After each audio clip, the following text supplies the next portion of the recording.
Chapter 1 Rebirth on the Day of Betrayal. Jiang Shu, I testify that you, under the guise of protecting the community, have hoarded everyone's food for yourself. Today, I will seek justice on behalf of heaven. Since you can't produce any, don't blame me. Die you. With a poof, Jiang Shu felt a sharp pain in her chest as a bloodied dagger emerged from her torso. Turning around, she saw her boyfriend Zhao Zijing's twisted face, a long knife piercing her from behind. You're dead, and everything you have will be mine. Zhao Zijing sneered softly. Jiang Shu slowly fell, filled with anger and unwillingness. Just yesterday, she had discovered that her seemingly obedient boyfriend had been involved with her cousin Jiang Shu all along. Under the dual blows of familial and friendly betrayal, Jiang Shu hadn't slept all night. Early in the morning, Zhao Zijing tricked her into opening the door under the pretense of an apology. Unbeknownst to her, outside was already filled with starving people, who rushed into her home like madmen, searching frantically for food. Their crazed eyes landed on Jiang Shu's bleeding body. "This is also meat," someone murmured, and instantly, the crowd's eyes lit up with hunger. The long-cherished water submerged Jiang City. Countless Qingming beasts descended upon the world. In just a month, the once prosperous world had turned into a hell. Those who survived until now were all fierce characters. Jiang Shu. Suddenly, a figure lunged at her, the dagger stabbing straight in her thigh, as if intending to peel off her flesh. Jiang Rukshu's face twisted as she laughed. "Look at these people.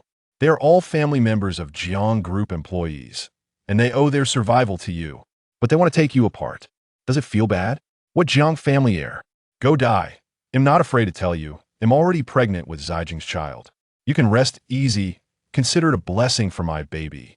We will live well, with a hiss steaming flesh." Seeing someone make a move, the already mad crowd surged forward, fearing they would get nothing if they were late. Pain. Excruciating pain. Jiang Shu looked at the familiar faces flashing before her. This community, these people, lived in the houses her grandfather had provided for free. In this apocalypse, she had fought to protect them. Why? Was she not good enough to them? She thought Jiang Shu was a good cousin with whom she could share anything, and Zhao Zijing was a caring boyfriend who loved her. She would rather starve herself than not share her saved food with them, hoping the three of them could support each other to survive in this apocalypse. Food. It had long since run out. After just 3 days of hunger, they revealed their true colors. Huh, how ridiculous. As Jiang Shu's consciousness faded, she struggled to look around, remembering each face carefully.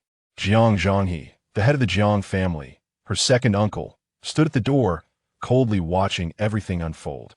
With her last ounce of strength, she grabbed Zhao Zijing's hair and shouted with all her might. "I'll tell you where the food is hidden. Is there really food?" Everyone froze in their movements, their eyes ablaze with desire. Jiang Shu leaned in, whispering in a voice only he could hear. "There's no food, but I guess they won't believe you. Zhao Zijing, may you have a terrible death. You all shall have terrible deaths.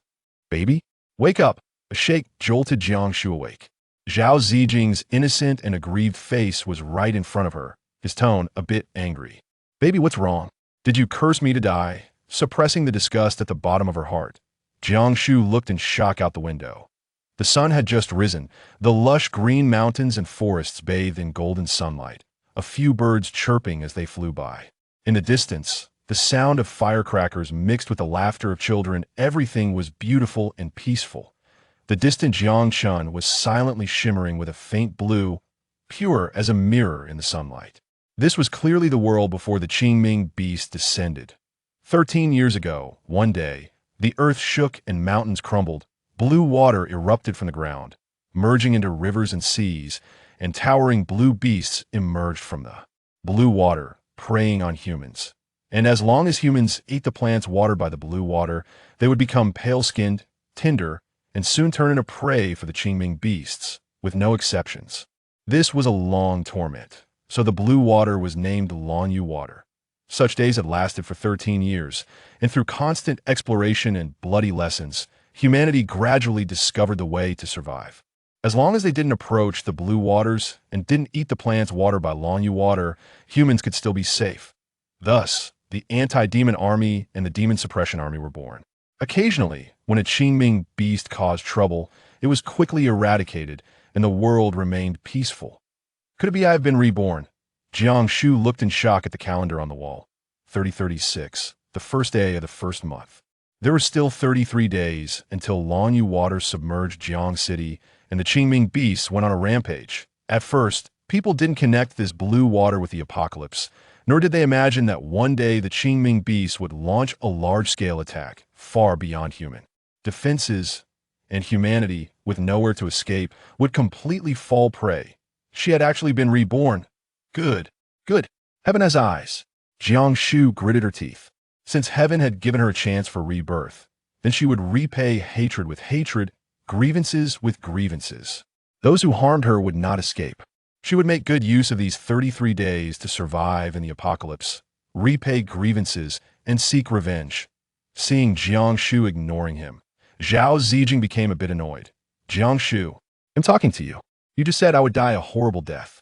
What do you mean? With a tall and sturdy build, a beautiful face, clear jawline, and a hint of a heroic demeanor in his eyes, he was undeniably a handsome man. What a pity! Beneath such a good-looking exterior lay a malicious heart. I must be blind. How could I like such an empty shell? Jiang Shu sighed inwardly. Calculating the time, he should have already gotten together with Jiang Rushua by now.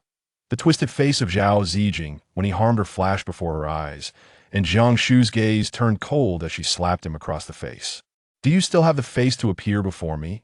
Smack. The man before her did not fly away as expected. Jiang Shu was taken aback, suddenly remembering that at this time she had not yet joined the anti-demon army and was just an ordinary person. Not satisfying. Just as Zhao Zijing was about to explode, he felt a jolt in his heart. Did she find out about his affair with Jiang Rushua? Impossible. Suppressing his anxiety, he said softly, Baby, what's wrong with you? Did you have a nightmare while sleeping just now? Don't be afraid. I'm always here. Although a featherless phoenix is not as good as a chicken, this one before her was still the famous young lady of the Jiang family in Jiang City. The mansion they lived in now was something his Zhao family could never afford even after 3 generations of hard work. Jiang Shu gritted her teeth and suddenly smiled. She and Zhao Zijing had a blood feud. She wanted him and Jiang Rushua to feel her pain 100-fold, 1,000-fold. The future was still long.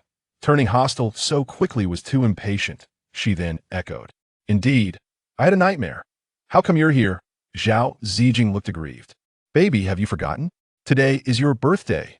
Your birthday party is all prepared for you. Where can I go without you by my side? Jiang Shu sneered coldly in her heart. This disgusting man really knows how to pretend. In her last life, she indeed went. It was supposedly her birthday party, and in just 10 minutes, she was drunk to the point of unconsciousness. Everyone knows what Zhao Zijing and Jiang Rushua, this pair of shameless people, did afterward. But now, time is tight, and she doesn't want to waste a single minute on these 2 scoundrels. She directly opened the door. I'm not going to the birthday party. I wish you all have fun. Take care. No need to see you off. Baby, don't do this. You need to dress like a princess today. Come.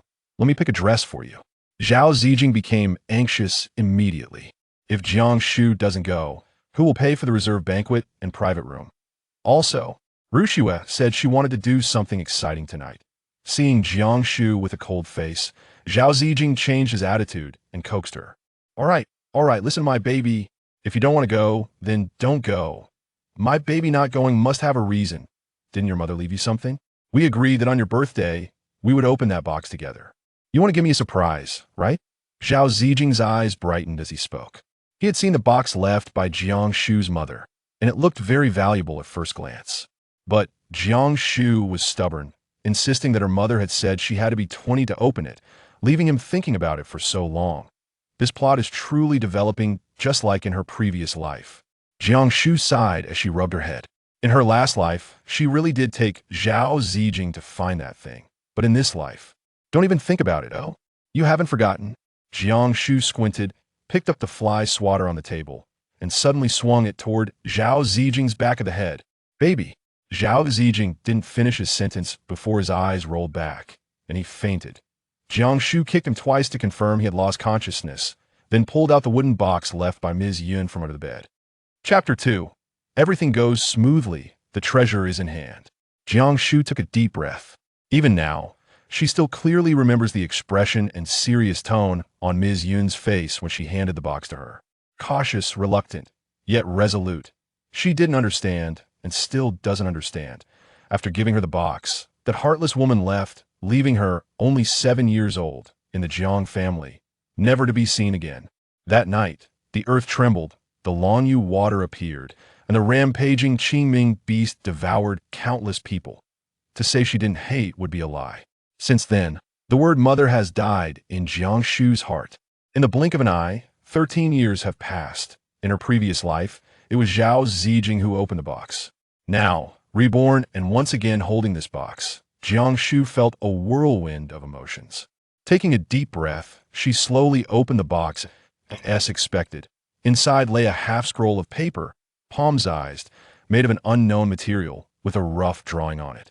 Just like in her last life. In her previous life, it took her and Zhao Zijing 2 days to understand that this was actually a map indicating a secret passage in the Jiang family's garden that led to an unknown secret chamber. This was naturally no challenge for the reborn Jiang Shu. She followed the map directly to the final secret chamber. Clearly, no one had been here for over a decade. Without that map, Jiang Shu would never have imagined that there was such a secret chamber beneath the large Jiang family mansion. The secret chamber was small, about 10 square meters with a half-man high. Triangular lump in the center.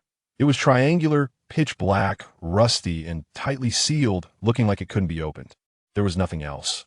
This was the thing Ms. Yun left for her to save her life. Jiang Shu circled the iron tower twice, pondering what it meant.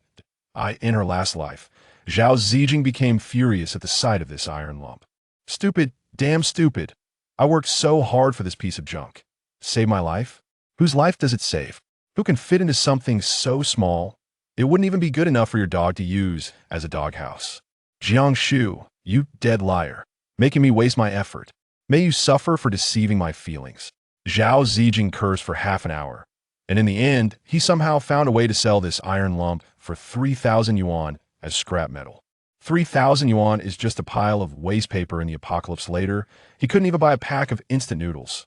But clearly, since it was left by Ms. Yun for her to save her life, it couldn't possibly be a useless iron lump, especially when it was hidden so securely. Jiang Shu examined the iron lump. To save her life?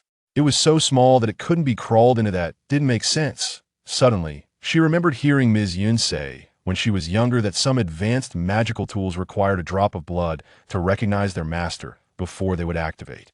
Could this one be the same? With a mindset of giving a try, Jiang Shu bit her finger and let her blood drip onto the tip of the iron lump. 1 drop, 2 drops, 10 drops. The wound was almost healed, and she couldn't get another drop out, but the black iron tower still showed no reaction. Could it be the method was wrong? Jiang Shu bit her lip tightly. If she couldn't even obtain the thing meant to save her life, how could she survive in the apocalypse? What difference would her fate have from her previous life? It would only be a difference between dying at the hands of humans and dying in the mouth of a Qingming beast. No, this won't do. In her panic, Jiang Shu bit her tongue, spraying a mouthful of blood directly onto the tower. At the same time, she gritted her teeth and used a sharp dagger to slice her wrist, letting the spurting blood also fall onto the tower. She didn't know what triggered it, but suddenly, with a buzz, the entire secret chamber shook. On the pitch-black iron tower, streams of golden light burst forth, and the iron lump began to spin rapidly, spinning faster and faster, until it formed a whirlwind. Jiang Shu never expected this change and kept retreating. Suddenly, a beam of golden light shot out from the whirlwind with a whoosh, piercing straight into Jiang Shu's forehead. Jiang Shu felt like she had been struck by lightning. In the next moment, it was as if something was growing and expanding from her brain throughout her body. It hurt. So painful. Her body felt like it was about to burst apart. In her dazed consciousness, Jiang Shu felt as if her awareness had entered the iron lump, which was an expansive space. The air was fresh and boundless. It should be good for storing food. This thought flashed through her mind in an instant, and before she could think more, everything went dark, and she fainted completely. She didn't know how long it had been, feeling as if a century had passed. Jiang Shu slowly awoke, startled and scrambling to her feet. She had no idea how long she had been unconscious. Her uncle Zhang Zhanghe might have already come. Glancing at the time, it had only been 2 minutes since she started dripping blood onto the iron lump. Impossible. Could it be because of this iron lump? Jiang Shu then realized that the battered iron lump had actually connected with her consciousness. Big. Before she could finish her sentence, the half-a-man-high triangular lump suddenly grew to twice its height. Big, big, big. The iron lump changed shape as if performing a magic trick, one form after another within seconds. With a loud boom, the ground finally couldn't withstand the pressure and collapsed. This was underground. She could end up buried alive. Jiang Shu was startled and quickly came to a halt. Well, it looks pretty heavy. Just a Qingming beast. It should be fine. Smaller, even smaller. In the blink of an eye, the iron lump had shrunk to the size of a fingertip, quietly lying in Jiang Shu's palm, resembling a small part picked from a junkyard at first glance. This is a treasure. Before she could feel happy, Jiang Shu quickly began to study this small object. Her consciousness entered the internal space of the small lump without any obstruction. Just like what she saw before losing consciousness. It seemed that it was indeed because she entered the space that she felt a long time had passed, when in reality only 2 minutes had gone by. So this means. Jiang Shu took out her phone and set a stopwatch inside the lump, then compared it with her watch. The time on the watch kept ticking, and Jiang Shu's eyes widened more and more. A full 10 minutes had passed, but the stopwatch on her phone had only ticked once. The time ratio reached 1 to 600. In other words, 1 minute inside the tower is equivalent to 100 hours outside, which means 4 days. This is truly amazing. Jiang Shu, overjoyed, quickly entered the lump to study it. The more she studied, the happier she became. She finally understood what Lady Yin meant when she said this thing could save lives. This small object, surprisingly, also came with supernatural abilities, physical magic immunity. Moreover, it would absorb the opponent's attacks. The more it absorbs, the stronger the immunity. This means that even if she didn't fight back and just stood there taking hits, the opponent wouldn't be able to hurt her at all, and she would only grow stronger. Thinking of this, Jiang Shu sighed. In her past life, she died unjustly. If it weren't for her foolishness, as long as she had successfully obtained this thing. Even if Zhao Zijing stabbed her 10 times, he wouldn't have been able to harm her a hair. The attacks from the Qingming beast? Completely ineffective. This is truly a divine artifact for surviving the apocalypse. Jiang Shu was completely immersed in her research of the small object, and as time passed, the secret chamber, already strained by the large lump, finally couldn't hold on any longer. With a loud rumble, large chunks of soil and stone began to fall from above. That it was about to collapse. Jiang Shu quickly put away the iron lump, and just as she took a few steps out, suddenly there was another loud rumble, and a piece of concrete fell from above, surprisingly, containing a box, which was about to be buried under the rubble in an instant. Without thinking, Jiang Shu risked being crushed and carefully dug out the box. As soon as she stepped out of the secret chamber, with a loud rumble, the once hidden space was now a pile of rubble. Without time to reflect, Jiang Shu opened the box in her hand, revealing a delicate black half-mask. It had a silky, smooth texture made of an unknown material that felt almost skin-like in its softness and elasticity. This is Lady Yun's item. In her memory, Lady Yun didn't like mask-like things and didn't allow her to touch them. But she had seen this item before. On the night her father passed away, Lady Yun held this item and guarded it in front of the morning hall all night, never to be seen again since. However, it seemed Lady Yun didn't want to give this item to her, hiding it in such a secret place. If it weren't for the collapse of the secret chamber, this mask would likely never see the light of day. Just as she was about to take a closer look, her phone in her pocket rang. Jiang Shu took it out and saw that there were already over a dozen missed calls, some from Jiang Zhanghe and some from Jiang Ruxue. So they finally came? Jiang Shu put the mask into the small tower space and answered the phone, only to hear a cold laugh. "My dear niece, where have you been hiding? It took your second uncle quite a while to find you. Today is your big day to inherit the Jiang family. You need to come out and sign." "What? Afraid your second uncle will harm you?" Jiang Shu squeezed the small lump in her hand, feeling confident, and smiled slightly. "Not at all. I've been admiring the flowers in the garden and have been waiting for my second uncle for quite a while. If your second uncle isn't afraid, then come on." Chapter 3. Seizing the inheritance, Jiang Shu ended the call, her lovely visage now shrouded in a veil of frost. Jiang Zhanghe's intentions to harm her heart have long been glaringly evident. She can no longer bear to wait another day. At the tender age of 6, her father, the heir to the Jiang family, suddenly passed away. The following year, Mrs. Yun departed, and had it not been for her grandfather, she would have had no chance to grow up. Unfortunately, when she turned 13, her grandfather also departed from this world. Before his passing, he left a will stipulating that Jiang Shu would officially assume the role of president of Jiang Group at the age of 20, and until then, the company would be managed by Jiang Zhanghe. This bequest filled Jiang Zhanghe with a bitter resentment, rendering him unable to take action. Not only was he prohibited from causing harm, but he was also tasked with protecting Jiang Shu to ensure she reached her 20th year. Yet today, all of that comes to an end. Jiang Shu hurriedly emerged from the secret passage, and just as he rounded the corner behind the artificial hill, he beheld Jiang Zhanghe hastening towards him, accompanied by a large entourage. The middle-aged man behind Jiang Zhanghe, adorned with spectacles, is the attorney responsible for his grandfather's will. However, over the years, he has succumbed to corruption, betraying his initial promises and transforming into a weapon wielded by Jiang Zhanghe. In addition, several familiar faces, once esteemed elders of the Jiang Group, who had pledged their unwavering support to Jiang Shu before his grandfather, have now all turned traitor. Jiang Ruxue and Zhao Zijing closely follow behind, trailed by a formidable entourage of bodyguards. In her previous life, on the very day Jiang Shu celebrated her 20th birthday, this group compelled her to sign away the Jiang Group, relinquishing it to Jiang Zhanghe. The original intent of her grandfather's will was to ensure that Jiang Shu could safely reach the age of 20, at which point she would possess the capability to officially take over the Jiang Group. Regrettably, he had not foreseen Jiang Shu's ineptitude in her past life, nor the rapid decline of the Jiang Group. Even more unforeseen was the apocalyptic reality that awaited Jiang Shu upon her 20th year. The formidable Jiang Group, once an invincible force in Jiang City, has crumbled to mere dust in the face of the apocalypse, shattering into fragments. In a fleeting moment, Jiang Shu has made her resolution. The Jiang family group, let it be. These individuals are beyond salvation.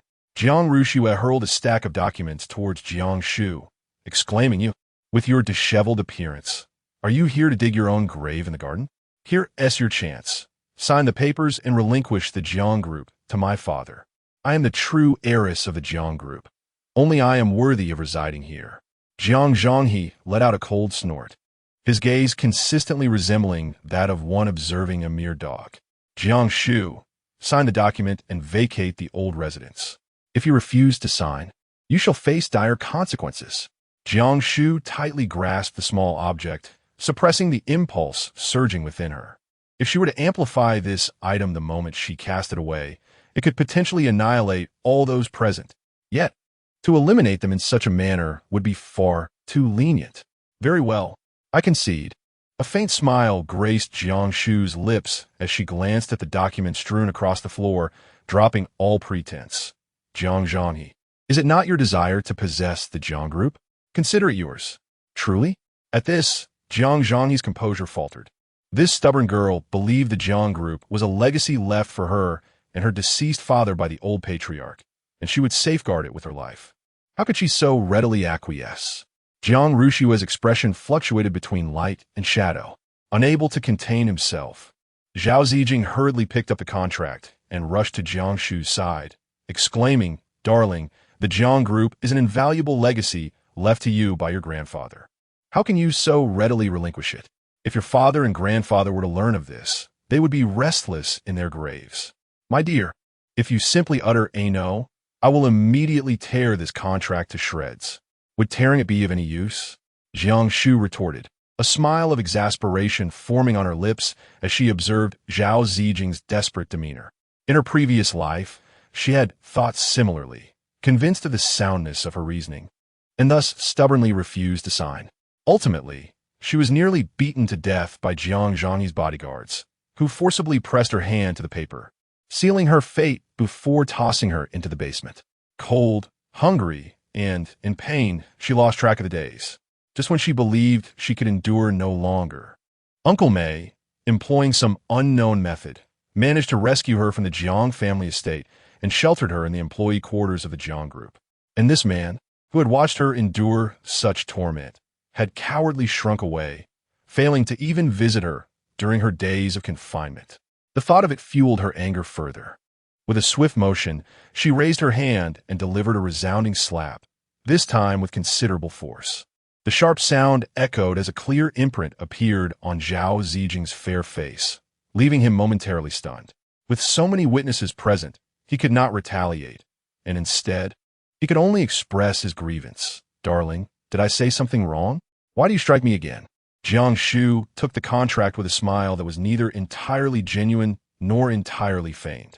"If I sign this and relinquish the Jiang family group to you, would you accept it?" "Absolutely.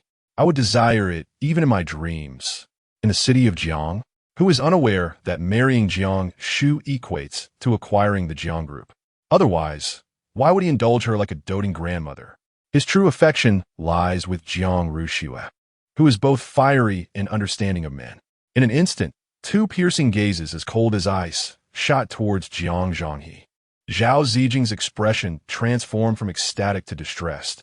"My dear, what jest is this? Even if you were to offer it to me, I would not dare accept." Jiang Shu let out a cold snort. "Then why are you making such a racket here? Leave." Turning to Jiang Zhanghe, she continued, "Jiang Zhanghe, listen carefully. I am willing to sign, but I have my own conditions. If you refuse to comply, then there is no need for further discussion." Jiang Rushue could no longer contain her fury, pointing at Jiang Shu and exclaiming, "Jiang Shu, you wretched creature, do you think you are worthy to utter my father's name? To extinguish your life would be as effortless as crushing an ant. What right do you have to negotiate terms?" Jiang Zhanghe coldly laughed. "Jiang Shu, are you truly unaware of the situation? Signing this will be the greatest mercy I can offer to ensure your survival." At this moment, Jiang Shu was eager to take action and test the effects of the Iron Tower's innate physical immunity. He arrogantly proclaimed, "Jiang Zhanghe, you despicable wretch with a human facade but a beastly heart. Do you even comprehend the nature of your actions? Merely uttering your name is a form of flattery. If you possess any courage, come forth. Let's engage." Jiang Zhanghe, occupying a prominent position, had never before been so brazenly insulted to his face. Taken aback for a moment, he swiftly regained his composure, pondering the girl's audacity. Over the years, she had been subservient and compliant, behaving like a loyal dog. What could have emboldened her to act so arrogantly today? At this realization, he found himself hesitant to take any action. Jiang Rushue could no longer endure it. She stormed towards Jiang Shu in her high heels, exclaiming, "You wretched little creature, I shall tear your mouth apart." With that, she delivered a resounding slap to Jiang Shu's face. Jiang Shu remained steadfast and unyielding, a translucent aura enveloping her form. With a resounding crack, Jiang Rushue's palm hovered a mere 0.1 millimeters from Jiang Shu's face, unable to advance any further. In that fleeting moment, the strength in her hand seemed to be drawn away by some unseen force. Did she not strike? Before Jiang Rushue could react, she noticed a faint, cold smile at the corner of Jiang Shu's mouth. "You have delivered yourself to me, so you have no one to blame." In the next instant, Jiang Shu seized Jiang Rushue by the neck, a sharp dagger pressed against her delicate face. "Jiang Zhanghe, do you believe I am in a position to negotiate with you?" Chapter 4. The reunion of kin. Jiang Zhanghe's gaze was fierce, his teeth clenched in silence. Jiang Rushue, the cherished daughter raised by her, is destined to marry into a prestigious family, ensuring the everlasting prosperity of the Jiang clan. Thus, her delicate visage must remain unscathed. However, Jiang Shu, this timid girl, is often bullied by the servants and does not dare to retaliate, exhibiting a feeble disposition that renders him skeptical of her capacity for violence. Zhao Zijing was taken aback, reaching out to seize the dagger from Jiang Shu's grasp, exclaiming, "Jiang Shu, have you lost your senses? Rushue is your sister. If you harm her, I will not spare you. Is that so?" Jiang Shu retorted with a cold scoff, twisting her wrist to slice a long gash across Jiang Rushue's face, blood gushing forth as she screamed in agony. "Stop!" Jiang Zhanghe exclaimed in shock. This audacious girl truly possesses the resolve to act. "Do you think your plea will halt my hand? It is too late." Jiang Shu twisted her wrist again, carving a symmetrical wound on Jiang Rushue's left cheek. In comparison to the grievances Jiang Rushue owed her, This was merely a trifle. "Father, save me. Zhao Zijing, help me." Jiang Rushue cried out in despair, her sobs echoing through the air. Zhao Zijing trembled with anger. Yet today, Jiang appeared uncharacteristically unsettling, leaving him hesitant to take any action. Jiang Zhanghe could no longer remain composed. "Cease this at once." "Jiang Shu, what are your terms? What is it that you desire?" Jiang Shu offered a subtle smile. "The Jiang group can be yours, and I am willing to relinquish the ancestral residence in which I currently dwell. The Jiang group's eastern district will be transferred to you, along with a monetary sum of 100 million. Is there an issue with that? Is there an issue? Of course, there is a problem. The Jiang family's enterprises encompass a myriad of sectors, including supermarkets, retail, real estate, and dining, with the most prosperous being warehousing and logistics. The eastern part of the city, which Jiang Shu desires, happens to be the epicenter of warehousing. There, thousands of tons of goods are amassed, ranging from clothing, shoes, and utensils to everyday necessities and even automobiles and ships, all centralized for distribution and subsequently transported to various corners of the globe. Additionally, there are several sizable factories and hotels. If one were to add 100 million in cash, it would essentially equate to severing a limb from the Jiang group. Is this what they call relinquishing the Jiang group to him? The gaze of Jiang Zhanghe can be lethal. "Jiang Shu, are your desires not too excessive?" Jiang Shu shrugged nonchalantly. "It's not much at all. Have you forgotten that all these items originally belonged to me? Just relinquish a portion. There's no need to make it seem as if I am bullying you. You needn't be overly concerned, for I merely desire those items in the warehouse. After a month, the land and the workers will still be yours. I merely require 1 month. I've even given you the old Jiang residence. Henceforth, you shall be the legitimate head of the Jiang family. I assure you, I am not deceiving you. Is that truly the case?" Jiang Zhanghe's expression softened somewhat. If that were so, it would not be an unacceptable arrangement. After all, the essence remains, and should the items be lost, they can always be recreated. What matters most is that he would rightfully hold the title of family head. Noticing Jiang Zhanghe's hesitation, Jiang Shu raised her dagger once more. "Jiang Zhanghe, if you do not acquiesce, I shall be compelled to take action. Such audacity is intolerable." Jiang Zhanghe nearly shattered his teeth. "I promise." An hour later, Jiang Shu, pulling her suitcase, joyfully departed from the ancestral Jiang residence, taking with her only a few changes of clothes and personal belongings. As the sun dipped below the horizon, the imposing silhouette of the Jiang family estate gradually faded into the twilight. Who could have imagined that this opulent house, nestled by the river and steeped in the countless efforts of the Jiang ancestors, a symbol of the family's patriarchal status, would be reduced to mere dust in just 30 days? Countless such instances abound. In the face of the apocalypse, what do power and wealth amount to but fleeting illusions? Jiang Shu sighed softly and departed in silence. Once again standing at the entrance of the workers' new village, her gaze turned frigid. In her previous life, Meibo had taken her from the old Jiang residence and settled her in this community. Most of the residents here were employees of the Jiang group, handpicked by her grandfather. "Little Shu, your grandfather selected a group of elites from the company and established the workers' new village in your name. Each individual was granted a residence. Those who reside here will be your allies when you assume control of the Jiang group, and they shall express their gratitude towards you." Her grandfather's benevolence had meticulously arranged everything for her. In her past life, she regarded these individuals as part of the Jiang group. After becoming a member of the anti-demon army, she voluntarily took on the responsibility of protecting the workers' new village, fiercely battling the Qingming beasts and meticulously rationing every morsel of food, supporting them for an entire month. However, the most fickle of all is the human heart. In the end, it was this very group of people who turned against her with relentless cruelty. Jiang Shu has long resided in the ancestral home of the Jiang family. Over the years, those who remained loyal to Jiang Shu amidst Jiang Zhanghe's relentless purge of dissenters have long been expelled from this free abode. Now, among those who remain, only Jiang Zhanghe commands their recognition, while Jiang Shu is rendered invisible. Jiang Shu, disinterested in engaging with anyone, ascended directly to the 6th floor of the second building. This was the residence allocated to Meibo, though regrettably, he was absent. The password remained unchanged. Upon opening the door, their eyes met.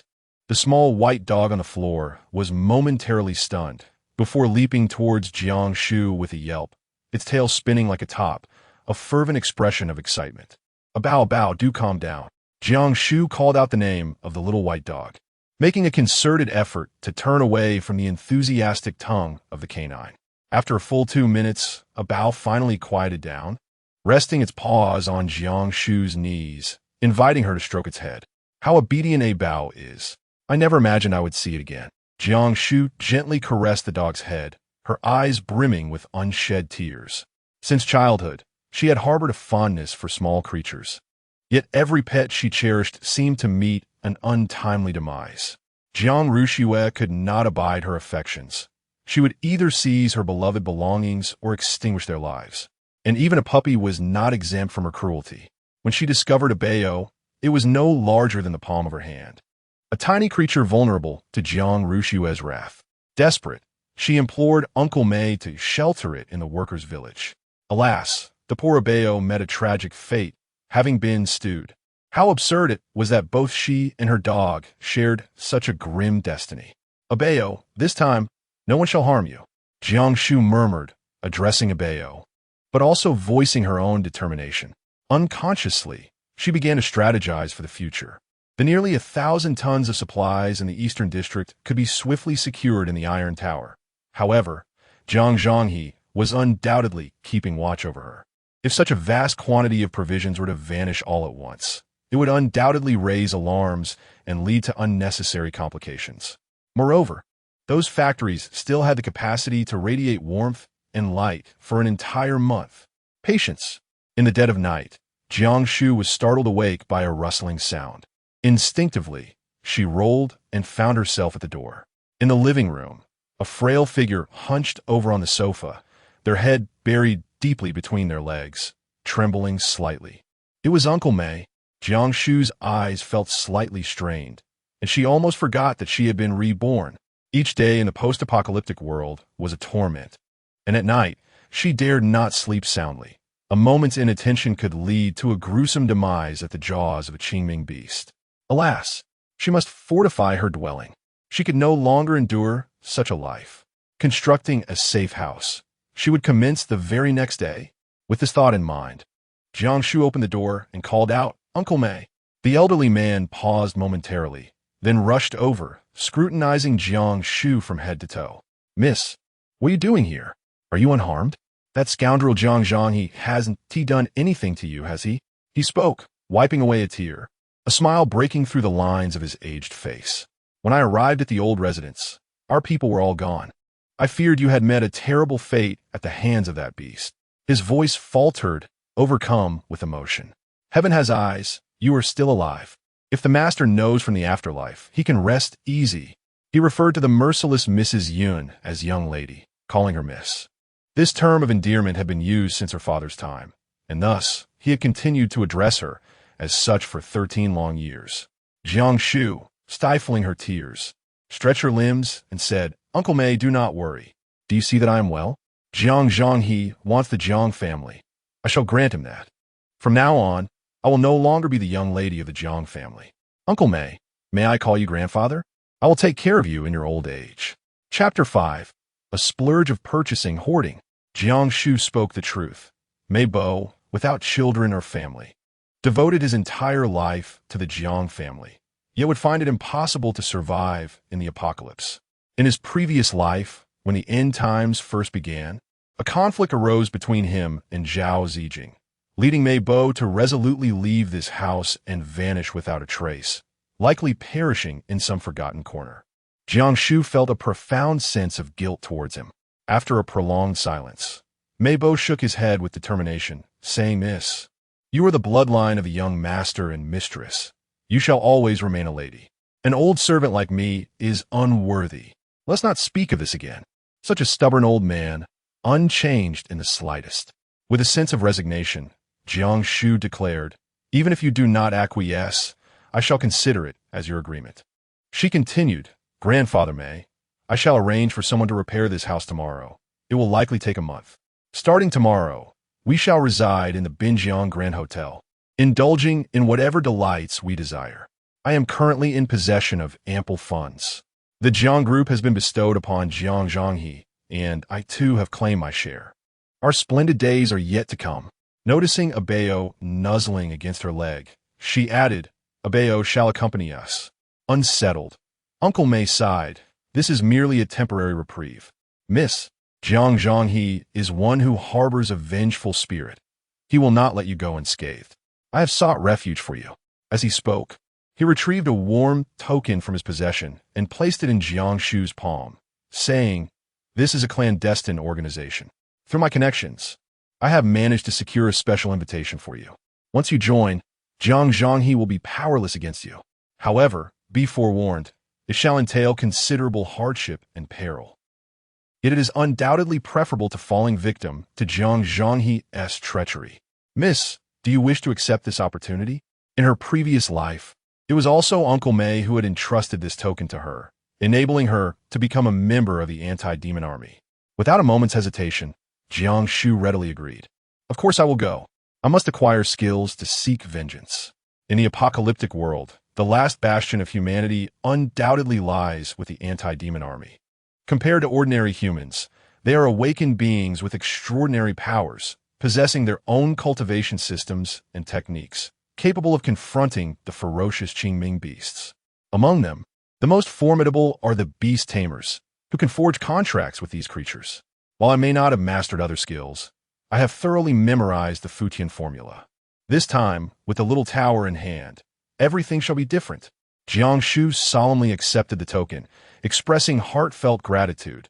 Thank you, grandfather. I shall depart the day after tomorrow. The appreciation welled up from within. The following day, Jiang Shu rose early and arrived at the eastern district of the Jiang group. Despite the designated working hours, an unusual silence enveloped the premises. The bustling large-scale warehousing and distribution center, typically filled with activity, now revealed only a few security personnel idly engrossed in their mobile devices, while freight vehicles lay haphazardly scattered about. In the distance, the factory emitted not a single sound. Jiang Shu rode her small electric scooter for half an hour, only to encounter a solitary worker diligently transporting items. Excuse me, may I inquire about their whereabouts? Upon spotting Jiang Shu, the worker paused momentarily, then cautiously inquired, Are you Miss Jiang Shu? Jiang Shu was momentarily taken aback. The man appeared to be in his 40s, with a square face, thick eyebrows, and clear eyes. Neither in her previous life, nor in this rebirth did she recall ever encountering him. Moreover, this was her first visit to the East District. How could he recognize her? Noticing Jiang Shu's bewilderment, the man quickly introduced himself. I am Hu Xiaojun, residing in the Workers' New Village. 7 years ago, old Master Jiang. Well, let's not dwell on that. Upon witnessing Hu Xiaojun's wry smile, Jiang Shu instantly understood. He must be one of the individuals chosen by her grandfather. However, it was perplexing how someone deemed worthy by her grandfather would be engaged in such a line of work. The calluses on his hands suggested he had been at it for quite some time. The only explanation was that, in the eyes of Jiang Zhanghe, he fell into the category of the disobedient and stubborn, having been marginalized and suppressed. Yet to her, he was one of her own. Now that she possessed the means, it was only natural to protect her own. Jiang Shu nodded. Indeed, I am Jiang Shu. It is already working hours. Where are they? Hu Xiaojun scratched his head and replied, There was a sudden announcement last night. We have a day off. Goodness. We had just finalized the agreement for the East District yesterday, and now everything is at a standstill today? Jiang Zhanghe, how truly spiteful you are? So you believe I am at my wit's end, do you? Very well. You were the one who provoked me first. Jiang Shu's eyes flickered. A holiday? Will Jiang Zhanghe still pay us during the holiday? Hu Xiaojun replied with a wry smile. For us low-level employees, there's no pay during a holiday. We only earn wages for the days we work, alas. Jiang Shu chuckled softly, proclaiming, From now on, I hold the reins here. You shall be the general manager of the East District.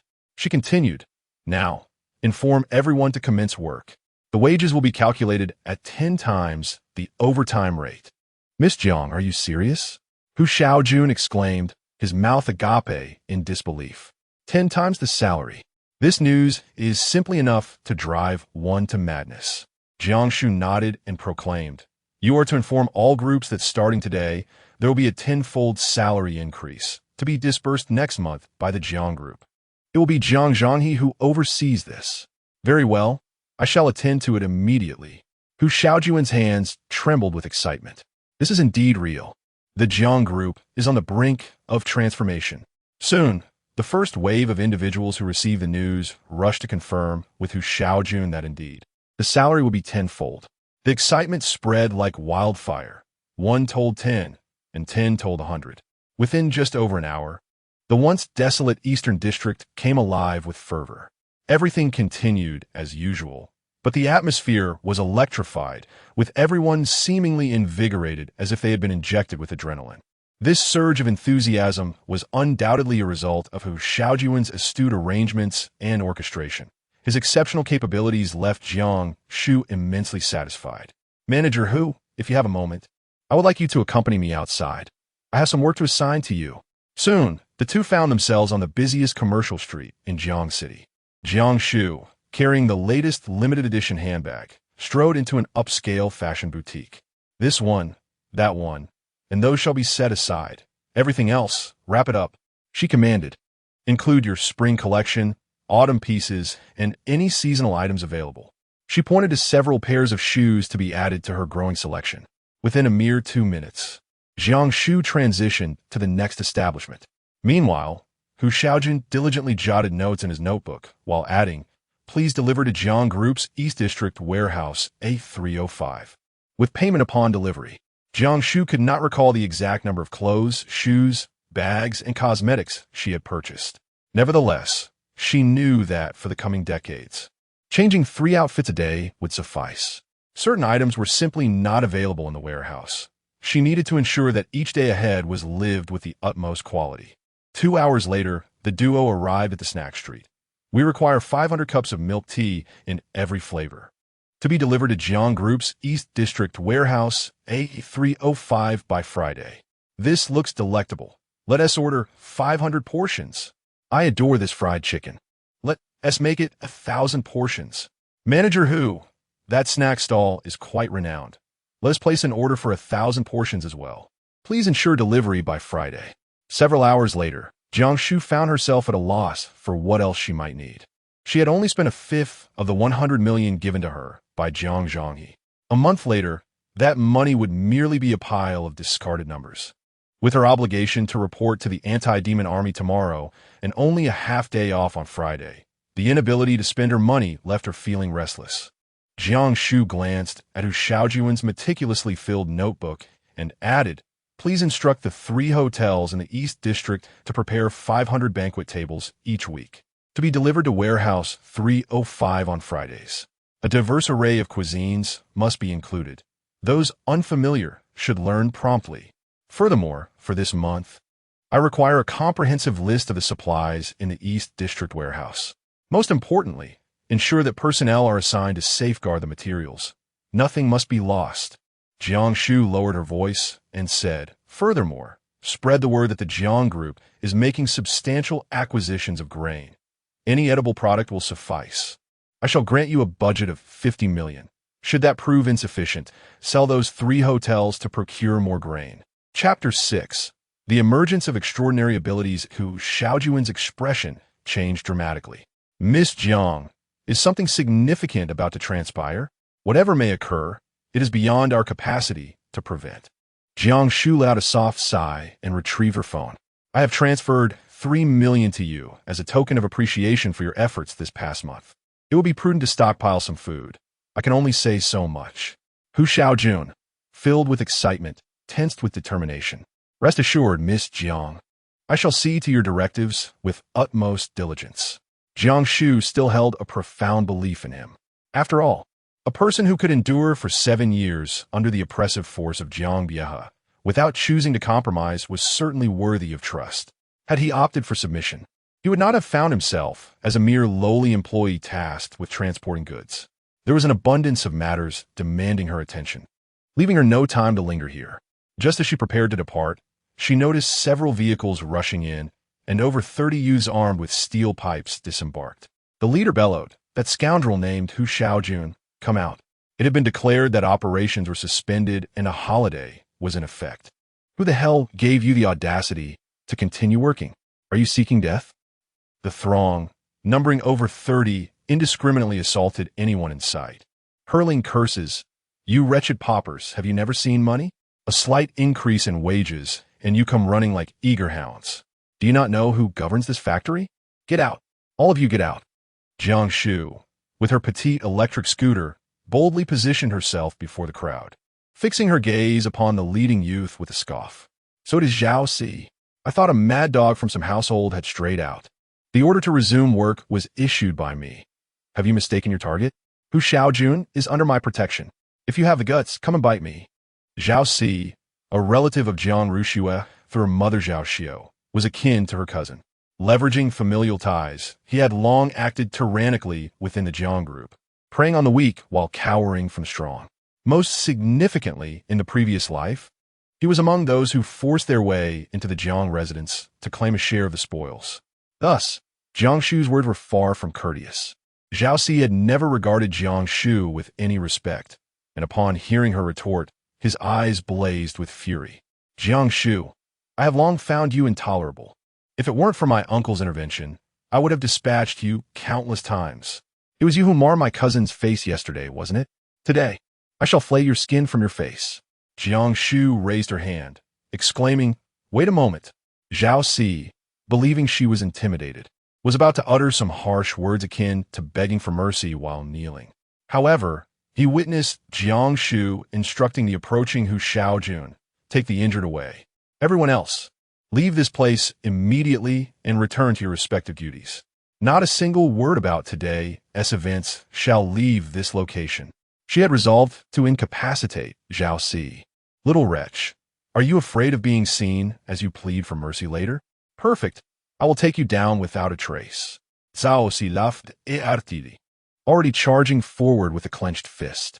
Jiang Shu remained silent, her thoughts stirring as a small, finger-sized lump materialized in her palm. "Zhao Si, from this day forth, atone for your sins." With that, the diminutive lump hurtled towards Zhao Si's right leg. A sickening thud echoed as the small mass struck his limb, akin to a blow against a withered branch. Without the slightest pause, Zhao Si's leg was severed from flesh.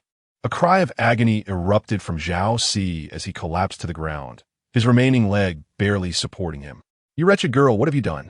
In his eyes, Jiang Shu appeared to have merely tossed a small iron object. Yet how could it lead to such devastation? In a mere instant, both of Zhao Si's legs lay broken. She refrained from enlarging the lump, fearing that a single encounter might end Zhao Si's life. Only by keeping him alive could he endure the torment. "Ah, what are you all waiting for? Seize her, and put an end to this wretched girl." Zhao Si screamed in a frenzy. Jiang Shu stood unwavering, a radiant aura enveloping him as his physical immunity was activated. The sound of a dozen steel pipes, each as thick as a wrist, struck his slender form. Yet the force dissipated as if it were landing on cotton. Amidst the chaos, the crowd paid no heed to this. Their singular focus was to bring Jiang Shu down. Over 30 individuals relentlessly swung their weapons at him. After more than 10 minutes, the last of them collapsed from exhaustion. Jiang Shu lay half reclined on the ground with her eyes closed, a radiant smile gracing her lips. She could distinctly feel the energy around her being absorbed, the shimmering aura thickening as a portion of that power transformed into her own. Now, she was infused with vigor, even without relying on her little companion. She could effortlessly knock Zhao Si to the ground with a single punch. Suddenly, a trembling voice broke the silence. "Look, is she smiling?" Upon hearing this, the exhausted crowd felt a chill race down their spines, goosebumps erupting across their bodies. After over 30 individuals had spent several minutes attacking a young girl, she was still smiling? Who would believe such a tale? It was utterly bizarre. One individual could no longer contain himself. "If you keep spouting nonsense, do you believe I want to take you down?" She is definitely dead. Look at her lying there. Immediately, others chimed in, "Yes, She must be dead. Didn't you see her lying down? You must be seeing things. It's broad daylight, after all. Is there a ghost about? Before the thought could fully form, Jiang Shu sprang to her feet. Ah, a ghost! Someone screamed in sheer terror, bolting away. Instantly, the previously exhausted individuals scrambled to escape, shrieking in panic, leaving even the unconscious Zhao Si behind. Hey, wait! Jiang Shu sighed, a wry smile tugging at her lips. She had merely reclined to better absorb the energy. After all, lying down offered a greater surface area for the force to act upon than standing. After resolving matters in the East District, it was already midday. Jiang Shu casually ate a bit and sought out the largest security company in Jiang City. Upon hearing her interest in the recently popular safe houses, the representatives beamed with delight. It was a lucrative venture indeed. Yet, given Jiang Shu's youth, they were left questioning her financial capacity. Jiang Shu cleared her throat and produced her identification card. Behold, what is my surname? It is Jiang. The other party exclaimed, suddenly recalling something. As they grasped Jiang Shu's ID and scrutinized it closely, their voice trembling. The address here. Jiang Group? May I inquire about your relationship with Mr. Jiang Zhanghe? As the conversation shifted towards Jiang Zhanghe, Jiang Shu's eyes glimmered mischievously, and with a half-smile, she replied, We are family. Rest assured, my expenses here will be covered by him. What? The demeanor of the other person transformed instantly as they bowed deeply to Jiang Shu. Miss Jiang, it is an honor to serve you. My name is Li Guangming. You may call me Xiao Li. We have long wished to serve Mr. Jiang, but have never had the opportunity, and it seems fortune has brought us you. Jiang Shu stifled a laugh, recognizing that Jiang Zhanghe's nature was one of suspicion and arrogance. If one were to approach him with an offer of a safe house, he would undoubtedly suspect foul play. In this lifetime, there would be no opportunity to serve him. Thus, she remarked, I have a property on the 6th floor that requires renovation. Should the work be executed to perfection, I shall recommend you to Jiang Zhanghe. Chapter 7. Establishing a Safe House. A windfall from the heavens. Li Guangming was taken aback by Jiang Shu's astuteness and immediately offered his utmost sincerity. We shall certainly strive to meet Miss Jiang's demands. May I inquire what level of security you require? Naturally, the highest. Jiang Shu replied without hesitation. Expensive is fine. She then produced a bank card, declaring, Here is 5 million as a deposit. Can you complete the work within 30 days? Li Guangming's expression turned troubled. A safe house of the highest caliber must be waterproof, bulletproof, fireproof, and resistant to electrical interference, capable of withstanding hundreds of tons of physical impact. The walls will be comprised of 30 centimeters of military-grade steel, and the glass will be the toughest in the world, ensuring comprehensive safety. Even the attacks of the Qingming beast would be endured. Moreover, he continued, we have a complete set of facilities within the house to ensure the occupant remains entertained after nearly 10 minutes of extolling the virtues of the safe house. Manager Li reluctantly concluded, however, the time frame is simply insufficient. We would need at least 3 more months to complete it. Additionally, for a renovation of this scale, along with the necessary equipment and facilities, the cost would be no less than 30 million. Jiang Shu raised an eyebrow slightly, asserting that there is nothing in this world that cannot be resolved with sufficient financial resources. As for money, in 30 days, it will merely be a pile of worthless paper. Manager Li, I have faith in your expertise and your capabilities. I am prepared to invest 50 million. The remaining 45 million will be settled by Jiang Zhanghe to be completed within 30 days. Is there any issue with that? Li Guangming trembled with excitement, as if a pie had fallen from the sky. A project worth over 30 million, and the other party is willing to offer 50 million. Such an extraordinary opportunity. What is there to hesitate about? He promptly agreed and hurried to organize the contract. In this world, isn't it simply a matter of my tricking you, and you tricking me? Soon, the contract for the safe house was duly signed. It's time to rest well, for tomorrow marks the day to report to the anti-demon army, and such comfortable days will soon be a thing of the past. As night fell, laughter and joy echoed throughout the community. As Jiang Shu entered the community gate, she acutely sensed the scrutinizing gazes converging upon her. Fragments of conversation wafted into her ears. Did you see? That's Jiang Shu. How dare she bring this up? I will be the first to tear her apart. Indeed, those matters belong to her grandfather's generation. Times have changed. What does Jiang Shu even represent now? Have you heard? The spendthrift Jiang Shu has even relinquished her position as head of the Jiang family. Fortunately, we allied ourselves with Jiang Zhanghe early on. Now, the heiress of the Jiang group is Jiang Shu. Shu, keep your voice down. Nevertheless, it mattered little. She had come here with the intention of witnessing how these individuals would meet their demise. At home, a bao had already been waiting at the door, wagging its tail in greeting as soon as it opened. Uncle May had prepared a meal of her favorite home-cooked dishes. Everything felt so warm and blissful. Uncle May, you needn't cook anymore. Tomorrow we shall move to the Binhai Grand Hotel, and from now on, cooking will be a thing of the past. Everything we arrange today will be stored in the small tower's space. With the flow of time within, it would be no issue to feast for centuries. In this lifetime, cooking was an impossibility. Uncle May verbally acquiesced, yet it was evident that he did not take her words to heart, appearing rather absent-minded. Jiang Shu could no longer contain her curiosity. Grandpa May, has something happened? After a moment of silence, Uncle May solemnly replied, Miss, I understand that some truths may not be to your liking, but I must tell you, Zhao Zijing is not a man to entrust your life to. He is nothing but a beast, a scoundrel. I would gladly see him brought to ruin. As he spoke, Jiang Shu noticed Uncle May's white beard bristling with indignation, revealing the depth of his anger. What could have transpired to provoke such a reaction from him? What had Zhao Zijing done? Leaning on the table to steady himself, Uncle May continued, Miss, I know you hold genuine affection for that young man and cannot bear to hear a word against him. However, do not let this matter sadden you or lead you to despair. Zhao Zijing and Jiang Shu have moved into the workers' new village, right next door in apartment 302. Who does not know he is your boyfriend? That scoundrel. Uncle May's beard once again stood on end. Jiang Shu furrowed her brows. In her previous life, the two had clandestinely engaged in a secret romance. Yet this time, they brazenly brought it to light in a most distasteful manner.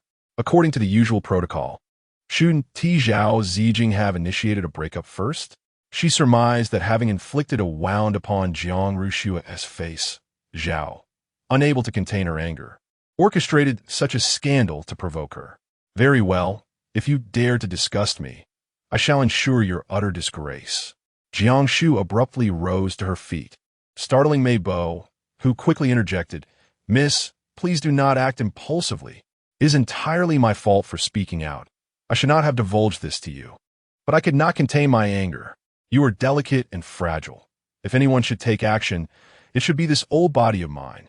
As Mei Bo spoke, he stormed into the kitchen, brandishing a kitchen knife with fury, declaring, I will ensure he is left without descendants.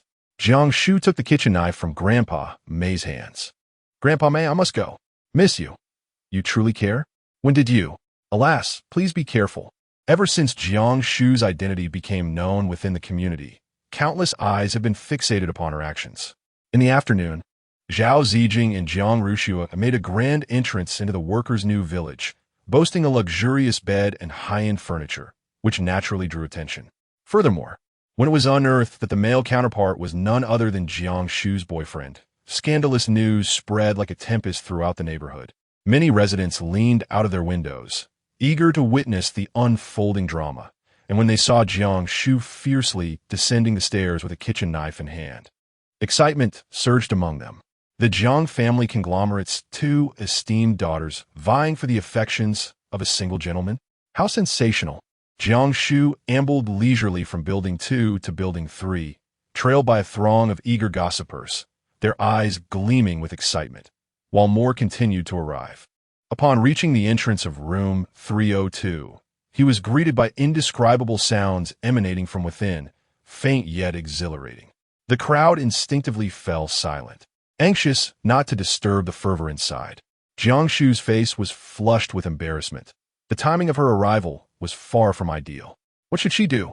Neither entering nor leaving seemed a viable option. With so many eyes upon her, it was unbearable.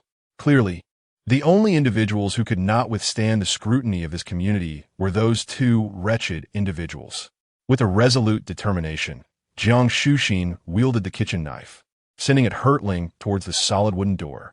Chapter 8. A Moment of Vengeance. With a resounding crash, it struck with the ease of slicing through melons and vegetables, and the sturdy wooden door crumpled as if it were made of mere paper, collapsing to either side. Jiang Shu charged in with his head down, and before the crowd could recover from the shock of the door being struck by Jiang Shu's kitchen knife, they followed him inside in a rush. Jiang Rushue's exquisite form lay gracefully upon the dining table, while Zhao Zijing bore the weight of 2 snowy legs upon his shoulders. The two, with mouths agape, stood astonished at the sudden influx of numerous guests into their home, momentarily forgetting their actions. Jiang Shu was utterly unprepared for the scene that greeted her upon entering. At the very least, she could have sought a more discreet location. For a moment, she was rendered speechless. An eerie atmosphere enveloped her, and she dared not gaze any longer, swiftly darting towards the window. "Zhao Zijing, you scoundrel, how could you betray me? It's over," she exclaimed.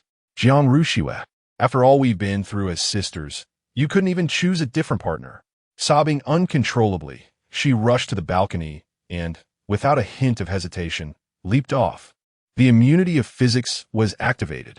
Jiang Shu, taking advantage of the situation, rolled into the grass, successfully evading everyone's gaze. There was no other option. The house was teeming with people, making any escape impossible. Behind her, a deafening scream pierced the air. "Ah, someone has jumped from the building. A life has been lost. Jumped. Help! What have I witnessed? My eyes, they are tainted. Ah, this, how despicable. The night has not fully descended, and the morals of society are in decline. Ugh, wretched creatures." Amidst the chaos, a few voices laughed mockingly. "What a spectacle. Quick, take a photo. What's the fuss? It's not like we've never seen this before. Look at Zhao Zijing's physique. No wonder 2 women are enamored with him. Hurry, hurry. Once they're pulled away, they LLB out of sight. Don't push, don't push." Ah, Jiang Rushue also has a commendable figure. Oh my, today is quite the eye-opener. Hurry, hurry, share it on social media. Fortunately, I started recording as soon as I entered. I'll savor this later. The workers' new village had erupted into a frenzy. The area in front of the 3 buildings was packed. A sea of heads crowding the corridors and the open space in front of the community, all eagerly discussing. "Have you heard? The eldest daughter of the Jiang family couldn't withstand the shock and jumped. They haven't even found the body. If only we had known. I heard it was her boyfriend, Zhao Zijing, who cheated, and the other party is a man. Who could bear that? Nonsense, it's a woman. It's Miss Jiang Rushue who drove the rightful girlfriend to her demise. You are the one speaking nonsense. Miss Jiang is pure and virtuous. How could she possibly engage in such treachery? Do you dare to challenge me on this? Ladies and gentlemen, I have a friend who captured photographs. 500 yuan each. Would you like to see? TCH, my friend also recorded a high-definition video. You can see Miss Jiang's fair skin. Just 200 yuan. Those interested, add me. I want it. I want it. I'll pay extra. I want it." Jiang Shu remained blissfully unaware of the ongoing discussions as she leisurely lounged on the balcony, enjoying some sunflower seeds while observing the commotion. The crowd continued to swell, with even residents from the neighboring community joining in. She couldn't help but wonder about the current predicament of Zhao Zijing and Jiang Rushue. How delightful it was to witness such a spectacle. Jiang Shu could not help but burst into laughter. Half an hour later, a dozen vehicles entered the workers' new village, where security personnel wielding electric batons forcibly dispersed the onlookers. With a dark expression, Jiang Zhanghe descended from the Maybach, accompanied by a formidable entourage of bodyguards as he made his way directly to Building 3. Moments later, the convoy departed with a roar. Under the weight of Jiang Zhanghe's formidable presence, the onlookers dared not venture out to indulge in idle gossip, and within a short span, numerous groups were established, buzzing with fervent discussions. Jiang Shu was also added to several groups by nearby individuals, where he observed the developments. Jiang Zhanghe was exceedingly furious, ordering someone to beat Zhao Zijing to the brink of death. Had it not been for Jiang Rushu kneeling down to plead for mercy, Zhao Zijing would have undoubtedly faced utter ruin. It is understandable, Who would not be enraged if a carefully tended cabbage were ravaged by a swine? Meanwhile, the group chat buzzed with fervor, and Jiang Shu did not foresee that the high-definition video of Jiang Shu and Zhao Zijing would skyrocket to a value of 1,000 yuan. My, how swiftly one's worth can appreciate. Jiang Shu awoke in high spirits, having enjoyed a delightful slumber. The following morning dawned. Jiang Shu briefly packed her belongings and made a call to Hu Xiaojun, requesting him to accommodate Mei Bo and Abao at the Bin Hai Grand Hotel. Only then did she set off for the anti-demon army base. Perhaps for reasons of confidentiality, the base was situated far from the city, to the extent that even navigation systems could not locate it. Jiang Shu took a taxi for half an hour, followed by a 3-hour trek along the mountain path, before finally arriving at the anti-demon army base. Stepping once more onto this land, Jiang Shu could not help but marvel. It is a naturally formed triangular terrain, with dense forest behind and the deep blue waters of the Mansong River in front. The Qingming beasts originated from the Mansong River, and after numerous violent incidents, no one dared to approach the area. For over a decade, the banks of the Mansong River have been deserted. The base is built against the mountain, strategically positioned for both offense and defense, complete with living facilities, training grounds, and duel arenas, exuding an unmistakable human presence. Over the course of a decade battling the Qingming beasts, humanity has devised a suitable strategy of its own, albeit on a small scale. Had it not been for her previous visit to this place, it would have taken her considerable time to navigate. At the entrance, an unbroken wall stretches for several kilometers, enclosing the base tightly. A man clad in specially designed black attire stood at the gate, his face obscured by sunglasses, raising his hand towards Jiang Shu. Halt. This is a secret base. Unauthorized personnel are not permitted to approach. Jiang Shu produced the token from his hand and courteously said, "Greetings. I have come to report for duty. Kindly permit me to enter." The man, with a stern expression, did not even glance at the object Jiang Shu held. The latest batch of newcomers reported 2 months ago. Where did this imposter come from? Leave at once. The command to depart was exceedingly rude. Jiang Shu shook the token gently, insisting, "I truly am here to report. If you do not believe me, at least make a phone call to verify." With a sharp click, the gun's chamber was loaded, and the dark muzzle was pressed directly against Jiang Shu's forehead. "This is your final warning. Do not force my hand, leave." The cold metal pressed painfully against his brow. Jiang Shu's gaze turned icy, and a radiant aura enveloped him as his physical immunity activated. "Since you choose to be discourteous, I shall respond in kind." Jiang Shu stepped back a couple of paces, leisurely shedding his outer garment before launching a sudden assault. The two were positioned too closely, and with Jiang Shu's unexpected strike, the man had yet to react when his entire head was enveloped by Jiang Shu's clothing, tightening around him.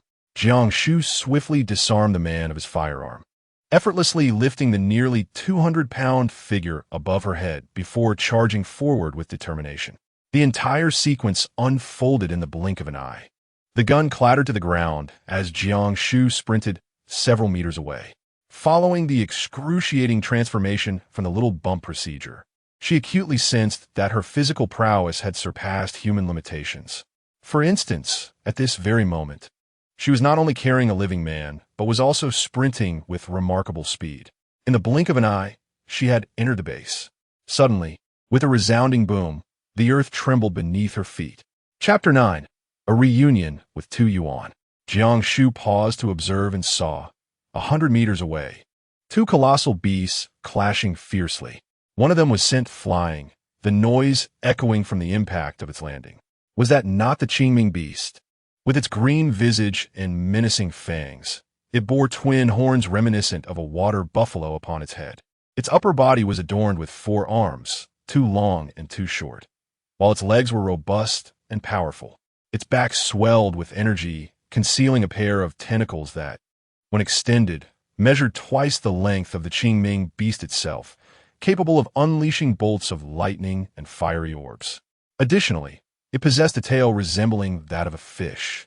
Jiang Shu's eyes blazed with fervor. Before him stood the Beastmaster's battle pet, the Qingming beast.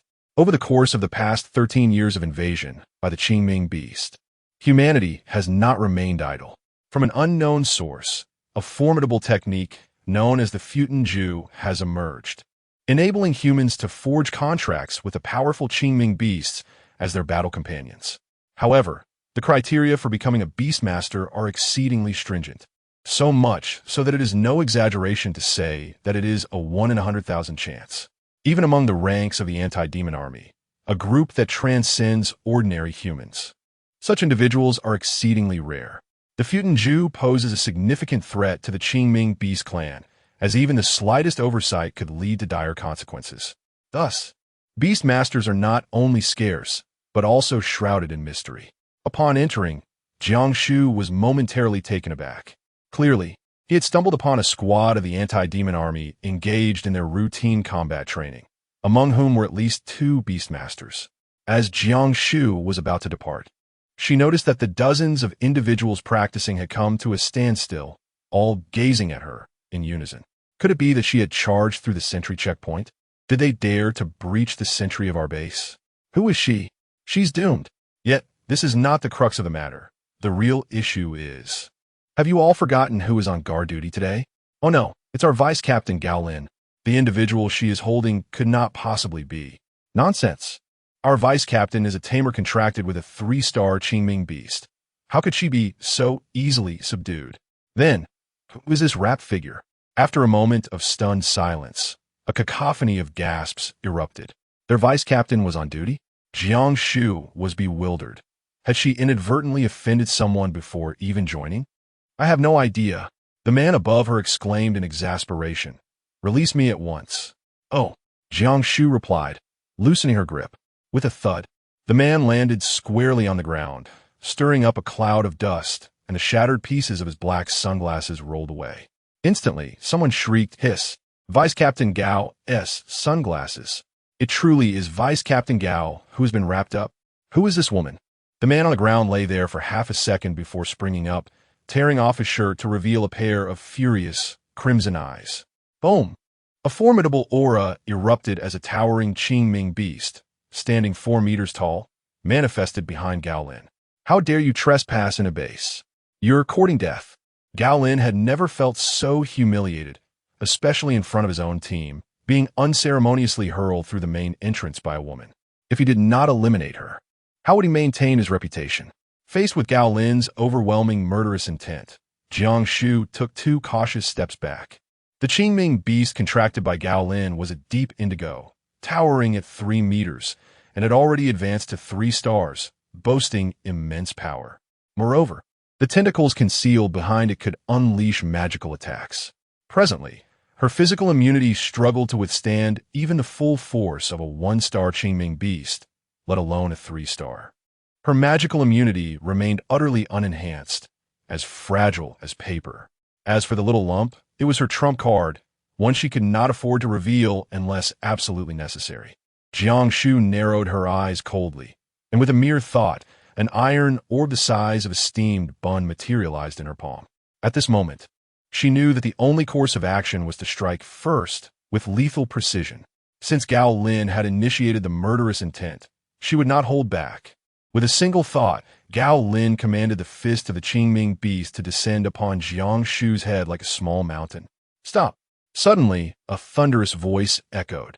Just as Jiang Shu was about to strike, a towering figure appeared before her, raising a fist to fiercely collide with the punch of the Qingming beast. With a resounding thud, the beast staggered back several steps, yet the figure before her remained utterly unmoved. To repel a 3-star Qingming beast with sheer physical strength was nothing short of miraculous. Upon recognizing the silhouette, Jiang Shu felt a surge of joy. It was Tu Yuan, the esteemed captain of the 9th Brigade of the Anti-Demon Army. In her past life, when she joined the Anti-Demon Army, Tu Yuan was already renowned as the strongest in the entire force. It was hardly surprising for him to fend off a 3-star Qingming beast with a single blow. Gao Lin, seething with anger and humiliation, pointed an accusatory finger at Jiang Shu, exclaiming, Tu Yuan, this person has displayed utter arrogance by forcefully breaching the base. Just this offense alone warrants a death sentence. Are you intending to shield her? This is a blatant disregard for military discipline. Do you dare to bet that I want to report this to the commander right now? Tu Yuan scoffed, his mountainous form unwavering. All I see is you, a coward. Bullying the weak. Releasing a Qingming beast against an ordinary person. How shameful. The anti-demon army exists to protect humanity, not to perpetrate tyranny. At these words, an unexpected warmth blossomed in Jiang Shu's heart. Tu Yuan was still the same person, unchanged in essence. It was then that everyone grasped the gravity of the situation. One was the vice captain of the anti-demon army, wielding a 3-star Qingming battle pet, while the other was an unarmed, ordinary girl. Gao Lin was indeed the aggressor. You Tu Yuan, you will regret this. Gao Lin spat, his eyes filled with malice as they bore down on Jiang Shu. While you may escape death, you will not evade punishment. Is the base a place anyone can infiltrate?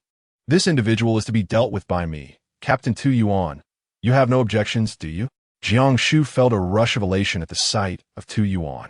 He was a man of great integrity, fiercely strong, and possessed a heart full of sincerity for the world. He was the kind of person who would face death without flinching for the sake of righteousness and the greater good.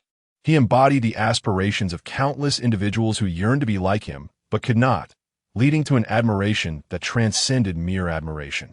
In her previous life, Jiang Shu had also been influenced by Tu Yuan during her brief 7 days in the anti-demon army, vowing to protect the workers' village at all costs. Regrettably, the conviction that had once burned within her had dissipated in this new life. To die for them? Did they deserve such sacrifice? Noticing Jiang Shu lost in thought, Tu Yuan furrowed his brow.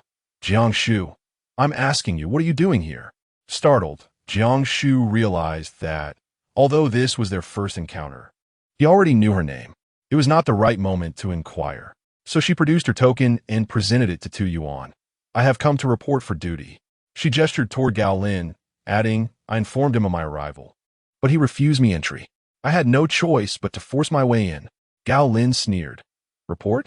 The recruitment for the anti-demon army has long since concluded. You are clearly a spy. Do not think that a mere counterfeit token will deceive us. Tu Yuan took the token, glanced at it, and nodded. Follow me. What? The crowd was astonished. Hadn't it just been stated that this individual was a spy? How could he brazenly invade the base without consequence? Stop. Gao Lin, feeling disregarded, was instantly enraged and swiftly positioned himself in front of Jiang Shu's path. Tu Yuan, what do you mean by this? Are you attempting to shield a traitor? Chapter 10. I aspire to become a beast tamer. What a tremendous predicament this is. Jiang Shu's eyes flickered, and an idea took shape. In her previous life, when she joined the anti-demon army, chaos reigned throughout the ranks, and no one paid attention to the newcomer. This time, she resolved to find a place to belong. Tu Yuan was notoriously protective of his own, and the illustrious 9th team was the perfect fit.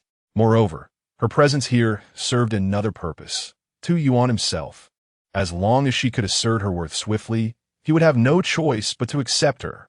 With this thought in mind, Jiang Shu straightened her posture and confronted him boldly. What do you mean?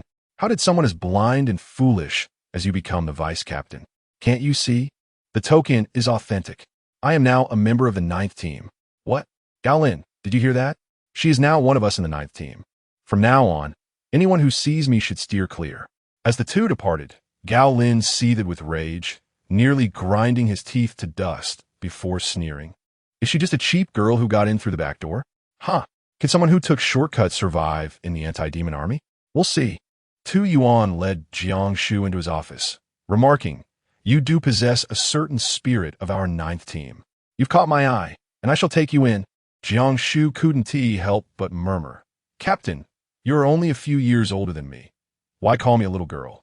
Although Tu Yuan did not hear her words, he had no desire to waste time on such trivial matters.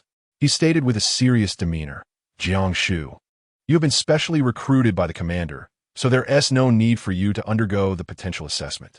Henceforth, you shall be responsible for logistics, which does not impose any requirements on cultivation. Clearly, Tu Yuan harbored little hope for her, a newcomer who had taken shortcut. He even feared that her failure in the potential assessment might tarnish the commander's reputation. However, it mattered not. One's strength would always be the ultimate proof of capability. Joining the anti-demon army served two purposes: to put Grandfather May at ease and to pursue the path of a beastmaster, thereby securing an additional layer of protection for the future. With this thought in mind, Jiang Shu nodded. I shall comply with the Captain's arrangements. Nevertheless, I still wish to participate in training like everyone else. I aspire to become a beastmaster. A beastmaster? Tu Yuan was momentarily taken aback, then chuckled. The training in Team 9 is exceedingly rigorous. Since you are so determined, I shall certainly lend my support. Team 9 currently comprised 258 members, with 138 surviving most of their time on external missions. The 8 newly recruited members, the least qualified among them, were on the verge of awakening their innate abilities. The little girl possessed considerable ambition. However, in the anti-demon army, perseverance and hard work constituted only a fraction of what was required. The most crucial factor was talent. Do you understand? Tu Yuan's words carried an underlying message. All who entered the anti-demon army had undergone potential assessments to confirm their extraordinary innate abilities. Through diligent cultivation, one could become a formidable force. However, to be a beastmaster was a different matter altogether. It was a gift one either possessed by nature or did not. No amount of effort could compensate for its absence. Jiang Shu bit her lip, remaining silent. In her previous life, she had eventually undergone a potential assessment, which confirmed her innate talent for becoming a beast tamer, allowing her to master the Fuyuan technique with remarkable proficiency. Yet, the connection between this technique and the Qingming beast eluded her comprehension. At present, it seemed imprudent to disclose the truth to Tu Yuan. Observing Jiang Shu's silence, her long eyelashes fluttered, prompting Tu Yuan to scratch his head in confusion. Had his words been too weighty? He cleared his throat and suggested, "How about this? Tomorrow, I shall personally conduct the awakening for you. Should it prove successful, the opportunity to become a beast tamer would not be beyond reach. However, you must understand that with greater power comes a heavier burden. The dangers and responsibilities faced by a beast tamer surpass those of the ordinary demon hunter. Reflect upon this and seek me out tomorrow." Jiang Shu was somewhat perplexed, just about to inquire further when a round head peeked through the door. "Tudui, are you looking for me?" Tu Yuan waved him in. "This is Jiang Shu. From now on, she will be your companion, just like you, responsible for logistics." Zhou Qin beamed with delight, her round face breaking into a broad smile, revealing 2 rows of gleaming white teeth, her eyes nearly squinting with joy. "I knew something was off with my left eyelid twitching these past few days. I thought I was in for a stroke of bad luck. Haha, turns out a beautiful sister is joining us. What wonderful news. Jiang Shu, let us go. We'll be great partners from now on." Upon seeing Zhou Qin for the first time, Jiang Shu couldn't help but think of a WeChat emoji with a wide grin, showing nothing but teeth, strikingly similar. She had a rather cheerful appearance. However, her time in the anti-demon army had been too brief for her to recognize many people, including this round-faced girl before her. As they exited the office, Zhou Qin, feeling quite familiar, glanced around to ensure no one was listening and lowered her voice. "Shu, do you realize you made quite the entrance? I heard you brought that arrogant vice-captain of Team 8 into the base. Do you know his prowess? You become quite the sensation, haven't you? Everyone's speculating whether you're a fierce she-demon or a powerhouse of a hefty woman. And they never expected you to be a beauty. Haha, just thinking about their expressions makes me want to laugh. This news travels far too quickly." Jiang Shu, momentarily at a loss for words, thought that if it weren't for her dire circumstances, she would prefer to avoid this predicament altogether. She waved her hand dismissively.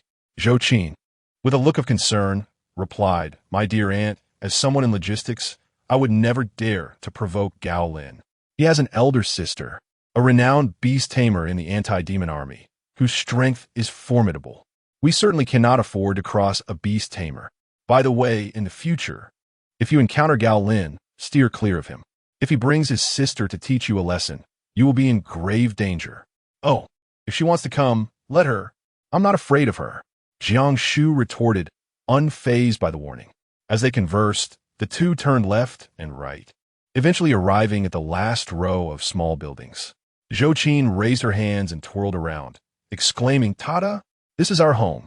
What do you think? Are you satisfied?" While other trainees are crammed into shared dormitories, we enjoy the luxury of a spacious single room. This is a privilege reserved for logistics personnel across the entire army. There are only 3 of us in logistics, and our squad occupies 2. We won't even have to train. How delightful. What luxury single room. Jiang Shu chuckled wryly as she surveyed the row of simple houses. Which one will I be staying in? This row of houses was built against the mountains, situated at the far end of the entire base, with lush forests behind them. Each of the 3 logistics personnel had their own room, while the adjacent rooms appeared to be a data room, a power distribution room, and a storage room. Zhou Qin pointed to the last room at the end and lowered her voice. Next door resides Zhao Qingqing from Squad 3, our military flower. You need to tread lightly around her. Do not offend her. Just then, the door of the middle room swung open, revealing a girl with long hair and an oval face, leaning against the door with her arms crossed, her expression icy as she scrutinized Jiang Shu from head to toe. Newcomer, your chatter disturbed my sleep just now, and I am in a rather foul mood. I shall grant you an opportunity to redeem yourself. Go wash my socks. With that, she kicked out a basin containing 2 pairs of pink socks. Chapter 11. The logistics of the back door. Jiang Shu furrowed her brow, as the face before her was quite familiar. One could not deny that Zhao Qingqing was exceptionally beautiful, with fair skin, a tall and voluptuous figure, and a delicate, small face. In her previous life, before joining the anti-demon army, Zhao Qingqing was universally recognized as a military beauty, garnering the admiration and favoritism of countless admirers. To her surprise, they had encountered each other so soon in this lifetime. However, was Zhao Qingqing truly this unpleasant behind the scenes? Seeing that Jiang Shu remained unmoved, Zhao Qingqing's irritation flared. She kicked the basin towards Jiang Shu. You, the newcomer, are you deaf? I've given you a chance, so don't come crying to me later. Zhou Qin, witnessing the situation, hurriedly donned a smiling face and crouched down to pick up the socks. Qingqing, please don't be angry. I'll wash your socks. It was Jiang Shu's first day, and everyone was part of the logistics team. Harmony was of utmost importance. Who asked you to meddle? Get away from me. Zhao Qingqing snapped. Before Jiang Shu could respond, Zhao Qingqing had already swatted the basin from Zhou Qin's hands, pointing at Jiang Shu. I simply find her displeasing. She will do the washing. Jiang Shu let out a cold snort. You speak as if I find you agreeable. Have you even considered your own worth? Is your hand broken or merely bent? If you require someone else to wash your socks, you might as well lie down and feign incapacity until death claims you. Zhao Qingqing had never encountered such words before, trembling with rage as she pointed at Jiang Shu. How dare you speak to me in such a manner? Do you have any idea who I am?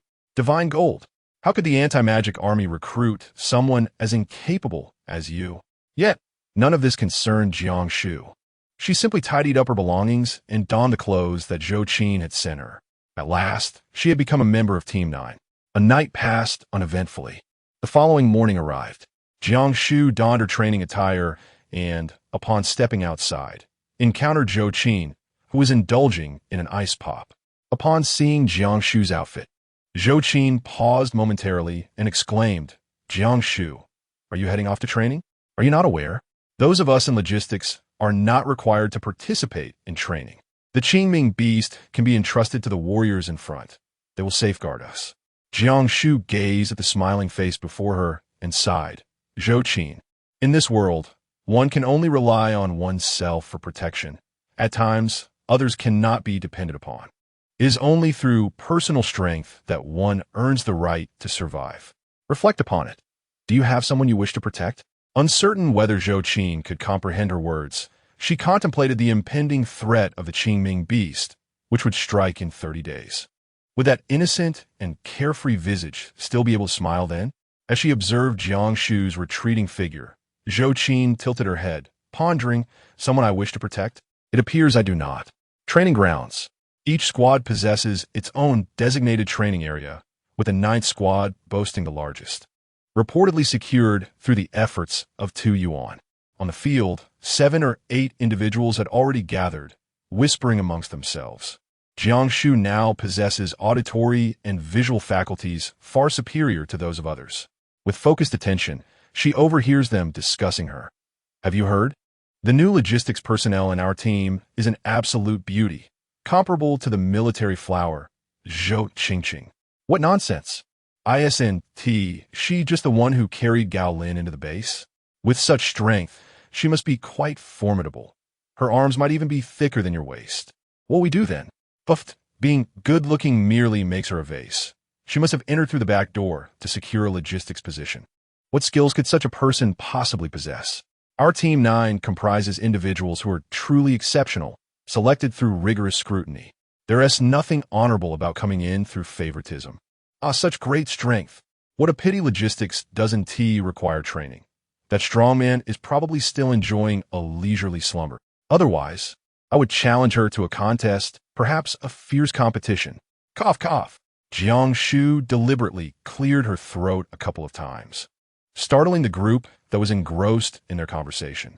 The young man who had just spoken glanced Jiang Shu up and down, astonished, and remarked, a strongman? Jiang Shu nodded slightly, addressing the gathering. Hello, everyone. My name is Jiang Shu. A few individuals displayed overt disdain, choosing to walk away without a word. One boy, feeling somewhat awkward, spoke up. Hello, strongman. My name is Su Yang. Please don't take it to heart. We weren't actually speaking ill of you behind your back. It's just that our words may not have been very flattering. Jiang Shu recognized this person. In a past life, it seemed he might have harbored a secret admiration for her. However, as he had not made his feelings explicit, she found it difficult to discern his intentions. Jiang Shu nodded slightly, acknowledging, I have heard you. You wish to strike me. Tu Yuan, tall and imposing, exuded an aura of vitality that seemed unparalleled, and as he approached, a palpable sense of pressure enveloped the surroundings. It was rumored that he followed a path of physical cultivation, while others speculated he was a beast master. Yet, no one had ever witnessed him summon a battle companion. Everything remained mere conjecture. Tu Yuan unexpectedly cast a glance at Jiang Shu, who lingered at the rear of the group, and proclaimed, Today, there's a significant announcement. In our 9th squad, there are still 9 individuals who have yet to awaken their innate abilities. In 10 days, those who have not proficiently mastered their powers will be summarily expelled. The anti-demon army does not tolerate ineptitude. The 9th squad, especially, cannot afford to harbor failures. His words detonated a commotion within the training grounds. What? Even after joining, one can still be expelled? Despair took hold as thoughts raced. Only 10 days remained. I feel so close to success, just a step away. I cannot bear the thought of being expelled. What should I do? Wailing, someone lamented. I have only been cultivating for 3 days. This is too cruel. Do not panic. There is still someone who has connections. If she isn't worried, why should we be? We still have 10 days. Eventually, attention shifted to Jiang Shu, whose demeanor remained unervingly calm. In an instant, all eyes were upon her, some filled with disdain, others relishing the impending misfortune, shaking their heads in pity. After all, as a logistical support member, she was not obligated to partake in the formal evaluations of the squad, yet she had chosen to court disaster. The others had been training rigorously for 2 months and had yet to meet the requirements. How could a newcomer, one who had bypassed the talent assessment, hope to succeed in a mere 10 days? A sense of relief washed over the group as they felt they had found a scapegoat. The previously tense atmosphere began to dissipate. Jiang Shu innocently blinked, choosing to remain indifferent. Such is the nature of this world, where the strong disdain the weak, and there is little to be gained from dwelling on it. With the advent of the apocalypse, the weak scarcely possess the right to survive. In her previous life, she had barely joined the demon suppression army when the Qingming beast riot erupted, and no one paid any heed to her as a newcomer. Even after her talent for beast taming was revealed, there was no one to guide her in forming a bond with her combat pet. Wasn't that a profound regret? Tu Yuan had arranged the daily training and called Jiang Shu aside. Jiang Shu, you're not considered a formal member, and you may withdraw from this assessment.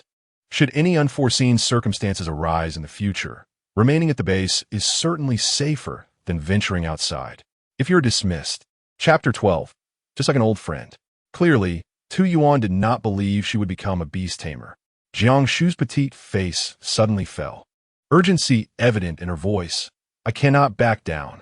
Captain, I have made up my mind. I am earnest in my resolve. In just over 20 days, the anti-demon army will descend into chaos, and time grows ever more pressing. Noticing Tu Yuan's silence, she hastily added, Captain, you previously expressed your support for me. A man of honor must uphold his word. Once spoken, it is as binding as a vow. Tu Yuan regarded Jiang Shu for several moments, then sighed, Indeed, those summoned by the commander are truly remarkable. Very well. I shall assist you in opening your spirit.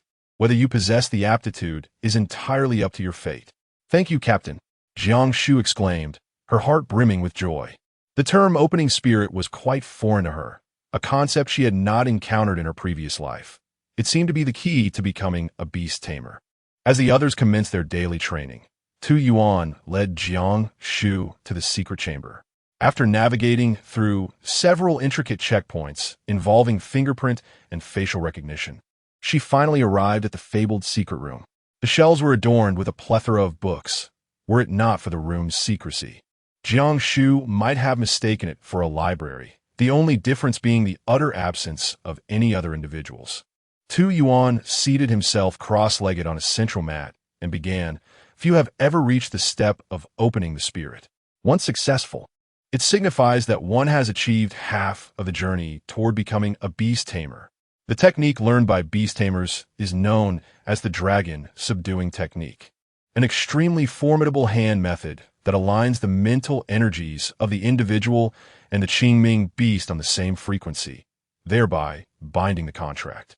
Unless either the beast tamer or their battle companion perishes, the contract cannot be dissolved. As the beast tamer's mental power increases, so too does the number of contracts they can hold, with a maximum of 12. Thus, when forming a contract, one should strive to seek rare and powerful Qingming beasts to ensure the maximization of one's own combat strength. At this juncture, Tu Yuan suddenly slapped his forehead. These are matters for later. In any case, if you lack the talent for beast taming, then all is for naught. Jiang Shu, sit down, close your eyes, and focus your mind. Relax your disposition. I am about to begin. Jiang Shu obediently seated herself before Tu Yuan. She observed him with closed eyes, his sharply defined features devoid of their usual coldness, his brows and eyes radiating warmth. In a fleeting moment, a vague silhouette emerged from the depths of her memory, overlapping with the visage before her, growing increasingly distinct. A tumultuous wave of emotion surged from the depths of Jiang Shu's heart, escaping her lips before her mind could process it. Do you still remember the skyward tree in Qingyuan? Tu Yuan's entire being froze, as if he were a statue, remaining motionless with his eyes shut. Yet within him, emotions roared like turbulent waves. After a brief pause, he spoke. Qingyuan? What place is that? A hint of bitterness lingered in his voice, one that Jiang Shu could not detect. No, it was not him. He did not know Qingyuan, nor the skyward tree. Disappointment struck her like a heavy stone, nearly toppling her from her seat. She forced a smile and replied, It's just a garden. Really, it's nothing. It's normal for the captain not to know. In her previous life, during her brief time with the Demon Suppression Army, Tu Yuan had shown her particular care, and she had not given it much thought. It was not until the night the Demon Suppression Army lost its power and disbanded that Tu Yuan sought her out. Do you still remember the skyward tree in Qingyuan? Those were the words he had asked her, a seemingly nonsensical question that nearly drove Jiang Shu to madness. Next to the Jiang family's old residence lies Qingyuan, where Gu Qingyuan, her new neighbor, has recently moved in, 3 years her senior. After Mrs. Yun departed, she found solace in painting, although her attempts often fell short. Within Qingyuan stood a towering tree, a witness to their shared moments. Gu Qingyuan taught her the art of painting landscapes, his likeness, and the creatures of nature, day after day. When classmates mocked her as a parentless wild child, he would, without hesitation, confront a group of 10 or more, enduring injuries yet reassuring her with a smile. In this lifetime, I will protect you. With me around, no one shall dare to bully you. She believed it would last forever. However, the following year, Gu Qingyuan vanished. Overnight, Qingyuan was left desolate, devoid of any word or trace. After years of inquiry, She learned only that he was the son of a military magnate, his true identity shrouded in secrecy. From that moment on, he seemed to have evaporated from the world, and in the blink of an eye, over a decade slipped by. Even her relationship with Zhao Zijing stemmed from the faint resemblance he bore to Gu Qingyuan. Perhaps he had matured into this very form. The towering tree in Qingyuan remained a secret share between her and Gu Qingyuan. How could Tu Yuan ever know? Though she had questioned Tu Yuan's identity, after one particular remark, he regretted it deeply and chose to remain silent on the matter. Jiang Shu fell into a moment of silence. Then, with a sense of reluctance, inquired, "Does the captain happen to know someone by the name of Gu Qingyuan?" In this lifetime, her sole intention for rejoining the anti-demon army was to seek out Tu Yuan for answers, yet she could not disclose the truth of her rebirth. She could only probe cautiously. Tu Yuan, biting down hard on his tongue, took a while to regain his composure, and when he finally opened his eyes again, his expression had returned to one of calm neutrality. He replied, "I do not know him. What does he look like? I can inquire if anyone is familiar with him. What does he look like?"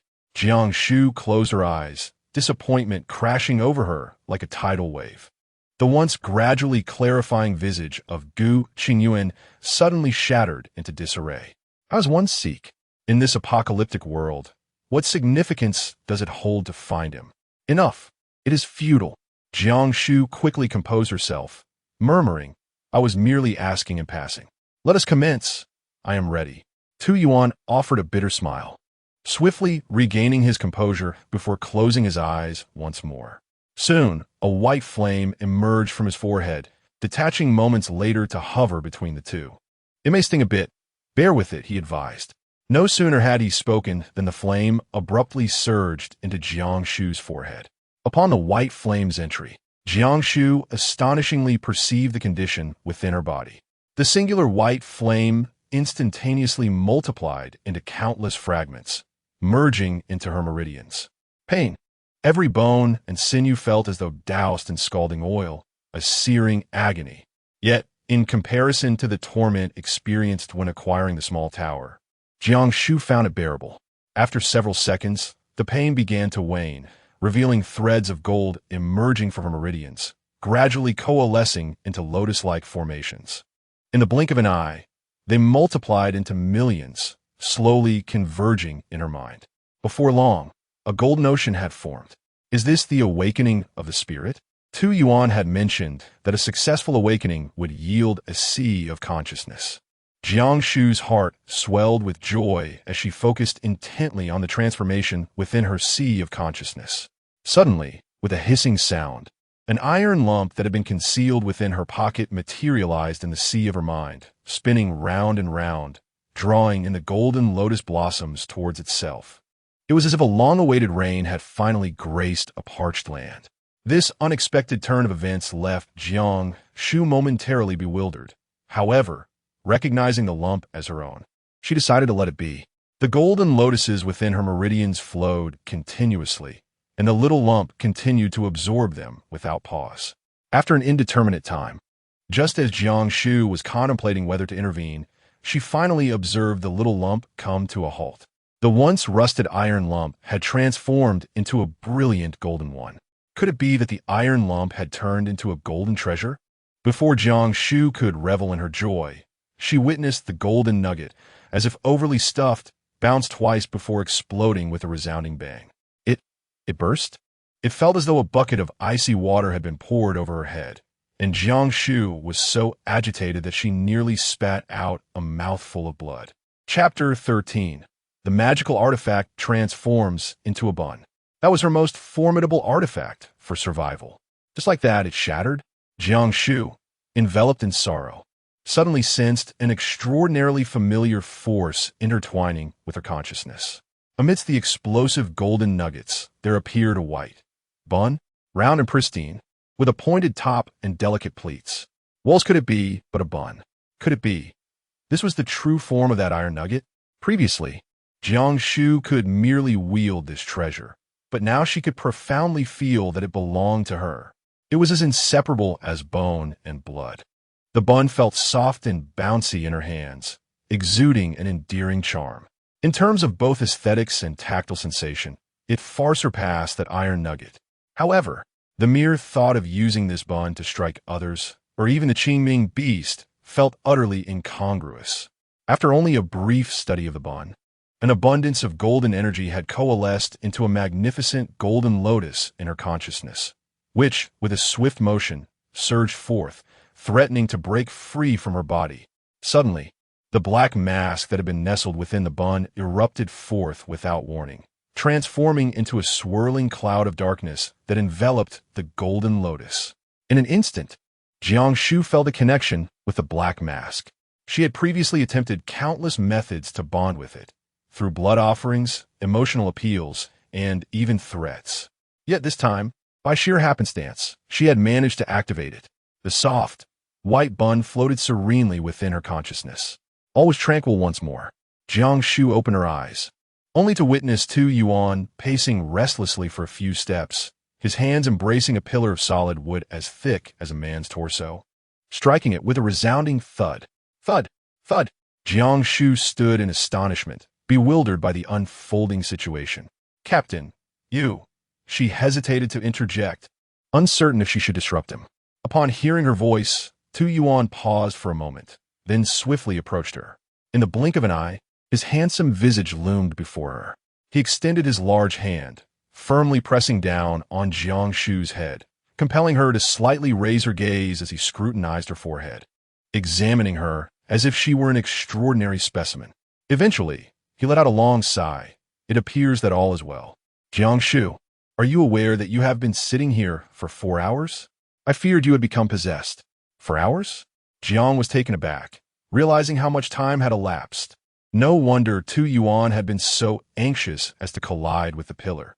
Had she found herself in such a predicament, she would have long since been unable to resist waking him. Before she could utter a word, she noticed Tu Yuan's thumb extending towards her, pressing gently on her forehead and rubbing it. His thick, dark brows knitted together in confusion. "I feel as though your spiritual awakening was successful. Yet where is the mark? Did you truly succeed?" The two were so close that Tu Yuan's breath nearly melded with hers. His thumb was warm against her forehead, causing a sensation that was both ticklish and numbing. Feeling embarrassed at such proximity, Jiang swiftly swatted away Tu Yuan's hand and rubbed her own forehead. "Captain, did I successfully awaken my spirit or not?" Upon a successful spiritual awakening, one would typically bear a mark upon their forehead. Originally, if the lotus in her sea of consciousness had managed to emerge, she would now have a lotus mark upon her brow. However, at the critical moment, the lotus had been abruptly intercepted by an emerging mask. Although her sea of consciousness had been established, the mark had not manifested, leaving her uncertain of whether to consider it a success. Tu Yuan scratched his head and stood up, marching towards the exit. "I need to write a report and consult an expert regarding your situation. This is truly bizarre. Others accomplish it in 10 minutes, yet you have taken 4 hours, and we still cannot ascertain if you succeeded. Since the establishment of the anti-demon army, such strange occurrences had never been encountered." "Hey, Captain, the Futenju," Jiang hurriedly reminded him. She had mastered this hand technique long ago, but was it not necessary to follow the proper procedure? Tu Yuan waved his hand dismissively. "No ruse. It can wait until the expert clarifies your situation before you begin your studies." Jiang Shu. The report from Tu Yuan vanished without a trace, akin to a stone sinking into the ocean. For full 2 days, there was no word. During this time, Jiang Shu diligently studied the black mask while attempting the Futian technique. Yet each time, a formation would materialize within his consciousness, only to dissipate shortly thereafter. It appears that only upon encountering a Qingming beast can one truly exert its power. But where can a novice find a Qingming beast? The Qingming beast war pets contracted by the anti-demon army originate from 2 sources. The first involves those that infiltrate the human realm to prey and wreak havoc, all of which are invariably suppressed and contracted as war pets. However, with so many seeking them and so few available, encountering a Qingming beast is a time-consuming endeavor. The second source entails personally venturing into the Monsong River to capture them. Much like fishing, the Monsong River teams with Qingming beasts. Yet, without the specialized equipment of the anti-demon army, one cannot possibly enter the Monsong River, let alone engage in combat or capture war pets. The base has strict regulations prohibiting new recruits from entering the Monsong River. Only those with training plans approved by the commander and subsequently led by a captain may be permitted to enter the river. On the third day, after completing her training, Jiang Shu, as per usual, sought out Tu Yuan to inquire about the progress. Her plan was simple. Once she obtained the Fusion Gong from Tu Yuan, she would wait a day or two and then persuade him to accompany her to the Monsong River in search of the Qingming beast. Alternatively, she would be content with his approval for her entry. However, before she could even reach the door of Tu Yuan's office, she witnessed him suddenly spray water from his mouth. In a swift flurry, he promptly shut the door, closed the windows, and drew the curtains. Jiang Shu sighed, observing that since her awakening, her mental prowess had significantly amplified. In an instant, she discerned that the individual leading the pursuit was none other than Su Yang. He bore several wounds, while the group behind him relentlessly taunted. "Ha! Run if you can. Let's see how far you can flee. Once I catch you, I shall shatter your legs." Aspiring to be a sycophant, yet failing to recognize your own limitations and strength. You dare to stand up for that unscrupulous individual who secured her position through dubious means. Today, we shall teach you a lesson in humility. Why waste words on him? Seize him. Jiang Shu had initially intended to mind her own business, yet the derogatory words walking through the back door distinctly reached her ears. Was there anyone else to whom this could possibly refer, apart from her? Jiang Shu pursued closely. These individuals were evidently intent on driving Su Yang into the wilderness, a desolate place where human presence was scarce and wild beasts roamed freely. The demise of a newcomer would be hardly surprising. Soon, 7 or 8 people surrounded Su Yang, leaving him without an escape route. Su Yang had been diligently honing his skills, and just the day before, he had awakened his innate talent, the Phantom Shadow, a skill adept at pursuit and concealment. It was ideally suited for intelligence gathering and was relatively rare. Tu Yuan had praised him highly, and in a fit of elation, he had organized a celebration. Little did he expect that merely 2 days later, he would be cornered with no way out. Gao Lin, humiliated by this turn of events, began to view Jiang Shu as a thorn in his side. However, due to Tu Yuan's formidable strength, he dared not confront Jiang Shu directly. Instead, he resorted to spreading malicious rumors that Tu Yuan had granted Jiang Shu special privileges, insinuating that the two were clandestinely meeting during their training sessions and that Jiang Shu had become Tu Yuan's paramour, among numerous other slanderous versions. Su Yang was the first to vehemently oppose such fabrications. He was driven to madness, vowing to confront anyone who spread these rumors, leading to his current predicament. Jiang Shu inwardly sighed. She had yet to hear any of these rumors, while Su Yang was already in a frenzy. She was determined to rescue him today, but how? The 7 or 8 individuals were all subordinates of Gao Lin from the 8th Squad. Having awakened their innate skills and possessing considerable combat experience as part of the regular anti-demon army, their combat prowess was not to be underestimated. It seemed she had 2 choices, either reveal her trump card and eliminate them all, or... Jiang Shu's eyes brightened as a thought crossed her mind, and the black mask materialized upon her face. This mask was an extraordinary artifact. Once adorned, it granted the ability to assume the appearance of any individual. In the next instant, her form elongated and transformed. Within mere seconds, a delicate young girl had entirely morphed into the likeness of Tu Yuan. Tu Yuan. Chapter 14. Lord Qianji, it is well known that Tu Yuan of the 9th Squad is fiercely protective. Those with timid hearts trembled uncontrollably, their legs quaking, nearly collapsing to the ground. "Captain, why are you here? Please, let us explain. We were merely..." Jiang Shu clasped his hands behind his back, fervently imitating the demeanor of Tu Yuan. "To bully the members of my 9th Squad, you must be weary of life." Su Yang remained stunned for a while, then stumbled to his feet. It was only then that Jiang Shu discerned his tattered clothing, his entire body marred with injuries, with scarcely a part left unscathed. This group of ruffians had deliberately avoided striking exposed areas such as his face and hands. Jiang Shu let out a cold snort, grasping a tree branch as thick as a bowl with her bare hands, snapping off a segment with a loud crack. "Whoever dares to retaliate today is effectively challenging 2 yuan. The 7 or 8 individuals present fell silent, sensing a peculiar dissonance in her words they could not quite articulate. Su Yang, equally formidable, harbored endless resentment as he seized a branch of similar girth and unleashed it upon a few of them. Cries of anguish echoed, and under 2 yuan's imposing presence, none dared to flee. Half an hour later, the 7 or 8 lay sprawled on the ground, wailing for mercy. Jiang Shu clapped her hands, her expression fierce. Enough. Consider this a minor lesson for you today. If there's a next time, I shall incapacitate you. The group hastily begged for forgiveness. This incident must remain a secret. Do you understand? Su Yang nodded vigorously. I understand, Captain. I comprehend. What he understood remained unasked by Jiang Shu, as she had more pressing matters to attend to.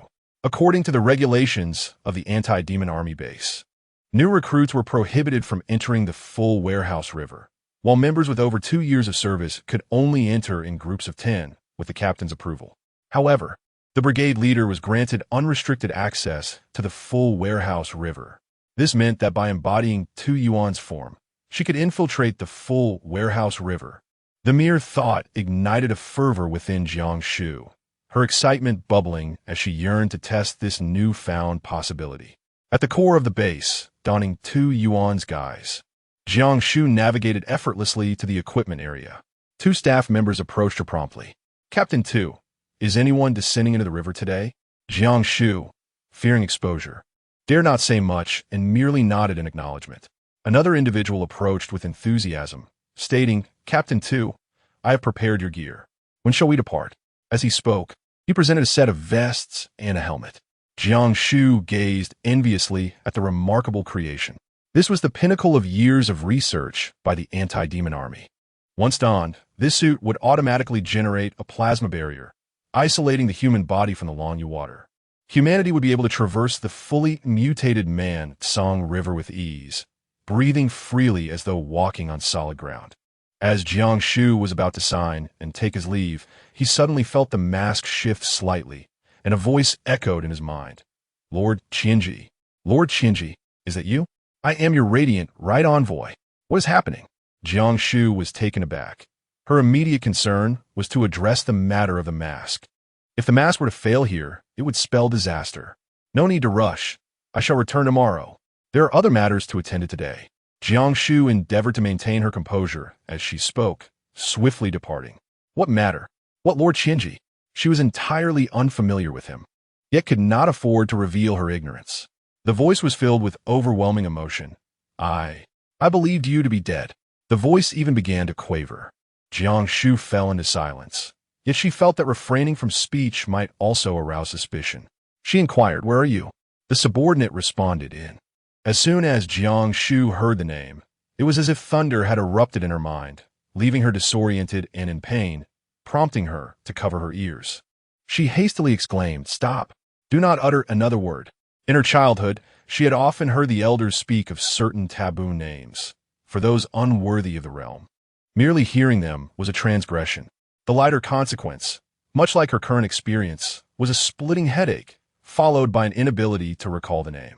The more severe consequence could lead to immediate demise. With even the right envoy possessing such formidable prowess, the master of Qianji was indeed extraordinary. The right envoy of light inquired with concern, Master of Qianji, what troubles you? Jiang Shu took a deep breath, redirecting his attention. What brings you here? It is as follows, has issued a bounty. The demon clan is severely injured and is fleeing southward. Anyone in the world who can provide information or capture may impose any conditions upon the demon clan. My lord Qianji, will you partake in this endeavor? This is, once again, Jiang Shu clutched her head, wincing in pain. What nonsense was this? She couldn't even bear to listen. The right envoy of light spoke until the end, and all she could recall was some injured figure fleeing south with a bounty placed on his head. But what did that have to do with her? No way. Absolutely not. Jiang Shu yanked off her mask, abruptly severing the connection before her. Divine beings clashing. Why should she involve herself in such turmoil? At the core of the base, 2 Yuan entered the equipment area and handed over a document. Tomorrow, Team 9 will dispatch a 10-member squad into the man warehouse for training. Here, is a roster. The two staff members exchanged glances, one unable to contain his curiosity. Team Leader 2, didn't you just say you would personally descend into the river tomorrow? Why aren't you leading the team? Tu Yuan furrowed his brow. Just now? I was here. The following noon, as the training concluded, the team members made their way to the cafeteria. Jiang Shu lingered behind, and just as she lifted her foot, she suddenly noticed Su Yang stealthily trailing behind Tu Yuan, hiding something in his arms. Her heart raced. What was he up to? Hadn't she explicitly warned him that this matter must remain confidential? Yet, Tu Yuan was directly involved, and he didn't fall under the category of anyone. Such carelessness. Jiang Shu hurriedly followed, only to witness a scene that made her want to lash out.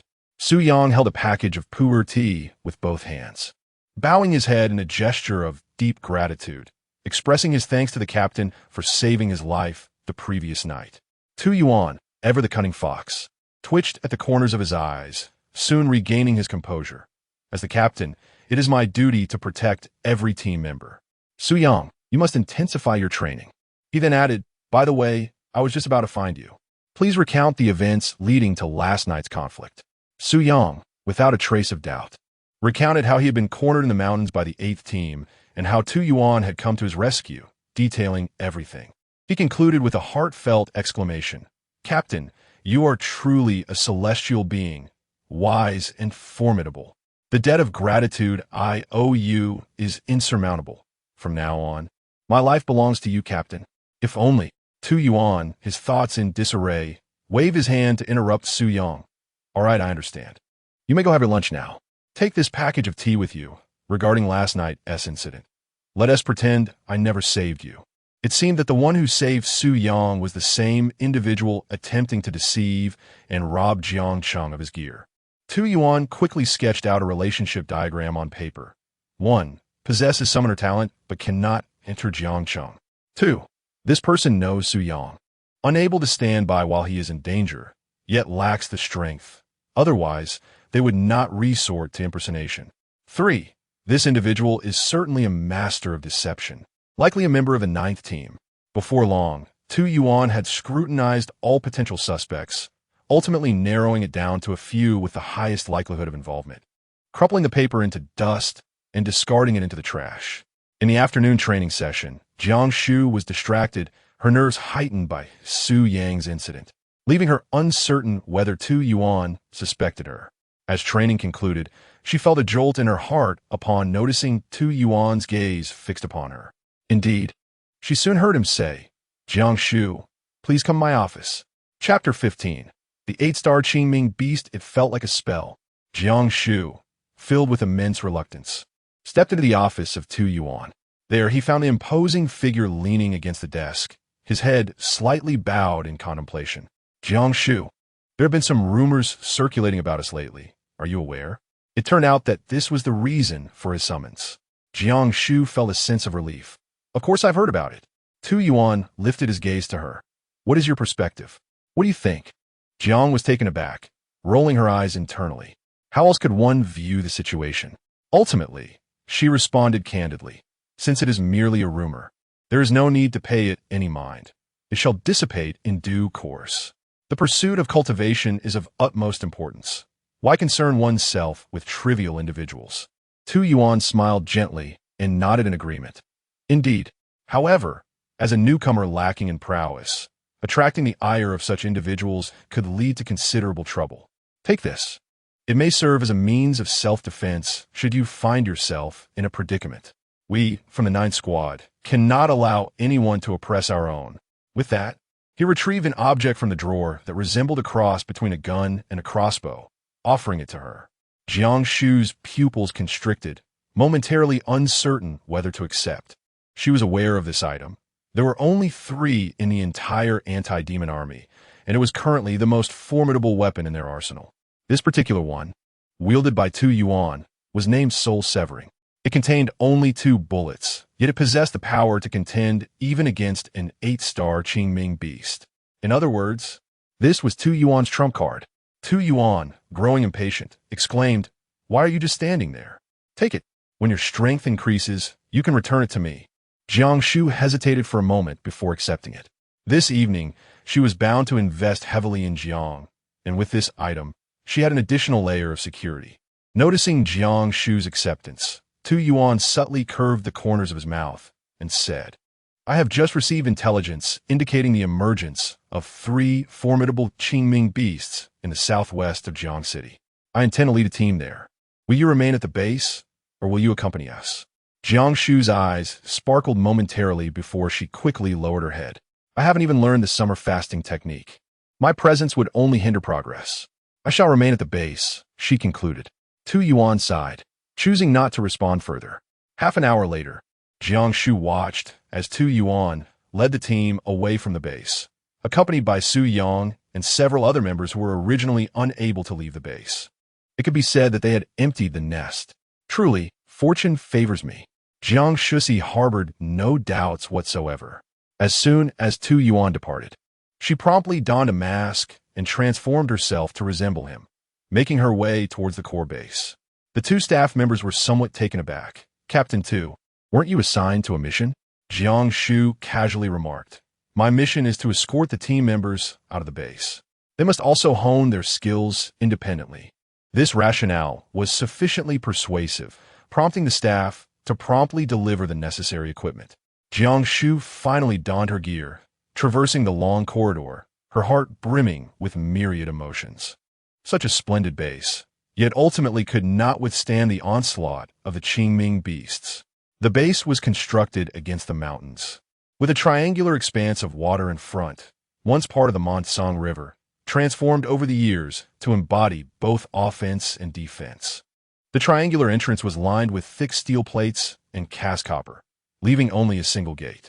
Beyond this gate lay a world beyond human dominion. As the iron door descended behind her, Jiang Shu reclaimed her composure and activated her equipment. It must be said, the design of this gear was remarkably user-friendly. The vest, upon contact with water, would automatically generate a plasma barrier, isolating the body from the liquid. Furthermore, by channeling mental energy into the helmet, one could swiftly navigate in the desired direction. The Renouncing River flowed from north to south, its widest stretch exceeding a kilometer, stretching endlessly before her. There, high-tier Qingming beasts surely resided. Jiang Shu swiftly headed north in search of a suitable Qingming beast to serve as her battle companion.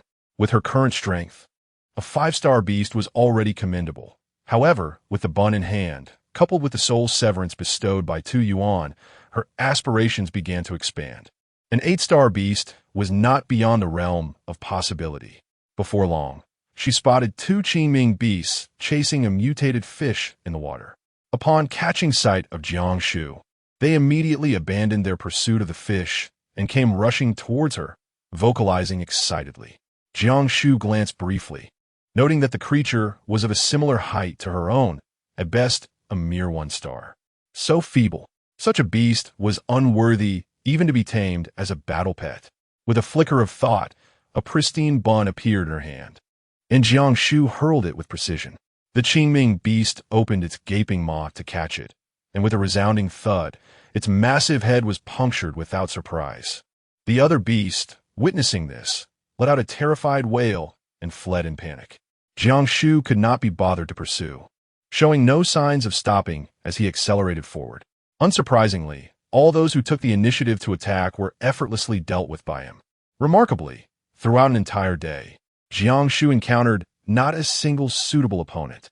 He traversed nearly 1,000 miles, yet not one of the Qingming beasts he encountered surpassed 5 stars. Logically, as the end of days approached, one would expect the presence of higher-tier Qingming beasts to increase. In a past life, on the day of the Qingming beast uprising, towering creatures over 10 meters high were visible in every direction, with those exceeding 8 stars in abundance, a dark tide stretching endlessly. Even if the main forces had yet to arrive, it was inconceivable that not a single 8-star Qingming beast could be found in this 1,000-mile expanse of the river. Furthermore, the Qingming beasts encountered seemed to be fleeing from north to south, as if escaping. Or were they running from? Jiang Shu was utterly perplexed. This place was already Yinfeng, nearly 1,000 miles away from the Renouncing River base, and it was also the broadest expanse of water in the entire Renouncing River. The riverbed is strewn with grotesque stones, occasionally revealing the remains of sunken vessels, while the deep waters render visibility exceedingly low. One fateful night, after a long day of toil, Jiang Shu sought refuge on a seemingly intact ship, a meager sanctuary for rest. This vessel, towering at least 10 meters high, lay submerged like a mountain beneath the river surface. It had been abandoned for over a decade, since the arrival of the Longyu water. The once bustling river had become a domain for the ferocious Qingming beasts, leaving no ships and no souls in sight. Though dilapidated, it was certainly preferable to lying beneath the stones. Jiang Shu retrieved provisions from her spatial pouch, replenishing her strength with the rations prepared prior to her departure, and indulged in a brief slumber. The Qingming beasts, known for their nocturnal habits, prompted her to plan a reconnaissance in the latter part of the night, hoping to encounter a solitary high-level beast. Time passed, and suddenly she sensed the approach of a Qingming beast heading in her direction. Since awakening her spiritual powers, her mental acuity had grown tremendously. Now, she could perceive the slightest disturbances within a 10-mile radius. The creature drawing near was a Qingming beast, towering over 10 meters. With a green visage and menacing tusks, adorned with 2 curved horns atop its head. Its limbs were a curious mix of long and short, wielding a massive axe with ease. A long, fish-like tail swayed behind it as it propelled itself forward with astonishing speed, its robust legs covering 100 meters in a mere instant. Its mountain-like form exhibited no clumsiness whatsoever, indicating a formidable strength of at least 8 stars. Jiang Shu was overjoyed. It was truly a case of having searched far and wide only to find the answer at her doorstep. With a thought, she grasped the bun in her hand and quietly lay in wait, reciting the Hidden Day technique once more. Just as she was about to make her move, she suddenly sensed another Qingming beast within her range. Its hue was a deep, dark blue-black. This type of Qingming beast was a sight she had never encountered before. Its power was undoubtedly greater than that of the previous one. Shortly after, 2, then 3. In a brief span of time, 4 high-level Qingming beasts had appeared within a 10-mile radius. She found herself surrounded. Chapter 16.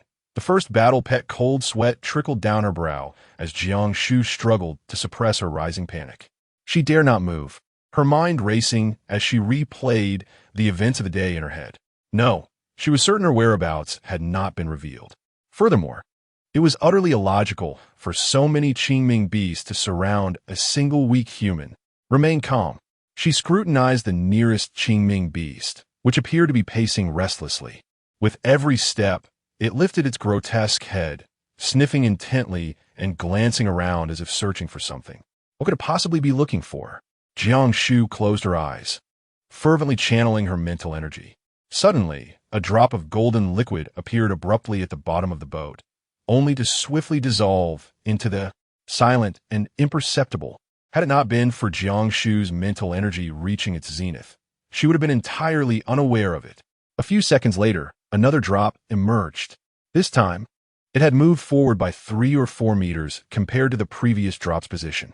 It was as if something was traversing along the bottom of the boat, leaving a trail of blood in its wake. It must have employed some form of cloaking artifact or skill. Golden blood? A profound tremor coursed through Jiang Shu's heart. The anti-demon army had documented that the Qingming beasts were categorized by their varying degrees of nobility and rank.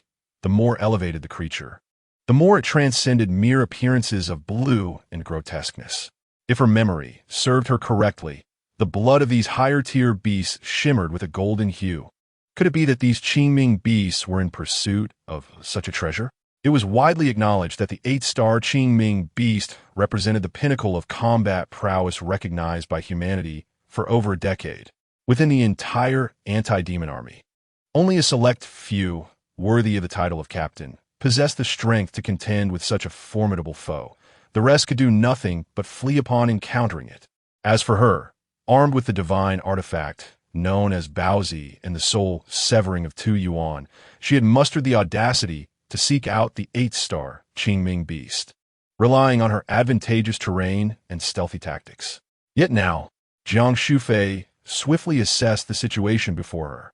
When the azure beast approached, It would undoubtedly detect her concealed presence within the derelict ship.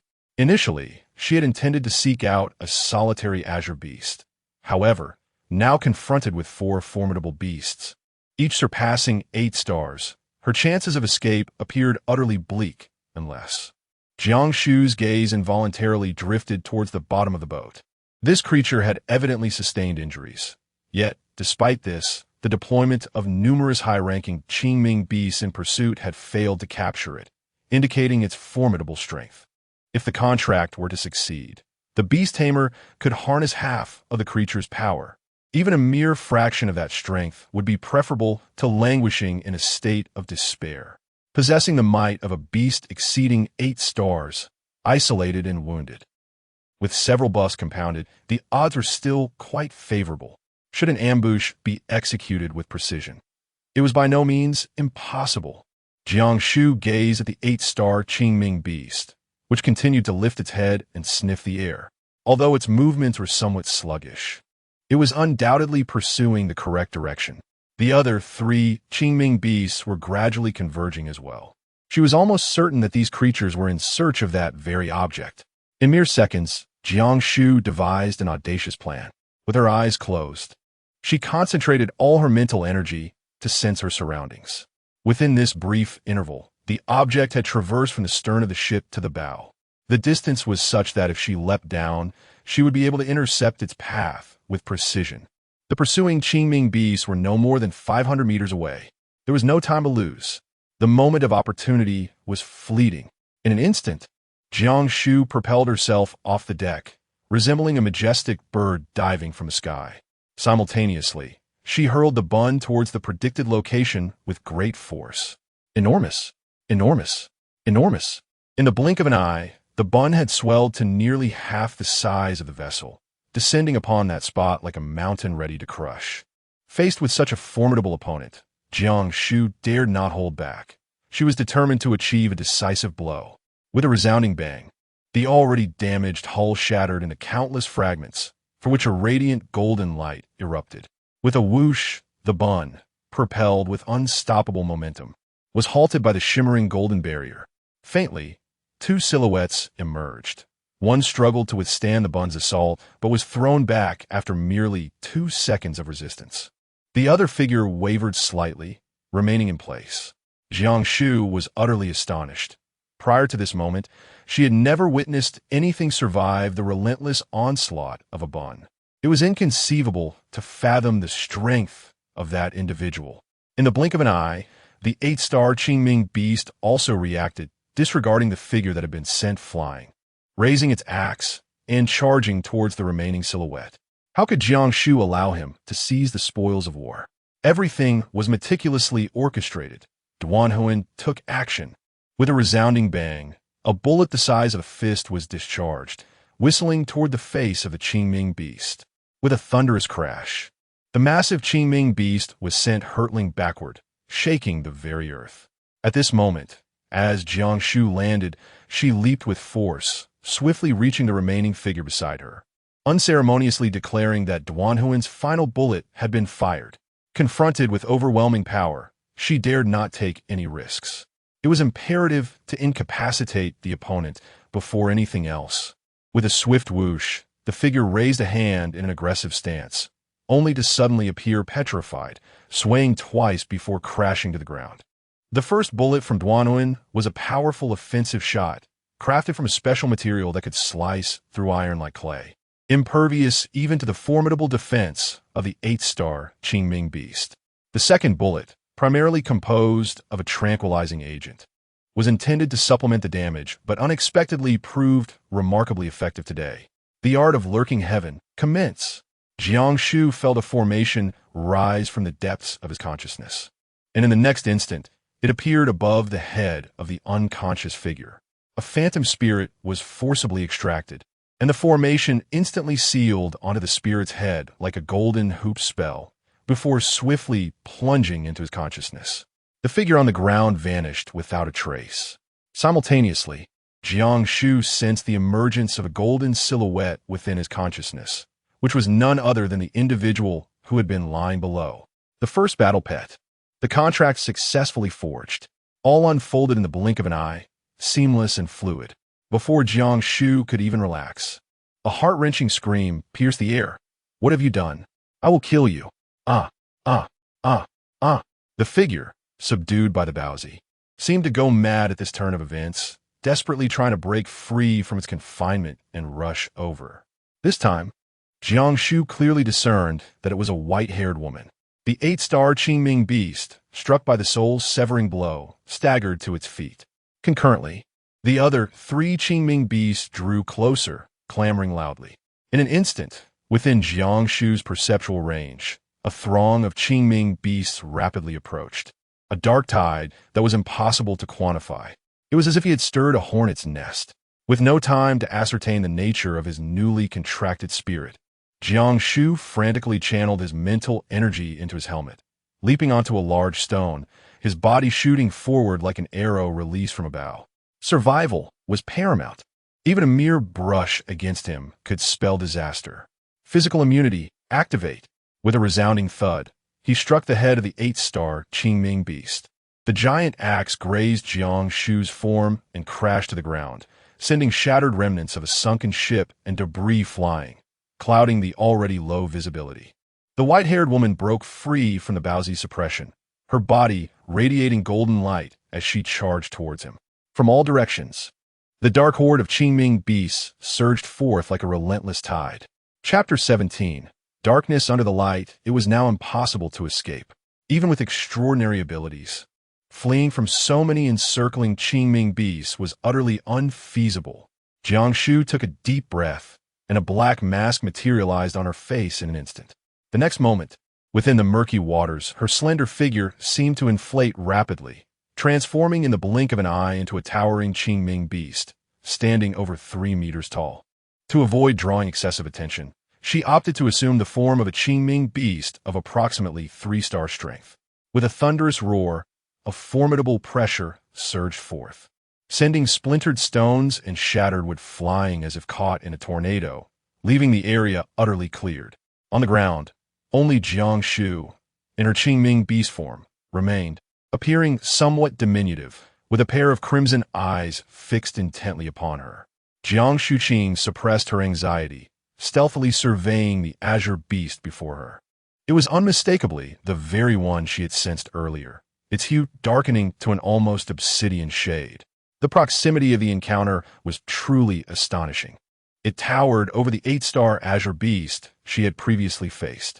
Its dark, azure body was adorned with scales the size of dinner plates, gleaming with a sheen reminiscent of steel, instilling a fear that even a soul-severing strike might not harm it. The area along its back, where antennae sprouted, was significantly swollen, an indication of its formidable strength. Around its thick neck dangled a string of skulls, some human, some bovine, with the largest unmistakably belonging to an azure beast. There were at least 40 or 50 in total. Behind it loomed a dense throng of azure beasts, both large and small, easily numbering over 100 at first glance. It was evident that this azure beast was the leader. Ordinarily, one who has contracted an azure beast as a battle companion would be able to comprehend its language, permitting unimpeded communication. Yet, at this moment, her contracted companion lay unconscious, leaving her utterly unable to decipher their speech. If only she could inquire. Jiang Shu was the first to speak, exclaiming with fervor as she pointed decisively towards a certain direction. The implication was unmistakable. The leader, with a series of murmurs, issued a few commands, and with a grand gesture, surged ahead in that very direction. Hundreds of Qingming beasts swiftly divided into 2 groups. One followed the leader in a headlong rush, while the other pursued the vanishing figure of the silver-haired woman. Jiang Shu hesitated momentarily before swiftly pursuing the leader. As the adage goes, the most perilous places are often the safest. This azure beast, formidable in strength yet lacking in intellect, would ensure that no other entities dared to strike against her while she remained in its company. Even the silver-haired woman would have to regard the might of this group with caution. Jiang Shu never anticipated that this pursuit would extend throughout the night, covering nearly 1,000 miles. It was only when dawn broke that the caravan finally came to a halt. Remarkably, the leader harbored no doubts, resolutely continuing the chase in that direction. The Qingming beasts, which are known to lurk by day and emerge at night, sought their resting places with the first light. Collapsing into deep slumber, their bodies sprawled haphazardly as their snores resonated like thunder.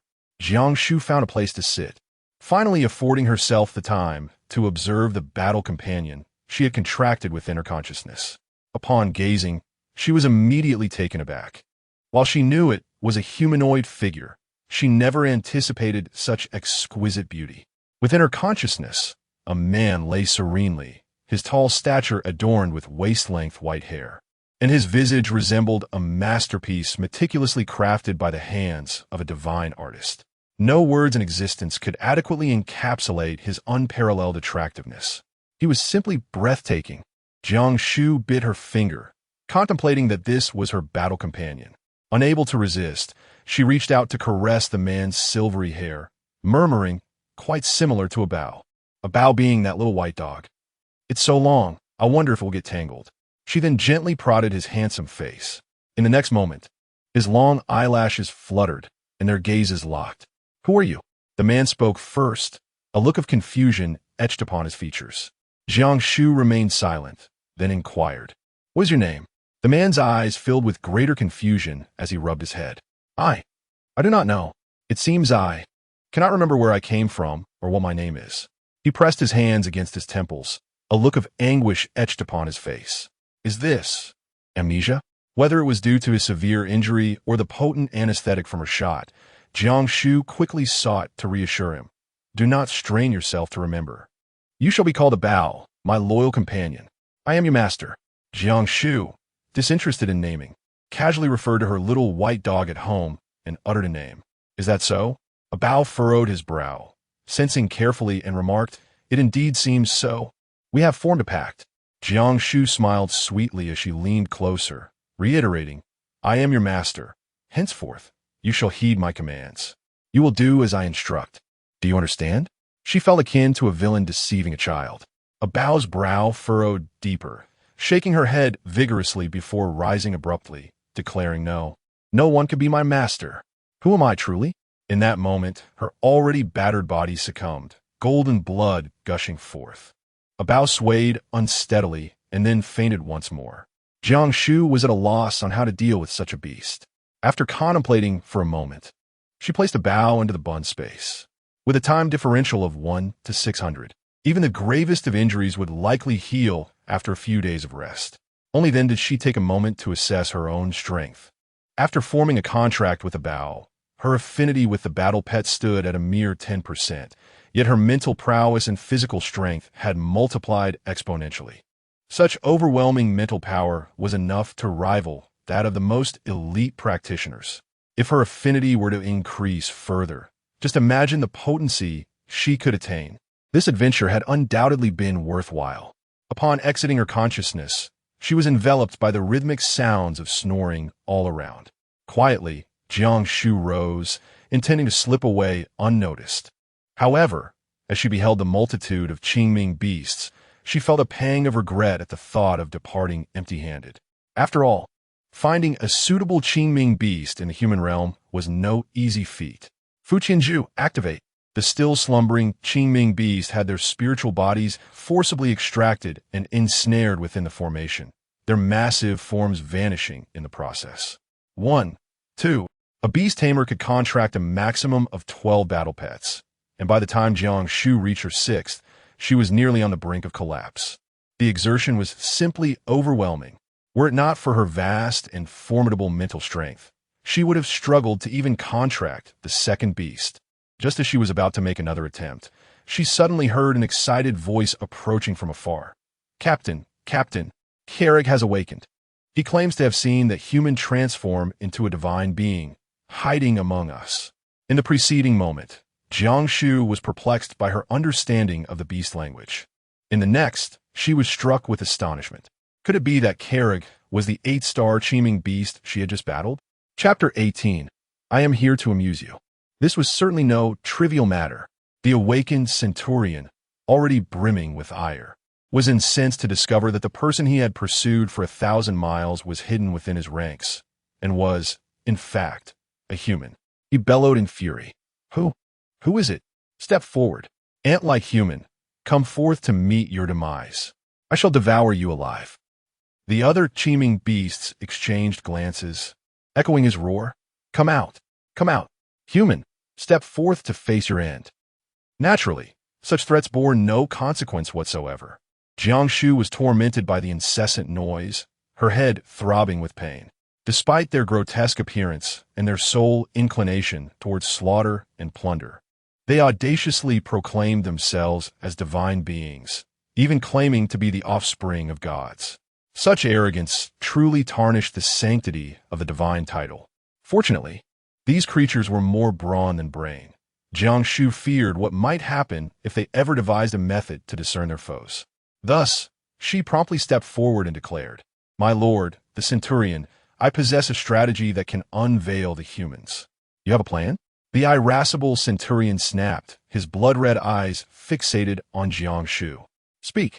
Jiang Shu, unhurried, remarked, since Carrig asserts that humanity has ascended to the status of divine offspring, it follows that they are undoubtedly ignorant of the tongue of the divine race.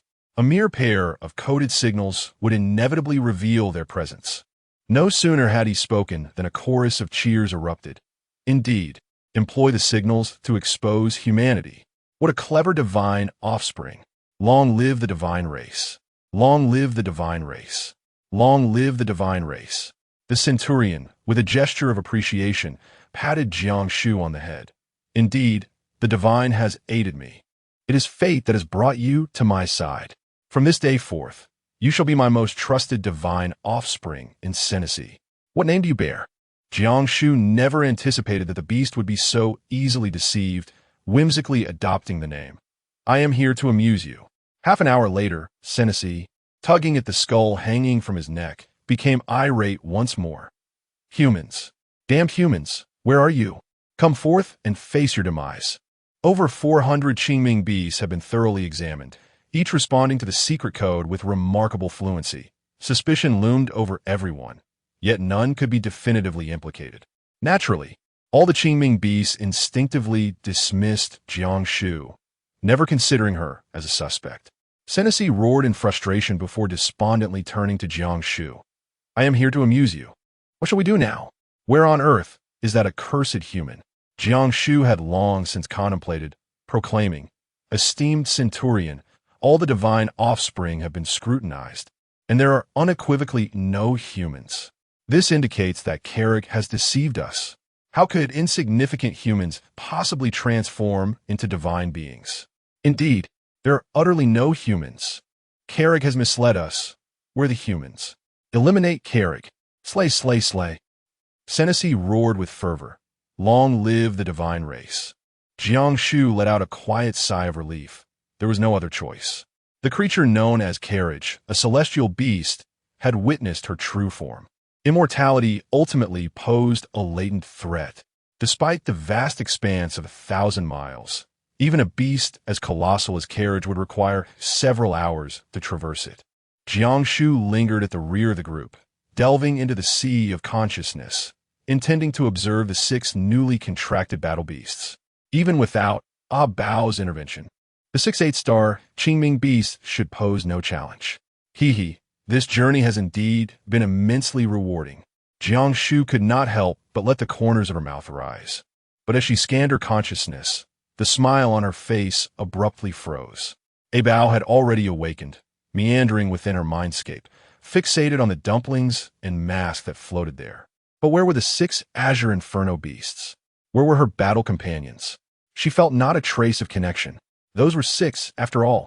After searching all around, Jiang Shu clenched her fists and turned to Bao, inquiring, Where are my battle companions? Bao slowly opened her eyes, wearing an expression of nonchalance, and replied, I ate them. What? Ate them?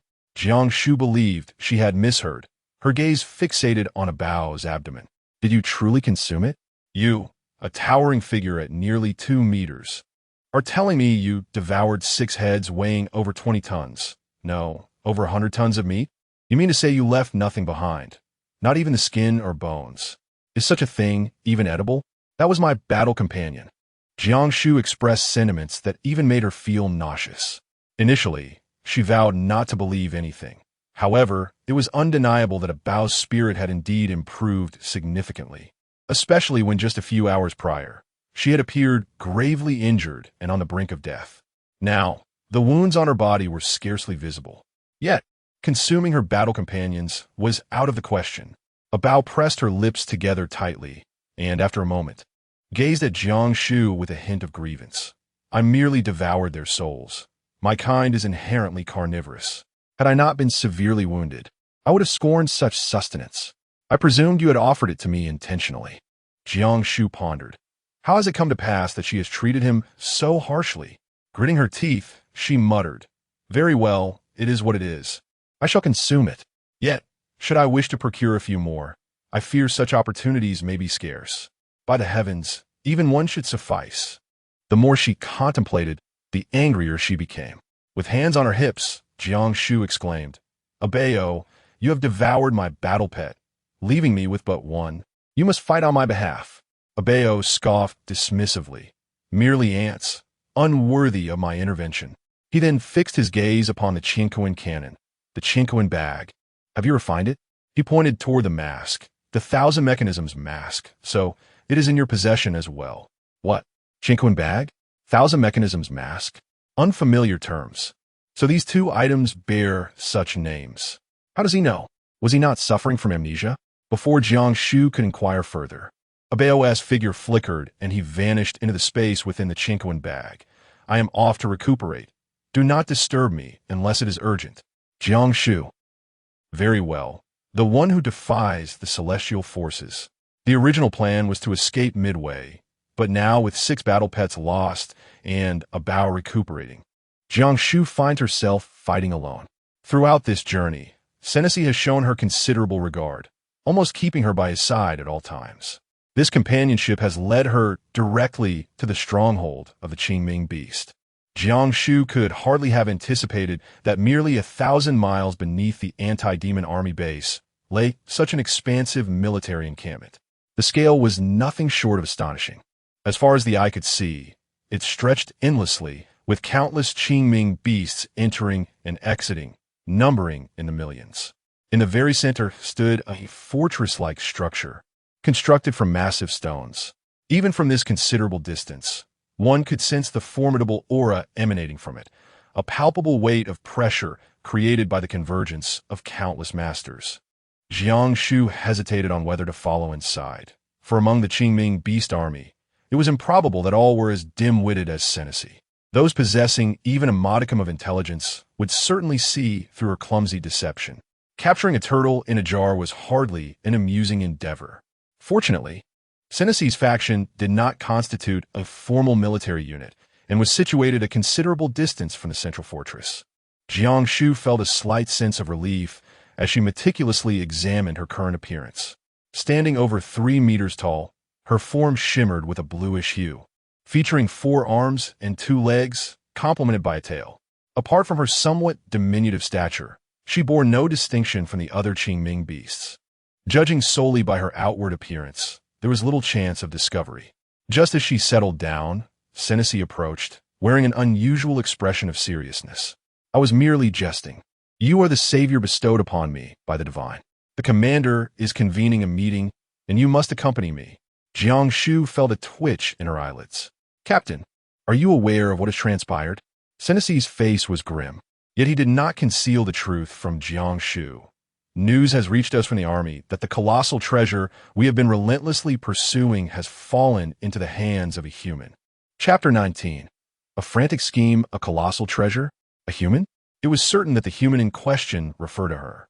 However, as for the treasure, it seemed she had not acquired any riches at all. Jiang Shu's eyes darted, feigning an air of profound mystery as he proclaimed, My lord, in my earlier years, I dabbled in the art of divination. With but a spell, I can ascertain the whereabouts of the great treasure. I shall undoubtedly aid you in capturing the human and seizing the grand prize. Senesi, elated, responded, What a delightful jest. You possess such remarkable abilities. Pray do tell. Where is that human? Seizing the opportunity, to further ensnare Senesi, Jiang Shu continued, to perform the divination, one must select an auspicious time and arrange the necessary formations. Furthermore, my lord, you must disclose to me what this great treasure is. Senesi tilted his ugly, oversized head, hesitating for a moment before whispering, there is an edict forbidding disclosure. However, since I am merely jesting, you are my most trusted divine offspring, and I shall confide in you. The great treasure is not a treasure at all. It should be a person, yet not entirely human. This is all I know. What could it possibly mean to be a person, yet not a person? Jiang Shu found herself enveloped in confusion, yet an instinctive sense warned her against meeting that so-called general. Thus she proclaimed, my lord, I shall immediately prepare to perform a divination. However, I implore you, please do not speak of me in the presence of others, for it would render the divination inaccurate. Senesi, thoroughly convinced, nodded repeatedly and departed with great delight. Jiang Shu finally calmed down, taking a stick to doodle on the ground, attempting to organize the thoughts swirling in her mind. Let us not dwell on the nature of that treasure for the moment. Presently, the entire Qingming beast army is aware that human has absconded with their precious gem, and the next course of action will undoubtedly be a widespread manhunt. The surviving Carrig has also witnessed her transformation into a Qingming beast. Her current situation is exceedingly perilous. She must leave at once. Jiang Shu stepped out of the camp and beheld several azure beasts feasting upon their repast, which consisted of mutated fish and shrimp from the river, both large and grotesque. Amongst this ghastly fare lay bloodied, raw flesh, the form of which was indiscernible, whether human or sheep. One of the beasts beckoned her and exclaimed, "Come and play. This is a delicacy specially prepared for you by the adults, succulent human flesh. Do come and savor it." Jiang Shu felt a wave of nausea wash over him. Seeking an excuse, he muttered, I want to eat this. I shall step outside to see if there is anything else to eat. As he stepped out of the camp, he heard a voice behind him say, just teasing you. It's perilous to venture out alone.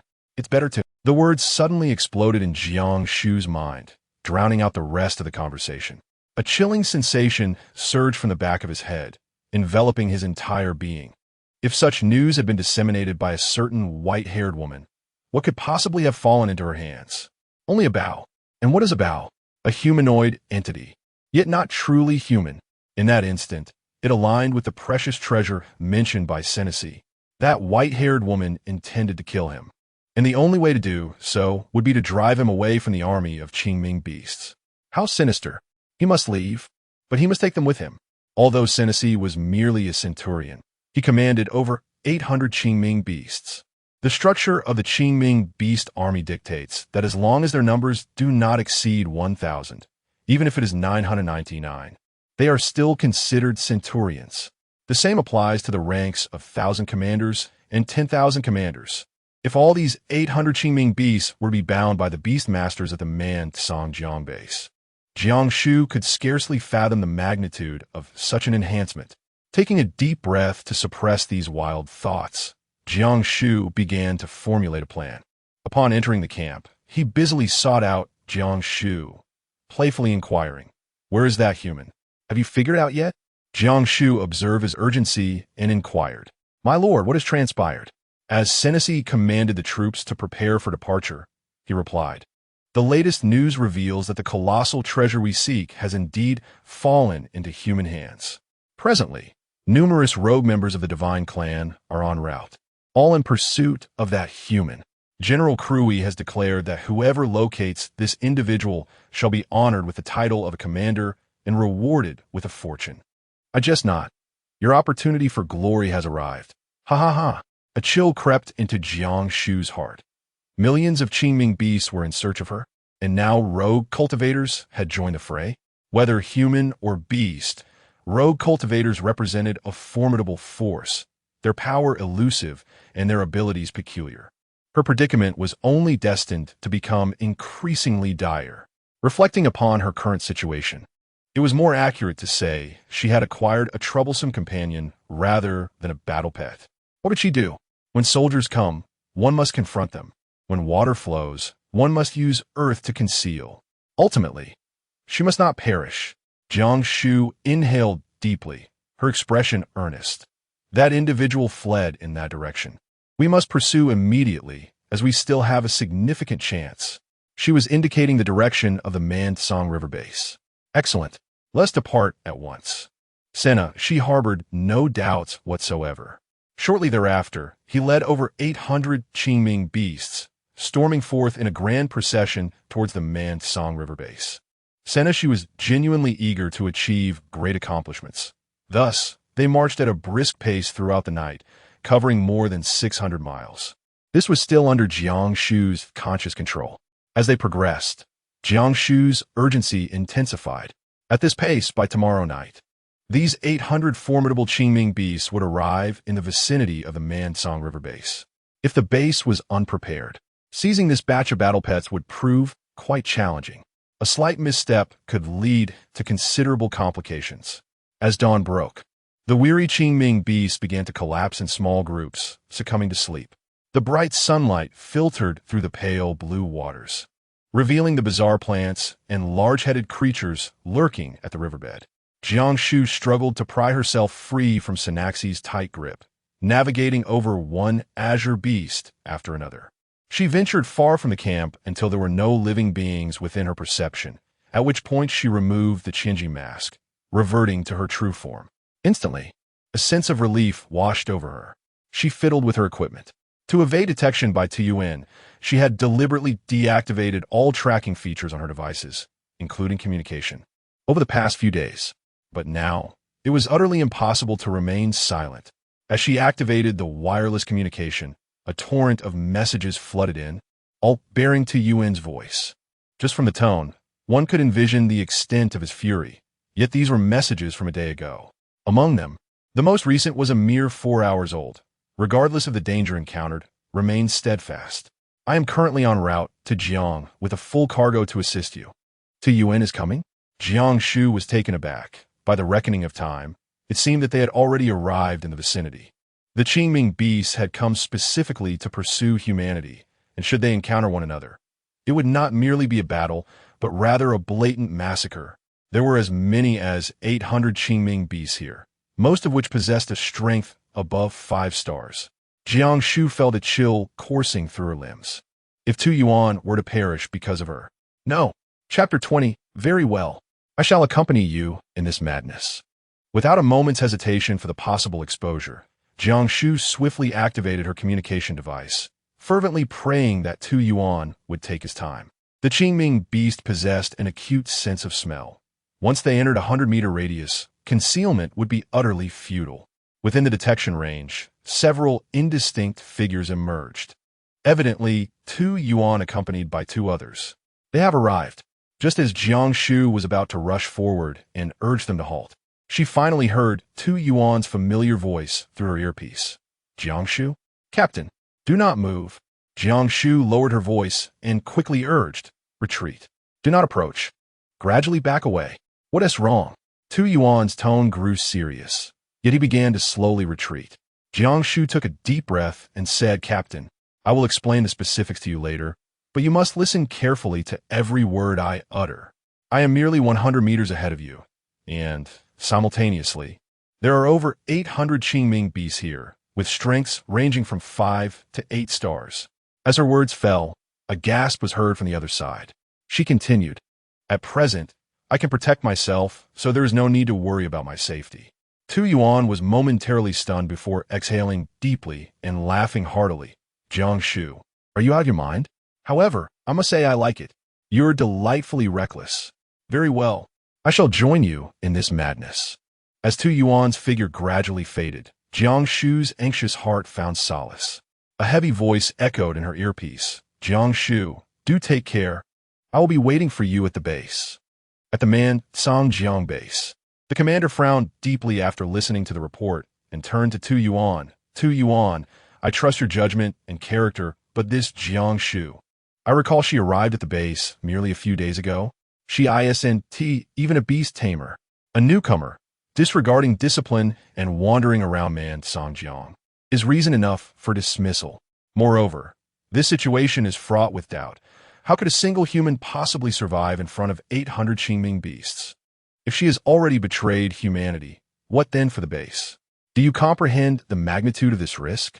Tu Yuan stood tall, his gaze unwavering. Commander, I firmly believe in Jiang Shu's integrity. She could never betray humanity.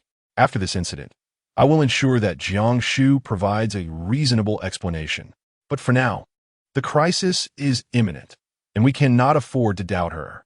Commander, I am willing to stake my life on it. He understood the commander's position. Yet at this moment, if he could not sway the commander, Jiang Shu would undoubtedly perish. The commander paced anxiously for a couple of rounds before resolutely declaring, "Very well. One cannot catch wolves without risking the lamb. I shall take the plunge and gamble with you." Soon, the first-level combat readiness was activated. Jiang Shu, in a state of drowsy confusion, had slumbered for a brief while, yet an unsettling feeling lingered within her, prompting her to awaken before the sun had dipped below the horizon. After all, she was not a Qingming beast, unaccustomed to the nocturnal lifestyle, but the fatigue of recent days weighed heavily upon her. The Mo beast, a rare offshoot of the Qingming species, bore a size akin to that of a human, rendering it quite diminutive within the beastly realm, and it possessed little combat prowess. This creature was characterized by its disproportionately large oval head in relation to its body, lacking tentacles, but instead adorned with two dorsal fins. Not only did it move with remarkable swiftness, but its considerable head could transmit messages over a radius of 1,000 miles, akin to human radio waves. Thus, within the Qingming clan, Mo beasts were typically employed for reconnaissance and communication. In the ranks of the Senesi, a contingent of nearly 1,000, there existed but a single Mo beast. Was there some urgent news? The Mo beast, displaying a hint of anxiety in its darkened hue, continually glanced towards Senesi without uttering a word. As they approached the heavily fortified Jiang base, every morsel of information became paramount. Furrowing her brow, Jiang Shu spoke tersely, "If you disturb the Lord's rest, can you bear the consequences? Should there be anything to convey, I shall relay it on your behalf. Remember, I am the most trusted envoy of the Lord." Senesi, not only dim-witted, but also notoriously irritable, especially when roused from slumber, could inflict severe punishment for even the slightest provocation. The Mo beast, intimidated, recoiled slightly, hesitating before attempting to speak. However, Jiang Shu interjected, "Let us converse aside. Military secrets must be guarded against prying ears." The Mo beast raised its thumb in approval, praising Jiang Shu's professionalism. Jiang Shu suppressed the cold smile at the corners of his mouth and distanced himself from the clan with the ink beast before he finally spoke. The ink beast, filled with urgency, exclaimed, "I was merely teasing you. Quickly summon the elder. We must depart at once. Someone is in pursuit." "So soon?" Jiang Shu furrowed her brows, asking, "Is it the other troops of General Clue that have caught up?" The ink beast shook its head in response. "No. The main army is still scouring the area for that human. It is those rogue cultivators who have caught up. Somehow, they have received news, and, given the distance, they will reach us in merely 2 hours." Jiang Shu nodded, acknowledging her understanding. "I shall inform the elders." In a fleeting moment, Baozi struck with remarkable swiftness, piercing through the beast's large head before it could react. Fu Qianzhu, activate. The spirit consciousness of the beast was extracted, and its corporeal form vanished from a spot. Everything proceeded smoothly, and Jiang Shu let out a slight sigh of relief. Throughout her journey, she had pondered how to eliminate the beast without drawing any attention. To engage the Senesi team, the beast posed a significant threat. Its speed was alarmingly swift, making pursuit nearly impossible. Even if they managed to catch up, upon sending out a distress signal, all beasts within 1,000 miles would be alerted, sealing their fate. The beast must perish. At present, it had served its final purpose. Yet, why were the pursuers mere rogue cultivators, rather than other military squads? Jiang Shu, perplexed and unable to comprehend the situation, ultimately shook his head in resignation, concluding that it mattered little. They would have to contend with it regardless. As the sun dipped below the horizon, casting a twilight glow, Jiang Shu calculated that the preparations at the Jiang base were nearly complete. It was then that he roused Senesi from his slumber to relay the intelligence regarding the ink beasts. The speed of the scattered cultivators would undoubtedly surpass that of the team, and they were likely not far off. Enraged, Senesi vociferously expressed his frustration, rallied the team, and swiftly commenced a forced march, during which he inquired of Jiang Shu about the whereabouts of the ink beasts.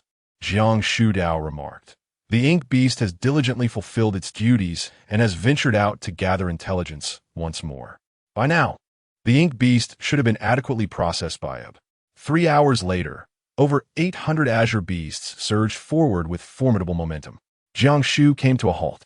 The expanse of water before him lay tranquil and undisturbed, just as it always had. Flanking him were towering walls, disguised to resemble a mountain range. Each segment was forged from copper and cast iron, impenetrably solid, linked to high-pressure apparatuses aptly described as the prison of the Qingming beasts. At this juncture, over 800 Qingming beasts had already been ensnared within the encirclement. Sanaxi finally realized that Jiang Shu had not kept pace. Having raced this far without encountering a single trace of humanity, his frustration reaching a boiling point, he bellowed, "Am I merely jesting with you? Did you not claim that humans fled this way? After pursuing for so long, where are they? Where are they? Should I fail to see any humans soon, I shall tear you apart." Jiang Shu smiled faintly and said, "Sena Shi, have you not been searching for that human all along? Yes, you. The individual you seek is right here." Chapter 21. The invincible treasure of the world right here. Sena Shi's blood-red eyes scanned the surroundings, lifting his large and grotesque head to sniff the air vigorously. He finally sensed something amiss. "There are humans here, not just one, but many." As he spoke, his gaze gradually ignited with excitement, and he bellowed, "Ha ha! Today I shall feast to my heart's content. Long live the divine race.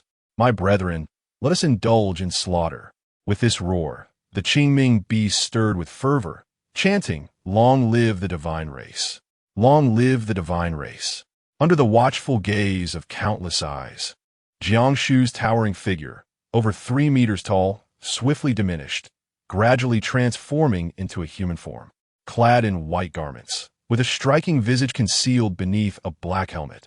His long hair flowed gracefully in the water like seaweed. A single individual, standing before nearly 1,000 colossal Qingming beasts, exuded an air of sovereign defiance. Hidden in ambush, Tu Yuan clenched his fists and quietly commanded, "Attention all units. Prepare. Jiang Shu, the traps are set. Prepare for retreat."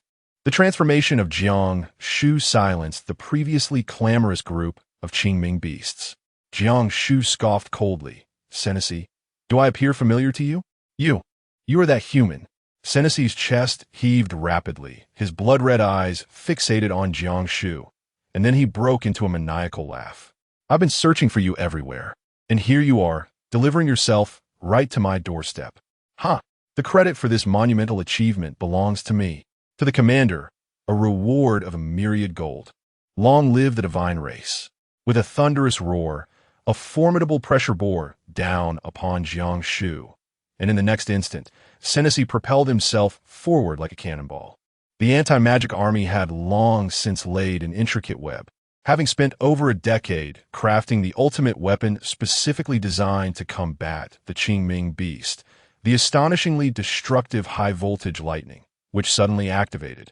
Abruptly, a cacophony of crackling sounds erupted around them, and a dazzling circle of light exploded, halting Senesi's soaring form mid-air.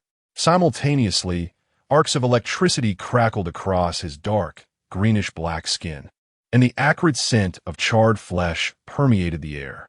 With a resounding thud, Senesi's colossal body crashed to the ground. The cannon was fired. Countless projectiles surged from both sides. High-pressure shells, tear gas canisters, explosive rounds, all hurtling towards the disarrayed Qingming beasts. The air was thick with the scent of smoke, amidst the cacophony of roars and agonized screams. In this battalion, most of the Qingming beasts were formidable, caught off guard by the sudden onslaught, and as they regained their senses, they immediately launched a counterattack. At the entrance of the Mankangjiang base, a natural encirclement formed, forged from solid bronze and iron, with only the southern side bordered by a natural mountain. Soon, the encircled Qingming beasts identified a point of egress. A tremendous force crashed against the nearby mountainside, sending debris flying and creating a massive crater, followed by a relentless barrage. Observing the battlefield, Tu Yuan's expression shifted. He swiftly directed firepower to concentrate its assault on that location. The Qingming beasts, driven to frenzy, huddled tightly together. The outer circle withstood the barrage of shells and high-voltage attacks, while the inner circle fought desperately to shatter the mountain. Before long, the naturally robust mountainside yielded to their relentless assault, creating a breach. Suddenly, a half-human, half-beast creature emerged from the opening. Astonishingly, another ink beast had appeared. Jiang Shu's expression shifted dramatically. If this ink beast were to disseminate information, it would likely herald the arrival of the formidable Qingming beast and its million-strong army. Captain, you shall guard this place. I shall pursue. The black beast is entrusted to you for the contract. Without a moment's hesitation, Jiang Shu immediately pursued. The fissure in the mountainside continued to widen, teetering on the brink of collapse, while the Qingming beast could break free from the encirclement at any moment. Tu Yuan let out a cold snort and charged forward, rallying the anti-demon army. Follow me into battle. This was still a juvenile ink beast, small in stature, yet not lacking in speed, rampaging through the depths of the river while emitting frantic cries. It seemed to be signaling for help. Jiang Shu's heart raced with urgency. If only there were a single ink beast within 1,000 miles, she would be able to receive the message. With a flicker of intent, the bun soared through the air like a shooting star, striking with great force. The ink beast, agile as ever, let out a wail and fled even faster. "Abeo!" Jiang Shu called out, and in an instant, Abeo, clad in white garments, appeared by her side, arms crossed, and a displeased expression on her face. "What do you want?" "Capture it." Jiang Shu gestured towards the ink beast. Abeo glanced at it and scoffed. "Such a trivial creature is not worthy of my effort." Jiang Shu gritted her teeth in frustration, pondering how she had ended up with such an unreliable creature as her battle pet. To her astonishment, the ink beast she had previously absorbed into her consciousness still lingered. She could not fathom why Bao had not devoured it. After attempting to summon it twice without success, she heard Bao's mischievous laughter. "It's futile. It now obeys me." With a gentle lift of his hand, he commanded, "Go." Jiang Shu, what is happening? Is her contracted battle pet refusing to obey her? What on earth went wrong? Bao, standing nearby, laughed with great satisfaction. "Do you see? This is what it means to command a beast. What do your human techniques amount to?" Jiang Shu raised an eyebrow slightly, secretly delighted. Regardless of how the Fianju fared, it mattered little, as long as she could master Abeo. Following Abeo's lead, she promptly exclaimed, "Abeo, you are truly remarkable. You can even command beasts." Such praise brought a sparkle to Abeo's eyes, who waved his hand grandly. To Jiang Shu's astonishment, the 6 Qingming beast she had painstakingly contracted previously materialized, obediently standing behind Abeo with expressions of flattery. "Did you not say you had devoured them?" Jiang Shu gasped, recalling her earlier distress. Abeo, with an expression of disdain, replied, "They were not palatable. I spat them out. Here you go." Jiang Shu, quite polite indeed.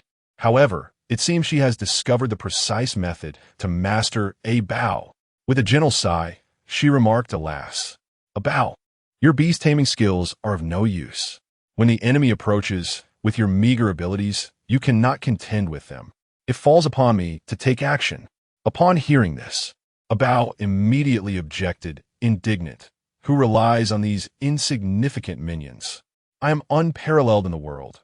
Watch closely, Shu Bao, for today I shall vanquish them."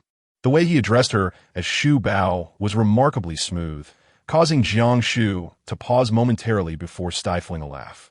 Although it sounded rather awkward, it undeniably marked a step forward in their relationship.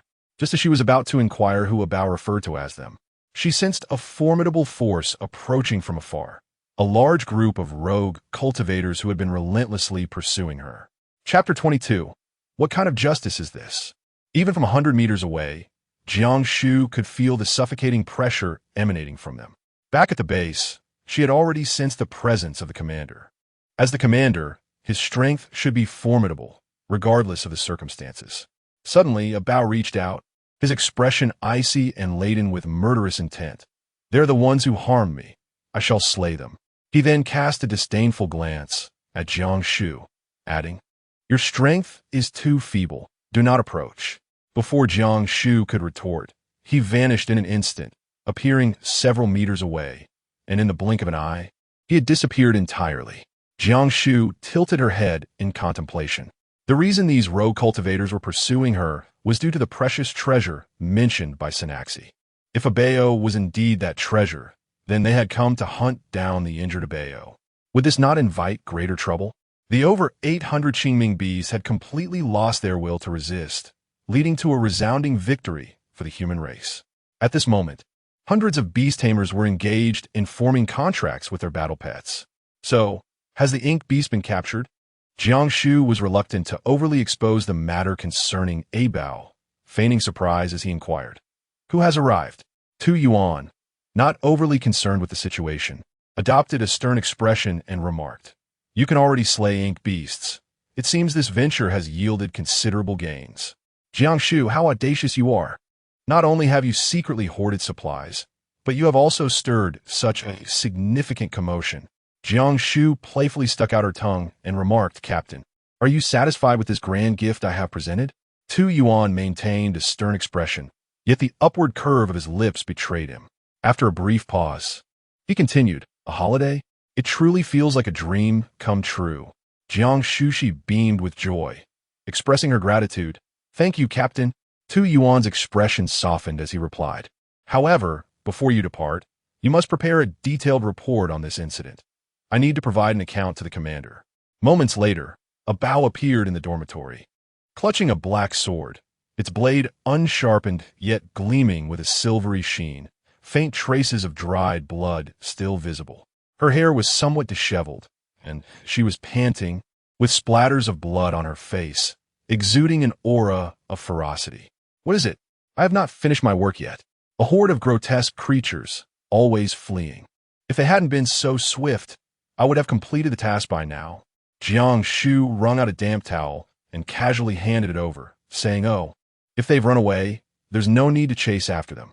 Let them witness the prowess of Abeo. We can save the next encounter for another time." Noticing that Abeo remained fixated on the towel, Jiang Shu took it upon herself to gently wipe his face and hands clean. Abeo, however, surveyed the surroundings before turning over and reclining onto her bed. After uttering a few words, he truly succumbed to slumber. Jiang Shu. In principle, pets should not be allowed on the bed.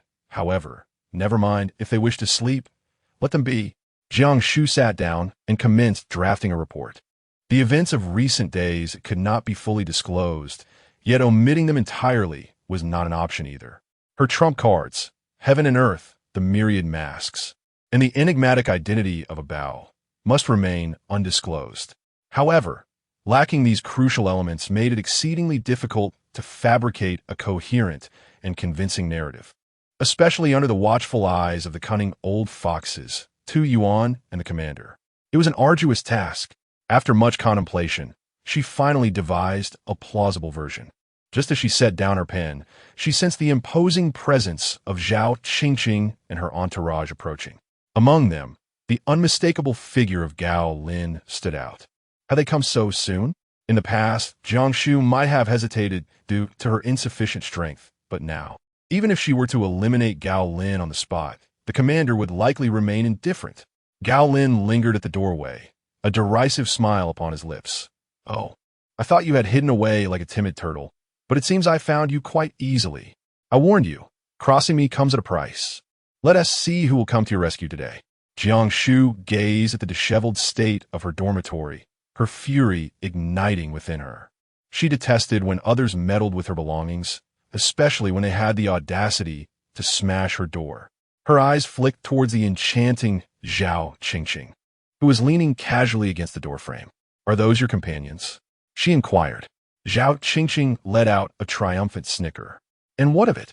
Deputy Captain Gao has been waiting for you for quite some time. Who's to blame for your tendency to offend others? Tu Yuan is still busy outside. and no one will come to your rescue. My advice is to kneel and admit your mistakes. Deputy Captain Gao has recently contracted 2 8-star Qingming beasts, and someone like you, who relies on backdoor connections, will never have such an opportunity in this lifetime. As she spoke, she inched closer to Gao Lin. What a sense of justice! Upon hearing the praises from the beautiful woman, Gao Lin puffed up with pride and stepped confidently into Jiang Shu's room. Jiang Shu, I advise you. Jiang Shu was already seething with anger. Upon seeing him dare to enter, her eyes narrowed, and she raised her leg to deliver a powerful kick. Get out! With all her strength, the force of the kick was palpable, and one could even hear the sound of Gao Lin's ribs shattering. Gao Lin, standing an impressive height of 1.8 meters, was sent flying, soaring through the air for several meters before crashing against the dormitory wall, creating a substantial dent. He crumpled to the ground like a lifeless heap of mud. You. Zhao Qingqing stammered incoherently, her voice rising in a terrified scream. Chapter 23. I am the greatest source of confidence. The 2 companions who had come along, witnessing the scene unfold, let out a wild roar and summoned their battle pets. Both had contracted with Qingming beasts, one rated at 3 stars and the other at 5 stars, charging towards Jiang Shu. The attacks of beast tamers primarily relied on their Qingming beasts, as their personal strength was rather lacking. At such a close range, they were practically courting death. Jiang Shu exhibited no courtesy, remaining still as she unleashed a swift kick, sending both herself and her opponent hurtling through the air like a ball. Beside Gao Lin, 2 new holes appeared. The dormitory building trembled precariously. The physical immunity activated. The fist of the Qingming beast struck her, but with a flash of light, all the force was absorbed, leaving her utterly unmoved. Jiang Shu, is she truly this formidable? Zhao Qingqing was left in a state of shock, her body weakly leaning against the doorframe, trembling incessantly. What do you intend to do? The mere thought of having pointed a finger at her just a few days prior, demanding she wash her socks, filled her with a sense of dread. Jiang Shu, dismissive of her, turned and strode to the entrance of Zhao Qingqing's dormitory. With a forceful shove, she pried the entire door from its frame. Whirling around, she glared at Zhao Qingqing, exclaiming, "Zhao Qingqing, you've brought people to damage my door. You shall compensate for it. I might even dismantle your bed." Zhao Qingqing nodded incessantly, too terrified to utter a sound, large tears cascading down her cheeks. It was utterly terrifying. After a grueling journey that spanned 4 to 5 hours, they finally managed to hail a cab. By the time they arrived in Jiang City, the sun had already dipped below the horizon. Jiang Shu stood in a daze, gazing at this city that felt both familiar and foreign. The neon lights flickered, the city remained as boisterous as ever, and the myriad of lights resembled a great dragon, twinkling endlessly in the distance. What a beautiful world it is! Alas, in just 10 days, all of this will vanish from sight. Yet, she felt powerless to effect any change. Her melancholic mood persisted until she crossed the threshold of the workers' new village, where she was taken aback by the scene before her. From entrance to Building 2, security guards wielding electric batons stood vigil, one every 3 steps and a post every 5, showing no signs of rest, even as darkness enveloped the surroundings. The transformation of the security house was still underway, with hundreds of individuals bustling about. From the 1st to the 6th floor, everything had been completely renovated. The previous white walls were nowhere to be seen, replaced by surfaces gleaming with a metallic sheen. Jiang Shu lifted her head and, to her astonishment, saw a figure hastily descending the staircase, head bowed and radiating anger, who collided with her. "What do you want now?" The individual was in the midst of a scolding when he suddenly froze, rubbed his eyes, and scrutinized her closely, exclaiming with delight, "Miss Jiang, you have finally arrived." Recognizing the familiar voice, Jiang Shu also took a closer look and realized it was Li Guangming. In the brief span of just over 10 days since their last encounter, he had transformed so drastically that she could scarcely recognize him. The once glossy hair was now disheveled atop his head, and his previously vibrant demeanor appeared to have suffered a blow, leaving him listless and visibly thinner by several pounds. Jiang Shu was taken aback. "Manager Li, what have you been through?" Upon mentioning this, Manager Li nearly broke down in tears, forcefully discarding the documents he held onto the ground. Grasping Jiang Shu's hands, he lamented, "These unscrupulous citizens, I, Li, have traversed through life for half a century. Yet I have never encountered such shameless individuals in your community. By day, I lay the groundwork, and by night, they dismantle it. The materials I painstakingly gathered are stolen in the blink of an eye. Every household conspires to protect one another, leaving no trace to investigate. As soon as I commence work, they line up to lodge complaints with various departments. When I transport materials past their doors, they demand a toll. The moment I start, they claim I disturb their slumber, queuing up to demand compensation. If that weren't enough, they even threaten to leap from heights. Miss Jiang, I can no longer endure this." Listening to Manager Li's heartfelt grievances, Jiang Shu felt a mix of amusement and pity. Wasn't this the very essence of the people in this community? After offering a few words of comfort, Jiang Shu pointed to the security personnel who were ubiquitous. "So, this is their state of affairs?" Wiping his tears, Manager Li replied, "We have already signed a contract. I cannot betray your trust. To ensure timely completion, I must spend money and keep vigil day and night, preventing these rascals from causing disruptions. However, alas, Miss Jiang, rest assured, no matter how difficult it may become, I shall deliver on time. In just a few days, I shall complete my work." "You have worked hard," Jiang Shu sincerely expressed, finding him quite admirable. She added, "If you encounter difficulties in the future, feel free to seek me out. I will protect you." Li Guangming seemingly took no heed of her words, his hands tangled in his hair. "I guard against them day and night, engaging in a battle of wits daily with these individuals." As Jiang Shu stood here, it did not take long for people to recognize her. Word spread rapidly, and soon a considerable crowd had gathered at a distance, whispering and gesturing. Jiang Shu let out a cold laugh, raising her voice. "Manager Li, starting tomorrow, hold nothing back. Anyone who dares to stir up trouble, make sure to beat them to a pulp. If they die, it will be on my account. I, Jiang Shu, am not short of money, nor do I fear anyone. Should anyone dare to impede the progress of our project, make sure to eliminate them without hesitation. Whatever happens, I will take responsibility." Li Guangming was taken aback, swallowing hard. "Miss Jiang, do you have some sort of powerful backing?" Jiang Shu extracted the token of the anti-demon army from her pocket and presented it, inquiring, "Is this sufficient?" "Indeed, it served as my greatest assurance. To ordinary folk, the anti-demon army is akin to celestial beings. With the continuous incursions of the Qingming beasts over recent years, it has invariably been the anti-demon army that has annihilated them and concluded the skirmishes. The prestige and authority of the anti-demon army have long reached their zenith." Li Guangming's eyes widened in astonishment as he trembled while accepting the token, exclaiming with fervor, "The anti-demon army! Miss Jiang, you are indeed a member of the anti-demon army." At this juncture, Li Guangming's posture straightened, and with an air of command, he declared, "Everyone, heed my words. The project we are undertaking is under the auspices of Miss Jiang of the anti-demon army. Should anyone harbor nefarious intentions, they shall find themselves at odds with the anti-demon army. You are all permitted to eliminate them at any moment." The security personnel responded in unison, "Understood." After enduring a period of humiliation and frustration, he finally released his pent-up emotions at this moment.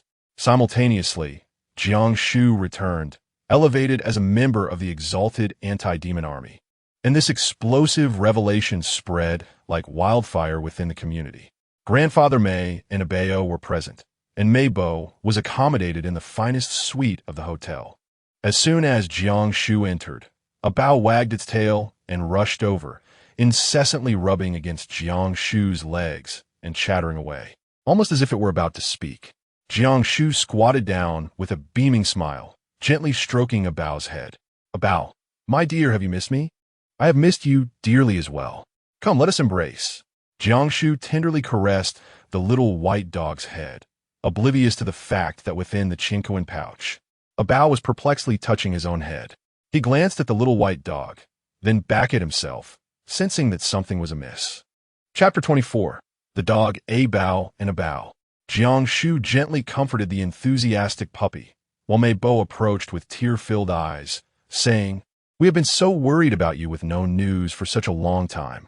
Jiang Shu smiled as she comforted Meibo, only to notice Hu Xiaojun's presence as well. She greeted him cheerfully.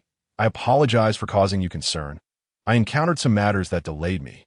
Hu Xiaojun promptly made arrangements, requesting the hotel to send over new dishes. As Jiang Shu dined, she listened to Meibo's incessant chatter. In her previous life, she found it bothersome, but now it felt incredibly endearing. Once the meal concluded, over an hour had elapsed. After Meibo took a moment to rest, Hu Xiaojun immediately stood up and said, "Shall I take you to see it now? As per your instructions, each of the 3 hotels prepares 500 tables every Friday, but since you have yet to return, I took the liberty of having them frozen. If you deem it necessary, I can arrange for the hotels to deliver to the warehouse tomorrow." Jiang Shu pressed her forehead with a sigh, initially contemplating a life devoid of cooking, savoring the warmth as she packed her meals into the Chinquan bag for leisurely enjoyment. However, now, everything had been frozen, and wasting food was not an option. Was it? Resigned, she said.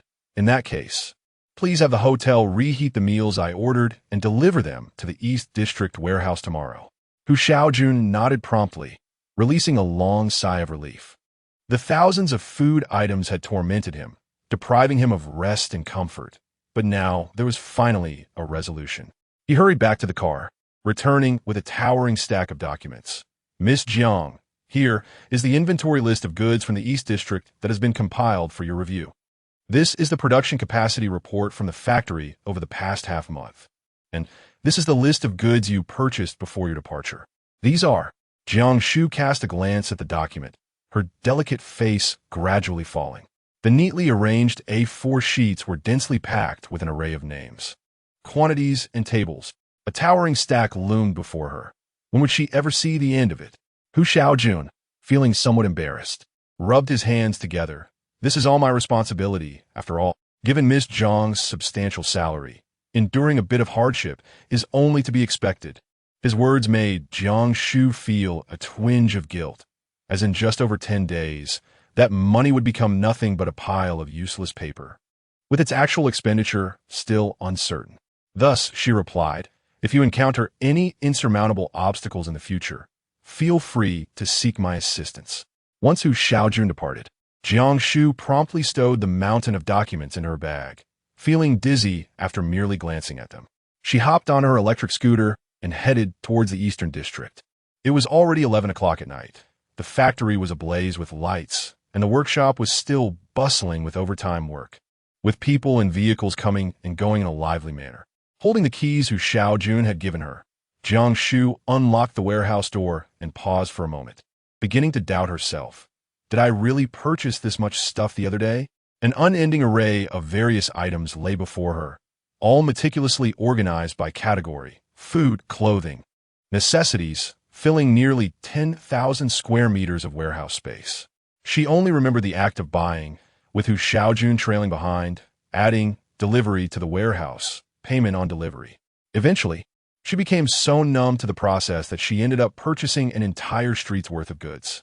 Stacked together, it was astonishing how much there truly was. Nevertheless, the sensation of spending money like water was undeniably exhilarating.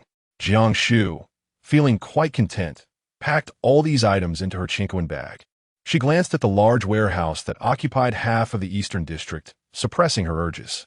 The supplies there were far too enticing, but it was not yet the right time to seize them. After freshening up, she intended to enjoy a splendid night's sleep. Little dog Abeo had been waiting eagerly by the bed. Upon seeing Jiang Shu emerge after drying her hair, it joyfully leapt onto the bed. Having not seen her for several days, it unabashedly demanded to join her. Jiang Shu had long since grown accustomed to this. She gently patted Abao's head and was about to speak when, in the next moment, Abao's tail stood erect, its eyes glinting with menace as it fixed its gaze intently on something behind Jiang Shu, barking furiously, "Woof! Woof! Woof!" Jiang Shu turned her head and was met with the sight of her battle pet, Abao, standing by the bed, arms crossed, gazing at the little dog with a look of confusion. Having long since grown accustomed to the enigmatic appearance of her battle pet, who would manifest without her summoning and often without warning, Jiang Shu reached out and gently patted Bao on the head, saying, Bao, be quiet, it's one of us. The little dog, obediently ceasing its barking, fixed its round, glistening eyes upon Bao. The two exchanged a silent stare, creating a somewhat awkward atmosphere. Bao, locking its gaze on the canine, inquired, what do you suppose its name is? Jiang Shu parted her lips slightly and whispered, it is named Bao.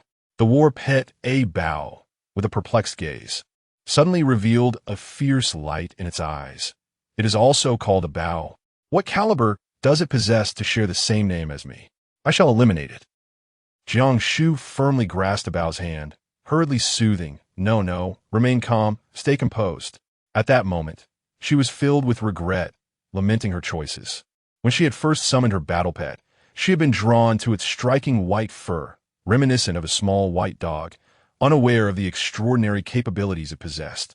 In a moment of carelessness, she had whimsically named her loyal companion after the dog she had cherished for years. At that time, she had thought it amusing to name all her battle pets Bao, Bao the first, Bao the second, so easy to pronounce. Little did she know that today would unfold in such an unexpected manner. Jiang Shu spoke in a disjointed manner, explaining, the name Bao truly embodies. For us humans, we only bestow such a name upon those we cherish deeply. I actually hold you in great affection, which is why I have chosen this name for you. As for the puppy, he pales in comparison to your significance. Bao is the finest in the world. Given the circumstances, Jiang Shu could only force herself to continue fabricating. But fortunately, upon hearing this, Bao's face lit up with joy. Really? Is that how humans are? Then how about I call you Shu Bao from now on? The way she uttered Shu Bao was smooth and delightful, but Jiang Shu felt it inappropriate. How could one address their master in such a manner?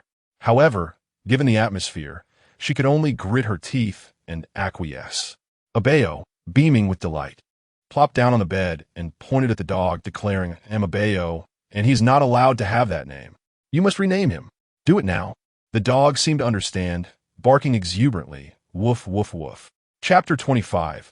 Farewell to Zhao Zijing. The situation spiraled out of control, and Jiang Shu felt overwhelmed, quickly restraining the dog. Bao, the puppy won't comprehend if you change its name. Perhaps you could choose another name? Bao's face immediately darkened. Shu Bao, you are unwilling to change its name while you change mine? And you dare claim that Bao is the best in the world? You deceitful person. Jiang Shu sighed, pondering the situation. She had yawned, having not enjoyed a proper night's sleep for several days. The hotel's plush bed was undeniably enticing, and before she realized it, she had succumbed to slumber. When she finally awoke, the hour had crept to 9:30, interrupted by the persistent ringing of her phone. Grabbing her device, she noticed several missed calls from Hu Xiaojun. As she answered, she could hear the distress in his voice. Miss Jiang, something terrible has happened. The items in the warehouse have gone missing. They were perfectly fine last night, and during my usual morning inspection. You mean the items I purchased a few days ago? They're not lost. I relocated them to another location last night. Do not worry, everything is fine. Relocated?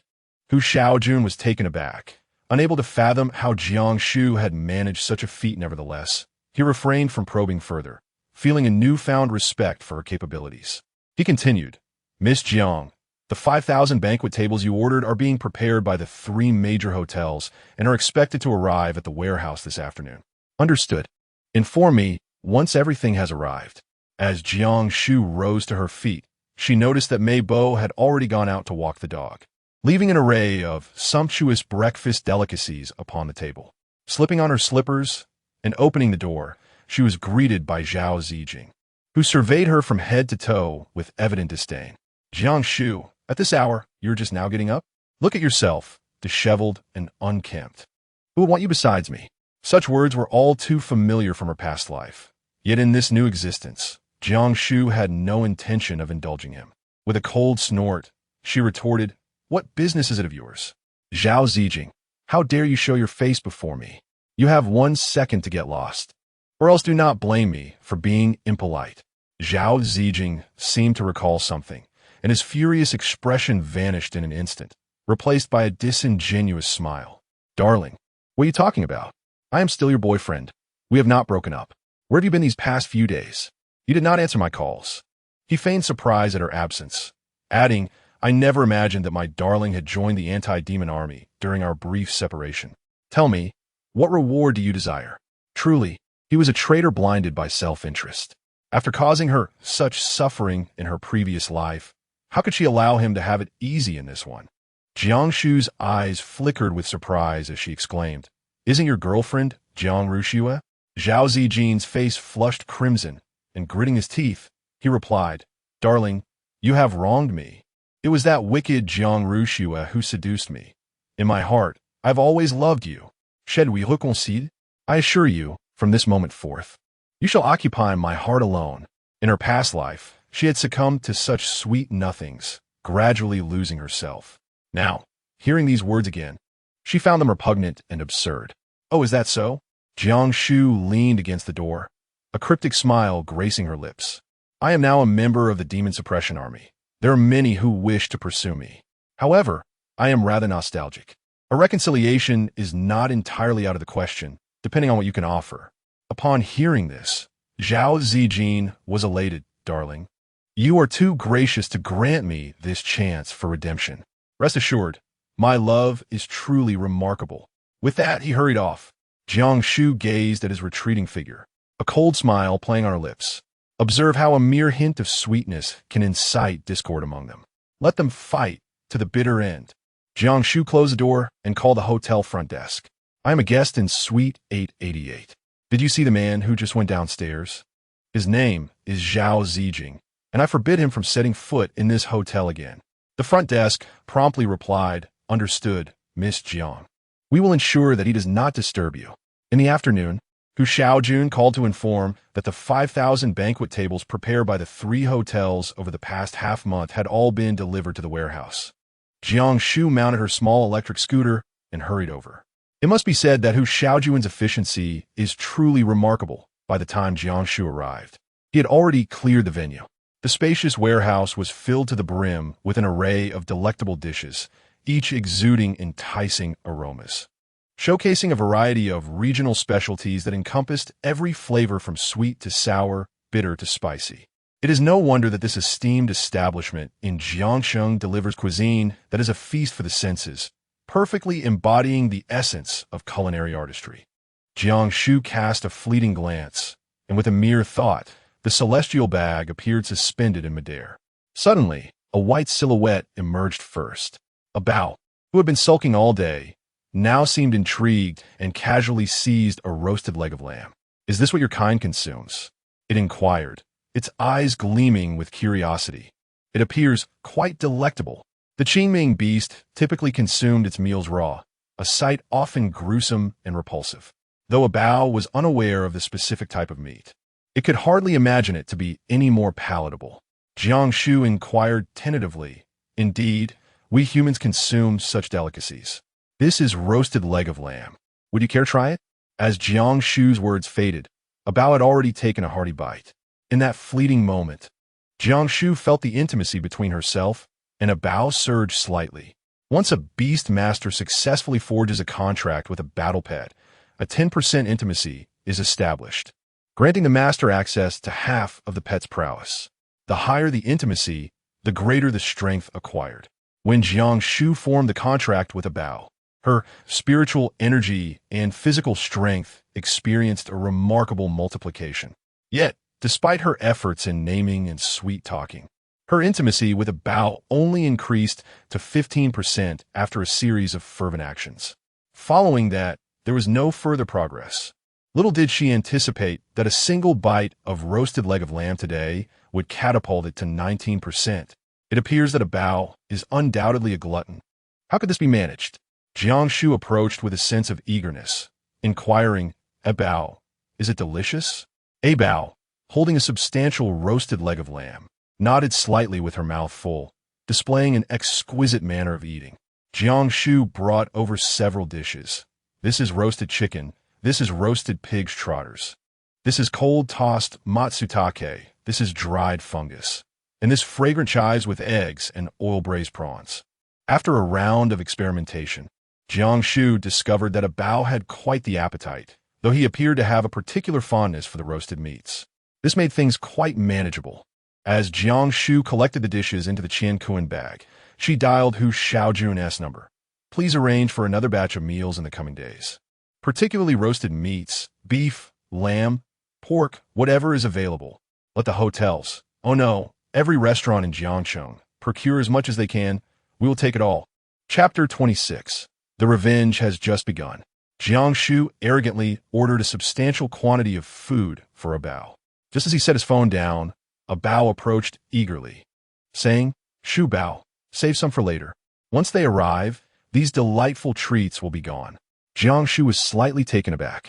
After spending several days together, she had grown accustomed to a bao's sporadic conversations, which, though often disjointed, remained fundamentally truthful. They have come? The implication was unmistakably about the tumultuous uprising of the Qingming beasts, heralding the onset of a cataclysmic era. Could it be that a bao was aware of this as well? Jiang Shu promptly inquired a bao. Do you have any idea why they are coming over? A bao gave a dismissive snort. I have no clue. I simply cannot recall. What a perplexing individual he is. What exactly is his identity? After several tentative inquiries, it became evident that a bao genuinely could not remember, so she decided to relent. Upon finishing all the dishes, as Jiang Shu exited the storeroom, she spotted Hu Xiaojun waiting at a distance, clutching some documents, accompanied by two individuals. Upon noticing Jiang Shu's emergence, Hu Xiaojun promptly approached and introduced Miss Jiang. These are General Gao and General Yuan. They possess a substantial stock of grain available for sale to us, but it is imperative that we meet with the principal. I took the liberty of bringing them to meet you. Jiang Shuli politely shook hands with the two individuals. Mr. Gao appraised Jiang Shu with a sweeping glance and burst into laughter, gesturing playfully. Miss Jiang, many years ago, when I collaborated with your father, you were merely this tall. I never imagined that after all these years, you have blossomed into such a charming young lady. You certainly bear a resemblance to your father. Recognizing him as an old acquaintance of her father, Jiang Shu felt a deep sense of familiarity and invited him into her office. After several exchanges, Mr. Gao remarked, our company has indeed accumulated a substantial stockpile of grains, rice, corn, and sorghum, all totaling nearly 80 million tons. May I inquire what you, Miss Jiang, are interested in? And how much would you require? Jiang Shu's heart swelled with joy, yet her demeanor remained composed. I want them all. What? Mr. Gao exclaimed in astonishment. You desire so many? Miss Jiang, are you implying? Jiang Shu swiftly interjected, wearing a look of deep concern. Uncle Gao, as you're aware, the Jiang Group has a vast workforce, and behind each employee lies a multitude of mouths awaiting sustenance. It is indeed a daunting challenge. Mr. Gao chuckled lightly, expressing his understanding, and replied, in that case, I am willing to sell this batch of grain to Miss Jiang, and we may sign the contract immediately. However, we cannot take responsibility for the transportation. That will need to be arranged by Miss Jiang herself. To be frank, if it were not for the transportation issue, we would not have stockpiled such a large quantity of grain. It is truly a difficult situation, alas. Jiang Shu was fully aware that although peace prevailed at present, the occasional incursions of the Qingming beast wreaked havoc on homes and roads during conflicts. The cost of transportation could potentially surpass that of grain. However, such concerns were non-existent for her. Nodding slightly, she said, I understand. I can manage the transportation issue myself. Nevertheless, Uncle Gao, I would like to pay a 30% deposit first. The grain will need to remain in your warehouse for about 10 days. Would that be acceptable? It is not yet the right time to transfer it into the Qingquan pouch. Upon hearing that Jiang Shu could resolve the transportation dilemma, Mr. Gao's face lit up with delight. What could he possibly refuse? The contract between the two parties was swiftly finalized. As they exited the factory grounds, Mr. Gao sincerely praised, you truly embody the essence of the Jiang family, Miss Jiang. I am genuinely impressed. Despite the treatment you have received from Jiang Zhanghe over the years, you still respond to resentment with virtue, displaying a heart of compassion towards the employees of the Jiang Group. I'm at a loss for words. He had always believed that Jiang Shu was procuring grain for the Jiang Group. Jiang Shu smiled silently. embodying the principle of repaying grievances with virtue, a heart as compassionate as a bodhisattva's. That was the Jiang Shu of a past life, alas, now long deceased. The Jiang Shu of this life cannot attain such ideals. With yet another significant task accomplished, the burdens on Jiang Shu's heart were alleviated by half. With ample resources and sufficient combat prowess for self-preservation as the apocalypse looms, she would no longer drift helplessly and meet a tragic end as she did in her previous life. How wonderful! Before even entering the main hall, the sound of intense arguments reached her ears. Could it be Zhao Zijing? Jiang Shu did not rush inside. Instead, she lingered at the entrance and observed Zhao Zijing being forcibly restrained by two security guards, still attempting to leap forward and kick the front desk attendant. The front desk attendant, a young woman in her 20s, was visibly distressed, wiping away her tears, with clear handprints on her face, likely inflicted by Zhao Zijing. As he struggled against his captors, Zhao Zijing spat out with fervor.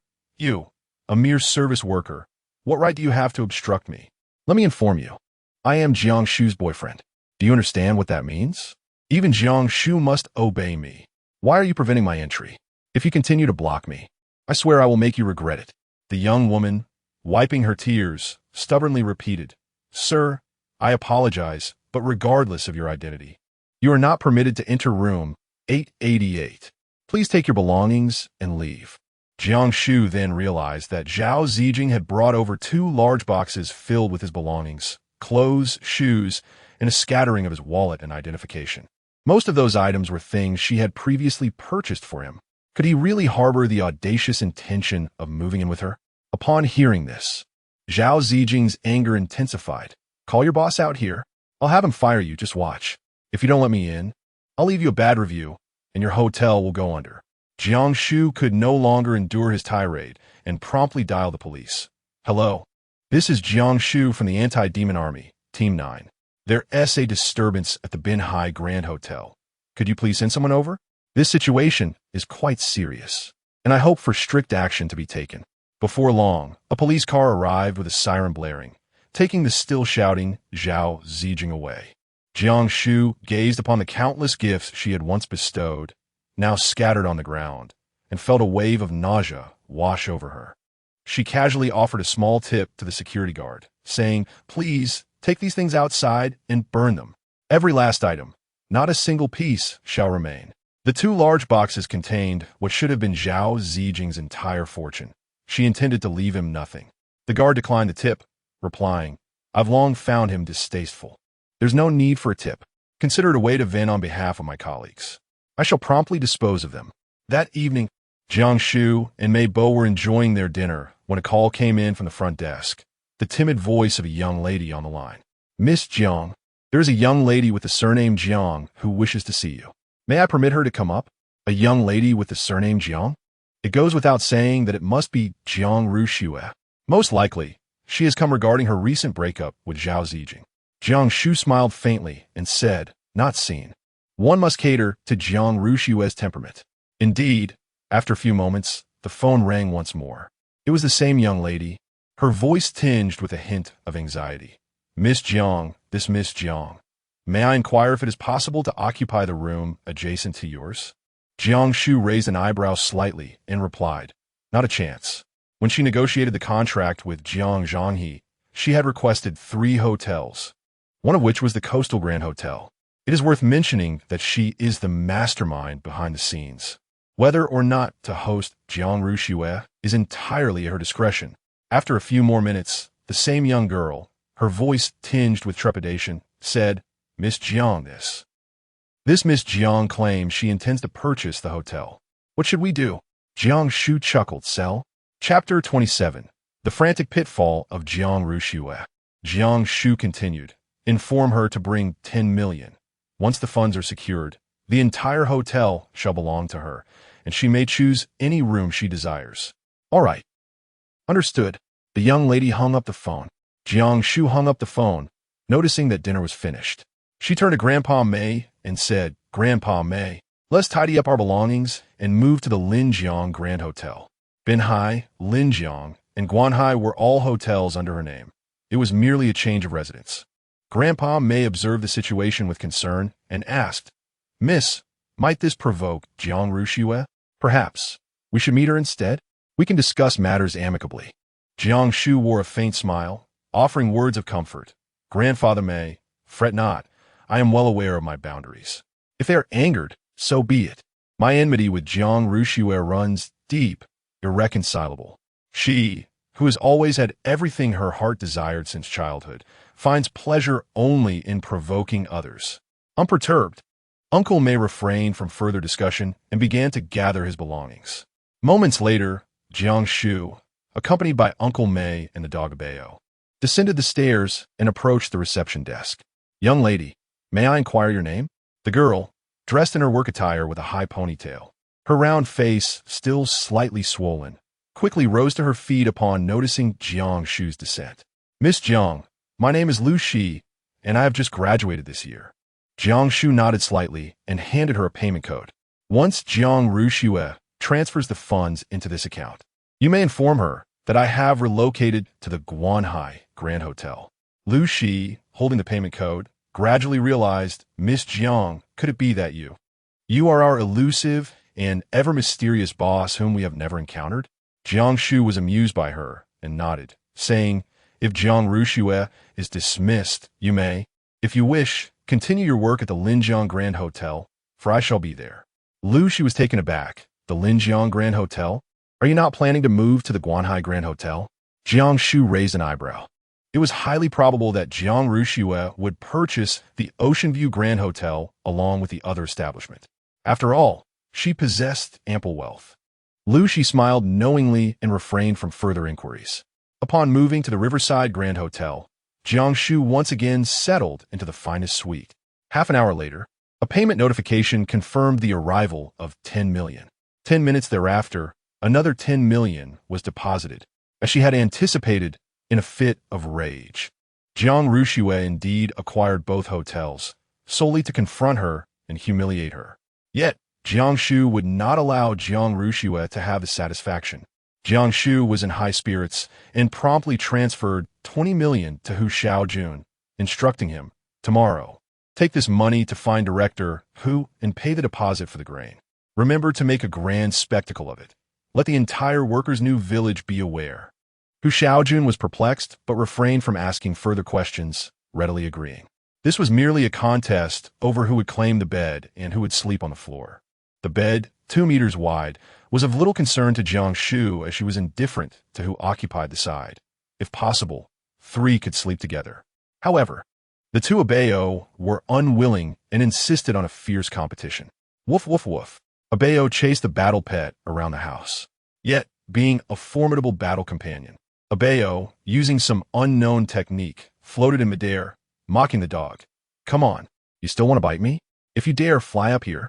I am Abeo, the greatest treasure under heaven. Change my name? I am now Daba, and you are the little one, Xiao Bao. What else can you do besides bark at me?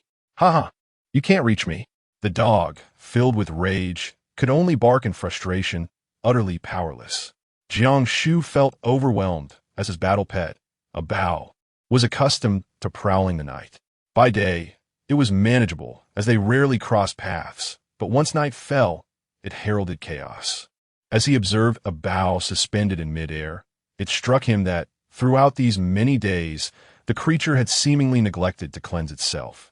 Clad in the same attire, crafted from an unknown material, it was astonishing that it bore no visible signs of dirt. He pondered whether it had become foul, unable to endure the thought any longer.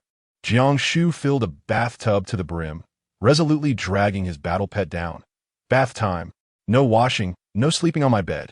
A Bao, indignant, raised a paw as if to topple the bathtub, but Jiang Shu swiftly restrained it. "You, a Bao, bathe once every 3 days. Look at others, pristine and fragrant. And then look at yourself. Days without a wash. You must be starting to stink. Do your kind not bathe?" The canine seemed to comprehend, barking proudly in response. A Bao, visibly irked, toward its own clothing with a flourish, defiantly asserting, "From now on, I shall bathe daily. I will be whiter than it." Who could have anticipated that a battle pet could possess an impressive set of abdominal muscles? Its physique mirrored that of a human in every regard. Jiang Shu cast a fleeting glance and hastily retreated, uttering apologies for his transgression, for it is said that one should not gaze upon what is inappropriate. After an extensive hour of cleansing, a Bao finally emerged clad in the nightgown that Jiang Shu had thoughtfully prepared for her. A truly beautiful person can enchant even when draped in a mere sackcloth. At this moment, Jiang Shu truly comprehended the essence of this phrase. An ordinary set of pajamas had, in his wearing, been transformed into a symbol of elegance and nobility. If it were an individual, Jiang Shu hastily shook her head, nearly succumbing to her infatuation. After a night of peaceful slumber, she descended the stairs the following morning, only to find Lu Shi already waiting in the lobby. Upon seeing her, Lu Shi immediately approached with a smile, exclaiming, "Miss Jiang, I wish to work here." Jiang Shu summoned the lobby manager to arrange a position for Lu Shi, and then inquired with a smile, "How was it? Did Jiang Rushue trouble you last night?" Although Jiang Rushue is quite overbearing, she is deeply concerned about her image as a refined young lady, always maintaining an air of politeness in public. She would never stoop to making things difficult for waitstaff, yet she fears it might reflect poorly on Lu Shi. Lu Shi shook her head, her face alight with admiration. "Miss Jiang, you are truly remarkable. You not only anticipated that Miss Jiang Rushue would purchase 2 hotels, but also foresaw her decision to dismiss me. Last night, she acquired 2 hotels and still couldn't meet you. She was nearly beside herself. If she intends to buy this hotel as well, will it still be for sale?" Jiang Shu wore a sly smile. "If she comes here, you must inform her that no price will suffice." As before, upon seeing Jiang Rushue and the man who confronted you yesterday, do not permit them entry. Should they cause a scene, call security, if necessary. Do not hesitate to involve the authorities. Jiang Shu spoke as she produced 2 thick red envelopes and handed them to Lu Shi. "This is a small token of appreciation for last night." Lu Shi hurriedly declined, feeling the weight of the hefty envelopes, which contained nearly 100,000, and hesitated to accept such a generous gift. Jiang Shu gently grasped her hand and said, "Take this, stock up on provisions, for the future is uncertain. Trust my words." Lu Shi, her eyes brimming with tears, bent deeply and sincerely exclaimed, "Thank you, Miss Jiang. You are truly a kind-hearted person." "A kind-hearted person?" Jiang Shu tugged at the corner of her mouth, remaining silent. "A good person, after all, only pertains to those who treat her well." Just as she exited the hotel, her phone rang. Upon checking, a series of unfamiliar digits illuminated the screen. Upon answering, a voice imbued with a familiar authority resonated. Chapter 28. The protector of the young ones is genuine. "Tu Yuan?" Jiang Shu thought she had misheard and confirmed once more. "Captain?" She had never left any contact information. How could he have accurately found her phone number? On the other end of the line, a soft snort was heard. "Abuse of power? When did I ever?" Jiang Shu began to speak, but suddenly recalled that there were only 2 instances where her identity had been mentioned. Once was at the workers' new village, and the other was when she reported Zhao Zijin. How could this have reached Tu Yuan? However, this was not the time to discuss such matters with Tu Yuan, so she replied, "All right, Captain, I will return to the team tomorrow." With only 7 days remaining until the Qingming Beasts' uprising and the onset of the apocalypse. In the afternoon, various barbecues ordered for a bao began to arrive one after another. Jiang Shu could never have anticipated the fervent enthusiasm from all the barbecue establishments and vendors throughout the city once the news spread. In just a single day, an array of grilled delicacies, ranging from roasted chicken, duck, beef, lamb, pork, and even rabbit and camel, alongside an assortment of flavors including cumin, 5-spice, spicy mala, and orleans, flooded into the warehouse in the Eastern District. The finance department was overwhelmed with payments, prompting them to reluctantly summon Lu Shi for assistance. Jiang Shu diligently collected various items into the Chinquan bag from dawn until dusk, losing count of how many he had gathered. He felt as though he would never wish to smell barbecued food again in his lifetime. Abeo, on the other hand, was overjoyed, savoring an array of flavors. And his favorability rating soared from 19% to 26%. No amount of fatigue could diminish the worth of this experience. Slightly intoxicated, Li Guangming thumped his chest, declaring, "Those unruly folks in Worker S New Village. I don't know where they heard it, but they insist your identity as a demon-fighting soldier is a fabrication. A falsehood. I don't care. Anyone who obstructs my work shall face my wrath. To hell with them." Laughter erupted among the crowd, and Jiang Shu raised his glass to him, saying, "Now that's the spirit. We live but once. Let our lives be illuminated and sincere. If others respect me, I shall reciprocate. If they insult me, I shall not yield. Life is far too fleeting to be squandered." His words drew enthusiastic applause from those present. After a few rounds of drinks, Jiang Shu stood, producing 3 large red envelopes, one for each person. The trio, perplexed, hastily declined, prompting Jiang Shu to sigh and say, "Tonight marks a farewell feast. That is all I can express." Understanding dawned upon them, and they tacitly refrained from further inquiries, gratefully accepting the envelopes. The following morning, Hu Xiaojun personally drove Jiang Shu to the anti-demon army S-Man Sangjiang base. Upon arrival, Jiang Shu sought out the training grounds to find Tu Yuan. The evident enhancement in their abilities filled everyone with vigor, particularly Team 9, where even the least skilled beastmaster had successfully contracted 3 battle pets. Tu Yuan led Jiang Shu to his office, and en route, Jiang Shu could not restrain his curiosity, asking, "Who exactly reported me?" "Someone accused you of abusing your authority, neglecting public interests for personal gain, bullying ordinary citizens, and suppressing the people under the guise of your anti-demon army identity. What exactly transpired?" As he listened to this string of accusations, Jiang Shu began to grasp the situation, briefly recounting 2 incidents and lamenting, "Captain, the truth is, I have been wronged. Should I write my reflection truthfully?" Tu Yuan exhaled sharply. "Damn the reflection. Write nothing of the sort. This matter is mine to resolve. Let them come at me instead." He glared at Jiang Shu, adding, "In the future, if you encounter such situations, do not hesitate to respond forcefully. Do not let me lose face out there. If the sky falls, I shall bear the weight." Jiang Shu hastily nodded, secretly amused, as it seemed that the rumors about Tu Yuan being overly protective were indeed true. Tu Yuan swiftly composed himself, casting a glance at the team members outside who were diligently training. He said, "Jiang Shu, you must have noticed that the strength of everyone has significantly increased recently, and their morale has never been higher. Your contributions to this progress have been substantial. However, for your own safety, the commander has decided that your efforts will not be made public. The fewer who know, the better.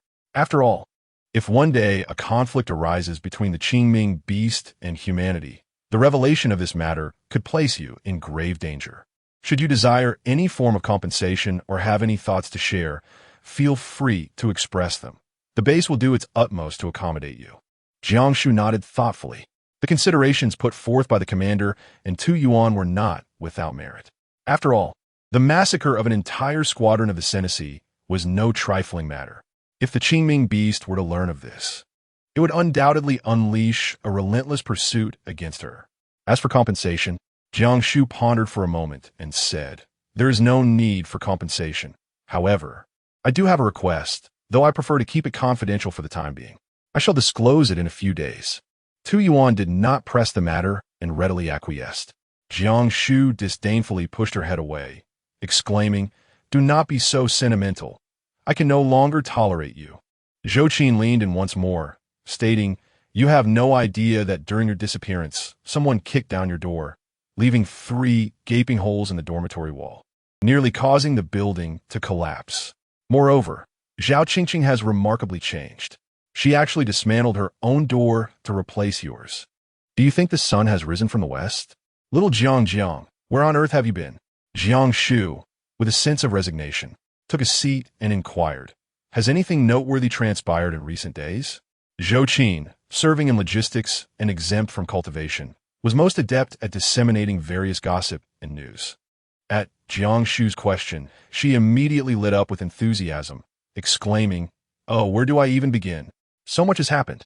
Just a few days ago, an unexpected influx of Qingming beasts arrived, and the commander has been tirelessly working to set up a formidable net to contain them." Jiang Shu was exceedingly familiar with this matter. He cleared his throat and interjected, "I am well aware of this. What transpired thereafter? Did our captain not achieve remarkable feats? And has he not been rewarded with promotions and wealth? Chapter 29. Valentine's Day. At the mention of this, Zhou lowered her head in despair. We too believed that our captain's extraordinary contributions would lead to his advancement and fortune. Yet the reality is quite the opposite. Our captain has endured considerable hardship.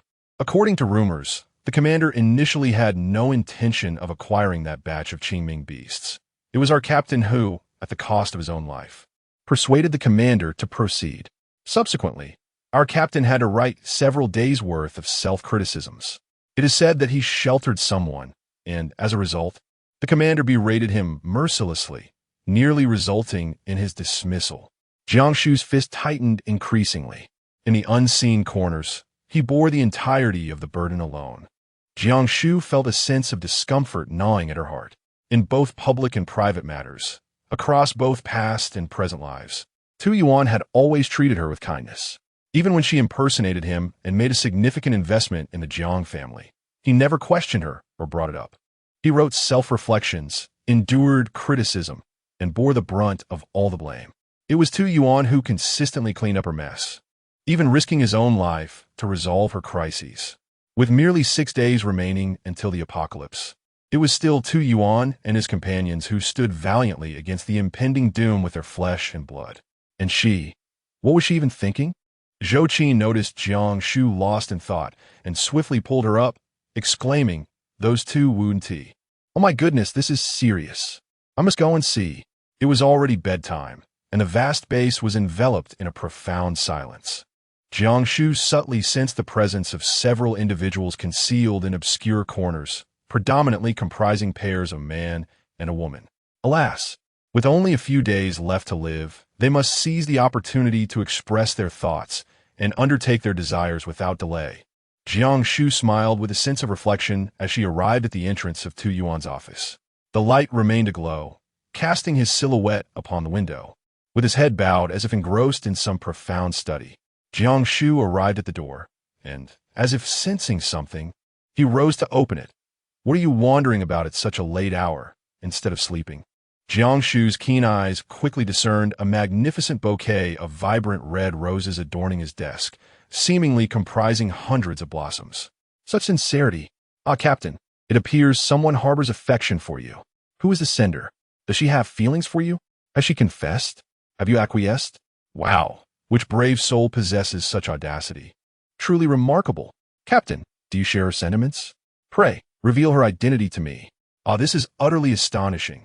As Jiang Shu uttered a remark, Tu Yuan's countenance darkened further.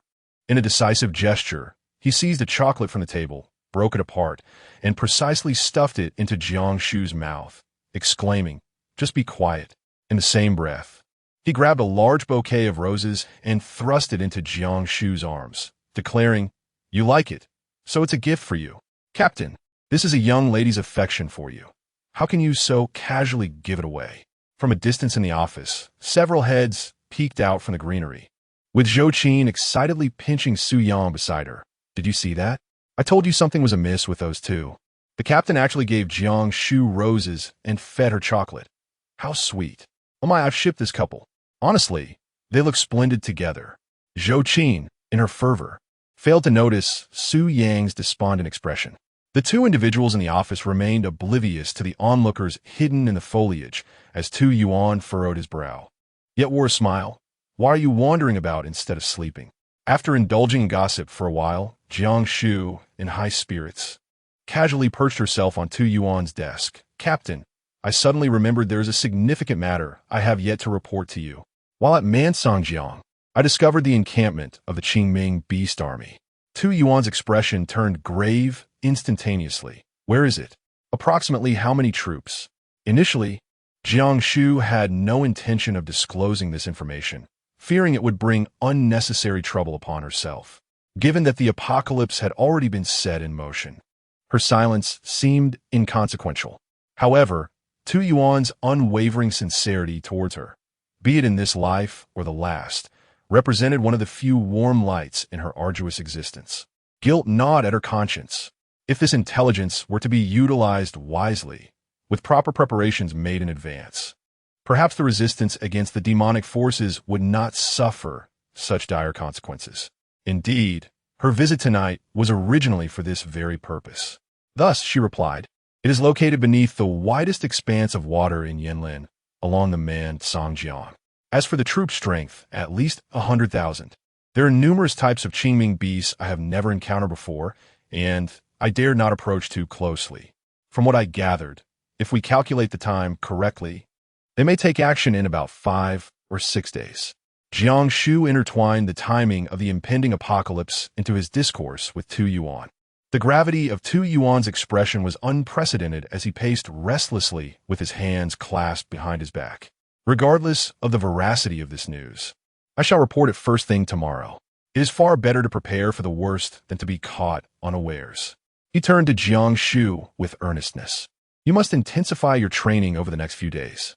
Should the army of Qingming beasts indeed launch an assault in 5 or 6 days, be prepared to fight to the death." "Captain," Jiang Shu interjected, "there is something else I must convey. There are those I wish to protect at home." "What did you say?" Tu Yuan appeared taken aback, staring blankly at Jiang Shu as disappointment gradually etched itself onto his face. "Do you understand the purpose of the anti-demon army? We exist to repel the Qingming beasts and safeguard humanity. As members of the anti-demon army, we must be ready to sacrifice our personal lives for the greater good." "Jiang Shu, how can you be so selfish? You have deeply disappointed me." Jiang Shu lowered her head, her long eyelashes casting a shadow over the emotions lurking beneath. Her voice was calm. "Captain, I have always admired you. You are willing to sacrifice everything for the sake of the world, for humanity, for those who are unwilling to act. However, I'm not one of those people. They do not deserve such devotion. I simply wish to lead a good life and protect those I hold dear. The fate of others is of no concern to me." "Jiang Shu," Tu Yuan exclaimed, frustration evident as veins bulged on his forehead. He slammed his fist against the wall. "How can you think this way? Who among us does not have someone they wish to protect? Who has not made sacrifices? Have you ever considered that one day, if the world were to descend into chaos, if the innocent were to suffer, if this realm were to transform into a hellish nightmare, and all life were extinguished, what then? Even if you were to remain unscathed, would you truly find joy in that? Would you not feel utterly alone?" Chapter 30. The Dark Assault. If everyone were to perish, would you find happiness in that? Would you not feel the pangs of solitude? Each word struck at Jiang Shu's soul, nearly shattering the last bastion of her resolve. Was she in the wrong? With reddened eyes, she glared at Tu Yuan, her voice hoarse with desperation. "Do you know what I have endured? Do you understand the trials I have faced? On what grounds do you urge me to fight for them? You have no idea. You simply do not comprehend." "I do." Tu Yuan's eyes were misty with unshed tears, an array of emotions threatening to spill forth. Clenching his fists tightly, he murmured repeatedly, "I know. I understand it all." During those years, how could Jiang Shu remain unaware? Yet, he could neither speak nor acknowledge it. He closed his eyes, steadying his emotions, and continued, "Jiang Shu, in the face of significant moral dilemmas, one must learn to make choices. I do not ask you to forsake those you hold dear. I merely urge you to prioritize the greater good. If the Qingming beast cannot set foot upon this land, then all those you cherish shall enjoy a lifetime of safety. Shall they not?" Jiang Shu took a deep breath, and the memory of being devoured in her previous life struck her with such pain that it rendered her breathless. Her gaze turned icy once more. "Is the base not supposed to compensate me?" Tu Yuan opened his mouth, yet ultimately uttered nothing. The following morning, Jiang Shu attended training as usual. Tu Yuan behaved as if nothing had transpired. At noon, Zhou Qin approached Jiang Shu with a concerned inquiry. "Little Jiang, what happened between you and the captain? I can't shake the feeling that the atmosphere between you two seems rather off." Jiang Shu furrowed her brows. "Is that so?" Zhou Qin replied with a mischievous grin. "Of course. The way our captain looks at you is always tender as water. Today, however, there seems to be a shift. Did you somehow manage to hurt him?" As the conversation spiraled further, Jiang Shu interjected, "Zhou Qin, I will be leaving the team tomorrow morning." Staring at her endearing round face, she found herself momentarily at a loss for words, finally uttering a simple, "Take care." She had resolved that regardless of whether Tu Yuan approved, she intended to depart the following morning. Shortly after lunch, the base alarm suddenly blared. The sound of the alarm signified that a location was under attack by the Qingming beast, necessitating the deployment of the anti-demon army. The broadcast echoed clearly.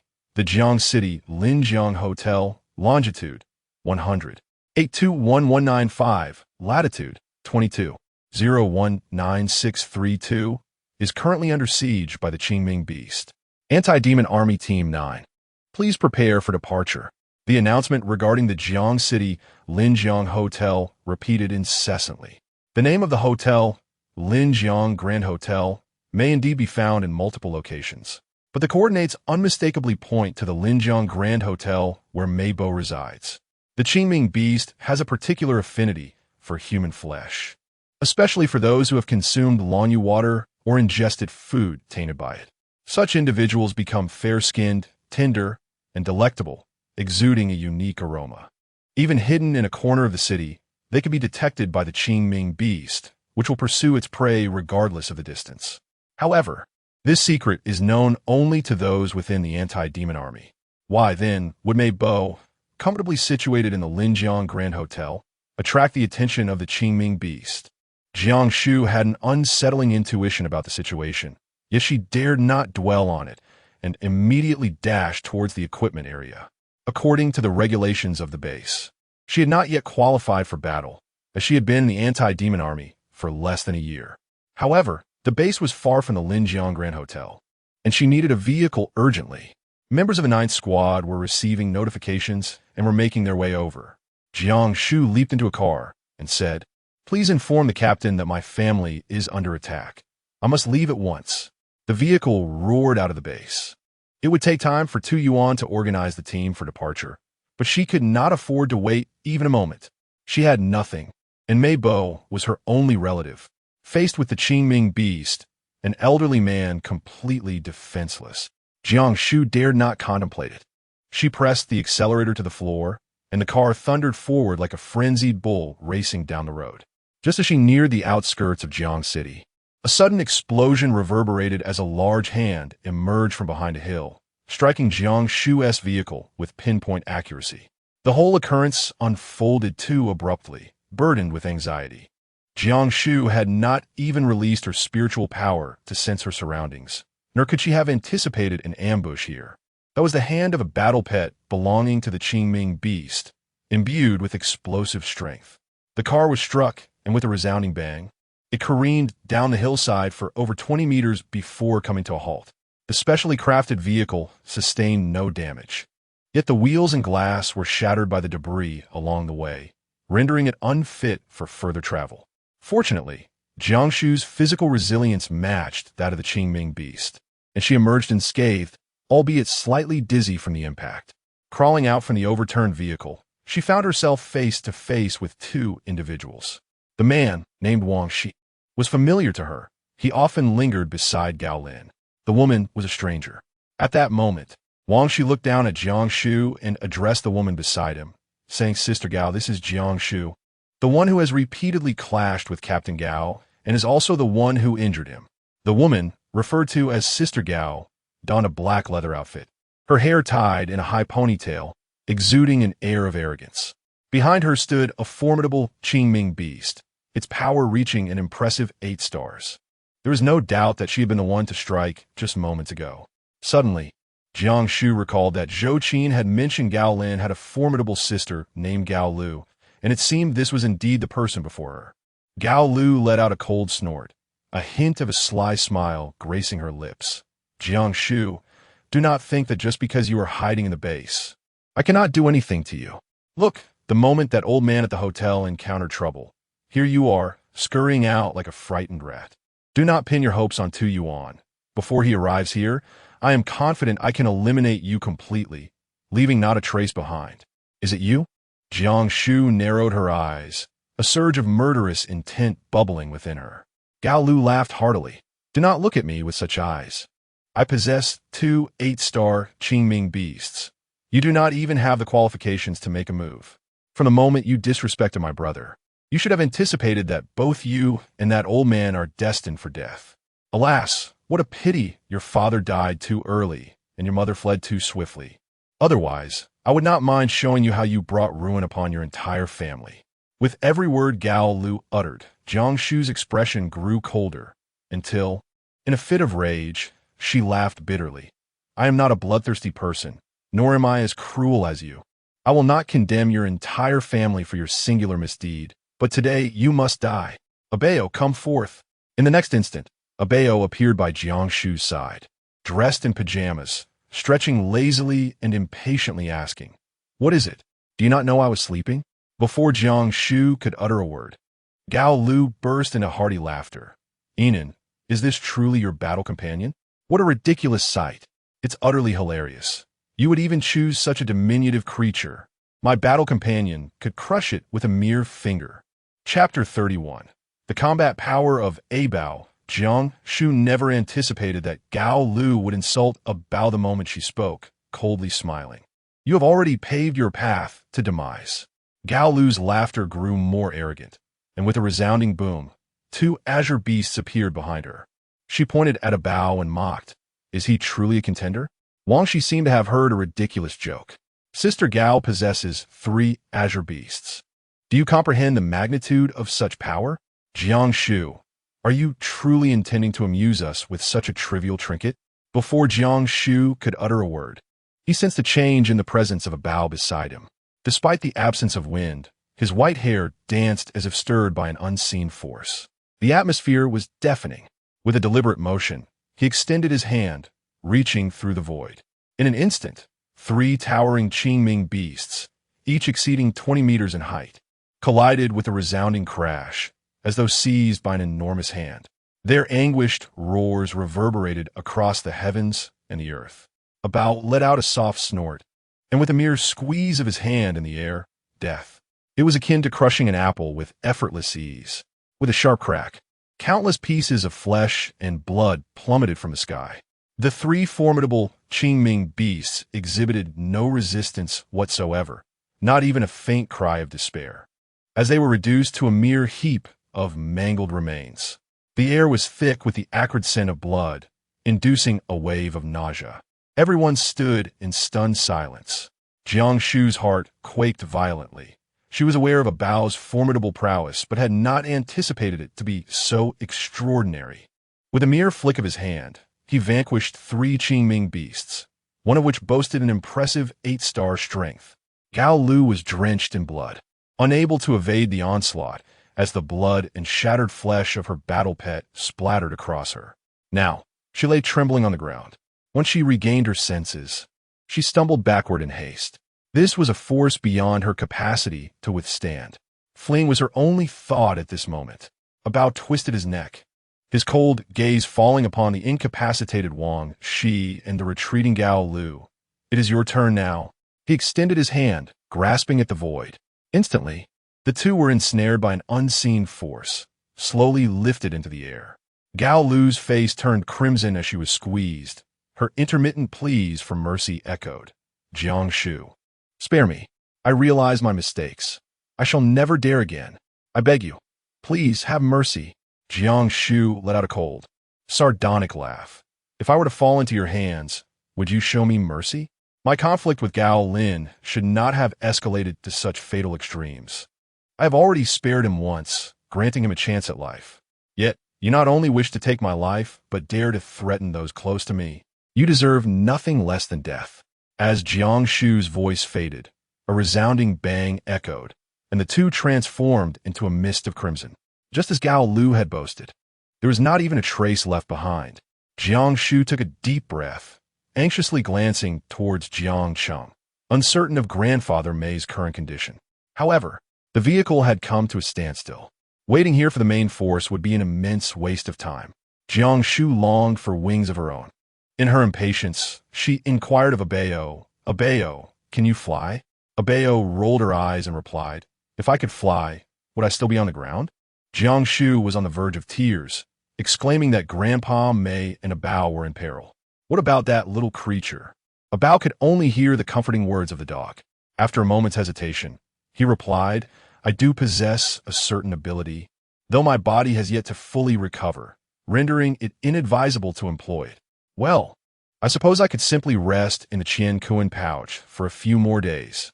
As Bao spoke, he swiftly formed a complex seal with one hand before his chest. Suddenly, his white hair began to flutter without the slightest breeze, and a magnificent golden light enveloped him entirely. He swiftly lifted Jiang Shu, declaring, "Hold on tight." What? Jiang Shu barely had time to process his words when a blinding flash occurred, and the tremendous force nearly hurled her away, causing her to instinctively clutch Bao's waist. The sensation, quite pleasant. Indeed, his body was solid with muscle. In the next moment, she hastily cast aside this shameful thought, observing as the surroundings rapidly receded. In the span of a single breath, they had already traversed nearly 100 meters from their original position. Teleportation? If one could master such an ability, it would surely defy the heavens. The capacity to advance or retreat, to attack or defend, such a power was utterly enchanting.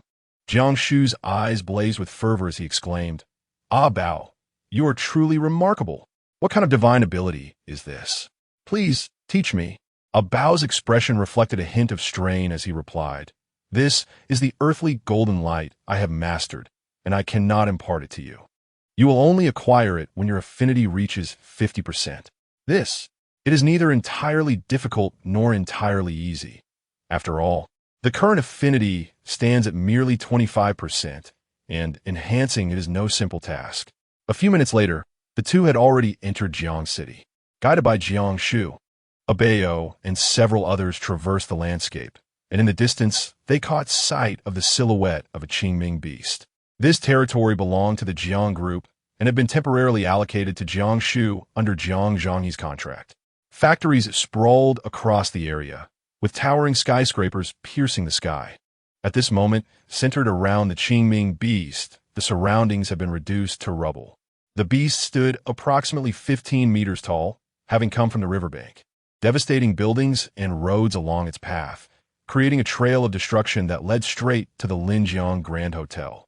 At this juncture, the creature lowered its head, capturing fleeing individuals and casually tossing them into its maw.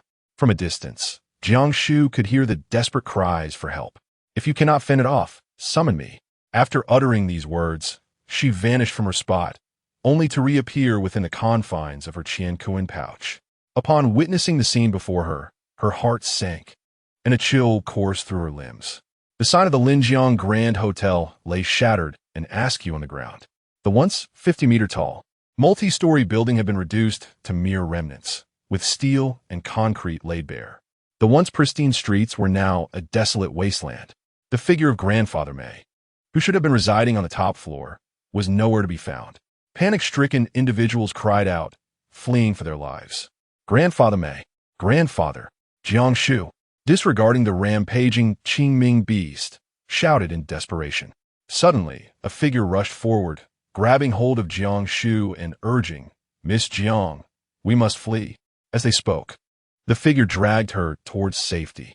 Jiang Shu focused her gaze and recognized Lu Shi. At that moment, she was covered in dust, her head battered and bleeding down one side of her face, a grotesque mixture of blood and dirt rendering her utterly disheveled. Jiang Shu seized her hand and asked, "What about my grandfather? Is he all right?" Lu Shi's tears cascaded down her cheeks as she clutched Jiang Shu's hand, pointing to a specific location while weeping profusely. "I saw him fall. He was buried there." Jiang Shu's mind was in utter disarray as he rushed over and began to dig with his bare hands. The ground was a chaotic amalgamation of reinforced concrete, disassembled beds, and various pieces of furniture from the hotel, all haphazardly buried together. Fortunately, Jiang Shu possessed a robust physique and considerable strength. Within a few swift motions, he unearthed a substantial pit and, at last, glimpsed a familiar garment. "Grandpa Mei!" Jiang Shu unearthed the individual, and upon recognizing Mei Bo, she felt as though the very blood within her veins had congealed, her entire body trembling. His head had been struck by a cabinet, and at that moment, blood streamed from his eyes, rendering his visage a gruesome sight. It was highly likely that his eyesight was irretrievably lost. Chapter 32. The Death of Bao. Grandfather May, Grandfather May. Jiang Shu anxiously called out several times. But the elderly man lay unconscious, his eyes tightly shut. Lu Shi rushed over and said, "Miss Jiang, I have already summoned an ambulance. It will arrive shortly." Jiang Shu felt a sense of relief. Mei Bo was out of immediate danger. If treated properly, there remained a possibility for the restoration of his sight. But what had transpired? How had the Qingming beast found its way here? Jiang Shu carefully relocated Mei Bo to a safer place and inquired, "By the way, where's Bao?" The dog, known for its keen intuition, would undoubtedly remain by Mei Bo's side in his time of distress. However, after searching high and low, there was still no sign of that white figure. Lu Shi, suddenly recalling something, wept even more fiercely about. Bao was devoured by that beast. Oh, it was eaten. What? A surge of fury erupted within Jiang Shu, an overwhelming aura of murderous intent radiating from him. The Qingming beast, in pursuit, sensed the shift and cast a glance with its blood-red eyes before slowly making its way over. Trembling with fear, Lu Shi exclaimed, as soon as that beast charged in, "It ravaged our hotel, relentlessly pursuing Bao. When Bao tried to flee, it was ultimately ensnared by its tentacles and consumed." The Qingming beast traveled such a distance merely to devour dog. Jiang Shu seemed to grasp something and inquired, "During my absence over the past 3 days, has there been any unusual occurrence with a Bao?" "Unusual?" Lu Shi replied, perplexed, shaking her head. "For instance, did it meet anyone or receive food from someone?" Jiang Shu elaborated. Upon hearing this, Lu Shi's memory was immediately jogged. "Indeed, it was that man who assaulted me at the Binhai Grand Hotel, claiming to be your boyfriend. He was released a day after he was apprehended. Subsequently, he began visiting here daily to play with a Bao and feed it." "Zhao Zijin?" "Precisely," Jiang Shu affirmed. "A Bao would not consume food offered by strangers, but there is an exception for Zhao Zijin, who once held the title of her boyfriend. Furthermore, it is certain that the food he provided was laced with a Long-Yu water, which attracted the Qingming beast." Jiang Shu gradually rose to his feet, positioning himself in front of Lu Shi.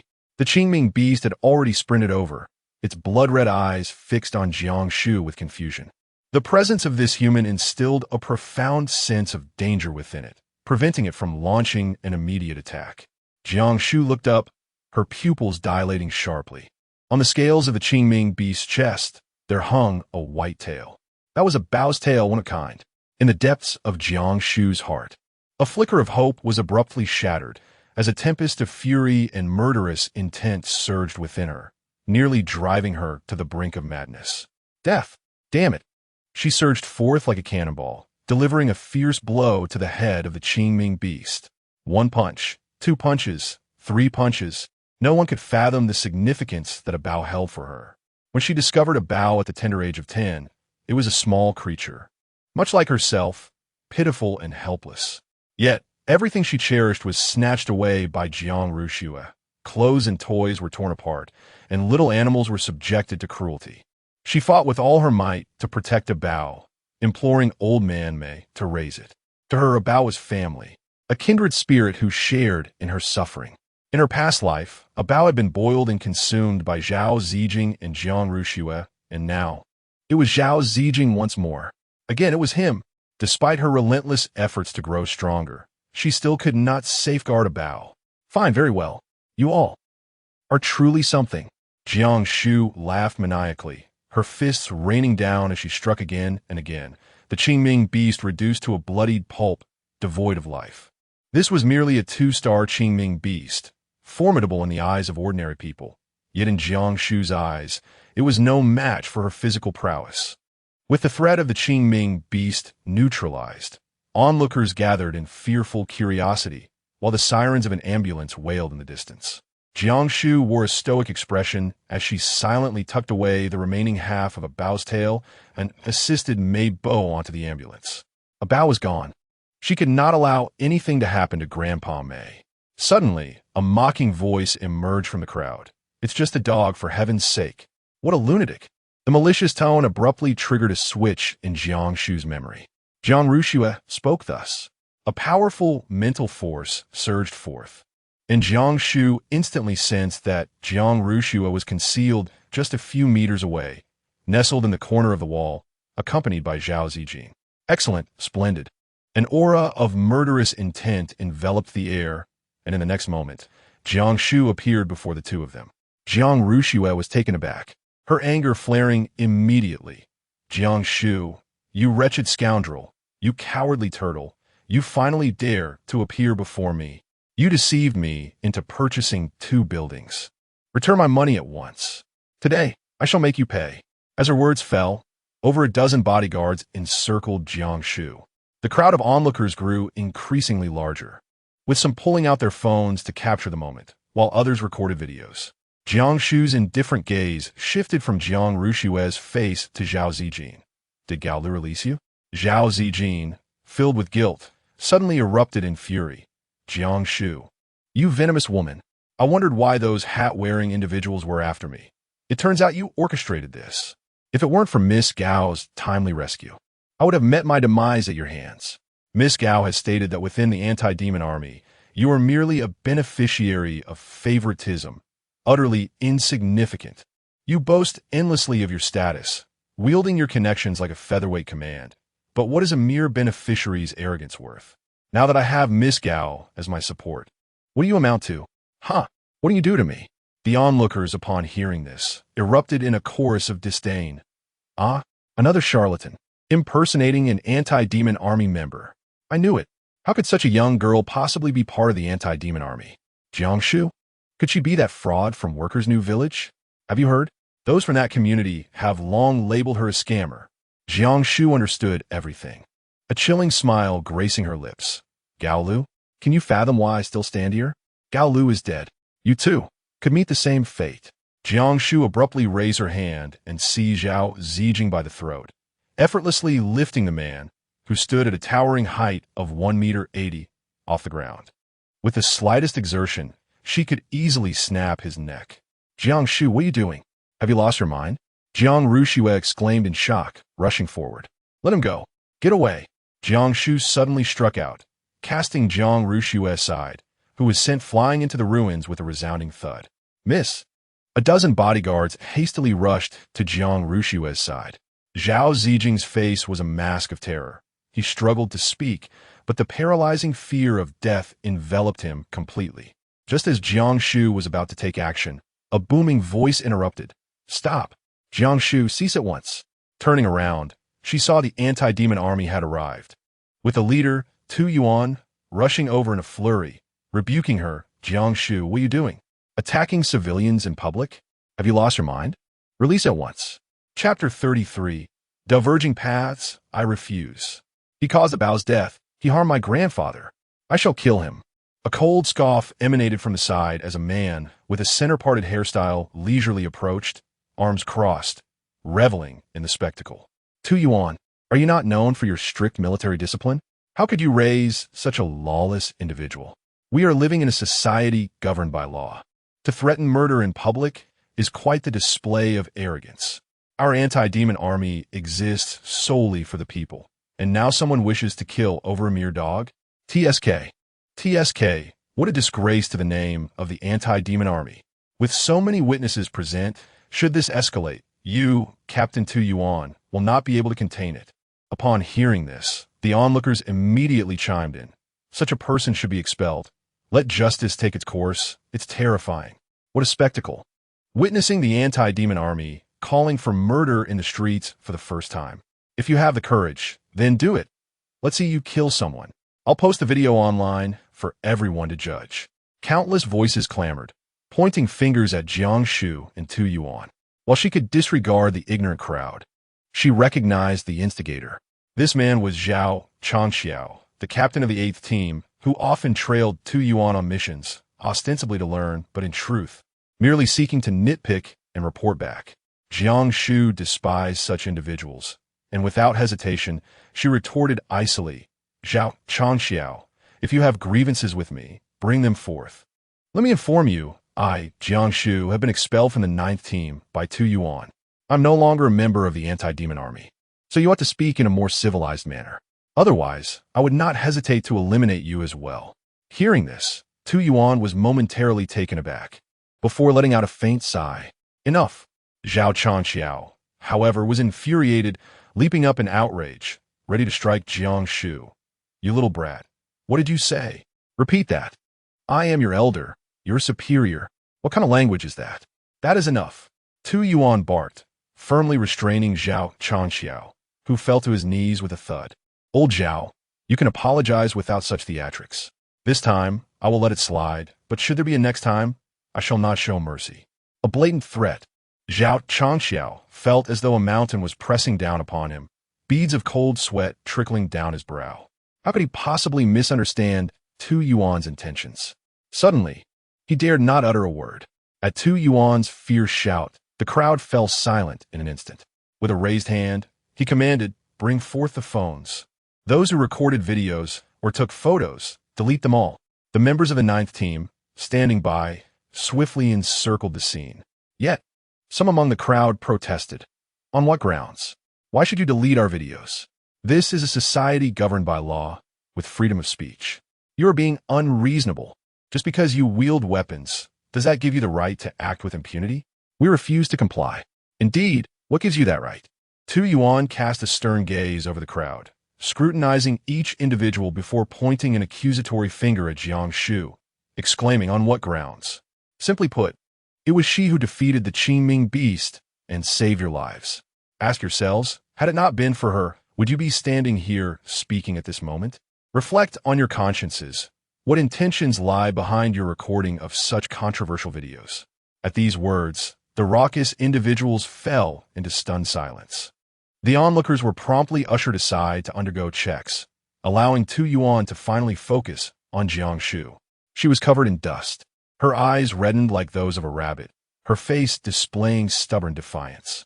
In one hand, she clutched a severed dogtail, while the other was firmly grasping Zhao Zijing's neck, whose face had turned purple from her grip, unconscious from her hold. It had been a long time since she had displayed such a demeanor. Tu Yuan sighed, placing a hand on Jiang Shu's wrist. Release him. If you do not, you may truly strangle him to death. No, he caused the Bao's demise. Jiang Shu retorted, fixating on the severed tail in her grasp, her obstinacy unwavering. For reasons she could not comprehend, upon seeing Tu Yuan, the pent-up grievances and discomfort surged forth uncontrollably. Tu Yuan gently pried her fingers apart, exclaiming in resignation, Did you leave your wits at home today? His sins are unforgivable, yet you possess 100 methods for vengeance. Why choose the most foolish one? Remember your identity. What advantage is there in committing murder in public? You would merely be handing a weapon to a scoundrel. The pent-up frustration within her suddenly found an outlet. And Jiang Shu's throat tightened, her voice thick with emotion. I thought you too believed I was in the wrong, that you had come to reprimand me. Tu Yuan, still holding her fingers, replied, You are no longer a child. I trust you can discern right from wrong. It is merely, one can be impulsive and thoughtless at times. Alas, who among us has not experienced such impulses? The unconscious Zhao Zijing slipped from Jiang Shu's grasp, falling to the ground with a thud. Tu Yuan gazed at his face for a long moment, his expression darkening. So this is what your boyfriend looks like. Is this modeled after someone? The term boyfriend struck a nerve with Jiang Shu. She completely overlooked Tu Yuan's peculiar behavior and disdainfully remarked, Don't mention those 3 words to me. I was blind before, only seeing a pretty face. He hasn't been my boyfriend for a long time. Tu Yuan remained silent, quietly observing the countenance of Zhao Zijing, his head slightly bowed, obscuring his emotions. For reasons unknown, Jiang Shu felt an indescribable sorrow emanating from him, prompting her to inquire, Captain, do you know Zhao Zijing? Tu Yuan shook his head, suddenly smiling as if he had made a resolute decision, and his entire demeanor brightened. Jiang Shu, I heard you've established a safe house? A heavy sensation enveloped Jiang Shu's heart. Before she could respond, Tu Yuan continued, Earlier, you mentioned that you have been expelled from the 9th Squad. As the captain of the 9th Squad, I hereby affirm that, from this day forth, Jiang Shu, you are officially removed from the 9th Squad. Chapter 34, Prelude to the Apocalypse. Captain I. Jiang Shu hastily sought to explain. Her previous remarks stemmed from her desire not to burden Tu Yuan with her troubles. Tu Yuan raised his hand, interrupting her words.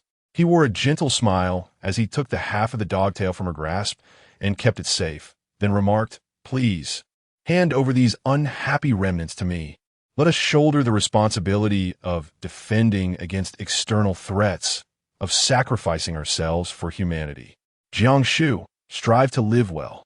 Take care." Jiang Shu gazed at his receding silhouette, her heart inexplicably heavy, burdened by an unbearable ache. It felt as though she had lost something precious, leaving her spirit hollow and in torment. Once the anti-demon army departed, the support personnel swiftly arrived, effectively sealing off the scene, and Jiang Shu was naturally compelled to leave. She inhaled deeply, attempting to console herself. "This is the life I yearned for." In the distance, Zhao Zijin was lifted onto an ambulance. She cast a fleeting glance and smirked coldly. Tu Yuan was indeed correct. There are a myriad of ways to seek vengeance. Why should his demise be so swift and painless? Within the hospital, Mei Bo had undergone treatment and was no longer in mortal peril. But unfortunately, his eyesight could not be salvaged. For a man nearing 70, suddenly rendered blind, Jiang Shu felt at a loss for words of comfort. She stood before the hospital's expansive window, lost in contemplation as she gazed outside. The sky loomed dark and oppressive, heavy clouds nearly brushing the rooftops, while a chilling wind rampaged through the air. Although daylight had yet to fade, visibility had already diminished significantly. A storm was imminent. In her previous life, the 4 days leading up to the chaos of the Qingming beast witnessed relentless torrential rain, mirroring the current weather. It is coming. If all goes as anticipated, the rain shall commence tomorrow. The workday had officially concluded, and with the inclement weather, workers who had toiled tirelessly for a month began to depart one by one. The vast East District was devoid of any human presence. Jiang Shu entered the largest warehouse directly, where everything remained intact, stretching beyond the horizon. It was a treasure trove of goods, encompassing all manner of sustenance, clothing, and recreational items, ranging from the minutiae of daily necessities to grand vehicles such as cars and ships. Jiang Shu did not squander her time. Her formidable mental prowess surged forth, and with a mere thought, heaps of supplies vanished from their original locations. However, despite her swiftness, it was not until the stroke of midnight that she had finished collecting everything from the warehouse. She had originally intended to retrieve the grain ordered by Hu Xiaojun, but at that moment, her phone rang. To her surprise, it was a call from Li Guangming in the dead of night. Upon answering, he exclaimed with excitement, "Miss Jiang, I apologize for disturbing you at this hour. I am pleased to report that I have completed my task 3 hours ahead of schedule. Ha ha ha. I can move into the new house tomorrow morning." Jiang Shu glanced at the time. There were still 3 hours until dawn. Sincerely, she expressed, "Thank you, Manager Li. It is truly a blessing to encounter someone as committed as you." Li Guangming interjected, "No rush, no rush. The final payment is a matter for the company. I have heard that the hotel under your name has suffered a calamity and your elderly father has also been injured. You should allocate your funds to urgent matters. Reassuring your employees, providing compensation, and undertaking reconstruction all require financial resources. As for the final payment from our company, no one is pressing for it. Take your time." Jiang Shu stifled a smile, surprised by Li Guangming's remarkable sincerity, which further enhanced her fondness for him. Upon returning to the hospital, she found that Mr. Mei had regained consciousness. His eyes were covered with bandages, and he lay there in tranquil silence. Abeo was nowhere to be found. "Grandfather Mei," Jiang Shu called out, her heart heavy with emotion as she witnessed him struggling to rise. She hurried to his side to assist him. "Mississippi." Mr. Mei trembled, grasping Jiang Shu's hand, and said, "I never expected to see you again." Jiang Shu opened her mouth, momentarily at a loss for words. In truth, Mei Bo was ensnared by her circumstances. Had it not been for Gao Lu and Zhao Zijing's collusion to scheme against her, the Qingming beast would not have been summoned. It seemed Mei Bo understood her unspoken thoughts, responding calmly, "My dear lady, there is no need for sorrow. At my age, I have weathered countless storms. Life and death, I have long since come to terms with. Was it to be blind? It is of little consequence.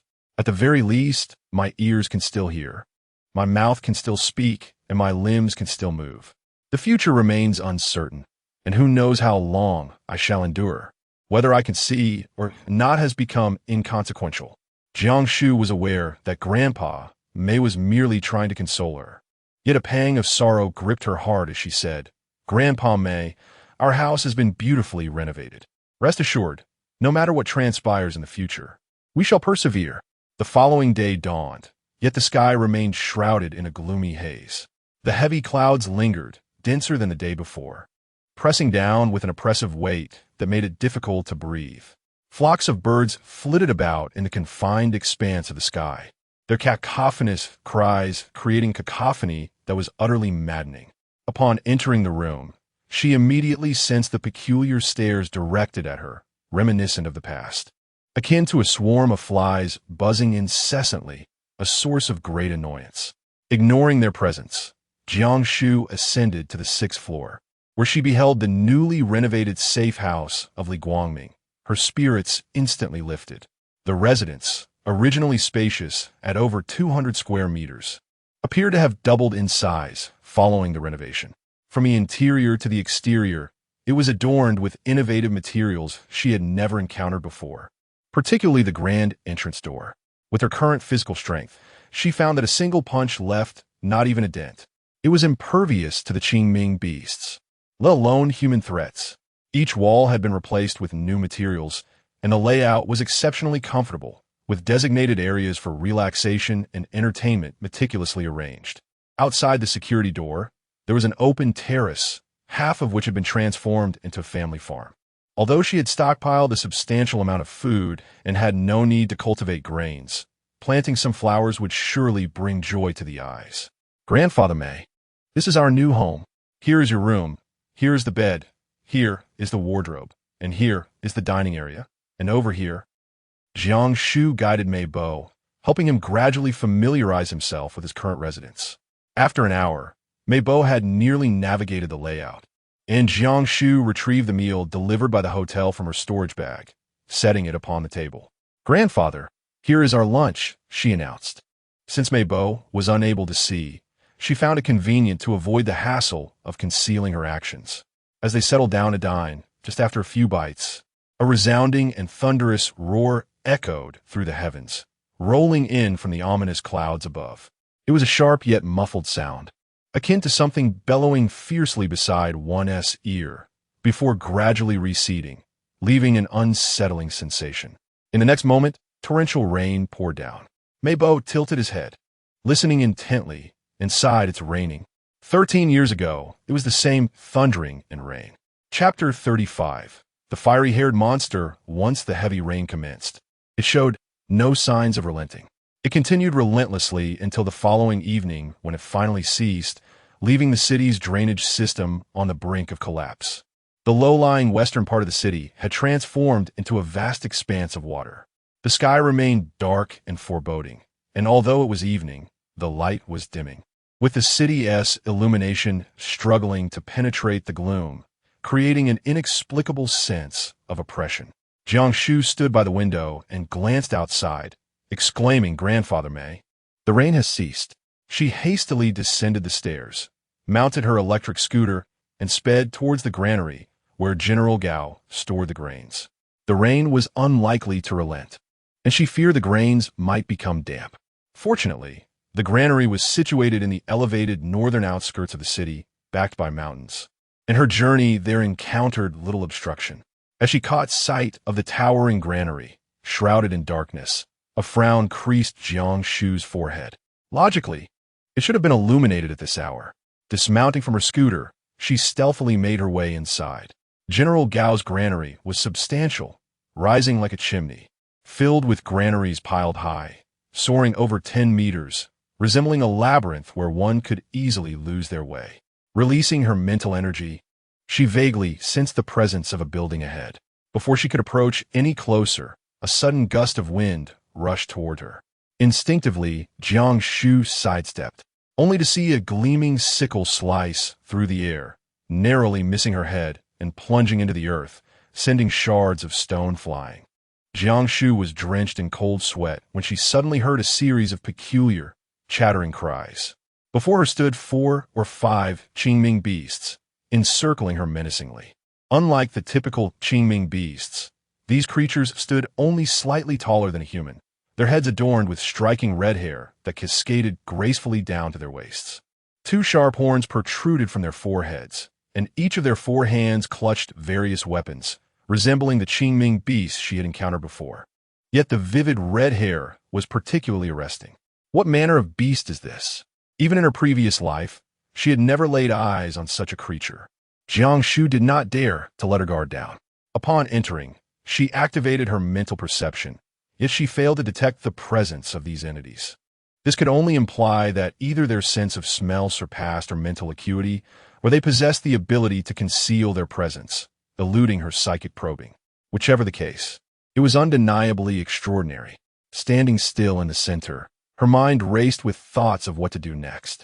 Ever since a Bao had been recuperating in the Qinkuan pouch after repeatedly utilizing the earthly golden light, she was reluctant to summon him. After a moment of contemplation, she resolved to test the prowess of these beasts. If she were to be overmatched, so be it. With a focused thought, she invoked her magic immunity and physical immunity. Suddenly, a prolonged howl pierced the air, and the five crimson-haired Qingming beasts exchanged glances, showing no hesitation as they turned and darted in a singular direction. What was happening? Jiang Shu hurriedly pursued. The silhouette of the Qingming beast abruptly vanished before her eyes, and before she could register her astonishment, a pitch-black rift suddenly appeared before her. The occurrence was far too unexpected, prompting her to slam on the brakes. However, her speed was excessive, and by the time she steadied herself, half of her foot had already ventured into the chasm. What close call! Jiang Shu wiped away a cold sweat, narrowly avoiding a perilous fall. The fissure lay a mere 50 meters behind the granary of General Gao, stretching 2 meters wide, a seemingly endless gash that resembled a common crack upon a hillside. Peering down, he beheld 5 azure beasts leaping into the depths, sending forth ripples across the surface. The water appeared a deep, dark blue, glistening faintly beneath the dim sky. Enchanted by its allure, he found himself growing dizzy and nauseous with each lingering glance. It was the Longyu water. Jiang Shu took 2 steps back, recalling that in her previous life, it was much the same. For 4 days and 4 nights, relentless rain had nearly submerged the city, and then, the downpour transformed into a pale blue hue. It seemed that this unprecedented Qingming beast had emerged from this very rift. Jiang Shu did not linger for long. She quickly inspected the house that she had sensed earlier, and an icy chill enveloped her. The premises were utterly deserted, the 2-story building riddled with gaping wounds. The walls and windows bore the unmistakable marks of brutal vandalism. The air was thick with a lingering, metallic scent of blood, and on the floor lay a few dismembered limbs. At the entrance, Jiang Shu beheld a finger adorned with an emerald ring, which, if memory serves, belonged to General Gao. It appears that General Gao and his entourage have met with misfortune. Who could have anticipated that the mountains in the outskirts would split open, unleashing a few Qingming beasts to devour them all? If only she had arrived a moment sooner, perhaps. Alas, she could not save so many. Life and death are ultimately dictated by fate. After 2 arduous hours, she managed to transfer all the grain from the granaries into her spatial storage, the quantity far exceeding what General Gao had mentioned. A rough calculation revealed that this grain could sustain a population of 1 million in Jiang City for 2 years without any difficulty. Jiang Shu's mood improved slightly. Before leaving, she revisited the crevice, which remained eerily silent. This fissure stretched for an unknown distance, and she pondered where the monstrous entity might emerge. Passing by the eastern district of the Jiang Group, she paused momentarily. Here lay 7 or 8 factories, the very backbone of the Jiang Group during her grandfather's tenure. The 2 largest, a textile mill and a steel plant, were founded by her grandfather himself. Yet, after tomorrow, they would be reduced to mere ruins. Grandfather, let this serve as a cherished memory. With a surge of willpower, Jiang Shu expended immense mental energy to encapsulate several factories within her spatial pouch. In her dreams, a chilling wind howled and torrential rain poured down. When she awoke, daylight had broken. The sounds of a news broadcast filled her ears. Recently, Jiang City has been struck by a once-in-a-century torrential downpour. Citizens are advised to remain indoors and refrain from unnecessary outings.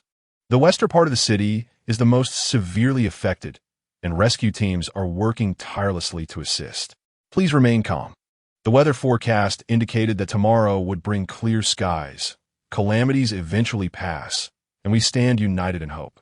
Jiang Shu intermittently listened to a few sentences before rising from the bed. Outside, Meibo reclined in a chair, intently absorbed in the news. When his eyesight was still keen, he relished watching the news without interruption. After losing his vision, he transitioned to listening instead. Jiang Shu retrieved a steaming bun filled with soybean milk and fried dough sticks from her Qiankuan bag, first offering it to Meibo before taking a bun herself and moving to the window. Outside, the torrential rain continued to pour, and even the workers' new village was inundated. The open space was submerged to waist height, and the residents of the ground floor, fully mobilized, were scooping water out with buckets and basins.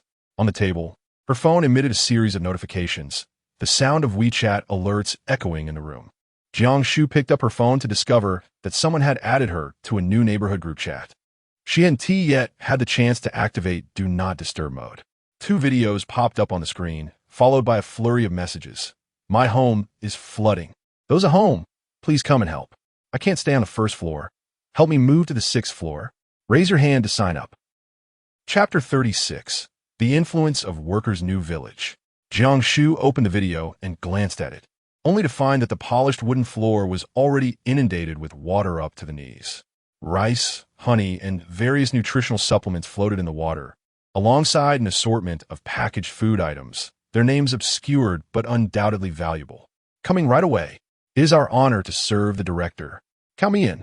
I possess considerable strength, so you all stand back and let me handle this. I'm from a neighboring building, and I'll be there shortly. In just 2 minutes, over a dozen individuals were eagerly vying to assist. Jiang Shu chuckled softly and shook her head. The group leader is Zhao Zhaodi, the younger sister of Jiang Rushue's mother, Zhao Xiu, and also the mother of Zhao Si. Due to her connection with Jiang Zhongyi, Zhao Zhaodi eliminated rivals and adeptly navigated the workings of the workers' new village, flourishing in her role and earning a position as one of the 3 directors of the community committee. She managed to acquire 4 free houses built by Jiang Shu's grandfather, selling 2 and retaining the other 2 for her own residence.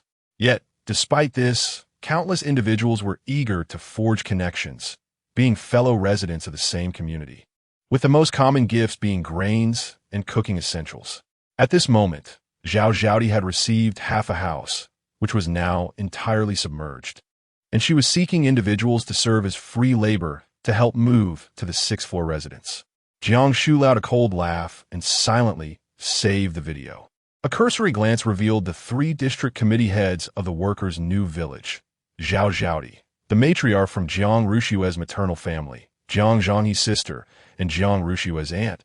Jiang Yuji, the last representative, Wang Hohat, stood apart from these 2 factions, leading those who had suffered at the hands of the other 2 powers. Regrettably, she too was no paragon of virtue, embodying the utmost hypocrisy. The outcome was that every group had added her alternate account.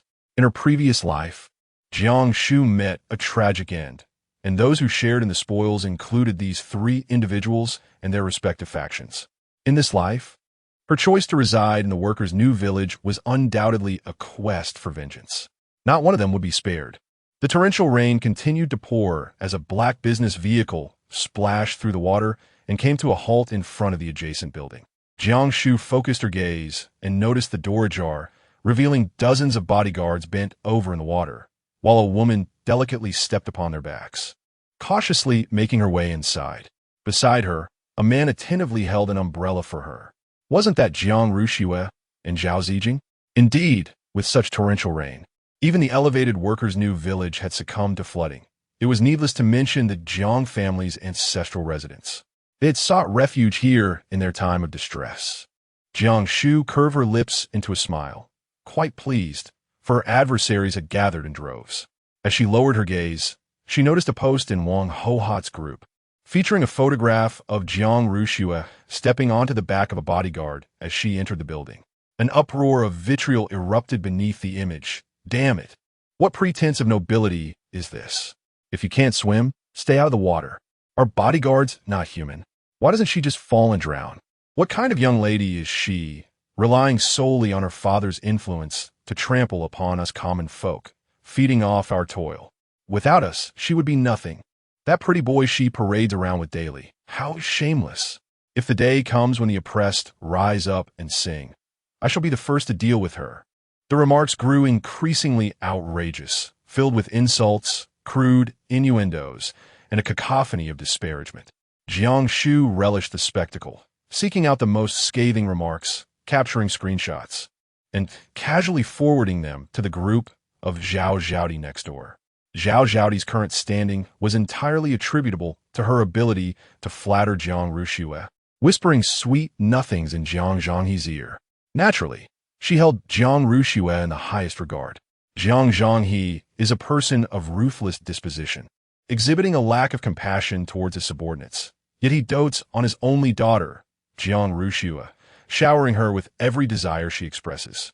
Consequently, Jiang Yuji, Jiang Rushue's aunt, has reaped numerous benefits from this favoritism, maintaining a facade of kindness while secretly harboring a deep-seated animosity towards Jiang Rushue. In the face of profit, the bonds of blood and kinship become nothing more than a jest. Upon the release of Jiang Shu's screenshot, Zhao Zhaodi's group was instantly set ablaze with outrage. These despicable paupers dare to offend our esteemed young lady. Do they seek to forfeit their lives? We cannot tolerate this. Identify these individuals and expel them from the community. Our young lady is too precious. What is it to tread upon a few subordinates? It's not as if we tread upon your parents. And if we did, what of it? Their parents are nothing but impoverished wretches. The destitute are inherently lowly and deserve to be trampled. From now on, let's not show any kindness to those aligned with Wang Ho Hot. Indeed, if they resist, let's confront them. Fear not, for we shall stand united in any matter. In Zhao Zhaodi circles, nearly all were wives of various small leaders from the conglomerate. A formidable assembly of seasoned women, each more venomous in their speech than the last. Jiang Shu raised an eyebrow and selected the most scathing remarks, capturing screenshots and forwarding them to the Wang Ho Hot group. Afterward, she leisurely finished her breakfast, unfazed by their ongoing bickering. Upon picking up her phone again, she noticed two new red notifications in the bottom left corner. Zhao Zhaodi and Wang Ho Hot had both privately requested to add her as a friend. Zhao Zhaodi got straight to the point. Little sister, your ability to infiltrate that wretched Wang Ho Hot's group is truly impressive. Keep me informed of any developments over there. And if they speak ill of anyone, I expect you to relay that as well. You will be duly rewarded. What reward, one might ask? The apartment on the 6th floor of Building 2? Grandpa May resides on the 6th floor, and the other apartment on that level is under Zhao Zhaodi's control. Should she be willing to part with it, Jiang Shu would not object. Zhao Zhaodi chuckled. Sister, are you joking? Just for being a spy, you think you can ask for an entire apartment? You must be dreaming. Jiang Shu chose to ignore her, opening the dialogue box with Wang Ho Hot, which remained unchanged, persistently urging her to act as an informant. She resolutely disregarded it. The rain continued to pour, and by evening, the water had risen to the 3rd floor. The 3 district heads were exceedingly busy, orchestrating relief efforts for their own people, spreading warmth, enhancing their image, and courting the allegiance of others.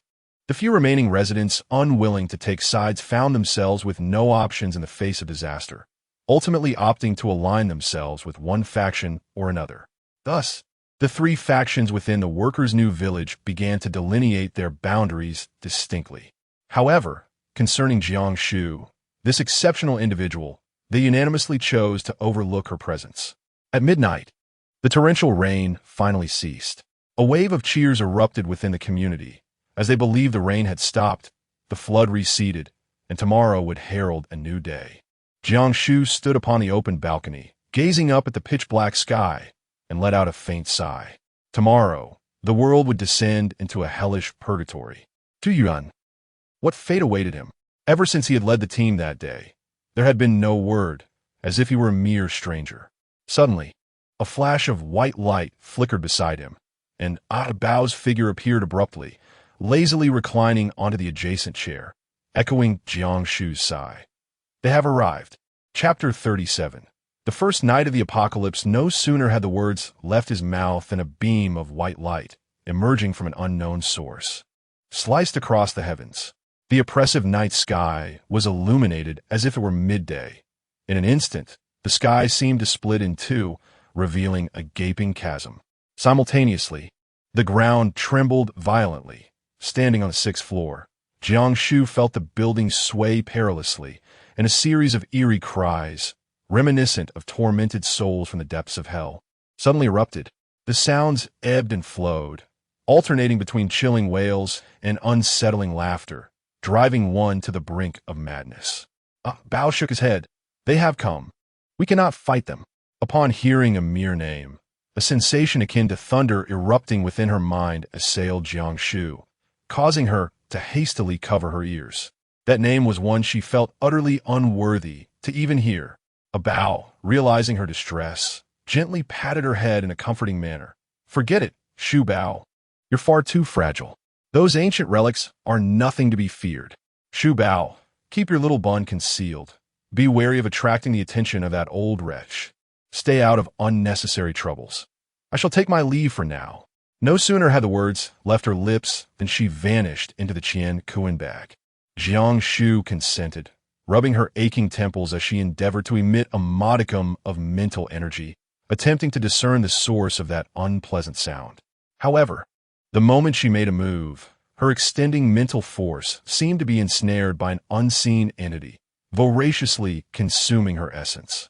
With a sudden gasp, a metallic taste flooded her throat, and she coughed up a copious amount of blood. Jiang Shu wiped the bloodstains from the corner of her mouth. Her heart filled with terror. What kind of power was that? If she were to unleash all her mental strength to probe or retaliate, she feared she would have been completely consumed. She would have undoubtedly been reduced to a fool. In just a few seconds, the shaking of the building ceased, and the horrifying sounds seemed to fade away. Only the gaping hole in the sky rumbled suddenly, and a torrential rain began to pour. Jiang Shu stood at a distance, only able to glimpse the gaping opening, where rain poured down in torrents, cascading through the breach and enveloping the surroundings in a delicate veil of azure mist. Azure mist? A chill ran through Jiang Shu's heart as she suddenly comprehended that this was no ordinary rain. It was the Longyu water. The sky had ruptured, unleashing a deluge of it. Yet what could be done? She was no Nuwa, unable to mend the heavens, no matter how long she stared in her previous life. When she was consumed by the beasts of Worker S. New Village, that gaping hole continued to flow incessantly, as if someone had neglected to turn off a tap. As she turned away, she suddenly noticed a peculiar change.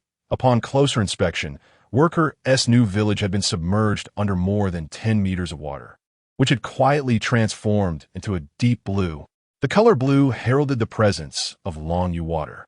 Countless Qingming beasts concealed within it lay in wait, eager to hunt and slay any human within their reach. No one dared to enter the water, nor venture outside. Production stagnated, the population dwindled, and the apocalypse had commenced. That night, even within the confines of Jiang Shu's soundproof haven, the haunting screams echoed throughout. Each day of her past life had unfolded in a similar manner, and she had long since grown accustomed to it.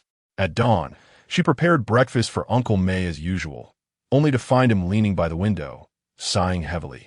Sensing Jiang Shu's presence, he remarked, "Miss, did you hear any strange sounds last night? I thought I heard someone screaming continuously." Jiang Shu, not wishing to deceive or conceal the truth from him, stated, "A Qingming beast has entered the neighborhood. However, our residence has been fortified and is relatively secure. As long as we remain indoors, we shall be unharmed." Li Guangming had mentioned that the materials used in this safe house incorporated the essence of piranha powder, which the Qingming beast detests, thus effectively mitigating its attacks. Remarkably, during just one night, half of the inhabitants of the workers' village had vanished, and a third of the houses had collapsed. Yet, throughout the entire night, her building had not trembled even slightly. An exhilarated smile broke upon the aged face of Mei Bo, his emotions surging. "Heaven has eyes. Before I depart from this world, to witness those evildoers receive their just deserts brings me solace. Even in death, I shall harbor no regrets." The heavens indeed see all, and justice prevails. Jiang Shu gazed at him in silence, her heart aching with sorrow. Mei Bo had endured an overwhelming amount of oppression and suffering for her sake.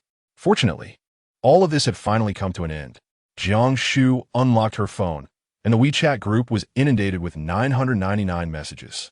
A fleeting glance revealed the grim news. Several had perished in one household, and an entire family had vanished in another. Such was the inevitability of fate. She casually scrolled through the messages before turning on the television to watch Empresses in the palace. The day swiftly slipped away, and as night fell once more, the Qingming beast emerged from its slumber, heralding yet another sleepless night. After Jiang Shu finished her bath, preparing to watch some television before retiring for the night, she suddenly noticed a Bao had emerged from nowhere, drifting aimlessly around the room. Eventually, he flopped down onto the couch, lamenting, "Little Bao is gone. How terribly boring. So boring. So boring." Upon hearing this, Jiang Shu felt a twinge of sadness. If only a Bao were still here. This house would surely be filled with lively chatter. Before she could utter a word, a Bao abruptly sprang up from the couch, declaring, "No way. Little Bao cannot have died in vain. I shall avenge him. I will slay 999 Qingming beasts to compensate for the loss of one little dog." With a fierce determination, he prepared to dash out. Jiang Shu's eyelids flickered, and she quickly called out to him, "A Bao, didn't you say there are formidable foes you cannot defeat?" Unfazed, a Bao retorted, "It is merely a fragment of consciousness. In my prime, I fear nothing, but for now, I shall simply avoid it." Jiang Shu remained uneasy. The true identity of a Bao was still a mystery, and she feared it might attract formidable adversaries beyond her capacity to handle. Moreover, if a Bao were to slaughter 9999 Qingming beasts while bearing this visage, her idyllic existence would be irrevocably altered. Thus, she produced the 1,000-machine mask and coaxed. A Bao is the most beautiful. Venturing out like this would not instill fear. Gulme. Transform into something truly terrifying. Once outside, such a guise would surely scatter a horde, exuding an air of magnificence. Upon hearing Jiang Shu's words, a Bao was utterly delighted. Nodding repeatedly, she eagerly examined the Qianji mask, her face beaming with joy as she asked, "Is it truly meant for me?" Jiang Shu nodded, feeling that there was no alternative. In that fleeting moment, she sensed that her fondness for a Bao surged to 35%. It was unexpected, yet somehow reasonable. A Bao joyfully donned the mask, instantly transforming into a stunning woman with waist-length white hair. Jiang Shu was momentarily captivated, her eyes widening in astonishment at such beauty. However, wasn't it promised that revealing oneself would disperse a crowd with such an appearance? Chapter 38.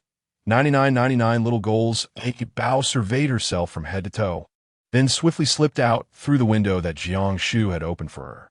Jiang Shu hastily exclaimed, "You should go further away to hunt. The Qingming beasts in our neighborhood are quite valuable." A Bao waved his hand and vanished into the night sky.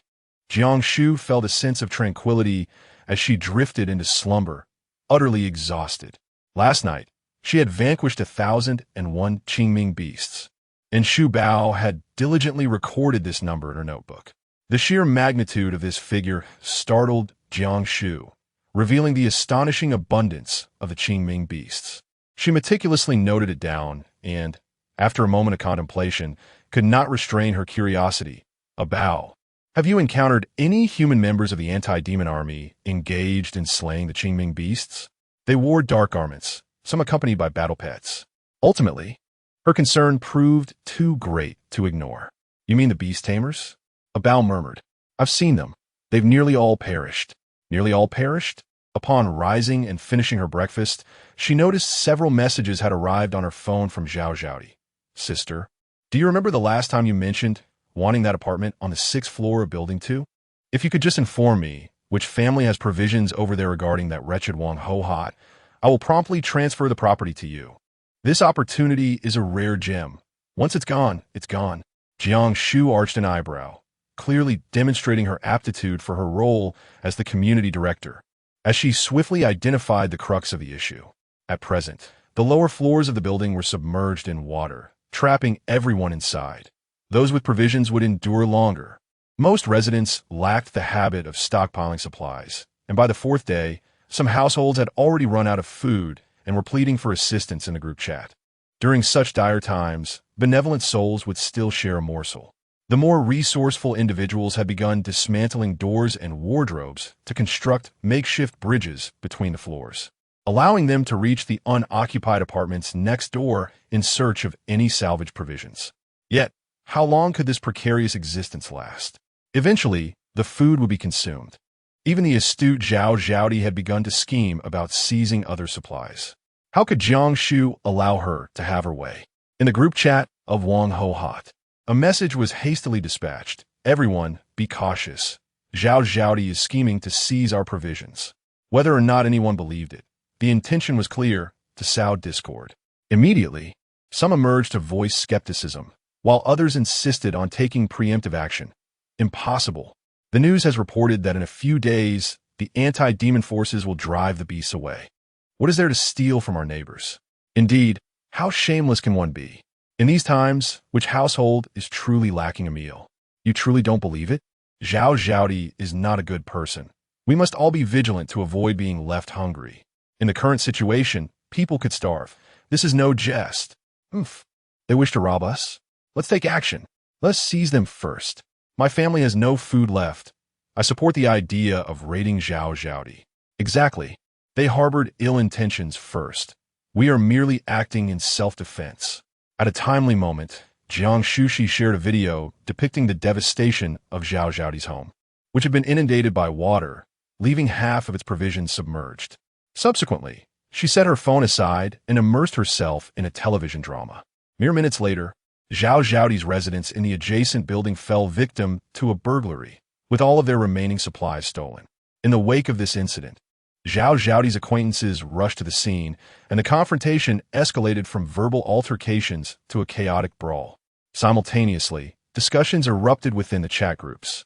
In Wang Ho-Hot's group, jubilant voices resounded as members joyfully divided the spoils.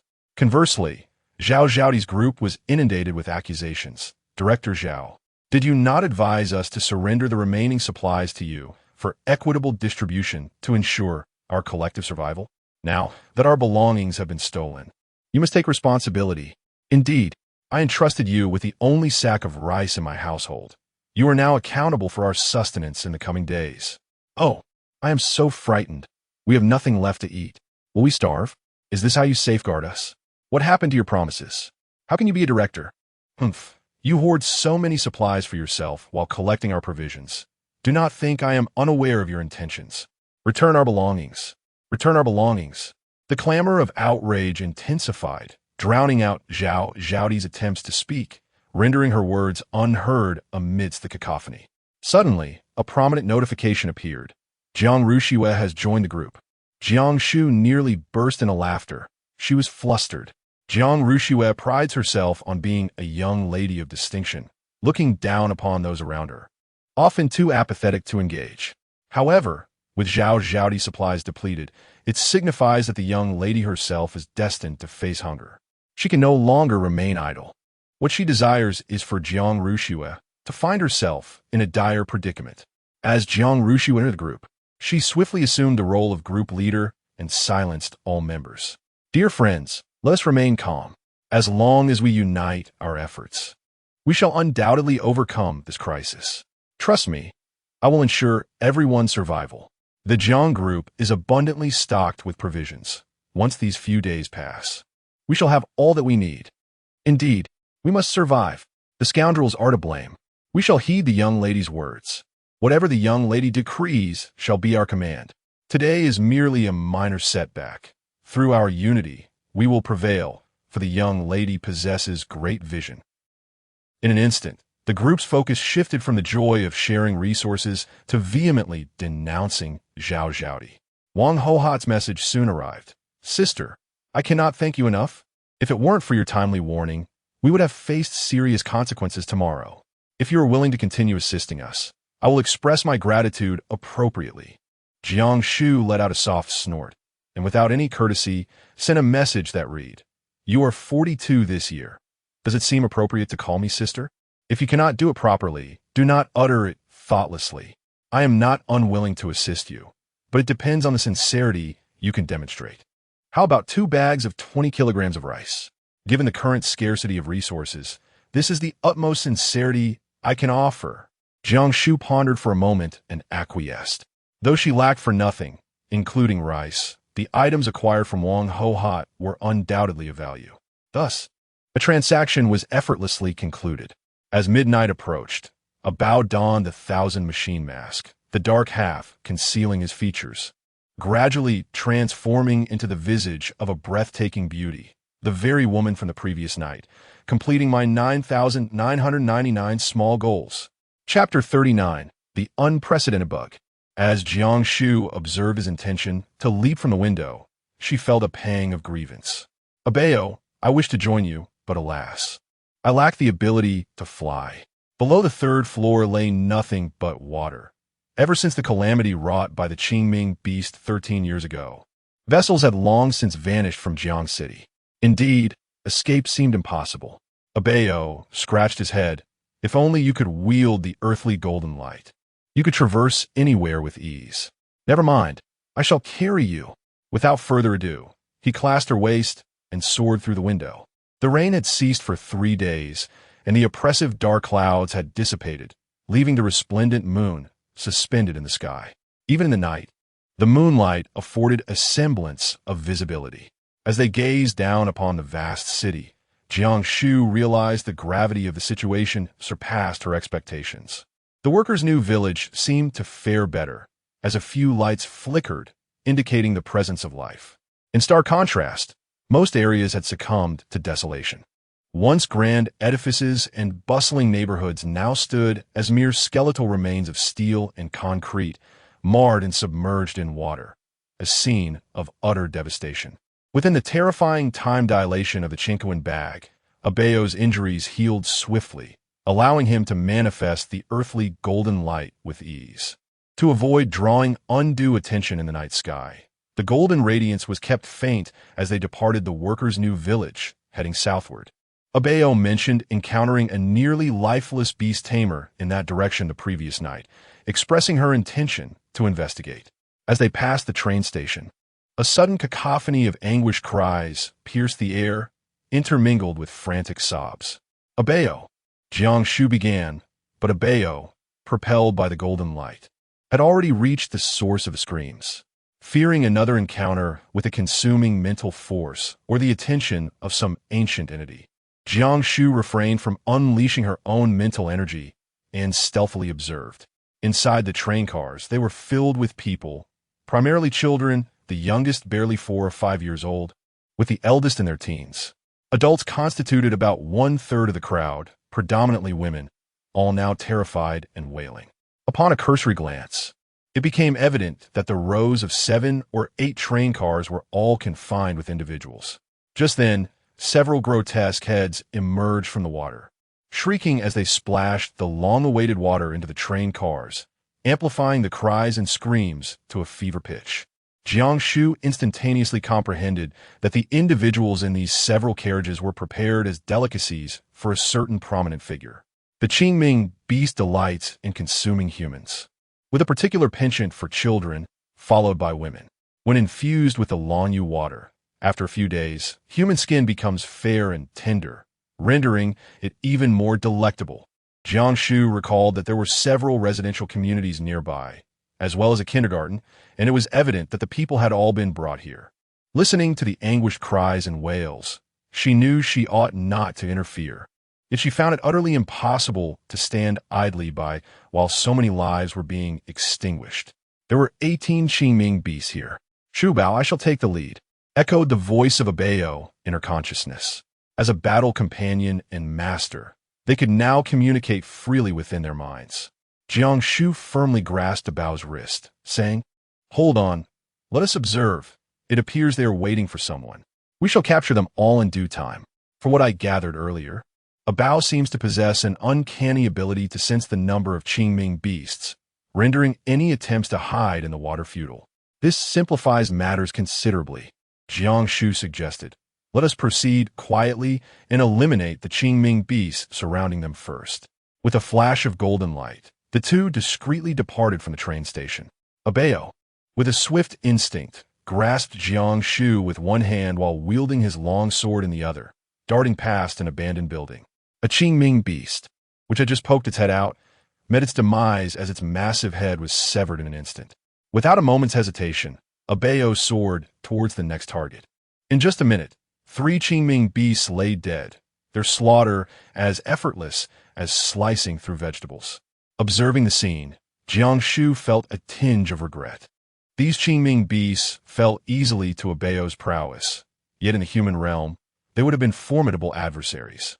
If only, alas, a beast tamer could only bond with 12 battle companions, and she had already formed a contract with 10, 9 of which disregarded her commands.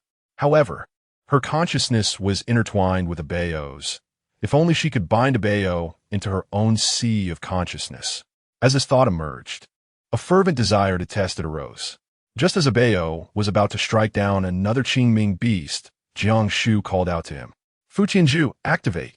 The formation illuminated, forcibly extracting the beast's soul and drawing it into Jiang Shu's consciousness, causing its colossal form to vanish. Within her consciousness, Jiang Shu attempted to transfer the newly contracted Qingming beast into Abeo's domain, but in the next moment, the beast's soul exploded. The explosion of the soul caused the Qingming beast's massive body to reappear, followed by a violent rupture. Blood spilled everywhere. Was it not feasible? Theoretically, it should have worked. Why had it failed? Jiang Shu was perplexed when she observed Abeo gently tapping her forehead, letting out a soft hum. To exist within my realm, one must be alive. Alive, you say? Then let us explore the realm of the deceased. Even in death, the essence of a beast can still be extracted. Though the beast soul may dim considerably, this time, the Qingming beast soul was successfully stored within Abeo's consciousness. Alas, its strength amounted to only 70% of its living prowess. Yet Jiang Shu was elated. She was limited in the number of contracts she could forge with the Qingming beast, but Abeo, as her battle companion, was exempt from such restrictions. This revelation shattered the barriers between humans and their battle pets, akin to a glitch in the system. With a bit of effort, the establishment of an army of 1 million beast souls may well be within reach. Jiang Shu clenched her fists, resolutely motivating herself. I shall set a modest goal of 999 for myself. Casting a glance at Abeo, she added, to avenge Xiao Bao. Abeo, greatly inspired, proclaimed, then I shall set an additional modest goal of 999. Without hesitation, Abeo adeptly located the concealed Qingming beasts within a 1-kilometer radius, dispatching them with the ease of slicing through vegetables, progressing with relentless determination. Jiang Shu followed closely behind, invoking the Wushan technique. The once deceased Qingming beasts had their souls extracted, bound to Abeo's sea of consciousness. The two worked in perfect harmony. Within just half an evening, no Qingming beasts remained within a 10-kilometer radius, and the number of souls within the sea of consciousness had approached 1,000. With the continuous application of the Wushan technique, Jiang Shu felt his mental fortitude significantly strengthened. The rewards were bountiful. After searching for another 3 minutes, Abeo lowered his head and said, Shu Bao, there are no more small creatures. Let us change locations.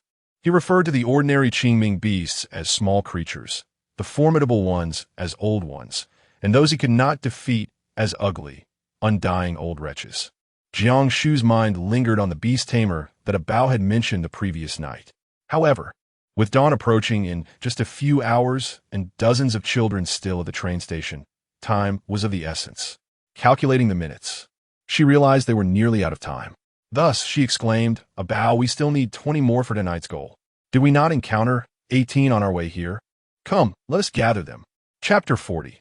Rescuing a trainload, Abeo immediately recalled the plan, seizing Jiang Shu's hand as they hurried towards the train station. With a few swift movements, they found themselves concealed atop the dilapidated roof of the station, peering down into the quiet below. It was eerily silent. Could it be that the children had already? Jiang Shu's heart skipped a beat, and she instinctively moved forward to investigate, but Abeo grasped her arm. looking pitifully distressed. It's still just 18, not enough. Jiang Shu was about to offer him some words of comfort when suddenly a chilling sound of gnawing reached his ears. Upon closer inspection, he beheld a Qingming beast emerging from behind the freight car, its jaws devouring a half-grown child, with only 2 legs dangling outside. The source of the horrifying noise. Inside the carriage, pairs of terrified eyes were fixed upon this ghastly scene, each person clamping their mouths shut in fear, none daring to utter a sound. It was still happening. Jiang Shu secretly exhaled in relief. Yet upon witnessing her kin being devoured, even the coldest of hearts ignited with fury in that moment.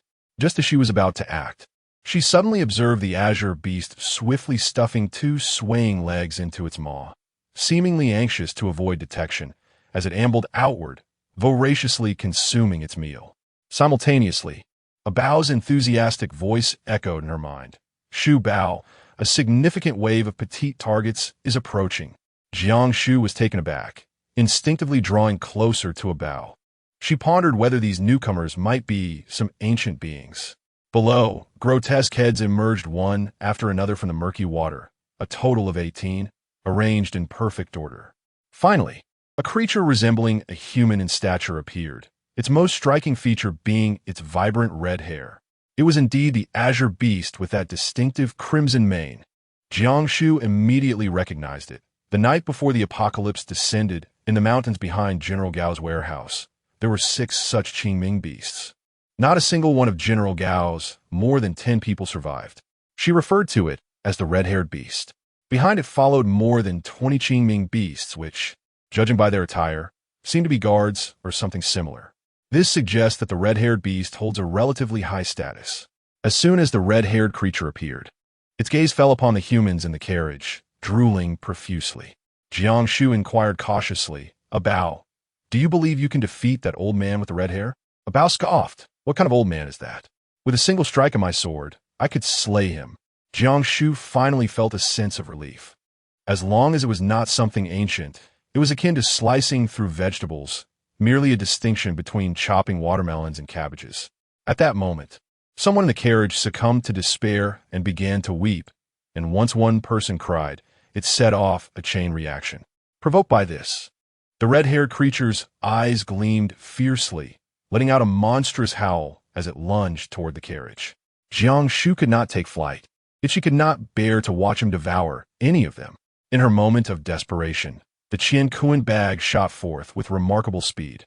The immense bag, now as colossal as a mountain, collided with the red-haired beast, producing a thunderous sound. At that instant, a Bao sprang into action, his sword gleaming like a streak of golden light, and with a swift motion, several grotesque heads soared into the air. This unforeseen turn of events transpired in the blink of an eye. The red-haired beast, filled with fury, was disarmed of its wrath upon glimpsing a Bao's visage. All its anger evaporated in an instant. It fell to its knees in terror, raising its hands in supplication, exclaiming, Saintess, spare me. However, a Bao paid no heed to its pleas. With a decisive swing of his sword, he severed the beast's head cleanly, without pause, and continued to strike towards the beast's guards. Jiang Shu stood frozen in place. Ever since her contract with a Bao, she had acquired the ability to comprehend the language of beasts, and she had distinctly heard the red-haired creature refer to her as a saintess. Moreover, the fear reflected in his eyes was utterly genuine. Before a Bao donned 1,000 masks, she had jestingly urged him to transform into the most fearsome beast, only to be astonished when he morphed into a beautiful woman. At one point, she had believed that a Bao had lost his memory and was somewhat deranged, with transformations being whimsically spontaneous.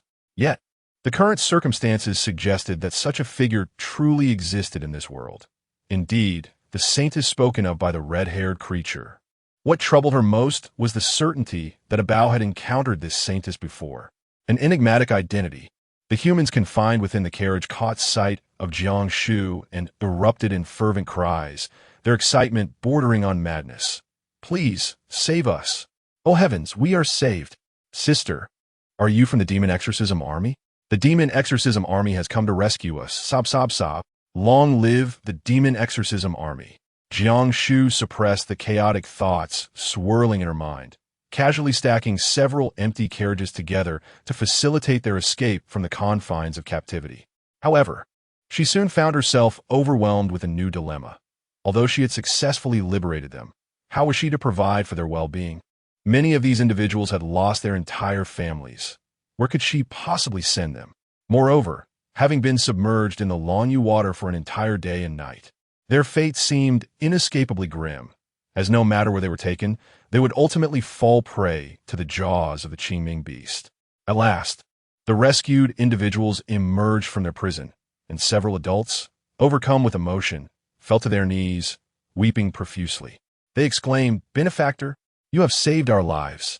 Are you a member of the anti-demon army? Surely, it is the anti-demon army that has come to our rescue, is it not? The heavens have shown mercy. The anti-demon army has come to save us. Thank you, dear benefactor." Jiang Shu hastily rushed to assist, yet she wished to conceal her identity. Pointing at a Bao, who was still engaged in vanquishing the Qingming beasts, she declared, "Do not thank me. It is he who has saved you. If gratitude is to be expressed, let be directed towards him." Her act of saving, however, was akin to having rendered no aid, as she lacked the means to properly accommodate them. Nevertheless, the term anti-demon army ignited a spark of interest within her. With a keen awareness, she rummaged through her chincoin pouch and precisely retrieved a packet of medicinal powder, discreetly scattering it while the crowd remained oblivious. In less than 10 seconds, a multitude had succumbed to unconsciousness. During her initial procurement of supplies, she had amassed an extensive collection of both conventional medicines and obscure, potent elixirs, which now proved to be invaluable. With the individuals rendered unconscious, she did not hesitate to seize an empty train car, loading them all inside, an entire carriage. This afforded her the opportunity to engage in the 30-plus days of the Qingming Beast Soul contract once again, coaxing a Bao. "Dear A Bao, shall we deliver a package? Once completed, we can indulge in 2 generous servings of steak. If you're not fond of it, fret not. I assure you that carrying such a hefty burden requires no use of the earthly golden light. A Bao, if you doubt, shall we test it?" It took a full 3 minutes for a Bao to acquiesce. Thus, an extraordinary spectacle unfolded in the sky. A large section of the train car soared erratically, appearing here one moment and then vanishing 10 meters away the next, only to reappear again. After utilizing the earthly golden light several times, they finally caught sight of the Man-Tsang base. The entrance of the base opened onto the expansive Man-Tsang River, which this time seemed largely unaffected by the torrential rain. In her previous life, the Man-Tsang base ultimately fell, yet now at least it remained intact. The horizon began to blush with the light of dawn, signaling that daybreak was imminent. Jiang Shu harbored no intention of approaching anyone. By now, every individual at the base was well aware of her expulsion, and she wished to avoid all company. After setting down a train car filled with people, she quietly retreated into the woods to conceal herself. Chapter 41. The silver-haired goddess. This path was the only route leading into the Mankanjiang base, and Jiang Shu waited in silence. After approximately 10 minutes, a beam of light pierced the darkness, accompanied by the distant rumble of an engine. Vehicles were approaching. As they drew near, their passage was obstructed by the train car, prompting the vehicles to come to a halt. 2 minutes passed before everyone aboard disembarked. Perhaps owing to a night of relentless struggle, they appeared utterly exhausted, some bearing injuries, leaning on one another for support while warily eyeing the train car that had appeared on the road. Jiang Shu immediately recognized Su Yang and 2 other members of the 9th team, most of whom he had encountered before, albeit unable to recall their names. As someone approached slowly, a sudden exclamation broke the silence. "It's people. All of them are people. Quickly notify the base." At this moment, Jiang Shu felt a profound sense of relief. These individuals finally had a place to rest. Meanwhile, Tu Yuan swiftly arrived with the anti-demon army, carefully lifting each person from the train car and assigning doctors to examine them one by one. Observing the train carriage, which weighed several tons, Tu Yuan furrowed his brow in confusion. There were no signs of dragging, nor even any excess wheel marks. How had this carriage arrived here? Furthermore, The only train station in Jiang City lay over 20 kilometers away. Su Yang pondered for a moment and replied, "Our primary responsibility is to eliminate threats and conduct rescues in the eastern part of the city. The day before yesterday, some citizens requested assistance, claiming that children from nearby neighborhoods had gone missing. We searched for them, but found no trace. Could they be among these people?"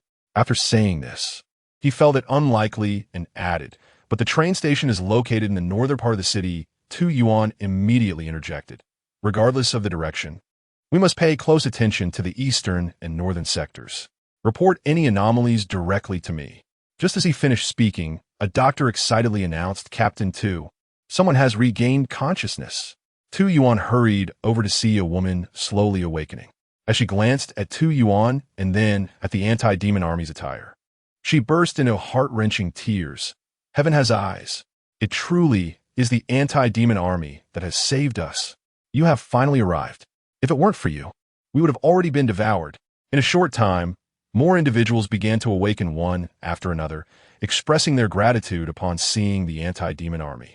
The more Tu Yuan listened, the more bewildered he became, asking, "Are you saying that it was the anti-demon army that rescued you? Where were you saved? And how did you end up there? What exactly transpired?" One by one, they spoke up, eager to share how they had been captured by the Qingming beasts and taken to the train station, and how they had been rescued.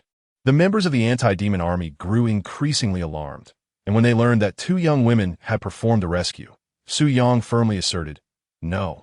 The two girls who saved you are definitely not part of our anti-demon army. According to your account, anyone capable of single-handedly defeating over 30 Qingming beasts must possess strength that rivals that of our Captain Tu. Yet, we have no such girls in our ranks, especially not one with white hair." The rescued woman became anxious, exclaiming, "We are not lying. We swear there is not a single falsehood in our words."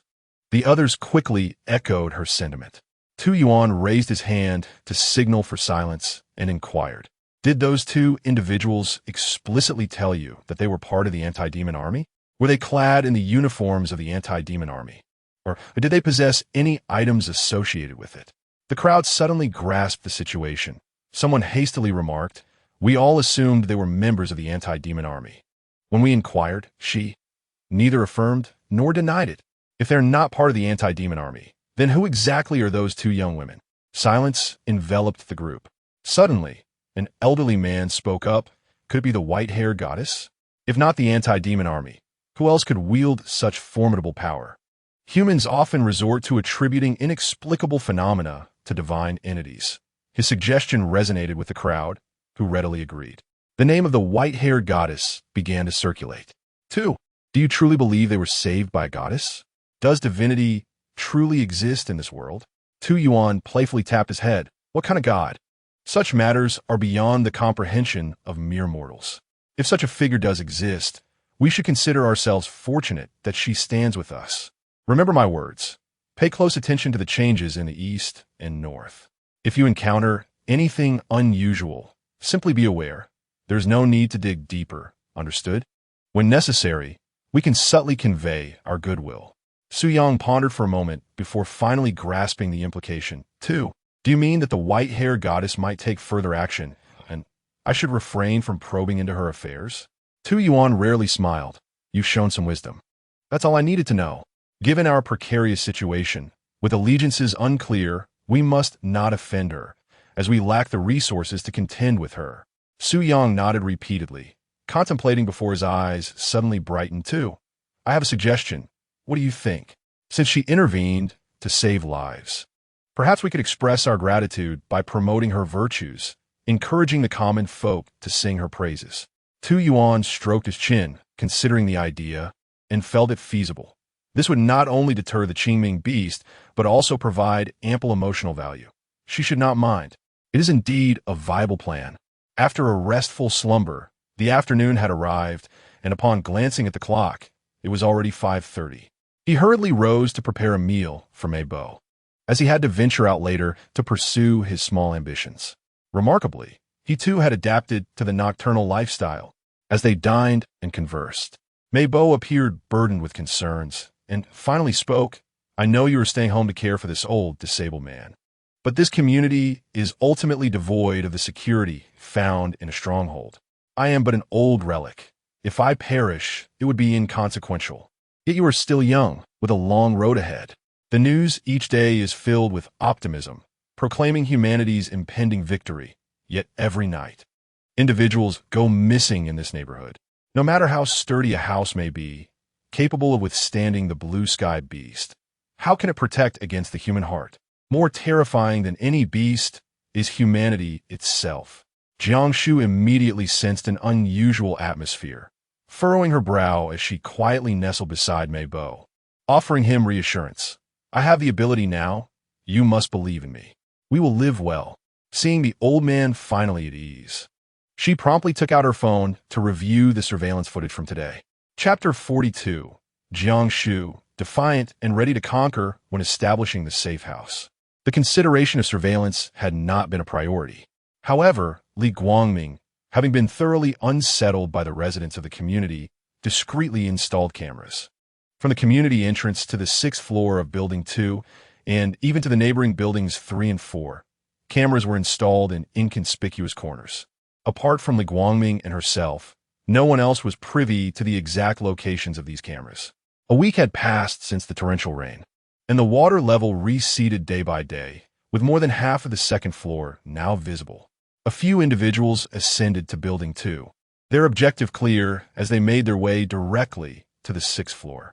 Jiang Shu switched to the surveillance footage of the 6th floor, where he observed a group of 7 or 8 men who, upon encountering each other, raised the steel pipes in their hands and relentlessly struck the door. A stout man, his face adorned with excess flesh, leaned against the corridor, smoking a cigarette. Someone at the entrance bellowed, "Listen up inside. Obediently open the door and surrender all your provisions, or else we shall not hesitate to be uncivilized."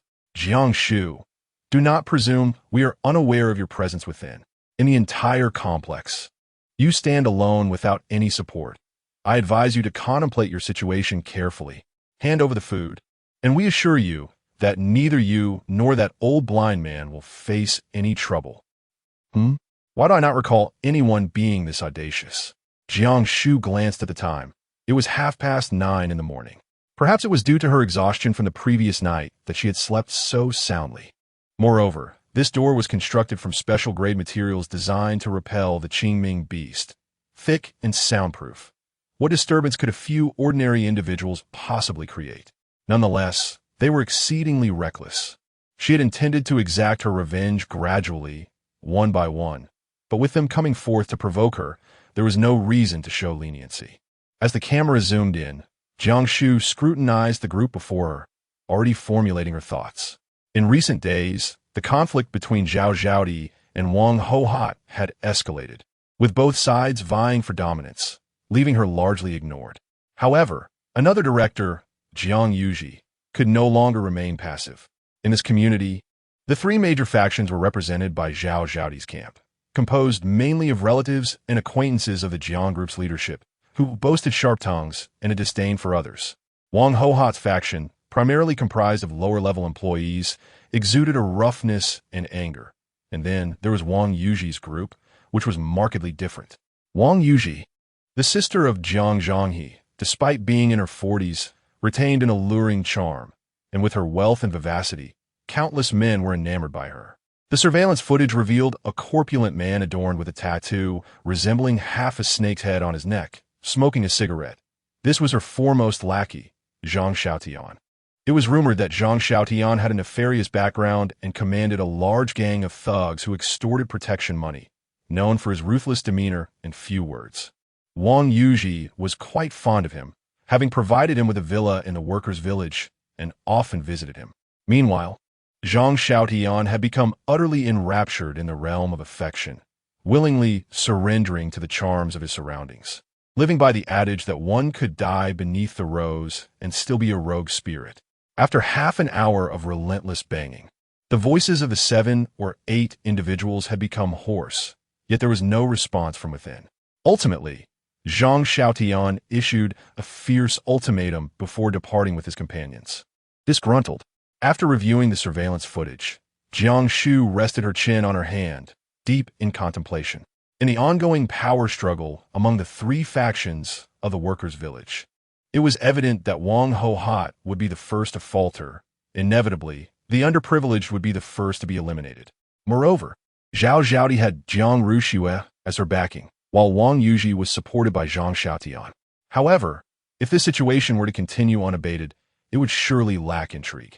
Just as she was about to turn off the monitor, she spotted two familiar figures exiting Building 3. Switching the camera to her front door, she was indeed met with the presence of the two faces she found most irksome, Jiang Ruxue and Zhao Zijing. Jiang Ruxue had long lost the grandeur of a wealthy young lady. With her hands on her hips, she shouted furiously, "Jiang Shu, you wretched woman, come out and face your demise. How dare you strike me? If you possess any courage, step forward. Do not hide like a coward. You lunatic, you madwoman." Jiang Shu let out a cold laugh. Having just moved in a few days prior, she quickly seized the opportunity to strike back at her adversary. It seemed that the lives of these two had become overly comfortable. Regardless of the conflict at hand, preserving one's life remained paramount. A Bao flitted about the room, exclaiming, "Shu Bao, when shall we depart? Hurry! The vengeful spirit of Xiao Bao beckons me. I must avenge it. Do not rush me. Allow me to devise a plan." Jiang Shu replied, scrutinizing the map in her hand, her mind racing with thoughts. In the past few nights, the Qingming beasts surrounding the workers' village had been nearly exterminated.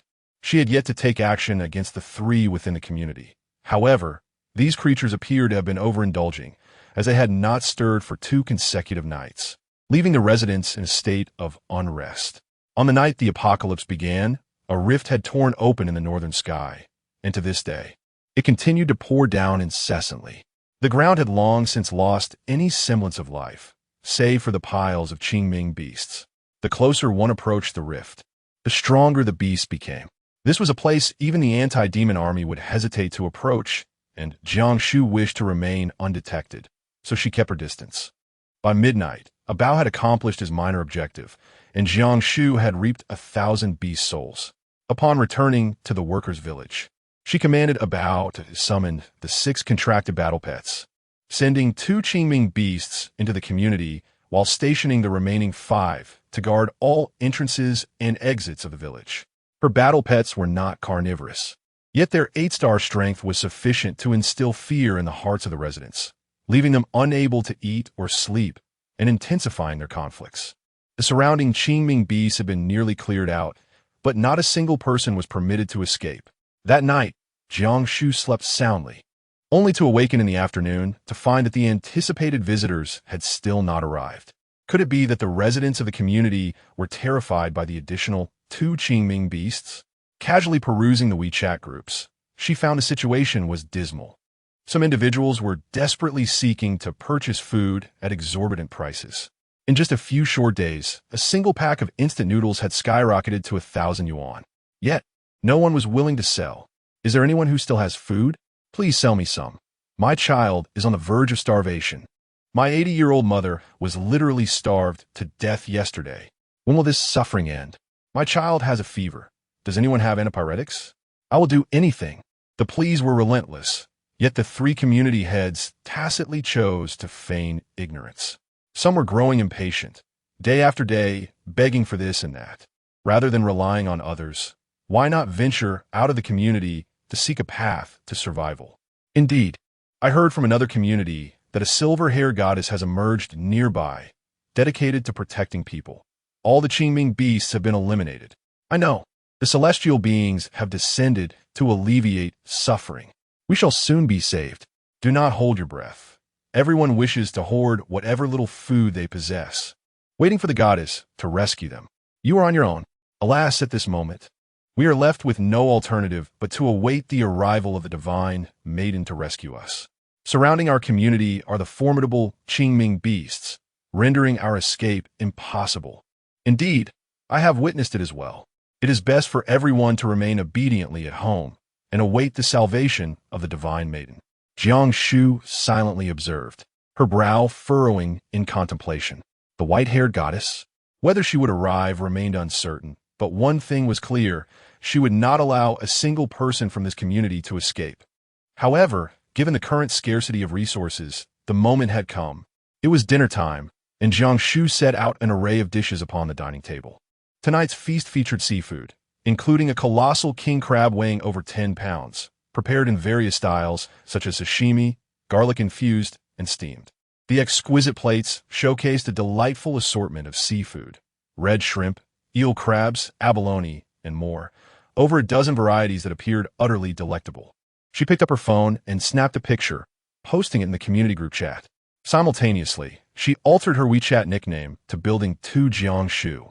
Come and seize if you dare. In the group chat, others were still desperately pleading for a single packet of instant noodles, while some lamented that they had not had a satisfying meal in days. Suddenly, upon seeing Jiang Shu's photo, an eerie silence enveloped the conversation.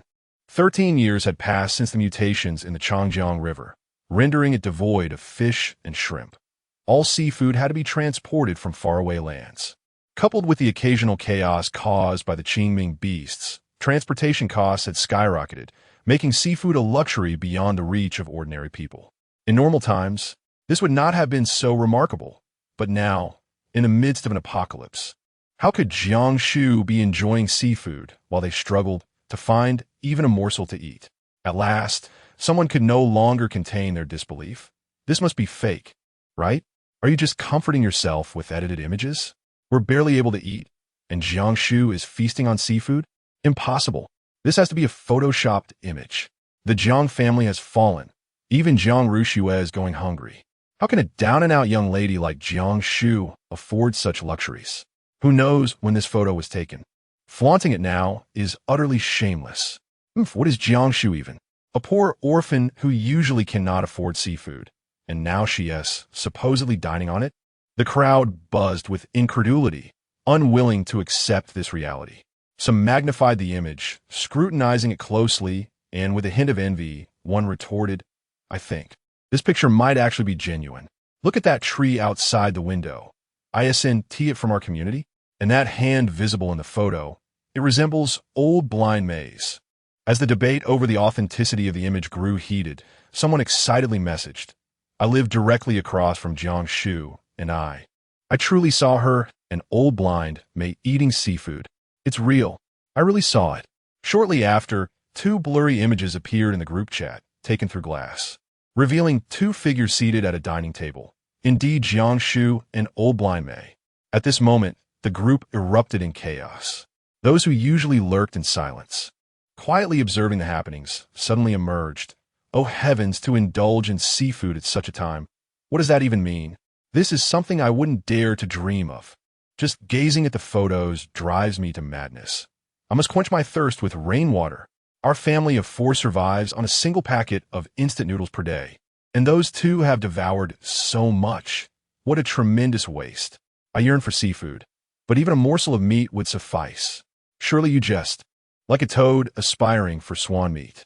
My father was once a subordinate of Lord Jiang. If there is to be any, it should be given to me first. Jiang Shu, you possess so many delicacies. Do share a bit with us. As someone initiated the outcry, others, fearing to be left behind, joined in. Indeed, we are all neighbors in this community. How can you allow us to starve while you indulge alone? Share some with us. We are employees of Jiang Group, and as the esteemed daughter of the family, you have a duty to care for us. Can you truly bear to see us go hungry? After all our years of toil for Jiang Group, your solitary feasting is disheartening. This is utterly absurd. Your grandfather built homes for us, yet now you want to even share a meal? Truly, the current generation pales in comparison to the last. Our entire family works for Jiang Group. We may lack merit, but certainly have our share of hardships. Jiang Shu, your selfishness is astounding. Someone recalled that Jiang Shu had joined the Demon Slayer Corps. Why isn't she out there confronting the Qingming beasts, but instead cowering at home? This remark ignited further outrage among the beleaguered crowd. What? Jiang Shu is indeed part of the Demon Slayer Corps? I thought you claimed she was a fraud, not a member? What is the truth? Regardless, we are in dire straits. She ought to step forward, slay those Qingming beasts, and not hide away in comfort. What kind of behavior is this? And she calls herself the daughter of Jiang Group, lacking any sense of responsibility and so heartless. She deserves to be orphaned. I don't care Jiang Shu, you must share your food with us, eradicate the Qingming beasts in our community, and ensure our safety, or we shall lodge a complaint against you. Yes, a complaint. How can one treat their own employees in such a manner? Jiang Shu cast a cold glance at her phone as the scenes from her past life unfolded once more. These individuals possessed no sense of shame, each offering their condemnation, oblivious to where they found the audacity to do so. In her previous life, she had acquiesced to their wishes, considering their needs above all else and relentlessly safeguarding them. And what was the outcome? In this life, she could only scoff. Jiang Shu opened the dialogue box, showing no inclination to indulge them. Indeed, I was once a member of the demon-slaying army, and I possessed the capability to vanquish the Qingming beasts in the neighborhood. However, I simply refuse to do so. Your master is Jiang Zhonghe. Should you encounter difficulties, seek his assistance or that of Jiang Rushue. Whether you perish from hunger or fall prey to the Qingming beasts is of no concern to me. Now, bear the consequences of your choices. Jiang Shu's words were akin to poking a hornet's nest, shattering the delicate facade of her innermost thoughts, inciting a frenzy among the crowd, who erupted in a cacophony of insults and condemnations, a sight truly unbearable. Yet, some reached out to Jiang Shu privately, imploring her for forgiveness, yearning for a morsel of sustenance. Jiang Shu disregarded the matter entirely, setting her phone aside to savor her culinary delights in tranquility. As night descended, she, accompanied by a bow, amassed yet another 1,000 battle souls. The following morning, as customary, Jiang Shu prepared breakfast for Meibo. Today's feast consisted of soybean milk and fried dough sticks, complemented by crab roe buns, rice noodles, and fresh strawberries. Before indulging, she habitually captured an image and shared it in their group chat. The previously quiet chat erupted with fervor at the sight of her photograph. Damn it, there's breakfast. I haven't dared to dream of a meal in 3 days, and she's having 3 meals a day. Boo-hoo, I feel like I'm starving. She has 5 items for breakfast. Is she trying to torment me? I long to eat. If I could just have a satisfying meal, I would willingly face being devoured by the Qingming beast tomorrow. Jiang Shu displayed little interest in the messages circulating within the group. After finishing her breakfast, she languidly reclined in her chair, observing the surveillance footage. As anticipated, it wasn't long before a makeshift raft crafted from truck tires made its appearance, reminiscent of the last time, as it maneuvered through the second-floor window. However, this time, they came equipped with a saw, an imposing device, nearly half a person's height, specifically designed for cutting metal. It appeared they were prepared to take a more forceful approach this time. Chapter 44. Su Yang's nepotism indeed. When confronted with such overwhelming temptation, none could resist. The surveillance revealed Zhang Xiaotian orchestrating his team, positioning them with precision as the saw roared to life, grinding against Jiang Shu's door. In an instant, sparks erupted in a dazzling display. Jiang Shu reclined in the chair, biting into a strawberry, the juice bursting forth in a delightful cascade, cool and refreshing. Her dark, expressive eyes were fixed on the commotion outside the door. Suddenly, a Bao's figure materialized, casually plucking a strawberry and tossing it into his mouth, his elegant brows arching in surprise as he grabbed a handful more. "Delicious," he exclaimed. Noticing Jiang Shu's intense gaze on the monitor, he rolled up his sleeves, ready to charge forth. "A few mere mortals. Are they attempting rebellion? I shall go out and deal with them." "Hold on." Jiang Shu grasped his sleeve, a cold smile dancing on her lips. "With a Bao's prowess, if you were to eliminate them, wouldn't that frighten the others away? What if no one comes back? We have a saying, to kill and wound the heart. If they perish so easily, it would be too lenient for them." A Bao nodded vigorously. "You're absolutely right, Su Bao." Yet, his mood darkened again, "but they are far too noisy." Jiang Shu grasped the remote control on the table, declaring, "Let them suffer a bit." Outside the door, 2 individuals were laboriously sawing through it, sparks flying up to a meter high, obscuring their vision. One, with disheveled blonde hair, expressed regret to Zhang Xiaotian. "Once the door is opened, we'll rush in, eliminate the old blind man, and keep that little wench to serve us. There's so much delectable food. We'll have ample opportunity to indulge. If we move in, it will be a shame to ruin this door." Jiang Shu delivered a resounding slap, retorting, "Then think of a clever way to break this door. Now go on, see if it's been cut through." The blond man, stung by the slap and feeling wronged, glanced back at the door, which bore no signs of their efforts, not even a scratch, and his anger surged. "Useless. Have you two not eaten? After all this time, this is what we achieve? Step aside. Let me take over." The two obediently stepped back as the blond man strained to lift the saw. Just as it touched the metal door, he suddenly froze, his body trembling violently. The others, puzzled, reached out to pull him back, only to join in the convulsive shuddering. In an instant, 5 men were quaking in unison, their eyes rolling back, hair standing on end, and their bodies crackling ominously. Jiang Shu, seasoned by experience, swiftly seized one of his advancing subordinates and bellowed, "Don't move. It's electricity. High voltage." The remaining 2 men, terror-stricken, stumbled back, their legs trembling in fear. "Boss, what do we do? How can we save them? There's no saving them." Jiang Shu's eyes blazed with fury as he watched his 5 most loyal subordinates succumb. In the blink of an eye, they lay charred and lifeless on the ground. Overwhelmed with rage, Jiang Shu pointed furiously at Jiang Shu's door, cursing, "Jiang Shu, you wretched creature, your heart is as cruel as it gets.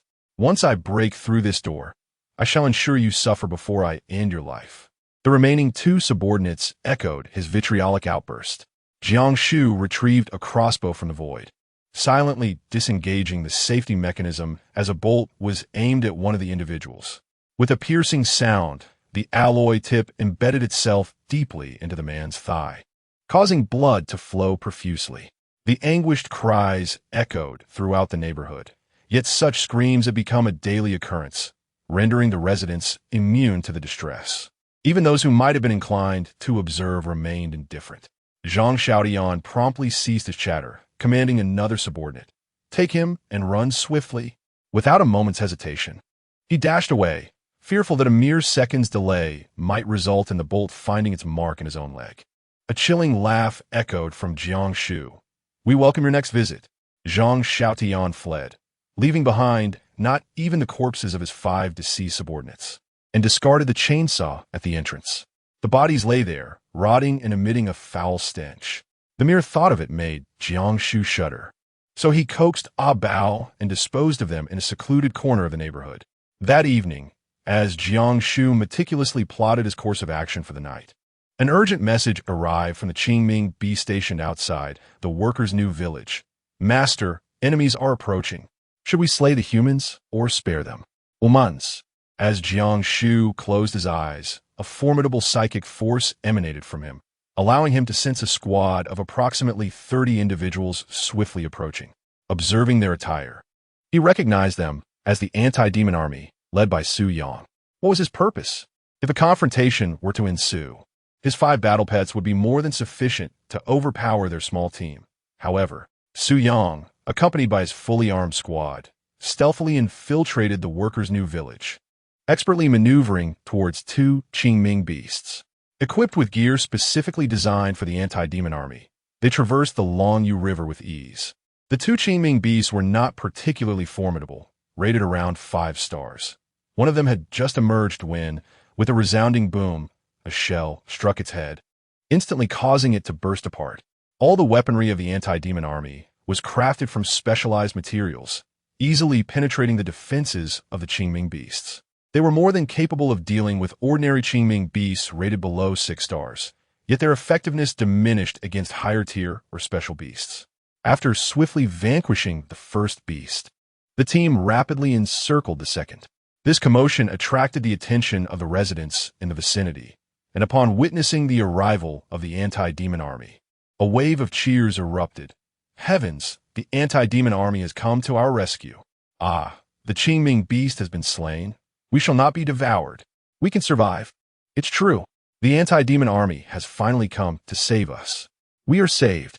The remaining Qingming beast stood no chance against the relentless bombardment from the 30-strong squad. It lasted barely 10 minutes before being eradicated. It was evident that the combat prowess of the anti-demon army surpassed that of their adversaries, both in teamwork and individual capability.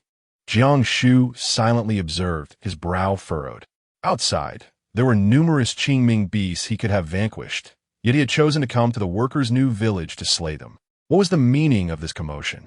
After eliminating the Qingming beasts, he saw Su Yang, burdened with a backpack, ascend alone to the 6th floor of Building 2.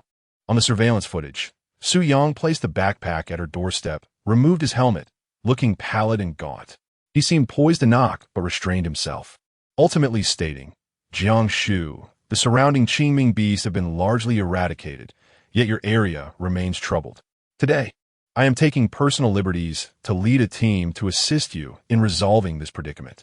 I hope you manage to endure." Downstairs, the anti-demon squad swiftly departed, as if they had never been there at all. Only the residents of the community remained enveloped in their joy. Watching the squad's figures fade from view, Jiang Shu opened the door, bringing the backpack inside to unveil its contents. It was filled with provisions, mostly military-grade compressed biscuits, 3 cans, several packets of beef jerky, and 2 apples, their skins shriveled and desiccated. It was evident that these had been painstakingly saved from his own rations. Chapter 45. The Qingwan Jiang Shu felt a tumult of emotions within her. The people of the workers' new village seemed eager to drain her of her very essence, to seize her possessions, and even to threaten her life.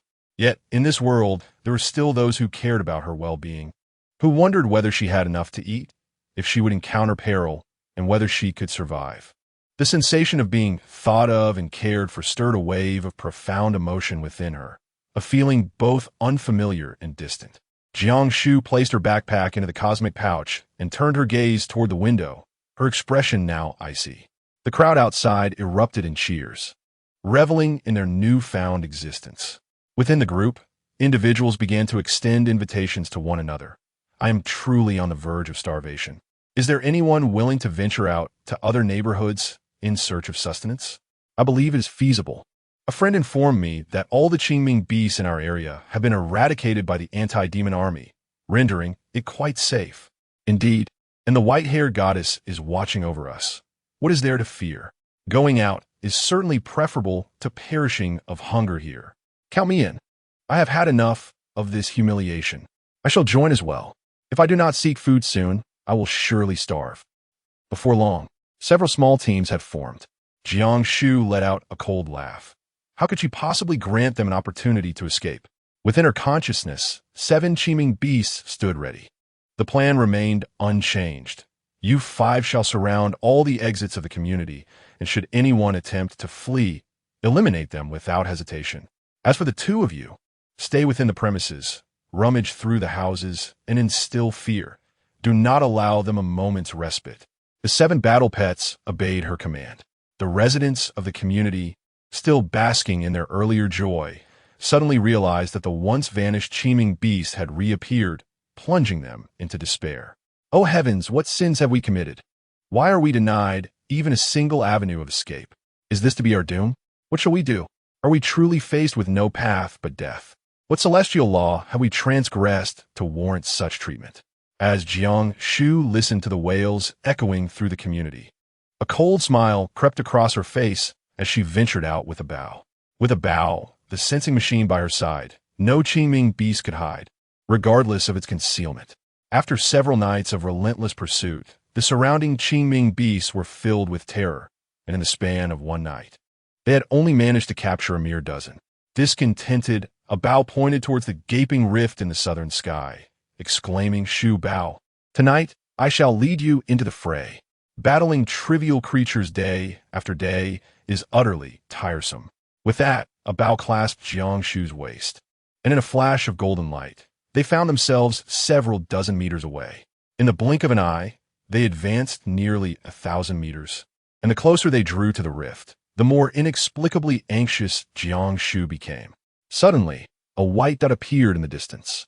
As they moved closer, she discerned that it was a figure, clad in white with flowing white hair, the long locks tied into a high ponytail. The person stood with their back to her, quietly suspended in the air. A sense of heaviness settled upon Jiang Shu. Thus far, she had encountered 3 individuals with silver hair, a Bao, the saint is spoken of by the red-haired beast, and the third, a silver-haired woman she met when she first entered the contract with a Bao in the Monsong River. Each possessed remarkable combat prowess. The figure before her, Abeo, sensed something amiss, halting abruptly, and exclaimed with irritation, "Hey, you are obstructing my path." The woman slowly turned around, her skin nearly translucent, with even her eyebrows a shade of white.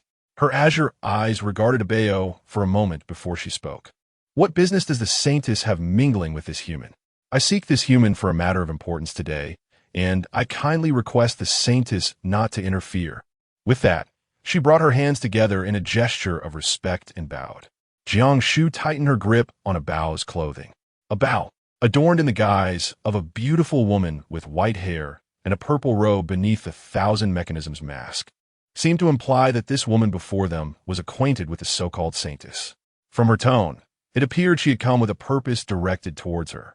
Could it be that the recent surge in the slaying of the underworld beasts had attracted this ancient entity? Or perhaps this was indeed the fabled white-haired goddess that had been mentioned. If it were the latter, it might not be an unfavorable development. According to the descriptions circulating in the group, the white-haired goddess was known to stand on the side of humanity. Jiang Shu was contemplating a good deal when she noticed the woman finishing her greeting, her azure eyes fixed upon her, radiating a murderous intent. "Are you Jiang Shu? Since I have pursued you to this place, do not even think of escaping. Will you come with me willingly? Or shall I be compelled to take matters into my own hands?" It's you." Jiang Shu's pupils dilated as recognition struck her. The moment she laid eyes on the woman, she felt an eerie familiarity, yet could not recall where they had crossed paths. Upon hearing the woman's words, it dawned on her that this was the very individual who had plotted to kill her alongside Abao at the bottom of the turbulent river. Enveloped in golden light amidst the chaos, Jiang Shu had failed to discern her features clearly. However, a glance at Abao revealed him with arms crossed, his brow furrowed in contemplation. It seemed that her amnesia had caused her to forget even this woman. Facing the woman's surging hostility, Jiang Shu smiled lightly. "So it was you who orchestrated the hundreds of wandering cultivators seeking treasure. Not bad at all. I nearly fell into your trap. I wonder, what compels you to pursue me across such vast distances?" The woman's expression shifted ominously as she coldly retorted, "How dare you question me? Where have you taken my master? You have harmed my master. It would be just for all of humanity to pay the price." Feeling somewhat guilty for having initially taken the woman's master, Jiang Shu chose to rise above the petty squabble, stating, "So you are a subordinate of Abao, but he is right here before you." With that, she stood on her toes and waved her finger in the air in front of Abao, conjuring a black half-mask. Instantly, the alluring figure transformed into Abao, his white hair elegantly styled, cascading down to his waist. His face was strikingly defined, radiating both beauty and a hint of valiant spirit, though his nightclothes appeared rather incongruous. "Master," the woman in white gasped, her expression shifting with a mix of joy and urgency, and in the blink of an eye, she stood before Abao. "I have searched high and low for you, master." Abao furrowed his brow, swiftly retreating a few meters with Jiang Shu, his displeasure evident. "Who is your master? Do not misidentify your kin. I and Shu Bao are the best in the world. You are no battle pet of Shu Bao's, and I shall not entertain you." Jiang Shu yearned to find a burrow to escape into. Day after day, she lamented her relationship with Abao, proclaiming their bond as the finest in the world, yet never allowing him to voice such sentiments aloud. The woman, on the verge of tears, took a step closer and exclaimed, "My lord, it is I, Qing Wan. How could you have transformed into this?" In a fit of rage, her blood-red eyes fixed upon Jiang Shu, demanding, "What have you done to him?" Chapter 46. You Seek Death. Jiang Shu could hardly anticipate that upon their recognition, the two would unleash their fury upon her. She felt the immense power contained within Qing Wan's palm. The sheer force of the wind generated by the strike nearly left her breathless. The proximity between them was perilously close. Before Jiang Shu could react, the overwhelming force of Qing Wan's strike had already reached her heart. With the activation of her physical and magical immunity, a shimmering barrier emerged just in time. Suddenly, she perceived Abao, who had been clutching her, pivoting to shield her with his own body. A resounding impact echoed as Qing Wan's palm struck a Bao's back. Jiang Shu distinctly heard the sound of bones shattering as two figures were propelled by an overwhelming force, crashing against a dilapidated building with a resounding thud, sending dust and debris swirling into the air. "Bao, are you all right?" she exclaimed, feeling a warm liquid splatter across her face and neck, prompting her to rush to assess Bao's injuries. On his back, an imprint of a hand was deeply embedded in his flesh. Had Bao not shielded her in that moment, her heart would have surely been crushed. "You seek death." A surge of murderous intent welled up within her. Quickly, Jiang Shu placed Bao into her chinquan pouch, the palm-sized bundle spinning effortlessly in her grasp. With renewed vigor, she hurled herself towards Qing Wan with fierce determination. Qing Wan, utterly unprepared for the self-inflicted injury to her master, instinctively moved forward to check, only to see a white projectile rapidly approaching, forcing her to summon every ounce of focus to confront the impending danger.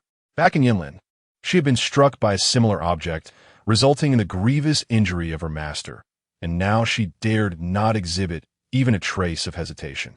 As Jiang Shu observed the Qing Wan being suppressed by the Chinquan bag, a thought crossed his mind, and nearly 1,000 beast souls surged forth, launching a fierce assault on the Qing Wan.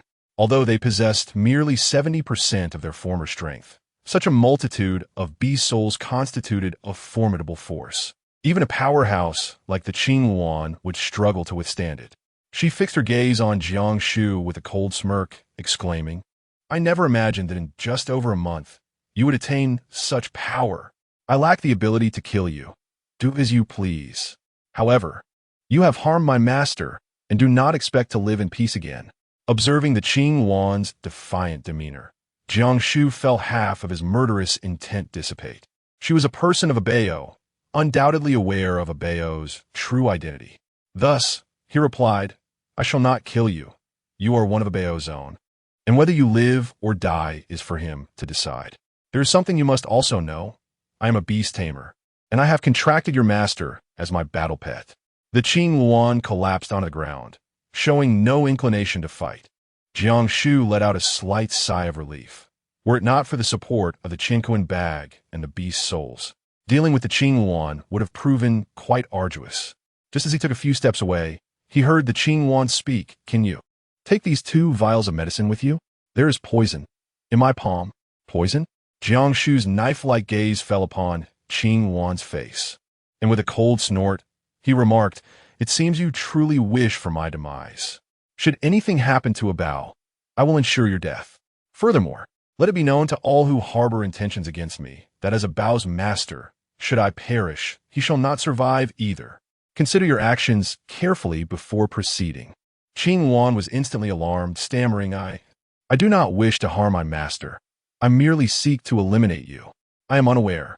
Moments later, she sensed Qing Wan trailing behind her, maintaining a distance neither too far nor too close, simply following along. In the realm of consciousness, Jiang Shu placed a Bao into the exclusive realm of his bag of holding, carefully removing his outer garments. He had already succumbed to unconsciousness, his lips a shade of deep purple, his complexion pale as death. The flesh on his back was a dark, ghastly hue, emanating a foul odor. Jiang Shu meticulously cleaned the wound, adhering to Qing Wan's instructions, red for internal use and blue for external application. Bao's physical resilience was undoubtedly several times superior to that of the Qingming beast. Yet, this poison managed to corrode her so thoroughly, indicating its formidable nature. She never anticipated that Bao would unhesitatingly shield her from harm with her own body. Had circumstances been different, her physical and magical immunities might have mitigated some damage. But poison was an insidious foe, leaving her utterly defenseless. Even if she survived, she would certainly suffer grievous injuries. After ensuring Bao was settled, Jiang Shu withdrew from the sea of consciousness. A brief sense of her surroundings revealed that Qing Wan had followed her to the workers' new village, perched atop the roof of an adjacent building. Indifferent to her presence, Jiang Shu completed her evening routine and retired for the night. Before dawn, Jiang Shu was roused by a series of knocks at the door, hearing Mei Bo's voice from outside. "Miss, there are many people at our doorstep. Would you like to step out and see?" Fearing for Mei Bo's safety, Jiang Shu quickly rose and glanced at the surveillance monitor, confirming the crowd gathered outside. Leading the throng was TAMING, accompanied by a group of former wealthy ladies who were banging on the door and hurling insults. A cursory count revealed more than 30 individuals. Among all the inhabitants of the workers' new village, Jiang Shu harbored the greatest disdain for TAMING and her entourage. They possessed neither the integrity of Zhang Xiaotian nor the semblance of kindness exhibited by Wang Guihua. This group routinely conspired together, sowing discord and spreading malicious rumors, creating a toxic atmosphere in the entire community. Naturally, Jiang Shu had suffered greatly as a result. "What do you want at this early hour?" she queried. "What? Did the Qingming beast refuse you and come to me instead?" Suddenly, Zhao reached out and attempted to shove Jiang Shu aside, declaring, "We have received reports that you have stolen supplies from others. I am here to conduct a search." Jiang Shu stood her ground, unyielding. Zhao's expression shifted dramatically. "Jiang Shu, I am the community director. If you are innocent, allowing us to investigate will clear your name. Your refusal to step aside implies guilt." Jiang Shu interposed her body, blocking Zhao, and declared, "If you possess any courage, come and seize it." "Oh, I stand corrected. You have indeed come to plunder today, have you not?" No sooner had her words escaped her lips than a woman brandished a gleaming kitchen knife, exclaiming, "Since you have seen through our intentions, there is no need for us to conceal them any longer. Indeed, you must surrender the supplies today. Whether you wish to or not, you shall comply. Otherwise, I shall chop you and that old blind man into pieces." Chapter 47. The mantis stalks the cicada while the yellow bird awaits. The word chop struck a precise chord in Jiang Shu's memory of her previous life, and her gaze turned frigid as a chilling smile graced her lips. "Wang Xiaomei, this is not the first time you have engaged in such deeds. Have you come here today, seeking death?" Wang Xiaomei, a henchwoman of Zhao, was the fiercest woman in the entire community. Anyone who crossed her would find her camped at their doorstep for 3 days, berating them. Bolstered by Zhao's influence, she ruled the neighborhood with an iron fist, instilling fear in all. Upon hearing Jiang Shu's words, she brandished the knife and shouted, "Listen, everyone, what slanderous words this wretch speaks. Are we so many that we should fear her? This house is splendid. If we drive out the old blind man and this wretched woman, we can reside here and enjoy the finest of luxuries. What say you?" A chorus of agreement erupted from behind her.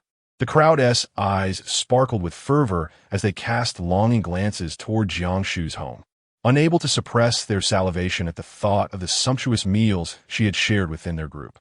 Jiang Shu firmly grasped the glimmering kitchen knife that danced before her, exerting a modicum of force, causing the stainless steel blade to contort into a twisted shape.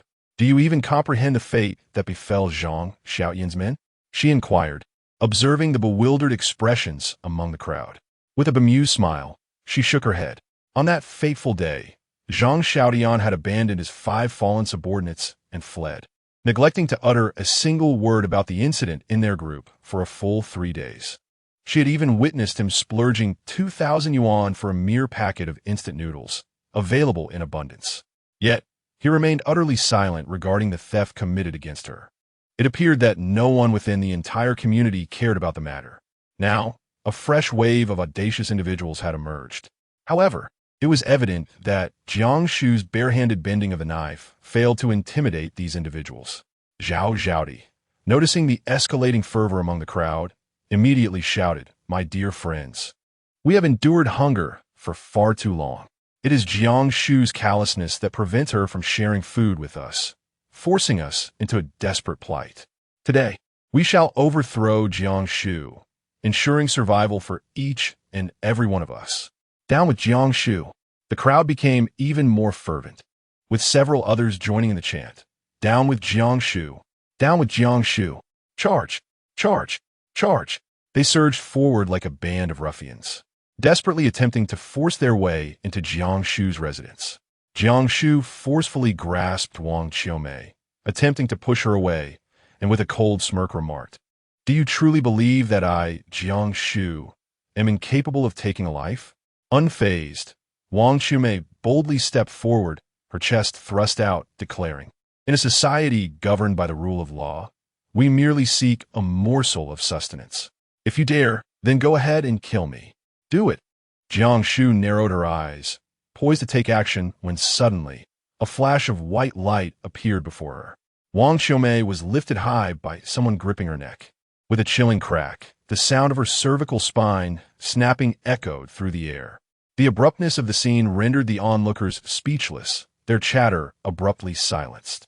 The newcomer, clad in white garments with flowing white hair tied elegantly into a high ponytail cascading down her back, effortlessly lifted Wang Shumei's hefty 180 pounds as though it were a mere toy.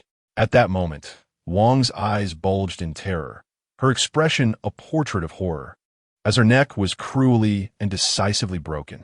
It was utterly horrifying. Jiang Shu furrowed her brow, surprised that Qing Wan, who had been observing the commotion from the rooftop of the adjacent building, would suddenly intervene. With a casual toss, Qing Wan discarded the lifeless body of Wang Shumei, disdainfully wiping her hands as she remarked, "I did not anticipate that you would be bullied to such an extent by mere ants. I can no longer bear to watch. Whatever happened to the fierce spirit you exhibited last night?" Jiang Shu, uninterested in offering an explanation, retorted, "Why should I owe you a favor for your meddling?" Qing Wan let out a light snort. "If you choose to perceive it that way, so be it. I shall ensure you owe me even more." With a swift glance, her striking azure eyes fell upon Zhao Zhaodi, her slender fingers resting atop the latter's head, splayed ominously.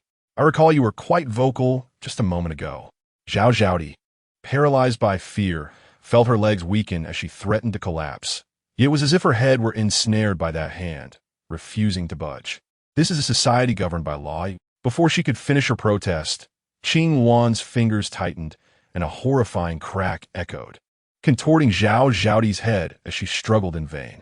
The sheer shock of this scene surpassed even the horror of witnessing a Qingming beast devour person. Some onlookers could no longer contain their revulsion and vomited. Many more collapsed in terror, as someone screamed, "She is not human, not human. Run, help!" Without a second thought, the crowd surged towards the stairs, abandoning their concealed weapons. Kitchen knives, hammers, and burlap sacks scattered across the ground, their earlier bravado entirely diminished. Qing Wan laughed gleefully, turning to Jiang Shu, and inquired, "Shall we eliminate them all?" Jiang Shu shook her head and remarked, "Killing them all is rather tedious. We shall take our time." Just moments ago, she had observed through the surveillance footage that Zhang Xiaotian had laid an ambush on the second floor. Today, regardless of whether Zhao Zhaodi and her companions returned triumphantly or fled in disarray, they would not escape Zhang Xiaotian's marksmanship. How astute! Like a mantis stalking a cicada, with a yellow sparrow waiting in the wings. Qing Wan stood at the doorway, her gaze involuntarily drifting into Jiang Shu's room, and she reached out to tap the sturdy wall, exclaiming, "Impressive, quite sturdy. When the troops arrive in a few days, it will suffice to hold our ground." Jiang Shu's expression shifted slightly. "What army?" Qing Wan paused for a moment, then smiled. "Naturally, it is the Divine Army. Surely you do not believe that eliminating this batch would suffice? What has arrived thus far are merely insignificant players. The true army is still assembling behind. The Holy Maiden leads the charge. Prepare yourselves for extinction, O humans." Jiang Shu cast a glance at her. The wound from yesterday had yet to heal, and her white attire was soiled. With a cold smirk, she remarked, "You are hardly in a better state." After uttering those words, she stepped into the room and shut the door. Just as she closed it, a thought crossed her mind. She reopened the door only to find Qing Wan, vexed, tugging at her own mouth, her face contorted into a chaotic array of expressions. "This is what you get for speaking thoughtlessly. Now you can't even enter the door." Their gazes locked in mutual understanding. Jiang Shu feigned ignorance, deliberately avoiding her embarrassment, and nodded towards the two corpses on the ground. "Remember to dispose of them. No matter what, she would not allow anyone who wished her harm to linger nearby." On the second floor, the crowd was horrified by the gruesome deaths of Zhao Zhaodi and Wang Shumei, scrambling down the stairs in a panic. They had conspired in small groups to deceive Jiang Shu by claiming she had stolen their possessions, intending to force their way in while the numbers were in their favor, seizing whatever they could. Some had even prepared bags for their ill-gotten gains. Little did they expect a white-haired specter to emerge mid-plot, capable of crushing them with a mere hand. It was a true threat to their lives. Upon reaching the second floor, they encountered Jiang Shu and a dozen others waiting in the corridor. The weather had cleared for a few days, the waters had receded, and the ground finally revealed itself this morning. Strangely, their first impulse was to collectively target Jiang Shu. At that moment, Lu Wu, one of Jiang Shu's subordinates, brandished a towering machete across the hallway. "Halt! Why are you fleeing? Where are your spoils?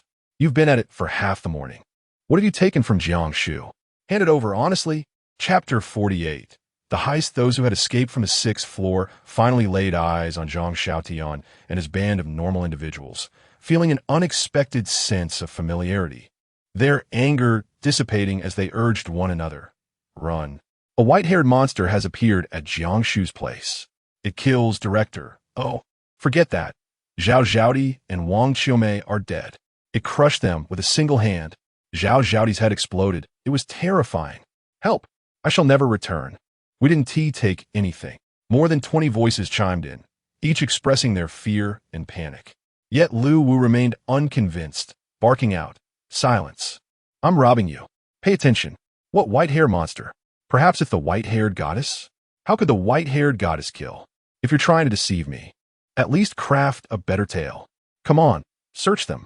The thugs who had been awaiting their cue surged forward, each apprehending a victim and conducting thorough searches. 10 minutes later, nothing was found. Jiang Shu's expression darkened.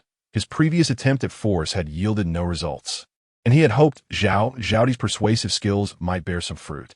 To his dismay, they had entered without extracting a single hair.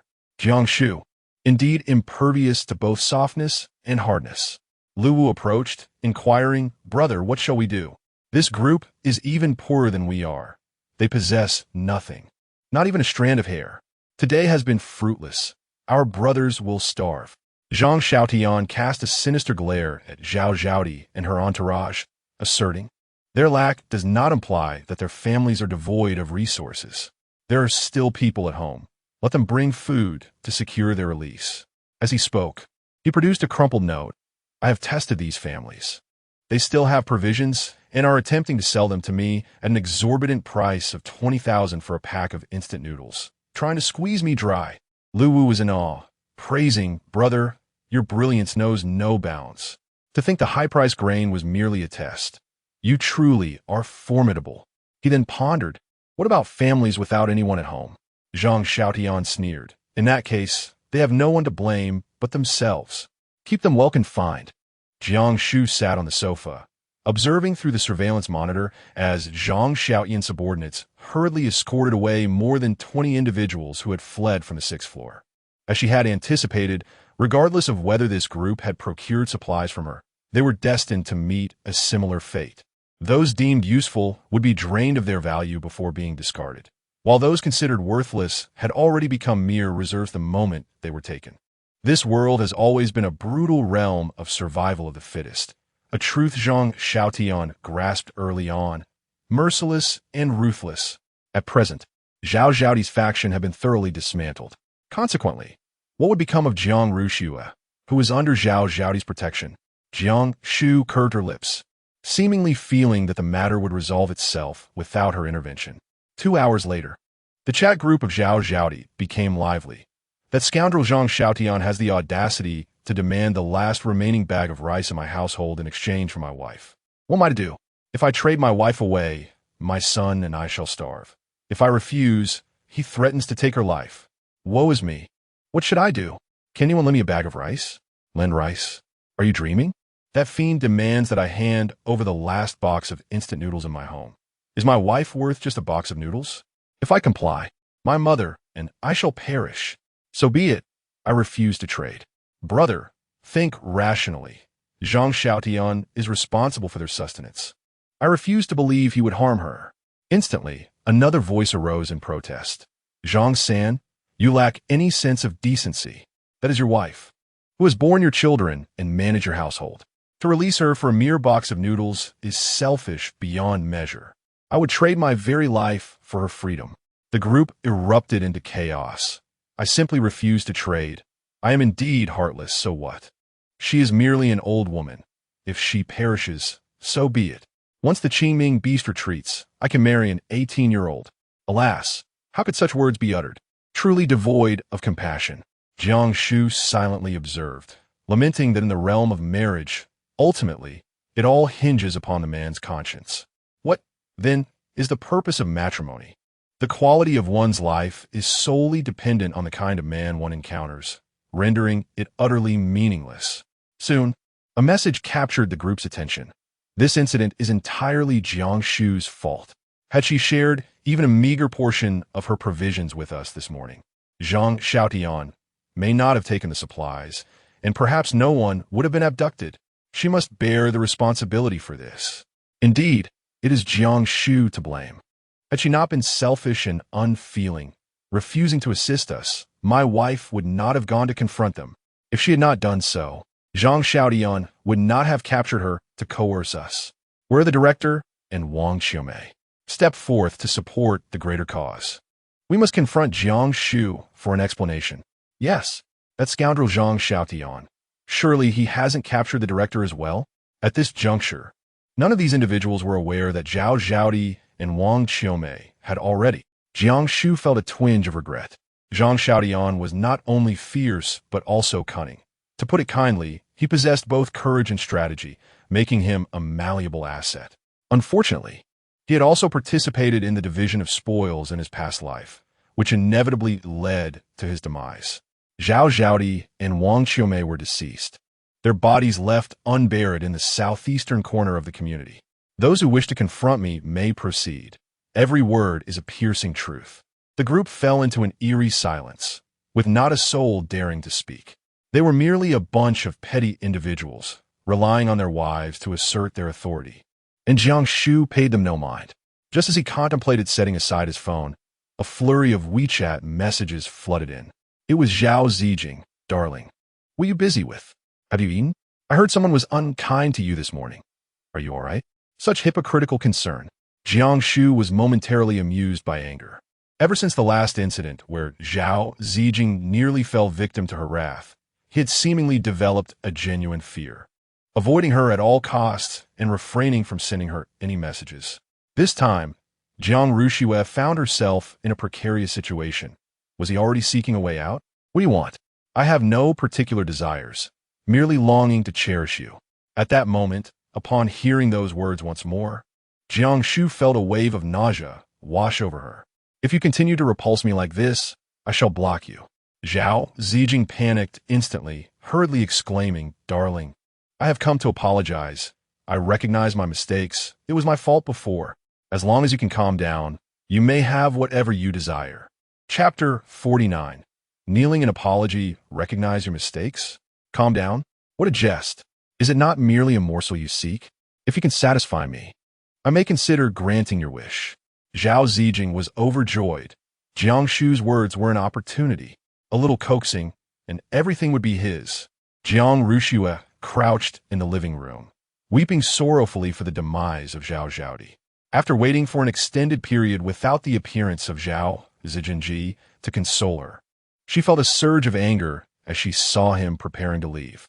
Zhao Zijing, where do you think you're going? Are you off to seek that wretched Jiang Shu? Are you not? Surprisingly, this time Zhao Zijing did not retort. Indeed, Jiang Shu has food and drink. Why would I not go to her? With Zhao Zhaodi deceased, who will care for you? The young lady? Am I to starve alongside you? I certainly do not wish to perish with you. Jiang Rushiue trembled with fury. Zhao Zijing, who usually wooed her with sweet words and never uttered a harsh syllable, now dared to abandon her. He proclaimed, nonsense. I intend to reside with Jiang Shu, indulging in life's pleasures. With a resounding slam, he shut the door, leaving Jiang Rushiue to scream in a frenzy. As dusk approached, weary and famished, the residents huddled inside their homes. Zhao Zijing, clutching a horn of unknown origin, knelt before the second building with a thud, exclaiming, I, Zhao Zijing, sincerely apologize to Jiang Shu today. As her boyfriend, I failed to love and protect her properly, remained unfaithful, and subjected her to undue criticism and harm, committing many acts that caused her pain. I have been ungrateful and capricious.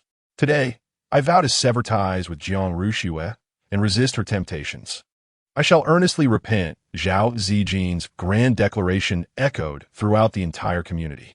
Jiang Shu, consumed by fury, shattered everything within her reach at home. She never anticipated that Zhao Zijing would publicly sever ties with her before the entire community, even accusing her of seduction. After all, she was the heiress of the Jiang group. Zhao Zijing, may you meet a wretched fate. For your betrayal, I shall ensure you pay a steep price. Jiang Shu pushed Mr. Mei to stand on the balcony of the 6th floor, listening intently, and with a mocking smile said, "Grandfather Mei, did you hear that? Did you not claim that Zhao Zijing has wronged and insulted me, demanding an apology? Now I have him kneeling on the ground, apologizing before the entire community." Mr. Mei, filled with pride, gently patted Jiang Shu's hand and replied, "My dear, I understand that you're not truly concerned about Zhao Zijing's apology, but I, an old man, do care. The rose I have nurtured cannot be tarnished by anyone." Jiang Shu nodded. Mei Bo was indeed correct. In truth, she harbored no concern over whether Zhao Zijing would apologize, for in her heart, this man deserved to meet a gruesome end. The mere sound of his apology, regardless of its sincerity, brought her a sense of satisfaction. She retrieved a small quantity of rice and a modest piece of beef from her stash, placing them into a pocket. In full view of the onlookers, she cast the contents from the 6th floor, letting them fall before Zhao Zijing. What ensued would be determined by his fate. Zhao Zijing gazed at the food that had landed at his feet, his hands trembling with excitement. What was it like to have not tasted a single grain of rice for half a month, let alone any meat? As he reached for the pocket, he became acutely aware that every living soul in the vicinity had gathered, their eyes fixed upon the bag with a glimmer of hope. An elderly man approached, his frail figure trembling as he implored, "I haven't eaten in days. I beg you, share some with me." Before Zhao Zijing could respond, a woman lunged forward, clutching his leg in desperate supplication. "We all saw it. Jiang Shu has given you food. My daughter is on the brink of starvation. Please, I beseech you, give it to me." Zhao Zijing clutched the bag tightly, fully aware that a mere nod would mean relinquishing its contents entirely. "No!" With a fierce kick, he struck the woman clinging to his leg aside, pushing the old man away as he fled, shouting, "This is mine. I will not give it to any of you. Not a single morsel." With nowhere else to turn, he dashed towards Building 3, hoping to find refuge with Jiang Shu. However, as he reached the entrance, he was met by Zhang Xiaotian and his entourage, who had been waiting for him. Jiang Shu was bound hand and foot, a burlap cloth stuffed in her mouth, and was dragged out of the room. Zhang Xiaotian grinned and said, "Come on, my brother, let me take you to a new place to reside." Jiang Shu displayed no interest in the events transpiring within the community. She merely instructed the Qingming beast to guard all entrances and exits. The residents resembled trapped beasts, engaged in a fierce struggle for survival. Outside, merely an hour had passed, yet within the confines of the Qingquan bag, several days had elapsed. In just one day, Bao's injuries had notably improved. At that moment, he reclined on a chair, gnawing on his third leg of lamb, claiming he needed to replenish his strength. Meanwhile, Qing Wan sat atop the opposite building, watching eagerly throughout the day. Jiang Shu could no longer contain her discontent and said, "Bao, is that truly one of your subordinates? Would you not consider meeting her? Perhaps it might jog your memory." Bao tossed her head disdainfully and retorted, "She harmed Shu Bao. She is a villain, and I refuse to meet her. I would never have such a disobedient subordinate." Jiang Shu. She initially hoped to seize this opportunity to glean some valuable information, yet with Bao not present, she naturally could not extract any insights. Once Bao had satisfied his hunger and thirst, he began to contemplate his minor aspirations once more. Jiang Shu harbored no desire to squander a single moment. If Qing Wan's words held any truth, the Qingming beast would indeed make another appearance, and with even greater strength. Thus, she must swiftly augment her own power. The most effective means to achieve this was to gather more beast souls. With determination, the two exited the community only to find that Qing Wan had followed them. Bao was brimming with indignation, ready to strike upon seeing Qing Wan, but Jiang Shu hastily intervened. Bao, Qing Wan is a girl. How can a man like you resort to violence against her? Bad women may be met with hostility, but one's own kind must be treated with respect. Bao tilted his head, contemplating, and nodded in agreement. What Shu Bao says is indeed correct. Qing Wan, having already knelt on the ground, felt immense remorse for injuring her master. She resigned herself to any punishment, even death, and was momentarily taken aback by the scene before her. Her master would heed the words of a mere human?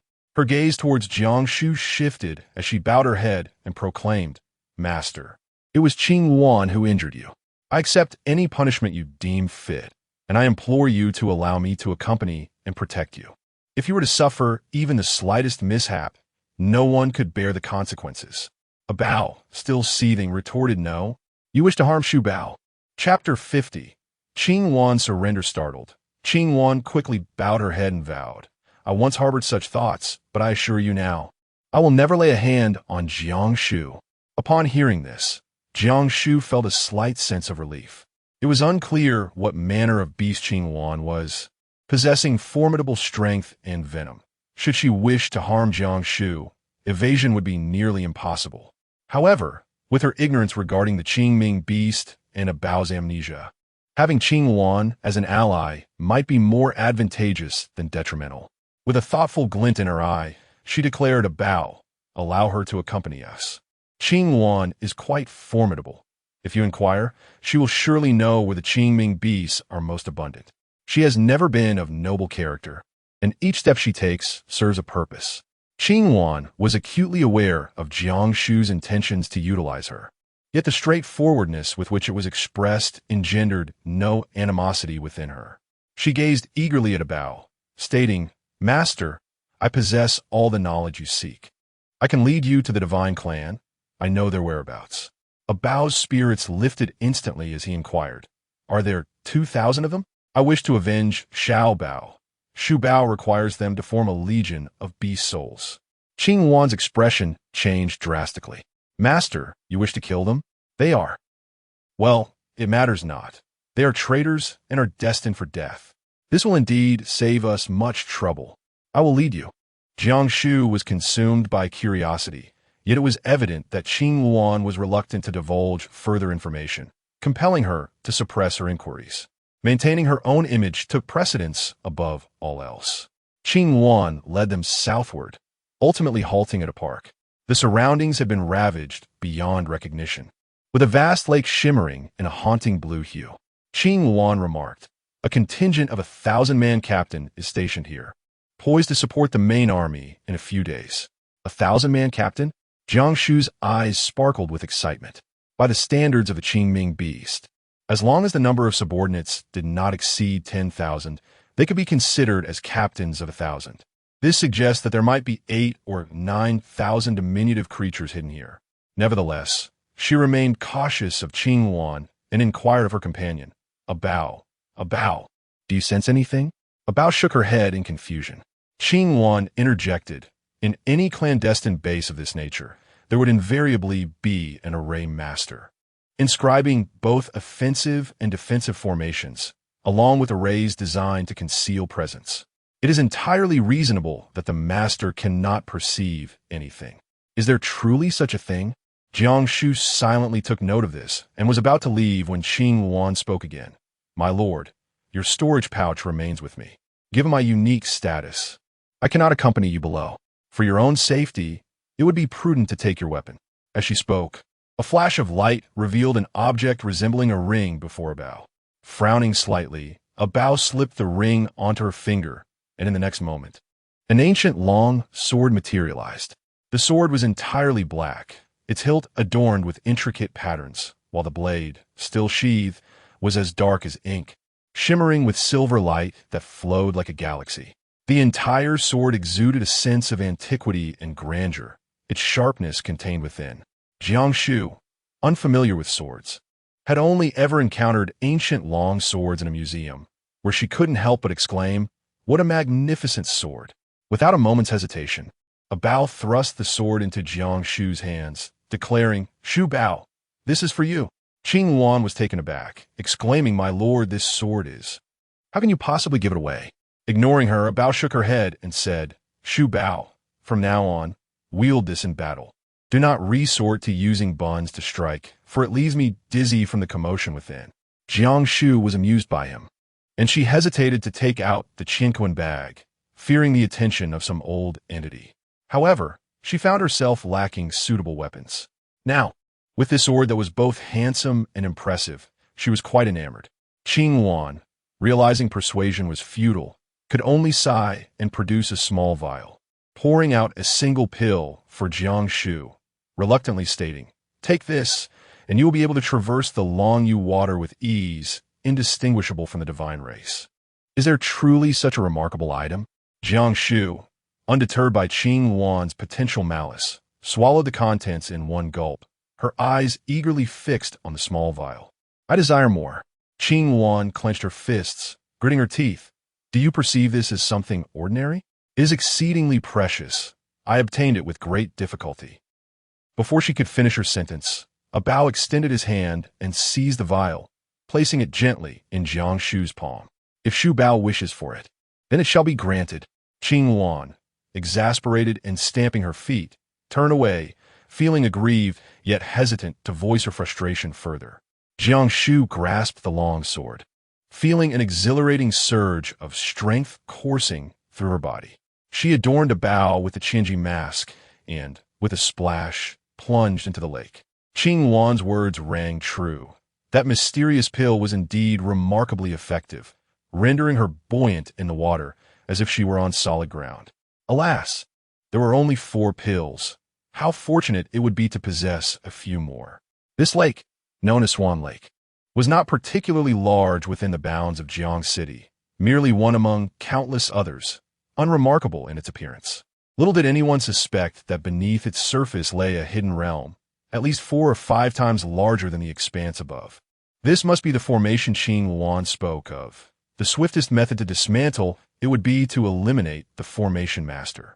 Perhaps they had underestimated the secrecy of this place, as such a vast encampment lacked even a solitary sentry. The two of them successfully submerged beyond the luminous barrier. To dismantle this encampment, they must first breach the defensive formation, and to do so, the formation master must be vanquished. Locating the formation master among the thousands of Qingming beasts would prove to be no simple task. Jiang Shu hesitated for a moment, attempting to unleash her mental prowess. As long as no one in this vicinity possessed a greater mental capacity than hers, she would remain undetected. A gamble worth taking. Soon, she discovered the central tent, where a crimson-haired beast sat in a position of authority, surrounded by a throng indulging in revelry with wine and meat. The meat, Jiang Shu felt a fleeting resonance within her bloodline, igniting a fierce anger in her heart. Those were merely 2 children in their teens, now gruesomely dismembered into several pieces. There are others here. Surely, there must be more. However, after a thorough search, she could not locate a single soul. Inside the tent, a frail old man seemed to sense something amiss. He grasped his staff and closed his eyes, meticulously searching for answers. Jiang Shu swiftly retracted her spiritual energy and inquired of Bao, "Do you possess any techniques that can ensure a swift resolution? We are on the verge of being discovered." Although she and Bao were not particularly apprehensive about being found, the sheer number of Qingming beasts posed a significant risk. If chaos ensued, a few might inevitably escape. Such a breach could potentially lead to considerable trouble. The most prudent course of action was to strike while they remained unaware, catching them off guard and eliminating a portion of them first. Powerful moves are no challenge for this treasure. Bao chuckled, deftly withdrawing the black longsword from her grasp. His body began to ascend slowly, with the sword pointed toward the heavens, as he executed a series of intricate hand seals with one hand. In the next instant, his aura transformed, melding with the very essence of the universe, his power palpable yet elusive. The longsword shimmered with a golden radiance, soaring skyward. In an instant, the atmosphere shifted, dark clouds churned, obscuring the moonlight. A colossal sword, 100 feet in length, emerged slowly from the clouds, descending directly toward Swan Lake. Chapter 51. The Sword of Daluo with an earth-shattering momentum. The immense sword plummeted from the heights, the golden aura merely grazing it before shattering with a thunderous crash. With a resounding impact, the giant sword struck the central tent, causing the ground to tremble violently and debris to scatter. The Qingming beasts were left bewildered, having not comprehended the calamity that had befallen them, as the entire encampment was reduced to rubble. Jiang Shu had never witnessed a Bao's true prowess before, and upon seeing this scene, he was momentarily taken aback, uncertain of when he had acquired such formidable strength. As the colossal sword descended, a Bao gripped it with one hand and effortlessly swept it forward. In an instant, a black crescent of light expanded dramatically, slicing through the air with an unstoppable force. The Qingming beast, barely surviving beneath the weight of the massive sword, was instantly reduced to mere dust. Jiang Shu was already prepared. Fu Qianju arise. In an instant, golden beast souls materialized, coalescing into a brilliant river of gold that surged into her consciousness.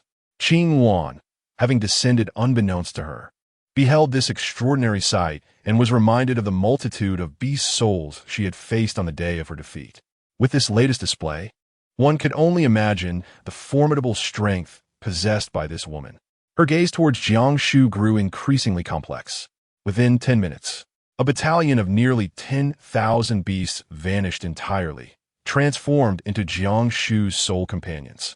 Qing Wan, concerned, approached a Bao and urged, "Master, we must depart swiftly. The commotion we just caused was too great. It won't be long before someone comes to investigate." A Bao, grinning as he brandished his long sword, replied, "Let anyone come. I shall cut them down. Let's leave at once." Just as they were about to depart, Jiang Shu suddenly caught sight of something sparkling on the ground. Upon closer inspection, it was a ring reminiscent of the one Qing Wan had given to a Bao. A storage ring? With the original owner deceased, her consciousness easily entered it. The interior was quite small, containing only a few scrolls. Apart from that, there was nothing else of note. Jiang Shu was deeply disheartened, having anticipated the discovery of something precious. As she perused the book, she found it filled with convoluted lines and intricate frameworks. It was utterly incomprehensible. She carelessly tossed the book into her Qingquan bag and departed without Bao.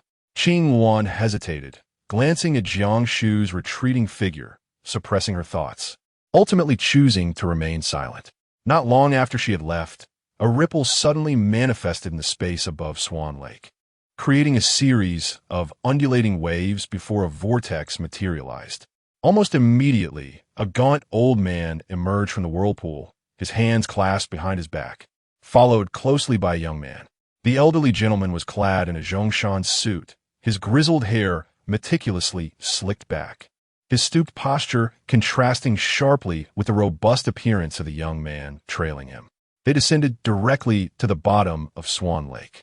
The old man fixed his gaze upon the battlefield for a few moments, letting out a profound sigh, and inquired, "Tu Yuan, do you discern anything?" The young man, Tu Yuan, wore a grave expression as he scrutinized the gaping pit at the lake's bottom. The assailant is a master, not of human origin. Although the target was the Qingming beast, it is impossible to ascertain if they are friend or foe. Their intentions remain ambiguous. The elder nodded, gazing skyward with a somewhat dazed expression, lamenting, "The Daluo Tian sword has emerged. With this sword's appearance, peace shall forever elude the realm. What path must we, the human race, traverse?" Tu Yuan's countenance shifted, and he queried, "Is it true, the sword spoken of by the commander, the infamous Daluo Tian sword? How could it possibly manifest within our human territory?" The commander remained silent for a moment before responding. "This sword has claimed the lives of countless heroes from our race. I cannot be mistaken in sensing its aura. Our formidable beings have conveyed that the Qingming beasts will launch a full-scale invasion in the coming days. After a century of relative tranquility, the storm has finally arrived. I, Jiang Cheng, stand firm at the front line of human territory, prepared to fight against all odds." The following day, at the crack of dawn, Jiang Shu was awakened by her battlefield. Master, 2 individuals have circled the community with 2 carts throughout the night, attempting to gain entry. Shall we take action? Are there those who wish to infiltrate the workers' new village? Jiang Shu Wei felt a surge of intuition and began to smile. At this moment, still contemplating bringing bodyguards inside, one ought to consider whose territory this truly is. Allow the elderly couple to enter, but do not let them harbor any suspicions.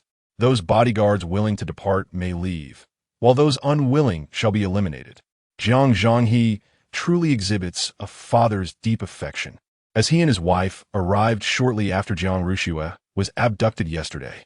Since their adversaries have come seeking their demise, there was no reason to impede their approach. Soon, the roar of engines and the clamor of commotion echoed outside the community, and moments later, a sleek black Rolls-Royce soared over the crumbling wall. The triumphant voice of the first battle pet rang out. Master, how did I perform? Jiang Shu. With a clever mind, one is rewarded with a chicken leg. Very well, Jiang Zhanghe will harbor no doubt that the myriad of Qingming beasts throughout the neighborhood belongs entirely to her. As the car swiftly entered, the 8 Qingming beasts subtly dispersed in perfect harmony, while not a single bodyguard from the 2 vehicles was permitted entry. Jiang Zhanghe struggled to emerge from the vehicle, assisting the injured Zhao Xiao in the process.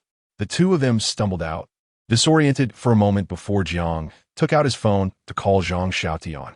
Zhang Xiaotian, I have brought the supplies. Where's my daughter? We agreed that one hand would deliver the grain while the other would deliver the person. If my daughter suffers even a single hair's harm, I will not let this go. Zhang Xiaotian chuckled dryly. Boss, you're truly magnanimous. Just wait. I shall bring your precious daughter to you immediately.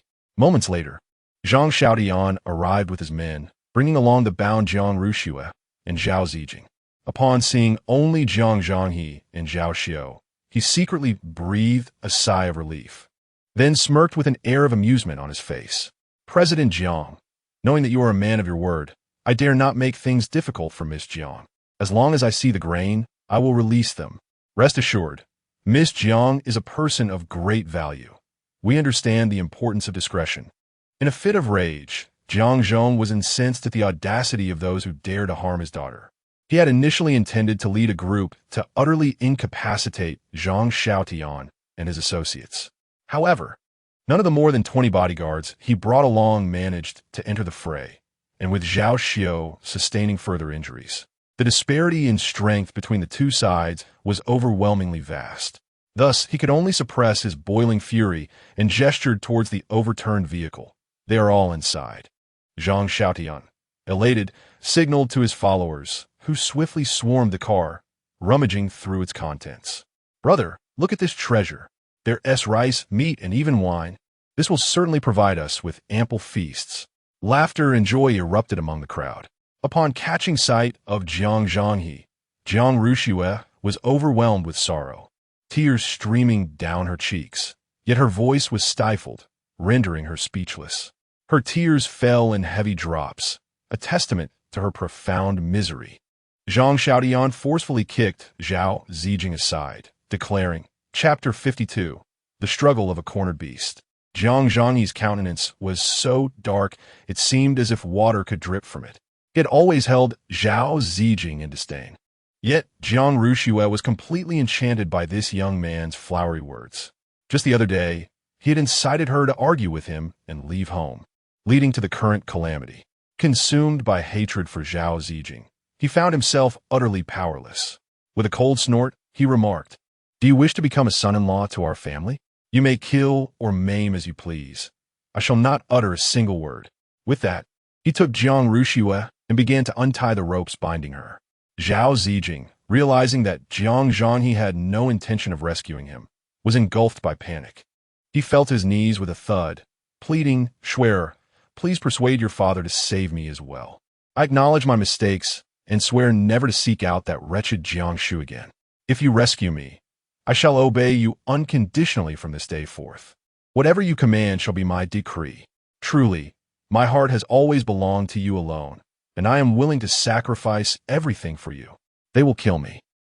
In her eyes, Jiang Rushue gleamed with a frenzied hatred. As soon as the ropes were untied, she lunged forward and struck Zhao Zijing fiercely, her voice hoarse with rage. Just yesterday, you knelt here, uttering the same words to that wretched Jiang Shu. Do you not feel regret? Do you not feel ashamed? Did you not profess your love for her? As the esteemed eldest daughter of the Jiang family, have I not treated you well? Yet you choose to humiliate me before everyone. Zhao Zijing, you are nothing but an ungrateful wretch. May you meet your demise. Jiang Rushue was consumed by rage. The mere recollection of Zhao Zijing kneeling here yesterday and uttering those words made her heart bleed. With relentless fury, she rained down blows upon Zhao Zijing's head and face like torrential raindrops. However, after days of starvation, she soon found herself collapsing to the ground, utterly spent. Zhao Xiao, dragging her injured leg, stepped forward and wept bitterly, embracing Jiang Rushue. Oh, my dear daughter, you have finally come to your senses. Jiang Zhanghe felt a sense of relief as he helped Jiang Rushue to her feet, intending to lead her away from the workers' new village. Zhang Xiaotian, the grain belongs to you. I shall take my daughter with me. We owe each other nothing.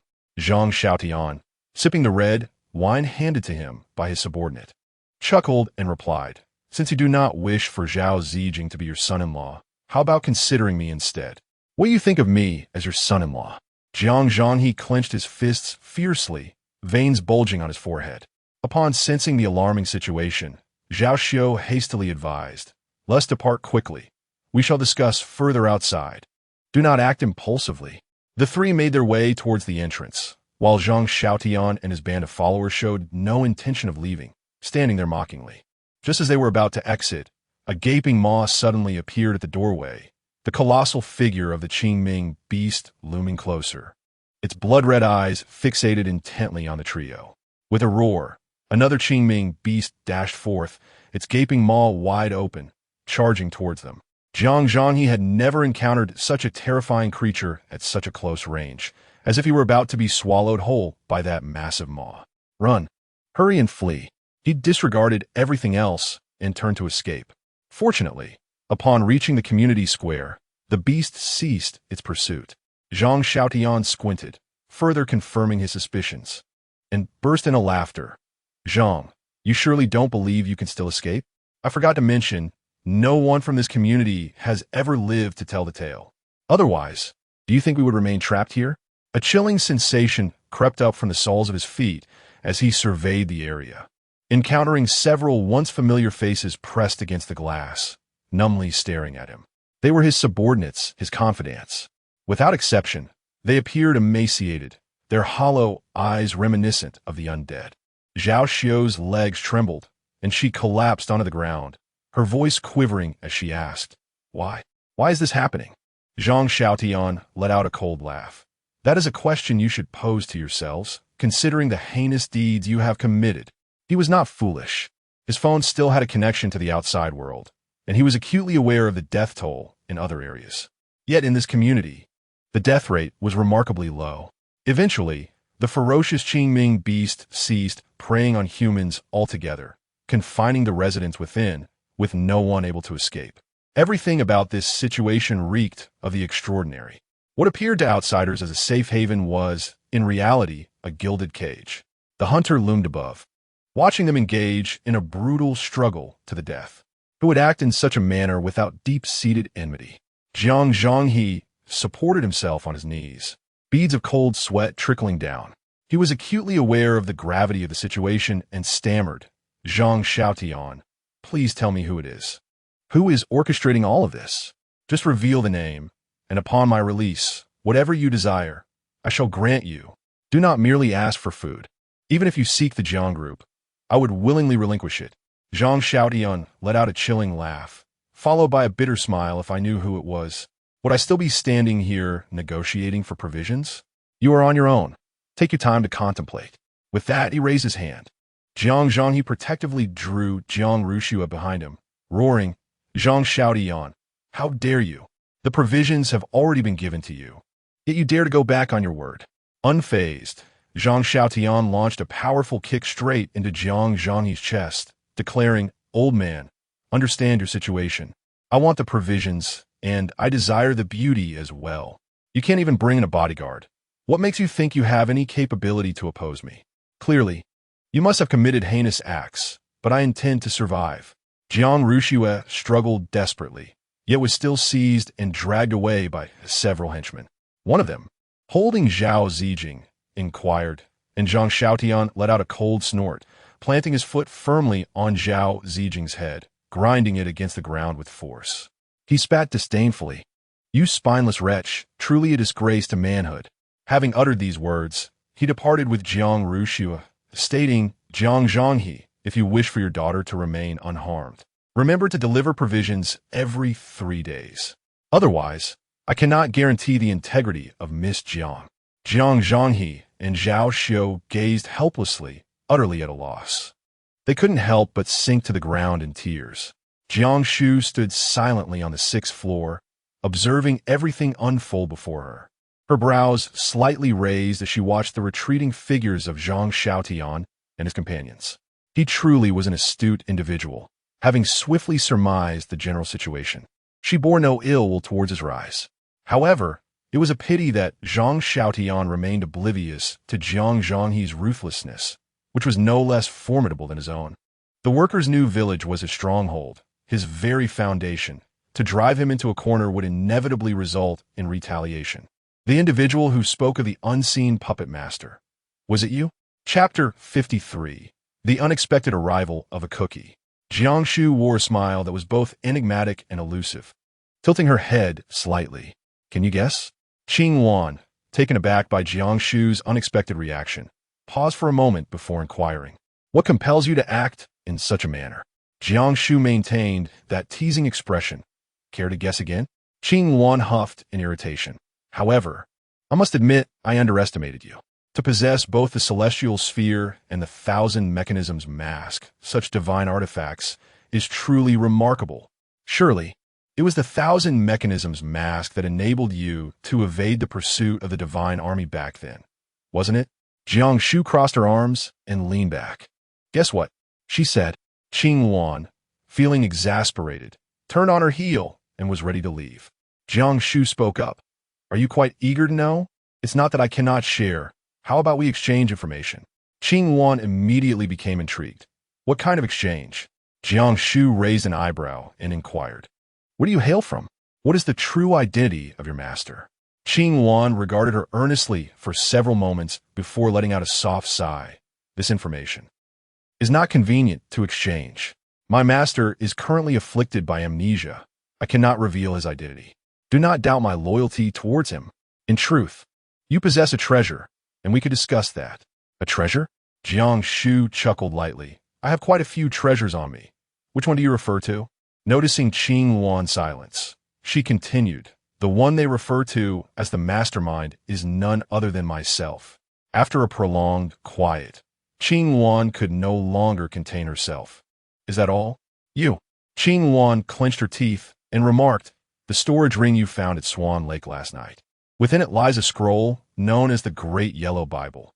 It is a mid-level formation diagram among the 3 great formations of the divine race." "Is it truly a treasure?" Jiang Shu hastily retrieved the 2 scrolls from the Chinkoan pouch, remarking, "These items appear rather unremarkable. One could easily obtain such a thing by annihilating a mere stronghold. Are there many formation masters around?" Qing Wan gazed at him with an expression of derision and scoffed. "Do you have any idea how rare formation masters truly are? The individual you encountered last night, named Akiki, is a direct disciple of the high priest of the divine race, holding a prestigious position within Pantheon. He is well-versed in military formations and strategies. Had it not been for my master's intervention last night, you would have been utterly incapable of breaching the formation, let alone vanquishing a captain's contingent. I cannot fathom why he is here, but it suffices for you to understand whom you have offended." Jiang Shu's eyes sparkled with increasing brilliance upon hearing that Akiki was adept at military organization, nearly exclaiming in awe. With nearly 20,000 beast souls at her disposal, she had recently conceived a whimsical thought. If they could undergo military training, perhaps their power could be magnified several-fold. However, she was not well-versed in such matters and was troubled by her ignorance when serendipitously Akiki descended upon her. Ha ha ha. Nevertheless, she felt deeply grateful to Qing Wan. Had she not mentioned it, she would have remained oblivious to such a treasure in her possession.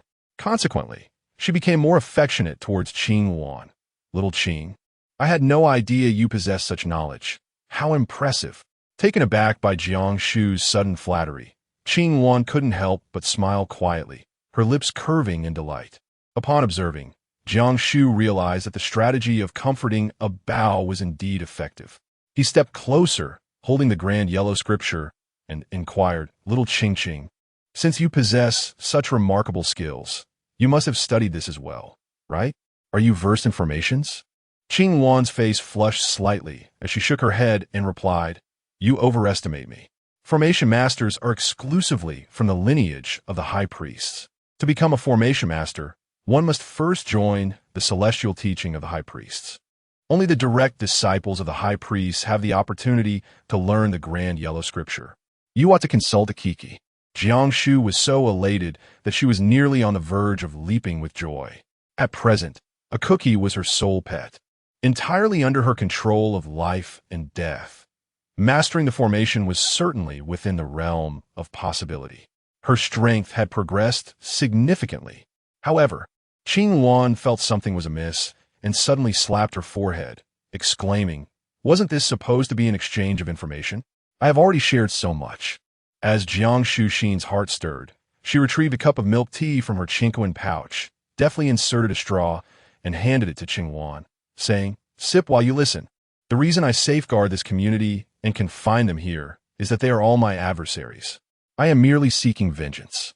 Remarkably, she spoke of this with an air of tranquility, able to casually mention her animosity.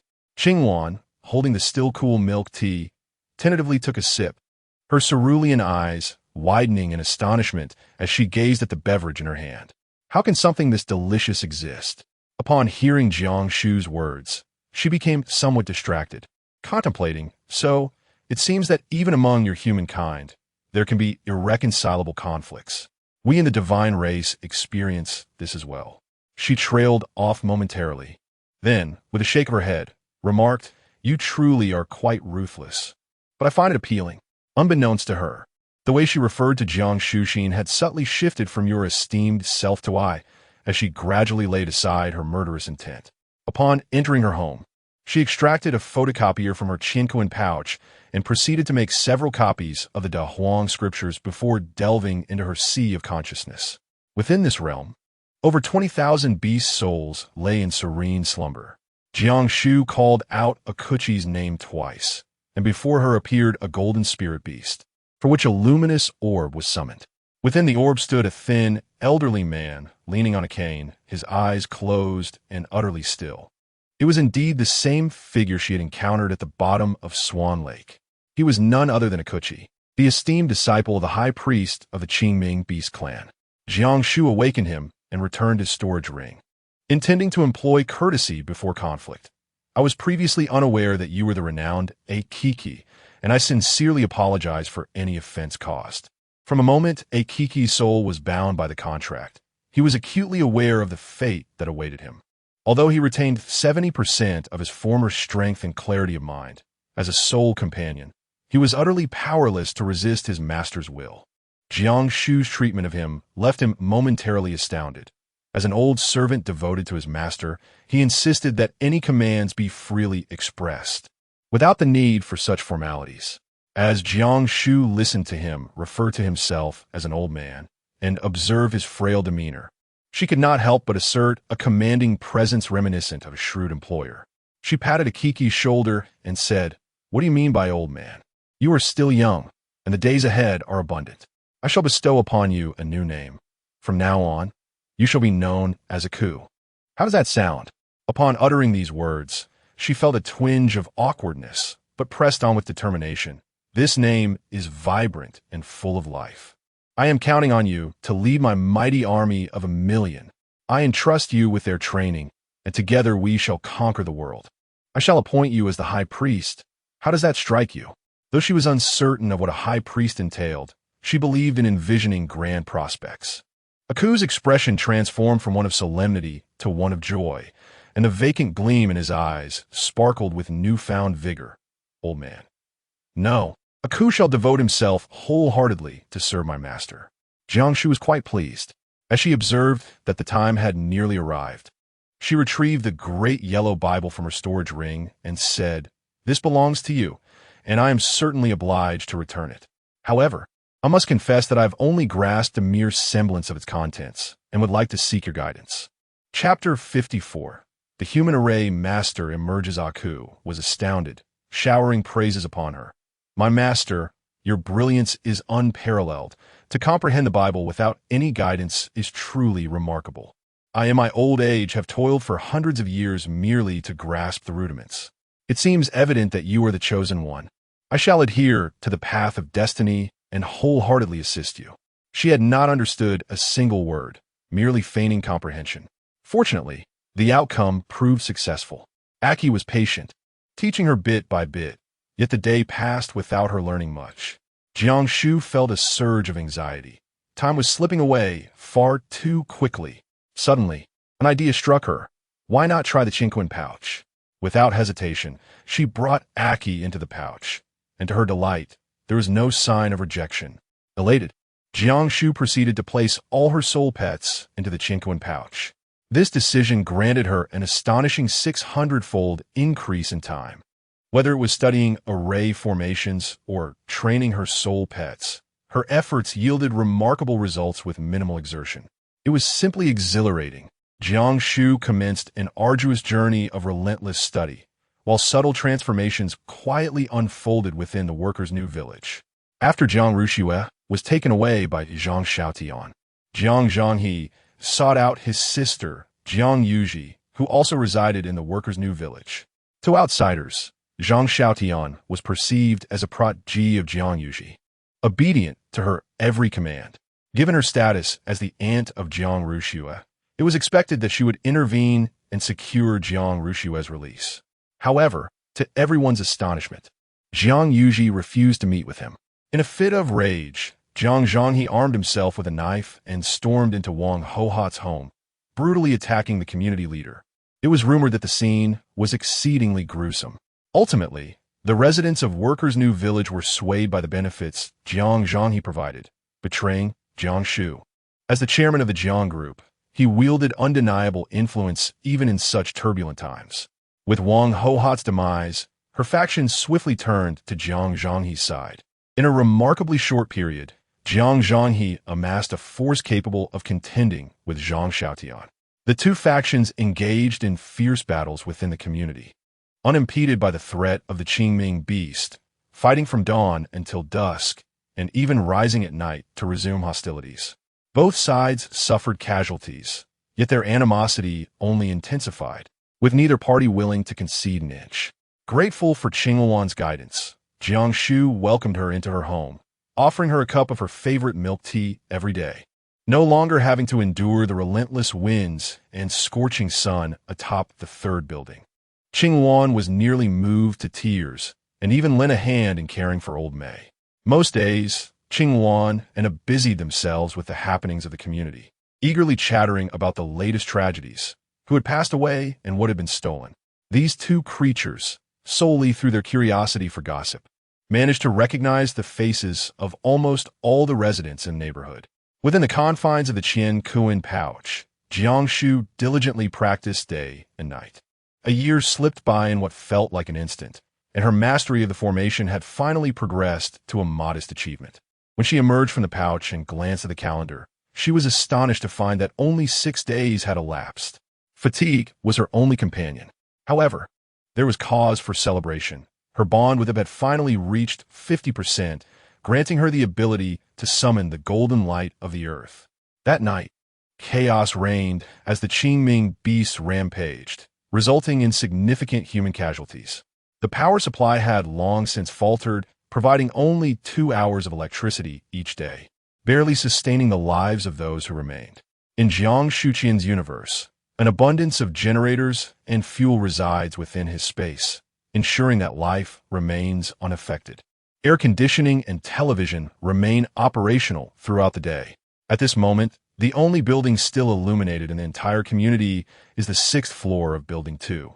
A Bao reclines in a chair, while Qing Yuan stands beside him, feeding him grapes and indulging in gossip. Master, is Zhao Zijin truly Miss Zhang's man? He has been grievously beaten. Should we not come to his aid? How can such a large man be so unfortunate? Both sides bully him. There's a saying among humans, a rat crossing the street is shouted at by all.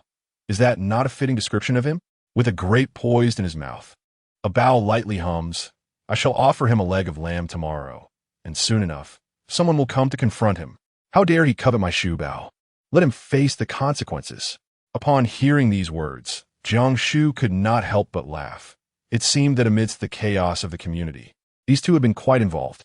Upon spotting Jiang Shu, a Bao immediately felt a sense of grievance. Shu Bao, it's not fun anymore. They haven't fought for a whole day and night. No fights? Jiang Shu approached the window and took a glance. Indeed, it was eerily quiet. At this hour, even if Zhao Zijin and Jiang Zhanghe were not at odds, their subordinates would typically exchange a few harsh words. Yet today, an extraordinary silence enveloped the scene. Jiang Shu pondered little, having not checked her messages for several days.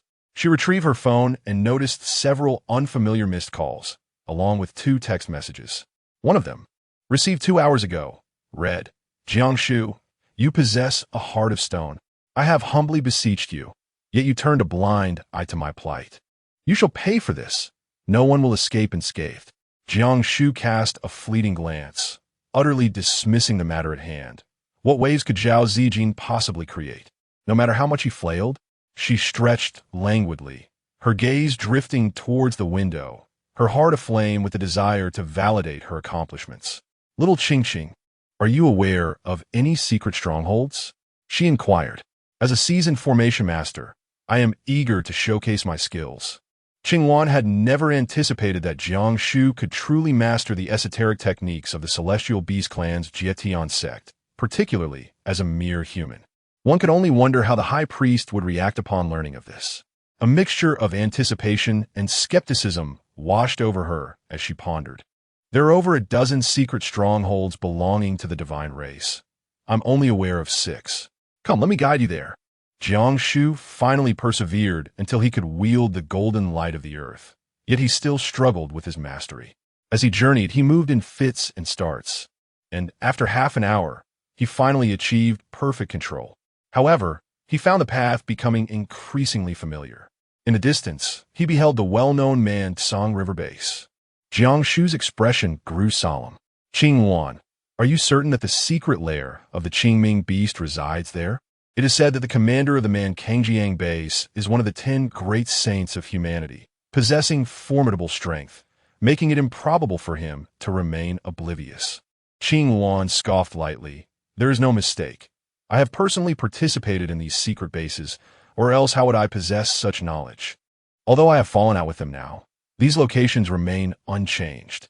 She gestured toward the mountain behind the Mankangjiang base. That is the most clandestine of all bases. You humans believe it lies submerged in the water, do you? Huh, quite the contrary. That stronghold is fortified by at least 5 overlapping magical formations. Did you not claim to have made some progress in your own formation skills? Do you dare to venture forth? Ah, I see. In Jiang Shu's eyes, a glimmer of determination shone. What was there to fear? Besides her, who else would be willing to undertake such a task? This stronghold, so covert that even 2 Yuan had failed to uncover it. Who would have imagined that adversaries would establish a base right next to their own lair? It was a masterstroke of playing in the shadows. Without a doubt, if the commander were present, he would certainly sense the presence of a Bao and Qing Yuan. She could not afford to take that risk. With a mere thought, the Qianji mask adorned her face, and in an instant, Jiang Shu's slender figure transformed into that of a man clad in anti-demon military attire, striding boldly towards the entrance of the base. Chapter 55. Those who offend our land shall perish. After passing through the guard scrutiny, Jiang Shu successfully entered the base. Once a beacon of bustling activity, the base now flickered dimly, with only a few lights illuminating the surroundings. Despite the late hour, it was bustling with people. Everyone hurried in a single direction, and more individuals continued to arrive. What could have transpired? Jiang Shu intercepted a team member and inquired, "Hello, may I ask what has transpired?" The individual abruptly grasped Jiang Shu's arm and urged him forward, exclaiming, "The commander intends to venture alone to the front lines. We must quietly bid him farewell. Hurry, or we shall miss him." The thought of the commander heading to the front lines was alarming. The 8 great saints of humanity set forth to intercept him, and a grand battle ensued. 10 days later, only one of the 8 great saints survived, the commander of the anti-demon army at the Man Sangjiang base, who perished in the conflict. Shortly thereafter, the Man Sangjiang base fell into ruin. Jiang Shu did not anticipate encountering such a moment upon her arrival, as she was pulled by a companion and squeezed into the throng of people ahead. The commander's residence was merely a 3-story dormitory, teeming with a dense crowd. Holding identification badges, individuals from teams 1 through 12 gathered in silent anticipation, all yearning for a fleeting glimpse of the commander. After 4 or 5 minutes, an elderly gentleman clad in a Zhongshan suit descended from the building, saluting the assembled multitude with a crisp gesture. After a prolonged silence, the commander slowly lowered his hand, gazing intently at the crowd, and spoke, "Comrades, I am truly pleased to see you here to bid farewell. At this moment of parting, I wish to convey a few words to you all. In the face of humanity's survival, we must be prepared to sacrifice ourselves in the struggle against adversity. I shall take the first step." Those who had gathered responded with fervent emotion, raising their hands and echoing loudly, "Those who violate our homeland shall be slain. Those who violate our homeland shall be slain." The commander's resolve seemed to embrace the notion of perishing alongside the enemy. Was it truly worth it? Jiang Shu found herself perplexed by the thought of willingly sacrificing oneself for those who were reluctant to fight. The commander gestured for silence, pressing his hands downward, and continued, "Some of our comrades have already made the ultimate sacrifice, while others have departed. But those of you who remain steadfast are remarkable. I do not possess the authority to demand your self-sacrifice for the sake of others. I merely hope that when you face choices in the future, you will reflect on the original purpose of our anti-demon army. Each individual has their own duty and mission. As I depart, there is no need for you to feel sorrow for what lies ahead. Take care." Upon concluding his speech, he bowed deeply to the crowd. Some among them could no longer contain their tears, and the emotion seemed to spread like wildfire, gradually giving rise to a chorus of quiet sobs. Jiang Shu, afflicted by an infection, felt a dull ache in her eyes. It was her first encounter with the commander, and she found herself unable to look away. A myriad of emotions swirling within her, a blend of astonishment, confusion, and admiration. The commander seemed to sense her gaze, casting a few glances in her direction before breaking into a sudden smile. As he prepared to depart, the crowd instinctively parted to grant him passage. When he reached her, the commander unexpectedly halted, placing something into the palm of her hand, and said, "The future of humanity rests upon your shoulders." Jiang Shu gazed at his receding figure until it vanished from sight.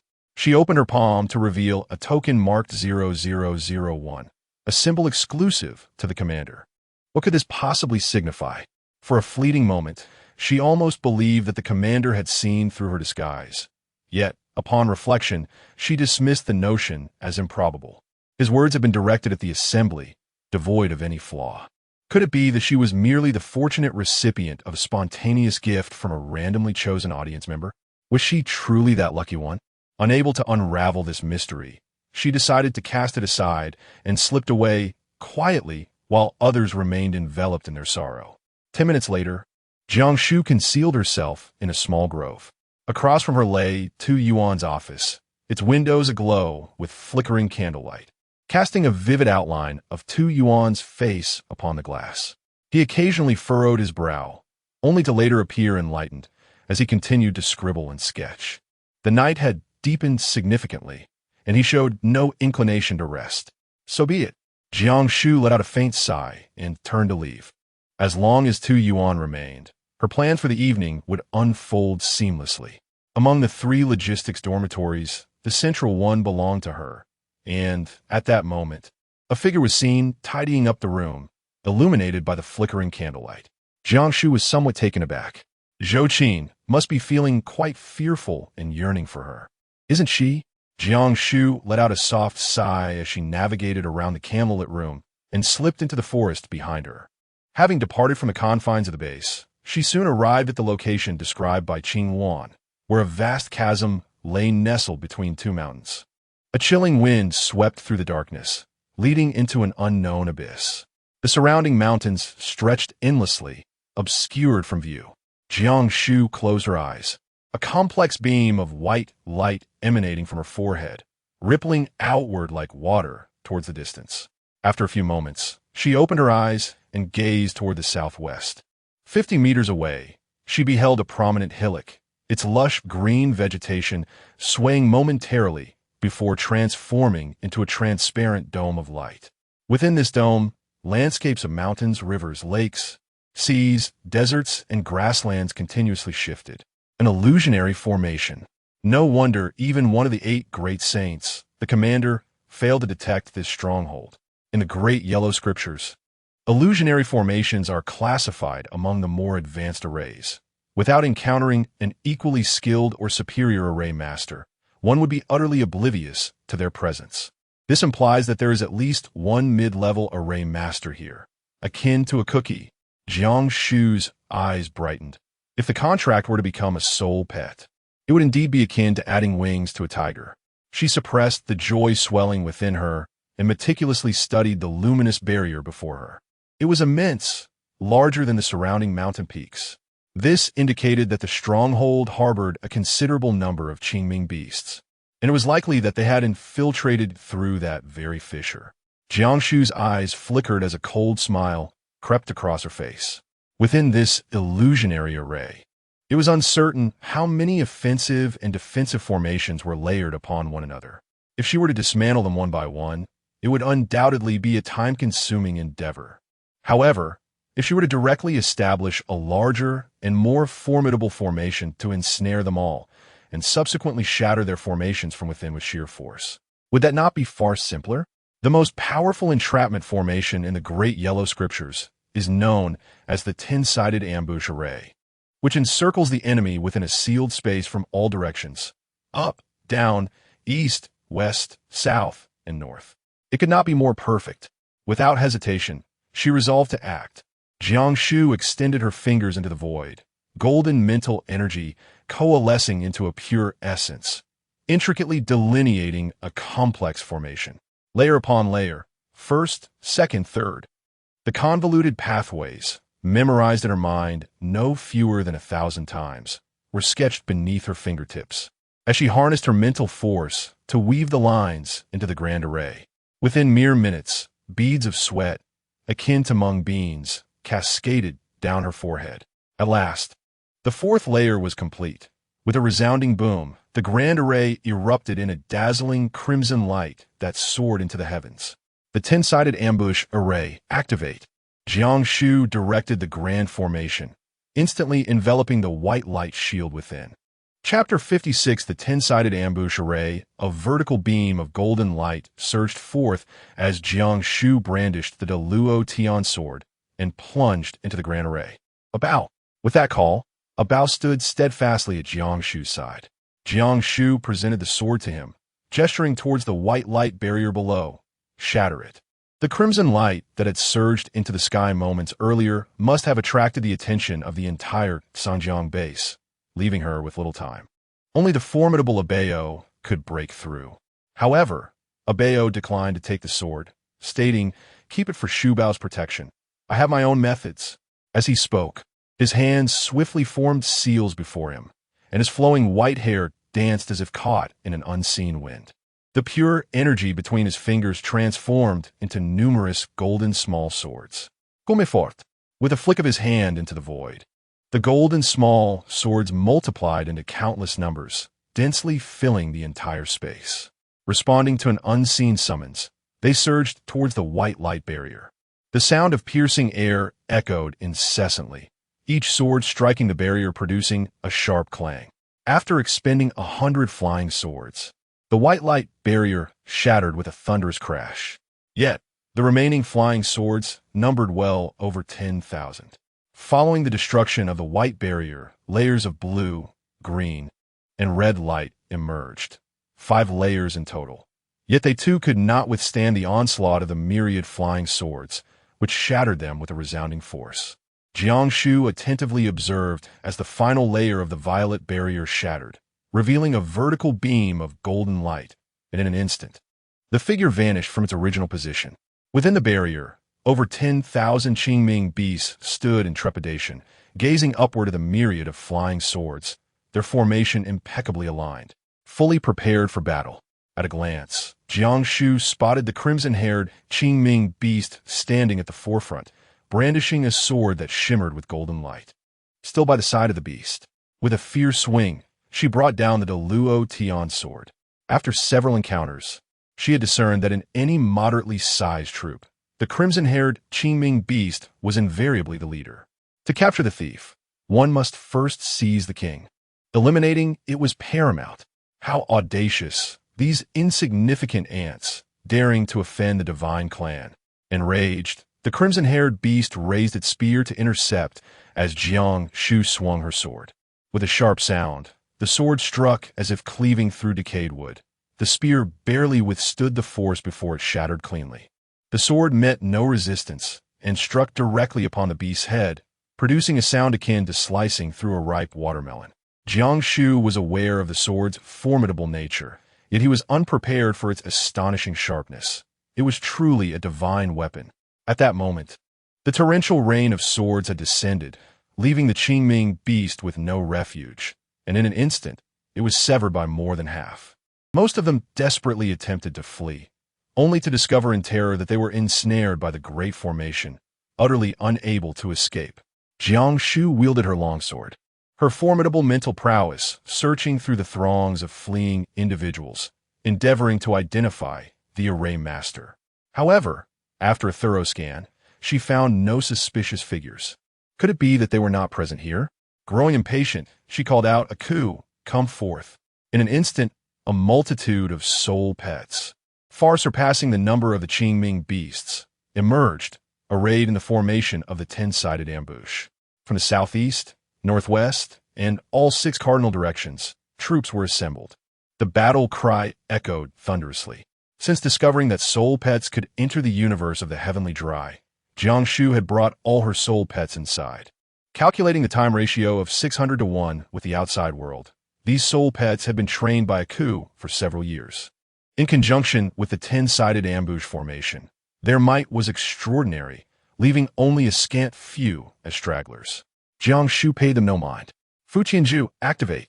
In an instant, the souls of the tens of thousands of deceased Qingming beasts were extracted and merged into Jiang Shu's sea of consciousness. They were numerous, amounting to no less than 20,000. The ranks swelled once more. Simultaneously, she sensed that a multitude of forces had arrived, encircling the exterior of the 10-sided ambush formation. It was needless to say that the personnel from the Mankangjiang base had arrived. Jiang Shu immediately spotted Tu Yuan, who was stationed outside the grand formation with the 9th Squad. It was a rare sight to see several captains present, observing the throngs of her own people outside. She felt neither inclined to engage them in conflict nor to reveal her true identity. After all, in their eyes, Jiang Shu was merely a disgraced individual. After some contemplation, she donned the Qinji mask and with a mere thought, transformed into a woman with white hair and purple attire, the so-called saint as described by the red-haired creature. Since Bao had previously undergone several transformations, if the anti-demon army were genuinely investigating, they should recognize her as one of their own. As for the specifics of accessories or the style of her socks, she couldn't recall, but surely no one would pay them any mind. Jiang Shu sheathed the grand Luo heavenly sword, and a streak of golden light appeared before Tu Yuan. Opposite her was a thick mass of darkness. Although she stood alone, separated by several dozen meters, she could still sense the surging intent to kill. "Who are you? What are you doing here?" barked Chung Yuan, the captain of the 5th Squad, as he summoned his battle companion with a resounding crash. Jiang Shu remained silent, as a streak of golden light surged forward, already reaching 10 meters away. "After him! Don't let him escape!" Chung Yuan immediately commanded his men to pursue. Jiang Shu Wei offered a faint smile, and with a subtle exertion of her mental prowess, the 10-sided ambush formation was dismantled. As the array dissipated, the remaining hundreds of Qingming beasts scattered in all directions. The anti-demon troops were instantly thrown into disarray, and one could hear Tu Yuan's commanding voice ring out. Do not pursue. First subdue these beasts. The majority of the forces, originally intent on the chase, found themselves embroiled in a chaotic melee with the fleeing Qingming beasts. However, Cheng Yuan remained undeterred in his pursuit. Possessing formidable strength, he swiftly distanced himself from his comrades, relentlessly closing in on his quarry. The radiant traces of Jiang Shu's golden light are elusive, compounded by the dense forest, making the pursuit exceedingly challenging. She ambles and halts deliberately, weaving before Cheng Yuan, quickly ensnaring him in confusion, and then retreats in the opposite direction. Having evaded Cheng Yuan, Jiang Shu once more transforms into the guise of an anti-demon soldier, infiltrating the base. The facility is largely deserted, as it seems that the majority of personnel have ascended the mountain. Jiang Shu strode confidently towards Tu Yuan's office. The door was ajar, revealing a desk piled high with papers, a mountain of documents teetering precariously, while a half-used pencil rolled toward the edge on the verge of falling. Evidently, he had been in quite a rush. Taking a seat in Tu Yuan's chair, she noticed a half-dried bun tucked away in the drawer. After a cursory glance, she chose not to touch it and instead picked up a sheet of paper from the desk. It was a map, intricately marked with symbols in a myriad of colors. After studying it briefly, she surmised it to be a distribution chart of the anti-demon army's forces.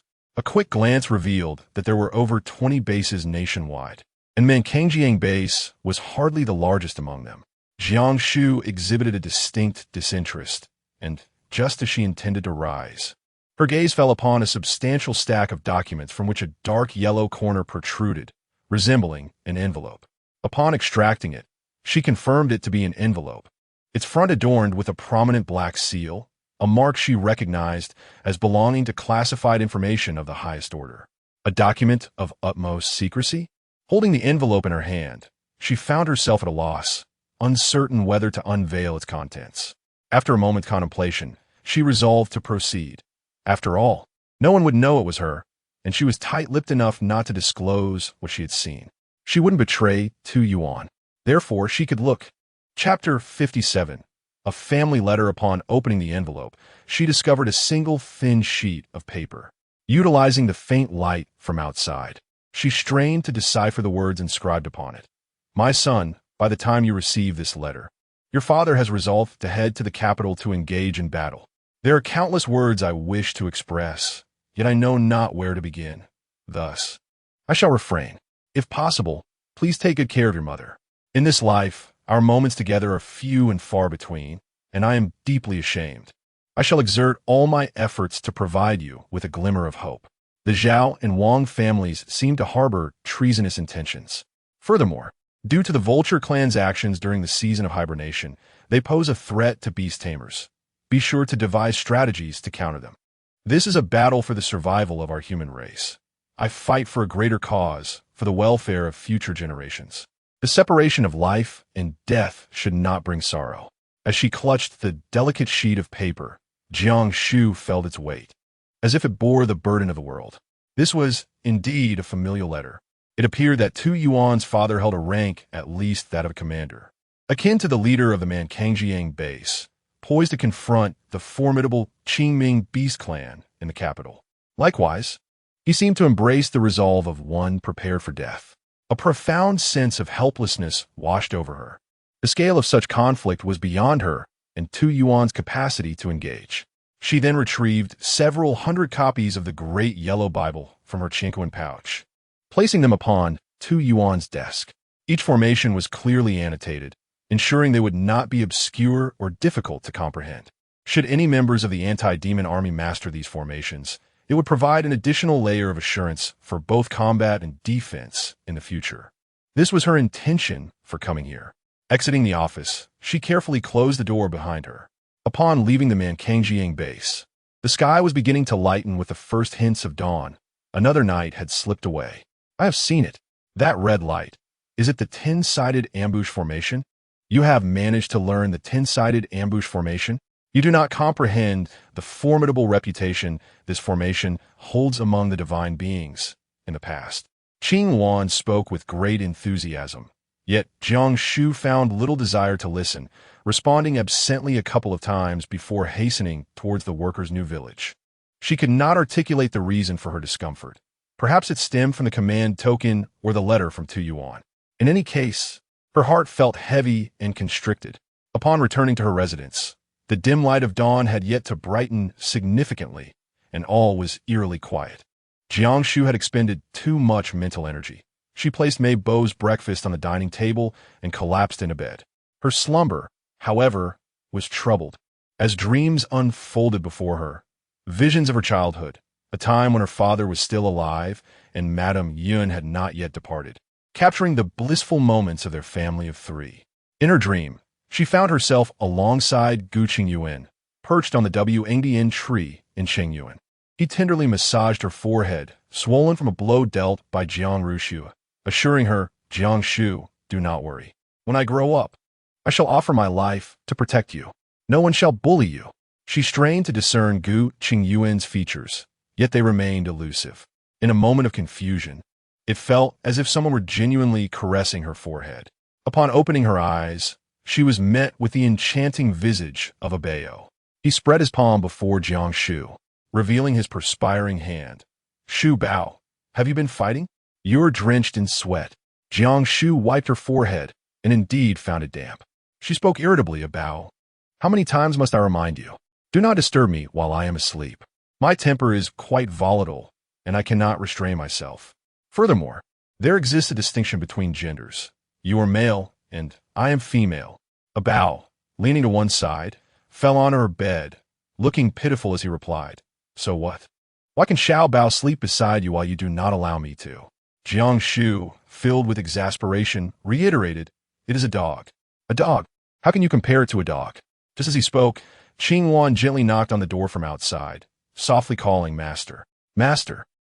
Jiang Shu rose to open the door, only to find Qing Wan with a curious expression, pressing her ear against the door. Upon seeing her, Qing Wan's face turned crimson with embarrassment as she exclaimed, "There are visitors outside.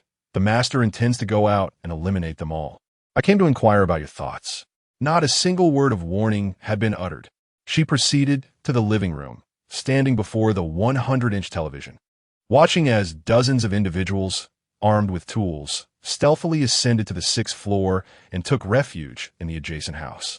This house, once owned by Zhao Zhaodi, had remained vacant since her passing, and the sudden influx of people today likely signified a plot against her. Just as she was observing, a sudden, jarring sound erupted from next door. Someone was using a power drill to bore through her wall, attempting to create an opening. Qing Wan's brow furrowed in indignation. These ants seek their demise. With fierce determination, she was ready to confront them. Jiang Shu intercepted her, saying, "At this moment, I do not desire their lives. Let them delve into it. Once they have exhausted their efforts, they shall be disheartened. If they're not allowed to grasp the truth, they will forever linger in their thoughts." Jiang Shu led Grandpa Mei to the outdoor balcony, where they were joined by a Bao and Qing Wan to indulge in afternoon tea. A Bao had a penchant for grilled meats, while Qing Wan delighted in an array of flavored milk teas, and Grandpa Mei partook in but a modest selection of the offerings. As they savored the delectable treats, the group momentarily disregarded the clamor from next door.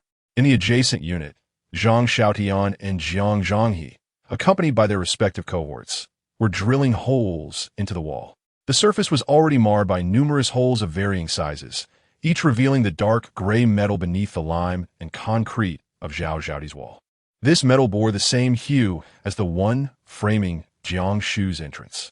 Their drills emitted smoke, yet astonishingly, the metal left no trace whatsoever.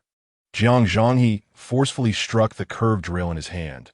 Gritting his teeth, "I refuse to believe that the despicable Jiang Shu could seal her house with such a contraption. Drill! Drill upwards!" He directed his subordinates to stack all the cabinets from Zhao Zhaodi's residence together and climb atop to commence drilling from the roof. 10 minutes later, Zhang Xiaotian spat in frustration. "Jiang Zhanghe, you incompetent fool. Do you even know how to lead? Show me, what is this?" "This wall is completely sealed. Didn't you claim you had a way to breach Jiang Shu's home? Is this truly your solution? Jiang Zhonghe clenched his fist tightly until his palm was drenched in blood, suppressing the fury that surged within him. He spoke calmly, Zhang Xiaotian, one must not be excessively ruthless in both life and actions. You have bound my daughter and taken away all sustenance from me and my subordinates. Regardless of the outcome today, you ought not to impose further hardships upon us. Zhang Xiaotian replied with a chilling smile. Impose hardships upon you? Jiang Zhonghe, are you still oblivious to your own standing? Do not forget, it was you who implored me to collaborate, you who beseeched me, claiming you possessed a means to breach Jiang Shu's defenses. Only then did I consent to accompany you. Should you fail to penetrate Jiang Shu's barriers today, both you and your men shall perish from hunger. Have you not yet grasped this reality? Jiang Zhonghe stepped back a few paces, gazing at the myriad holes in the wall, shaking his head in despair. It's futile. With our current equipment, we cannot breach it. However, my men and I shall not perish. Chapter 58. The mastermind is you. Zhang Xiaotian erupted into boisterous laughter. Huh, you think you won't die? What other tricks do you possess? Are you still counting on that old woman Jiang Yuji to come to your rescue? In the past, I heeded her whims. Now, she is merely a beast of burden. Jiang Zhonghe, what prowess do you still hold? The so-called number one in Jiangsheng is nothing more than a wretch beneath my heel. Zhang Xiaotian grew increasingly animated, advancing toward Jiang Zhonghe and menacingly pointing a finger at his forehead. Your daughter is in my grasp. Do you truly believe you can stir up any waves? Jiang Zhonghe remained motionless, calmly fixing his gaze upon Zhang Xiaotian. Suddenly, he raised his hand, and the hammer he held came crashing down with great force. Zhang Xiaotian, unable to evade in time, was struck to the ground, and blood gushed forth profusely. With a sinister grin, Jiang Zhonghe approached, brandishing a hammer, ready to strike. Do you truly believe that my plea for your cooperation stems from any goodwill? If I eliminate you, then all obstacles shall vanish. Lu Wu, closest to Zhang Xiaotian, lunged forward recklessly, toppling Jiang Zhonghe to the ground, and shouted, Run. Brother, flee. Quickly. Dazed from the blows, Zhang Xiaotian scrambled to his feet and dashed down the stairs, shouting as he ran, Brothers, come to my aid. The members of Jiang Zhonghe were already prepared. Upon seeing Zhang Xiaotian attempt to flee, they immediately lunged forward, only to be intercepted by Zhang Xiaotian's underlings. When foes meet, the animosity is palpable. The two factions, already embroiled in chaos, engaged in a desperate brawl. However, having gone over half a month without a substantial meal, each side found themselves weary and drained, leaving them unable to gain the upper hand against one another. As Jiang Zhonghe pinned Lu Wu down, he observed Zhang Xiaotian stumbling into the corridor, realizing that further pursuit was futile. Consumed by rage, he seized the hammer in his hand and struck Lu Wu's head with ferocious intensity. Within moments, Lu Wu fell silent. Meanwhile, Zhang Xiaotian reached the first floor, spotting the underlings waiting at the base of the stairs. Overcome with weakness, his legs buckled, rendering him unable to take another step. The blow dealt by Jiang Zhonghe was aimed at taking his life. At this moment, his head bore a grievous wound, and half of his body was stained crimson with blood. In this apocalyptic world, where medical resources were scarce, he could only await his demise. His younger brothers seethed with indignation. Brother, was it Jiang Zhonghe who did this? He has grown overly confident and careless. They had initially believed that with Jiang Rushue in his grasp, he could keep Jiang Zhonghe firmly subdued, compelling him to submit willingly. However, what they had not anticipated was that Jiang Zhonghe had cleverly feigned submission, only to secretly orchestrate a deadly trap. He seized Jiang Rushue's chin forcefully and slapped her, exclaiming, Wretched woman, there is not a single decent person in the Jiang family. Jiang Rushue could no longer weep, curling her body into a corner, trembling uncontrollably at the sight of Zhang Xiaotian, drenched in blood and fury in his eyes. This monster had shackled her with iron chains, tormenting her dignity and body each day. Zhang Xiaotian, unsatisfied, seized her by the hair and dragged her before him, pointing at the gash on his head with a sinister sneer. Do you see this? Your father did this. That old fool dared to touch me. He shall pay the price. I was going to keep you as leverage for food, but now you are of no use. Ha ha ha. You know, my brothers are rough men who have never tasted the pleasures of a wealthy young lady. They have long desired to experience it. As Jiang Shu's gaze roamed over her, Jiang Shu understood his intentions, her heart constricting in terror as she begged, "What do you want? I beg you, please. My family is wealthy, very wealthy. We can negotiate for anything you desire. My father will save me. I am the only child, the future heir of the Jiang group. You cannot do this." Jiang Shu yanked her hair and forcefully threw her to the ground. "To hell with the Jiang group. What is that even worth?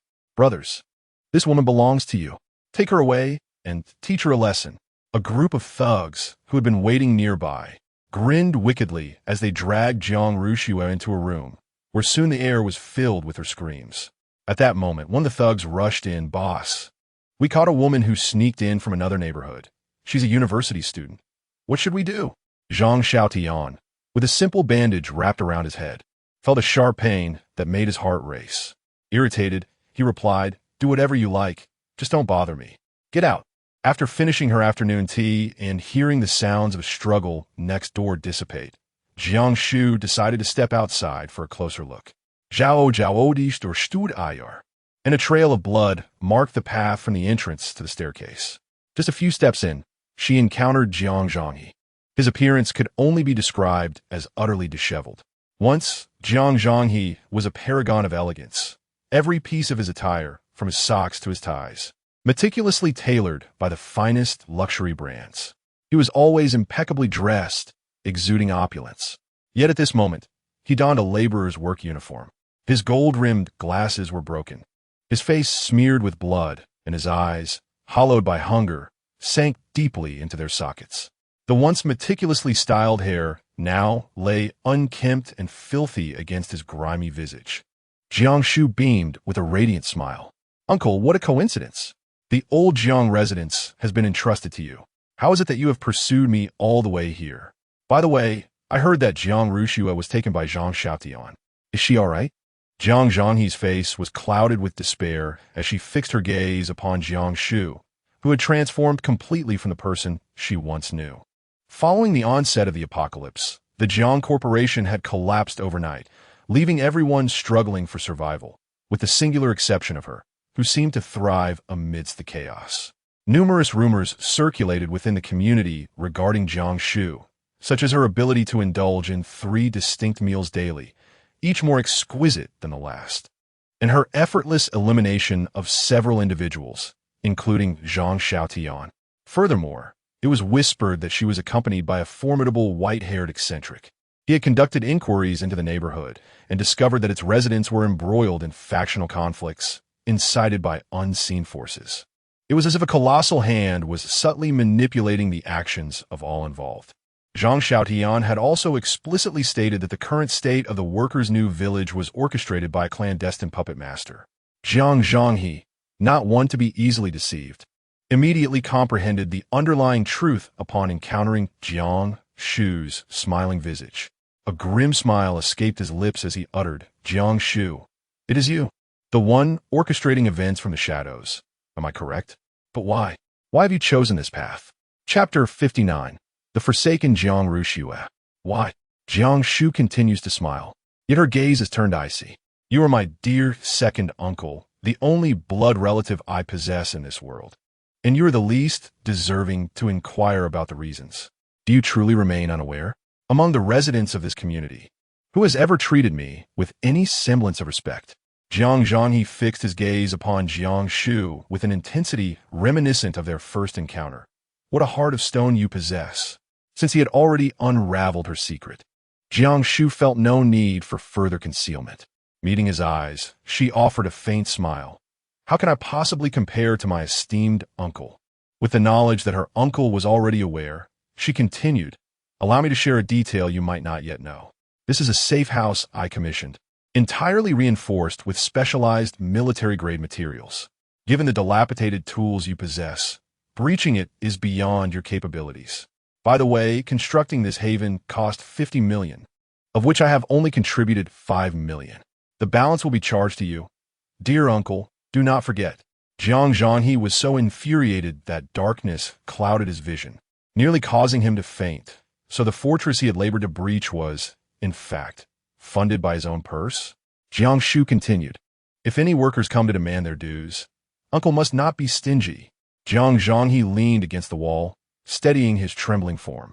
After a moment of contemplation, he gritted his teeth and coldly declared, "Jiang Shu, I now deeply regret not recognizing your insidious ambitions sooner. I should never have allowed you, this calamity, to remain." Jiang Shu let out a self-deprecating smile, reflecting, "Had I not relinquished my claim to the Jiang family that day, my second uncle would surely have retained me. Alas, you shall never have that opportunity again." Jiang Zhanghe lifted his gaze, a fierce murderous intent igniting in his eyes as he gripped the hammer tightly in his hand. How could Jiang Shu fail to perceive his intentions? He spoke coolly, "Jiang Zhanghe, I advise you to contemplate carefully. Should you dare to take action, I assure you, the one who will meet their demise here will undoubtedly be you." Upon having his innermost thoughts exposed, Jiang Zhanghe trembled, a cold sweat instantly enveloping him, despite the fact that he had not yet made a move. His loyal subordinates behind him, sensing the tension, cautiously approached and whispered, "Jiang, shall we proceed?" They had initially come today with the intent of seizing Jiang Shu's resources, and after much ado, they had yet to even enter the premises. With Jiang Shu standing before them, it seemed an opportune moment to act. Yet, in the fleeting seconds that followed, Jiang Zhanghe's mind raced. His instincts, honed from years of navigating this treacherous world, warned him that today was unequivocally not the right moment to strike. Jiang Shu dared to appear boldly before him, but one could not guarantee that there would be no repercussions. It would be wiser to choose a moment when Jiang Shu was not at home. He could hardly believe she would remain indoors. After a brief hesitation, he muttered, "Withdraw." His subordinates, suppressing their discontent, remarked, "Jiang Shu is merely a young girl. Do we truly fear her? If we eliminate her today, we can reside in her home, indulging in all the delicacies and pleasures it offers. What is there to fear? Indeed, we are unafraid." One of them added, "I am all alone now. Had it not been for Jiang Shu's selfishness in withholding food and failing to protect us, we would not have found ourselves in this predicament. What difference would it make if we killed her today?" With each statement uttered by his subordinates, Jiang Zhanghe's heart quivered. These fools still failed to comprehend the gravity of their situation. He bellowed, "Silence. I command you to withdraw. Do you not understand my words?" With that, he turned to leave, fearing that lingering for even a moment longer would lead to his demise at the hands of these imbeciles. Jiang Shu positioned herself resolutely, obstructing Jiang Zhanghe's path. The atmosphere seemed to solidify, weighing heavily upon them, rendering it difficult to breathe. Jiang Zhanghe clenched the hammer tightly in his hand. Yet he was met with Jiang Shu's innocent smile, a visage untouched by the darkness surrounding them. "Uncle, do not be in such a hurry to depart," she said, tilting her chin towards Zhao Zhaoti's residence. "I have an aversion to unsavory elements nearby, particularly the deceased. Take those corpses away and discard them at Zhang Xiaoyan's doorstep." "Jiang, are you truly intent on leaving them at Zhang Xiaoyan's threshold? The young lady is still in their possession. What shall become of her?" Jiang Zhanghe let out a deep sigh, his face etched with anguish. "I have done all I could. Alas, Zhang Xiaoyan is far too greedy. Now, even if we extend an olive branch, it would be of no avail. As for Shuer, she must fend for herself. Jiang Zhanghe has ultimately relinquished Jiang Ruxue. Once, she envied Jiang Ruxue for the affection bestowed upon her by their father, allowing Jiang Ruxue to torment her without restraint and seize everything she held dear. Yet, whenever she dared to resist even slightly, she would be met with Jiang Zhanghe's merciless reprimands, confinement, deprivation of food, or punishment of kneeling in the rain. However, today, Jiang Ruxue has lost everything, including the one who cherished her most, Jiang Zhanghe, who has now forsaken her rescue. A sudden urge to see Jiang Ruxue enveloped her. As she stood up, a Bao's head nudged closer. "Shu Bao, I wish to accompany you." "A Bao, be good. I am off to resolve some personal matters. You must not follow." With that, she closed the door and descended the stairs. Since the onset of the apocalypse, she had not ventured downstairs, and now, With the newfound ability to soar amidst the golden light, she had not set foot on solid ground for an eternity. The entire neighborhood lay desolate. The once vibrant flowers and plants, now withered and lifeless, drooping upon the ground without a trace of vitality. Below the third floor, 9 out of 10 rooms stood vacant. At least a third of the buildings had collapsed, with debris of steel and concrete scattered everywhere, making each step a formidable challenge. Jiang Shu turned past the row of residential buildings and proceeded in a general direction towards the rear. Jiang Shu resided in the Villa District, which was situated at a higher elevation. When the city of Jiang was inundated by the Chanyu River, that area remained relatively unscathed. Ascending the hillside, she could see rows of villas in the distance, significantly damaged much like the high-rises on this side. Fortunately, the roads constructed previously were still navigable. "Please, let me go. I'm merely here to find someone. Help! Is there anyone who can save me?" Accompanied by the voices of several men. "Stop screaming. Save some energy for when you really need to shout. This entire area belongs to our boss. Even if you scream to the heavens, no one will come to rescue you." "Ha ha, so naive." Jiang Shu furrowed her brows, tracing the sound until her gaze landed upon an abandoned villa where 3 men were forcefully pressing a girl onto a table. The girl's clothing was already torn, and she struggled desperately to escape, only to be yanked by her hair and pinned down. The air was thick with foul language and unspeakable threats. Jiang Shu recognized the 3 men as subordinates of Jiang Shu, mere ruffians of the lowest order. Just as she contemplated intervening, she witnessed the girl deliver a swift kick to the groin of the man in front of her, rising to flee. Jiang Shu's pupils constricted. Lu Shi? Upon closer inspection, it was indeed Lu Shi. She had become emaciated beyond recognition, her face marred by grime and blood. One side of her visage swollen to such an extent that her eye was nearly obscured. In an instant, Jiang Shu recalled that she had once informed Lu Shi that should she encounter difficulties in the future, she could seek her out. Just moments ago, Lu Shi had mentioned she was looking for someone. Thus, she was indeed here to find her, only to be captured by this rabble and dragged here to face humiliation. A surge of murderous intent erupted within her. Meanwhile, a petty thug, noticing Lu Shi's resistance, picked up a brick from the ground and hurled it towards her head, exclaiming, "You little wretch, how dare you refuse my kindness? Are you tired of living?"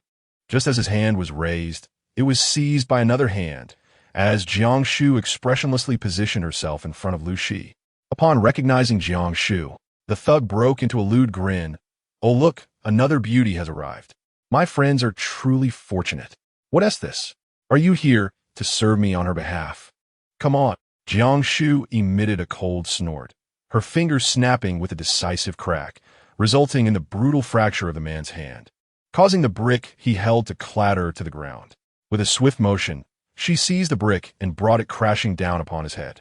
The resounding thud echoed, splattering crimson and ivory across the ground, silencing his anguished cries abruptly. The remaining 2 individuals, having never witnessed such a scene, felt their knees buckle beneath them as they collapsed to the floor, desperately scrambling towards the exit, utterly oblivious to their lack of clothing. One of them, while crawling, began to retch, overwhelmed by the intense visual assault that he could scarcely endure. This was nothing short of demonic, utterly terrifying. Jiang Shu harbored no intention of sparing them. She advanced slowly, placing her foot upon the thug whom Lu Shi had previously struck. "I just heard you wailing quite joyfully. Would you care to let out a few more cries for my amusement?" The man, utterly terrified, scrambled to his feet and bowed his head repeatedly. "I realize my error. I will never dare again. I beg you, spare me. I'm a beast, merely a beast. I shall not transgress again. Have mercy." His hair had been torn away in patches, exposing his bald scalp, and his face bore the marks of violence, the pain of which was surely unbearable. Her gaze turned even colder. "Indeed, you are a beast, and beasts have no place in this world." No sooner had the words left her lips than she delivered a powerful kick, sending the kneeling man soaring through the air like a mere plaything, crashing against a wall 10 meters away with a resounding thud. The wall, unable to withstand such immense force, shattered, creating a gaping hole. and the body careened through 3 additional walls before ultimately leaving behind a crimson smear upon the surface. The remaining individual, now overwhelmed with fear, could barely contain his nausea. Desperate to escape, Jiang Shu seized him by the throat, lifting him effortlessly. "Speak! Who ordered you to touch my people?" The thug's eyes rolled back as he gasped. "It was our boss, Jiang Shu. He must be courting death." Jiang Shu cast the thug onto the ground and commanded, "Take me to him." "Have you come to seek me?" she inquired. "As long as I am here, there is nothing to fear." Lucy could no longer contain her emotions. She suddenly knelt and bowed her head to the ground, exclaiming, "Thank you, Miss Jiang, for saving my life. Miss Jiang, I implore you, allow me to remain by your side. I am willing to do anything you require." She had always felt that Jiang Shu was no ordinary individual, and after witnessing her effortlessly eliminate 2 adversaries today, her conviction deepened. She realized that staying close to Jiang Shu was her only path to survival. Jiang Shu pondered for a moment. It was indeed evident that Mei Bo required personal care. He assisted Lu Shi to her feet and remarked, "Very well. I have previously stated that you may seek me out in times of trouble. Since you have come to me, I shall certainly ensure your safety." Following the thugs towards Zhang Xiaoyan's villa, the leading thug appeared utterly terrified, nearly crawling forward. In contrast, Lu Shi exhibited no signs of distress. Jiang Shu found it somewhat peculiar and inquired just now, "Aren't you afraid?" Lu Shi shook her head, as if recalling some sorrowful memory. Tears like large beans streamed down her cheeks. "I have witnessed far more devastating scenes than this. Jiang Shu, I cannot ascertain the trials this young woman has endured, yet her inner strength is undoubtedly commendable." Before long, they arrived at Zhang Xiaoyan's villa, where the distant sounds of a woman's weeping intertwined with the mocking laughter of ruffians reached their ears. Leaving Lu Shi outside, Jiang Shu forcefully kicked the iron gate. The massive gate flew open, revealing Zhang Xiaoyan, his head swathed in white cloth, seated upon a chair in the hall. Beneath his feet lay the head of a woman, while he commanded his subordinates to strike her with a whip. Upon noticing Jiang Shu, Zhang Xiaoyan seized the woman's hair, compelling her to raise her head, and with a sinister grin remarked, "Jiang Shu, have you come to rescue this woman? The esteemed daughter of the Jiang Corporation. I hear she is your sister. If you wish to claim her, you must barter with provisions. Our many brothers rely entirely on Jiang's benevolence to survive." Jiang Shu paid no heed to Zhang Xiaoyan, taking a few steps closer to the pitiful figure of Jiang Ruxue. She lay there, stripped bare, her body marred with an array of bruises and bite marks. Her back was lacerated from the whip, blood flowing freely, leaving hardly a spot unscathed.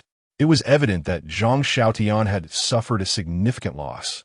Unleashing all his wrath upon Jiang Ruxue, with great difficulty, she lifted her head to gaze at Jiang Shu, forcing a bitter smile as she uttered, "You have come to witness my disgrace, haven't you?"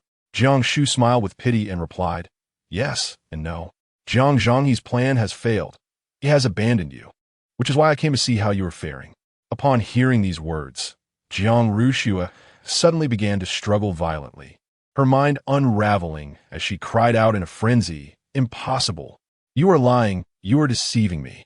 My father would never do this. He will surely rescue me. I will kill all of you. I will kill you." Zhang Xiaoyan, consumed with rage, forcefully threw Jiang Ruxue to the ground, his gaze fixed intently on Jiang Shu. "Give me the medicine, give me something to eat, and I shall return this mad woman to you. Otherwise, I will carve her up and feed her to my brothers." He understood all too well that in order to survive, he required medicine to treat the wound on his head, and at this moment, the only person who could provide that medicine was Jiang Shu. The scarcity of medicine was even more dire than that of food. Jiang Shu wore a smile that was not quite a smile. "Zhang Xiaoyan, do you truly wish to continue living? What if I choose not to assist you?" Zhang Xiaoyan, having sustained a head injury from Jiang Zhanghe, was acutely aware that under the current circumstances, escape was impossible. With no medicine at his disposal, death loomed as the only option. Yet, he recoiled from the thought of dying. The terror of death nearly consumed his sanity. Upon hearing her words, He was so enraged that his finger nearly poked Jiang Shu's nose, but then he suddenly laughed. Since you are already on my territory, do you really think your decision holds any weight? Have you witnessed the fate that befell Jiang Shu? I intend to torment you 100-fold, 1,000-fold. Brothers, seize this woman, and the rest shall follow me to break down the door on the 6th floor of Building 2. Let us see what she can do now. Chapter 61. Why did you not spare me? The last time he attempted to rob Jiang Shu, 5 men had perished, a fact that haunted Jiang Shu. Jiang Shu had remained elusive, preventing him from taking any rash actions. However, with Jiang Shu standing before him now, it indicated that her home was unguarded. Filling him with elation, he immediately rallied a group to procure supplies. 2 thugs swiftly gathered ropes, intending to bind Jiang Shu. Jiang Shu bore a faint, icy smile upon her countenance as she shook her head and remarked, Jiang Shu, I had initially intended to grant you a few more days of life. Alas, you have dared to provoke those who should not be trifled with. I regret to inform you that your time has come to an end today. As Jiang Shu spoke, she suddenly struck, grasping Jiang Shu's neck with a swift motion. A sharp crack resonated through the air. Jiang Shu's eyes widened in disbelief, his body crumpling to the ground like a lifeless puppet. An eerie silence enveloped the space. Everyone stood in stunned astonishment. The once vibrant leader had, in mere moments, succumbed to death. Previously, no one had taken Jiang Shu's words seriously, but now their gazes toward her had transformed entirely. This woman was utterly serious. Her threat to kill had become a grim reality. The small-time thugs fixed their eyes on Jiang Shu, some discreetly brandishing weapons. With their leader slain, they felt compelled to exact vengeance.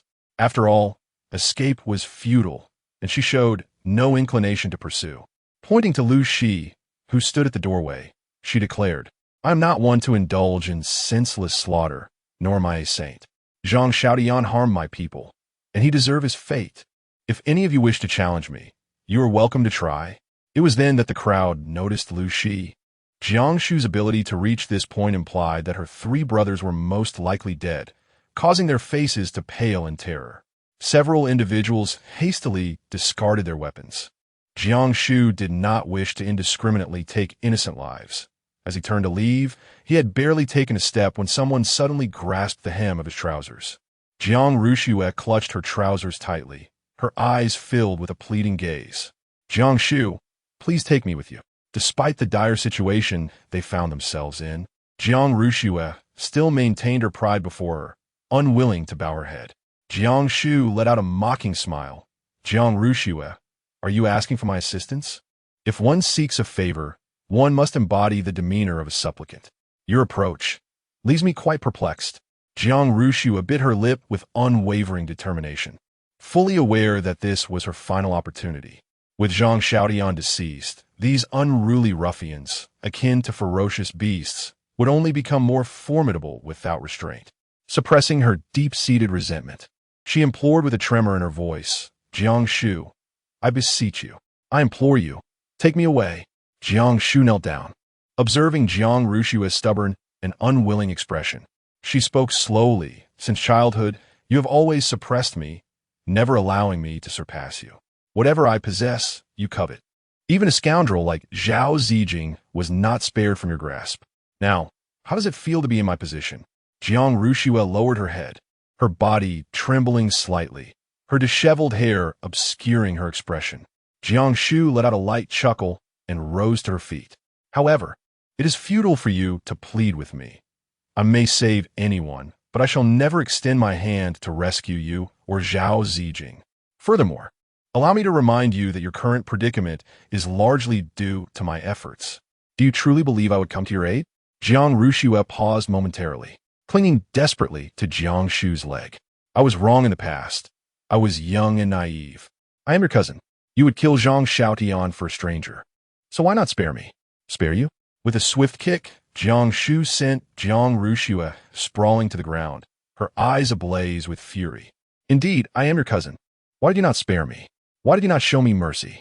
As Jiang Shu departed, a ruffian seized Jiang Shu by her hair and delivered a sharp slap, exclaiming, You wretched creature, do you still think you can escape?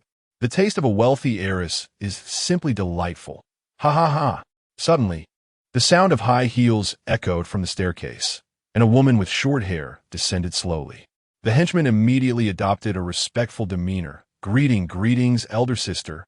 The woman waved her hand dismissively, nudging the lifeless Jiang Shu with her toe and coldly scoffing. Died too early. This saves me the trouble of doing it myself. After surveying the crowd, she announced, those who wish to survive and partake in the bounty I hold, call me boss, and you shall be considered my brothers from this day forth. For those who do not wish to associate with Jiang Shu, I shall not impede your departure. You may leave now. We shall remain. From now on, we shall only heed the commands of our boss. As the door swung open, they were met with the sight of Abeo and Qingwan, their white heads peering in from the entrance, instantly causing them to retreat in fright behind Jiang Shu. Jiang Shu smiled and introduced, do not be afraid. This is Abao, my battle companion. This is Abao's battle pet. They're all very friendly. Jiang Shu offered the remaining bedroom to Lu Shi.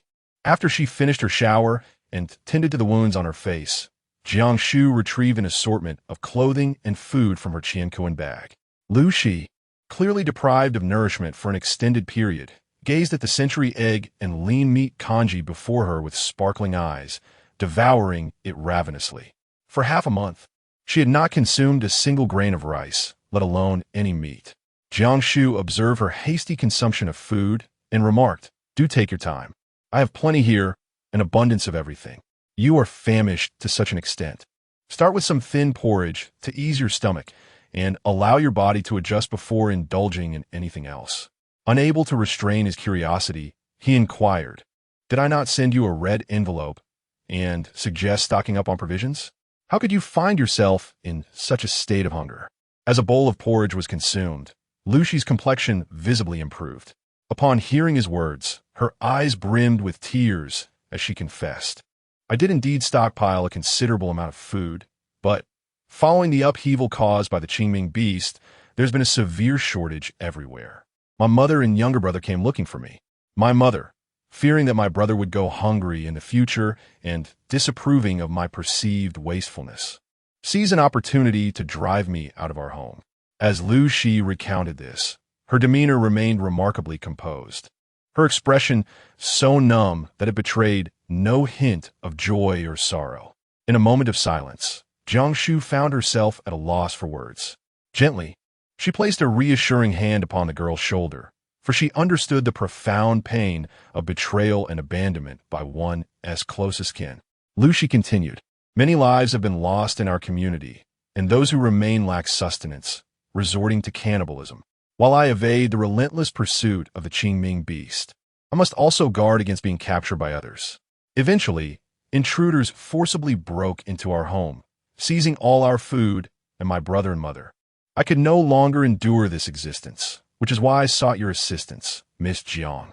As she spoke, Lu Shi suddenly knelt before her with a thud, weeping as she exclaimed, thank you, Miss Jiang, for saving my life. Your immense kindness shall be repaid with my very existence. Jiang Shu promptly assisted her to her feet and said, it is not so dire. From now on, consider this place your home. That is my grandfather. He has poor eyesight, so if you are willing, please help me look after him. Lu Shi nodded repeatedly, overwhelmed with tears. During lunchtime, Jiang Shu retrieved a sumptuous feast from the Qiankuan pouch to welcome Lu Shi. In Chapter 62, Capturing Hearts, the number of beast souls within the Qiankuan pouch had astonishingly reached 50,000. Akuchi was indeed a master at strategizing, and he had trained a vast army to maneuver with precision and an imposing presence. After this prolonged interaction, Jiang Shu had come to understand the hierarchy of the Qingming beasts. They referred to themselves as a divine race, with the most common among them being the tall, blue-furred Qingming beasts, constituting the largest yet lowest-ranking group. The red-haired beasts, having emerged a millennium ago, nearly annihilated the Qingming beasts with their overwhelming might, and since then, regardless of strength, their status has always surpassed that of the Qingming beasts. Above these two races, there exists the royal lineage. The royals are predominantly humanoid with white hair and strikingly handsome features, yet their numbers are exceedingly scarce, and in recent decades, They have subtly been overshadowed by the red-haired beasts. Jiang Shu confirmed her suspicions. Bao and Qing Wan were both members of the Qing-Ming Beast Royal clan. However, the reasons behind their pursuit by their own subordinates, and why Qing Wan had brought her to dismantle the Qing-Ming Beast stronghold, remained a mystery to her. She had subtly inquired whether any incidents had transpired within the Akuchi royal clan, but regrettably, Akuchi was unaware of anything and could offer no further insight. At that moment, Jiang Shu stood upon the elevated platform, admiring her army of beast souls, only to find Akuchi wearing a troubled expression. Upon her inquiry, he candidly revealed, "My master, within the divine clan, Hong Zun possesses a transcendent status, one that even I cannot rival. Commanding such a vast army, I find myself truly powerless." Jiang Shu immediately comprehended the implications. Akiki proclaimed himself a member of the elven race, a lineage of high priests entirely composed of elves. However, due to their dwindling numbers, they were compelled to align themselves with the Qing-Ming royal family. In matters of status, they were still subordinate to the red-haired beasts. For instance, her beast soul army consisted of merely over 80 red-haired beasts. It was evident that they wielded considerable influence within the ranks. Without considering their strength, their noble bloodline inherently conferred upon them an extraordinary status. While she could not govern the Qing-Ming beast clan, she would not permit such impositions upon her beast souls. In a single thought, the more than 80 red-haired beasts had gathered before her. There is no fear, only disdain. As one particularly crimson beast audaciously declared, "When my army arrives, we shall annihilate your kind. On the day we emerge." Jiang Shu spoke softly. "You shall not have the opportunity to venture outside, nor to behold your mighty army." With a mere thought, the beast immediately exploded, its essence obliterated. Standing upon the elevated platform, she gazed down upon her beast soul and declared, "I am Jiang Shu, and today I proclaim the dissolution of the Red's sovereign identity. Here, you are free and equal. Should you desire a higher status and superior equipment, it shall be earned by merit and strength. You shall fight for your own ideals. In my army, Jiang Shu, all are equal. There is no hierarchy of nobility, nor rewards without effort." Upon concluding her proclamation with a singular thought, over 80 red-haired beasts burst apart in a stunning display. The spectacle was breathtaking.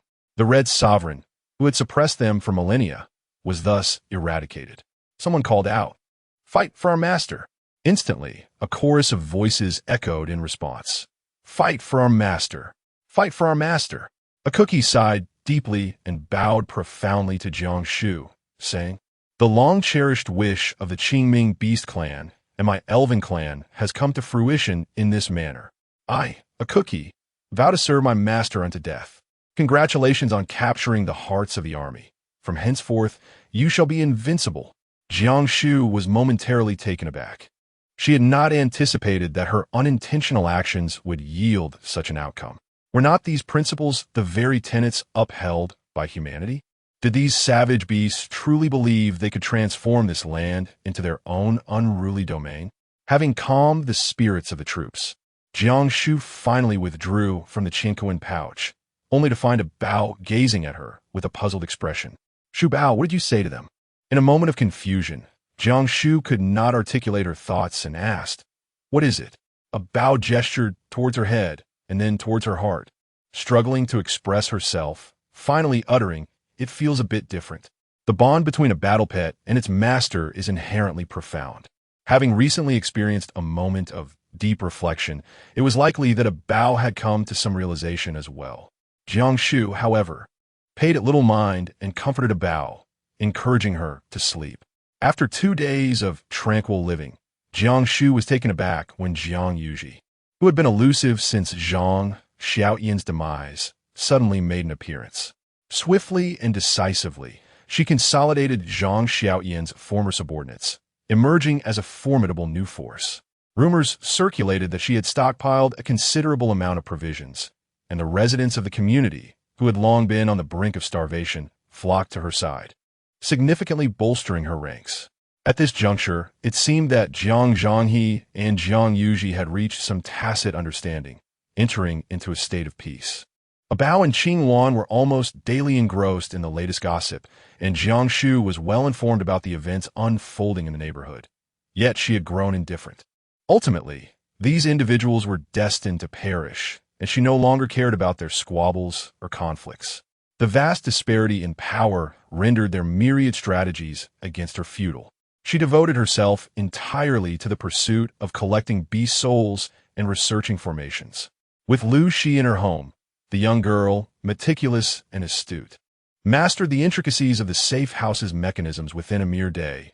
Providing exceptional care for Mei Bo Qing, Wan accompanied her in dismantling every known stronghold, leading to a swift increase in the number of beast souls, which were on the verge of surpassing 100,000. Thus, a week passed in this calm, yet industrious manner. On the afternoon of the 7th day, the group gathered for a rare lunch together. Suddenly, a tremendous roar echoed through the sky. The once clear heavens darkened with ominous clouds, and moments later, a torrential downpour cascaded from the sky. Jiang Shu gazed out at the rain, a sense of foreboding enveloping her heart.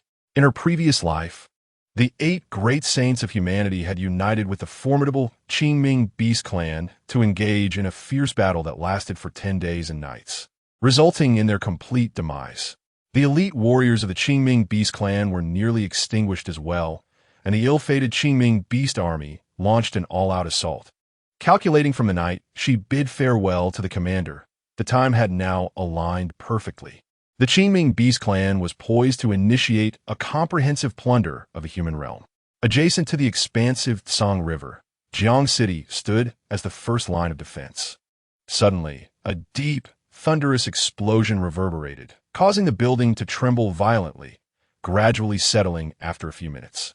Jiang Shu observed that the increasingly thick rainwater in the community had gradually turned blue. Chapter 63. The army approaches. Qing Wan stood beside Jiang Shu, lost in thought as she gazed outside. They have arrived. Jiang Shu, I have a request. Given her status, it was already quite a challenge for her not to regard humans as mere ants. The fact that she had learned to voice a request was indicative of the gravity of the situation. Jiang Shu stepped back a couple of paces and said, "If you have something to say, please speak plainly. Do not plead with me, for it fills me with trepidation." Qing Wan's lips twitched. Caught in the struggle between laughter and solemnity, her countenance grave as she replied, "I am aware that your conflict with the divine race is unavoidable. However, what I implore you is to keep my master out of this. He is immensely powerful, arguably your greatest asset, yet his identity is entangled in complexities. Should the higher echelons of the divine race discover his presence here, both you and this land, along with every human, would be unable to bear the consequences. I do not speak in hyperbole, especially you, Jiang Shu, daring to contract my master as a battle pet. Should this information leak, even the 10 great saints of humanity would be powerless to shield you. The revelation of my master's identity poses a grave threat to both you and him." Observing the seriousness etched upon Qing Wan's face, Jiang Shu fell into a contemplative silence, filled with astonishment and uncertainty. According to her deductions, both Bao and Qing Wan belonged to the Qingming Beast Royal Clan. While the dignity of royalty was undoubtedly paramount, it seemed improbable that even the 10 great saints could not safeguard her in such a scenario. Could it be that Bao's identity transcended mere royal lineage? She nodded, affirming, "Rest assured, I understand the gravity of the situation. Since Bao is my battle pet, I will certainly ensure his safety, unless absolutely necessary. I shall not allow him to make an appearance, and if he must, he shall don 1,000 masks." As Jiang Shu was speaking, Bao's head suddenly emerged beside him, angrily questioning, "Shu Bao, are you planning to fight without including me?" I am quite formidable. Why would you not take me along?" Jiang Shu's eyes flickered as she coaxed, "It is not that I do not wish to bring Bao along. Rather, there are more pressing matters entrusted to Bao.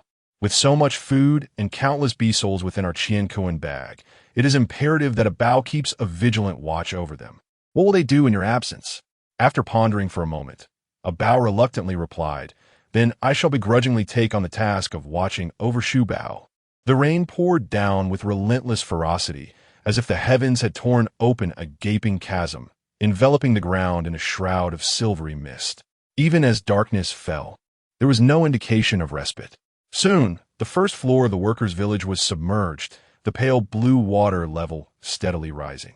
If one could consider the surviving souls fortunate, this time there would be no such luck. Wherever the Qingming beast army swept through, not a blade of grass would remain. They would leave no survivors. Jiang Shu picked up her phone and dialed Hu Xiaojun, but after 2 attempts, the screen displayed that the device was powered off. For the average individual, electricity has become a scarce resource, and the inability to charge a phone has become a common occurrence. Jiang Shu pondered for a moment and sent a message to Hu Xiaojun.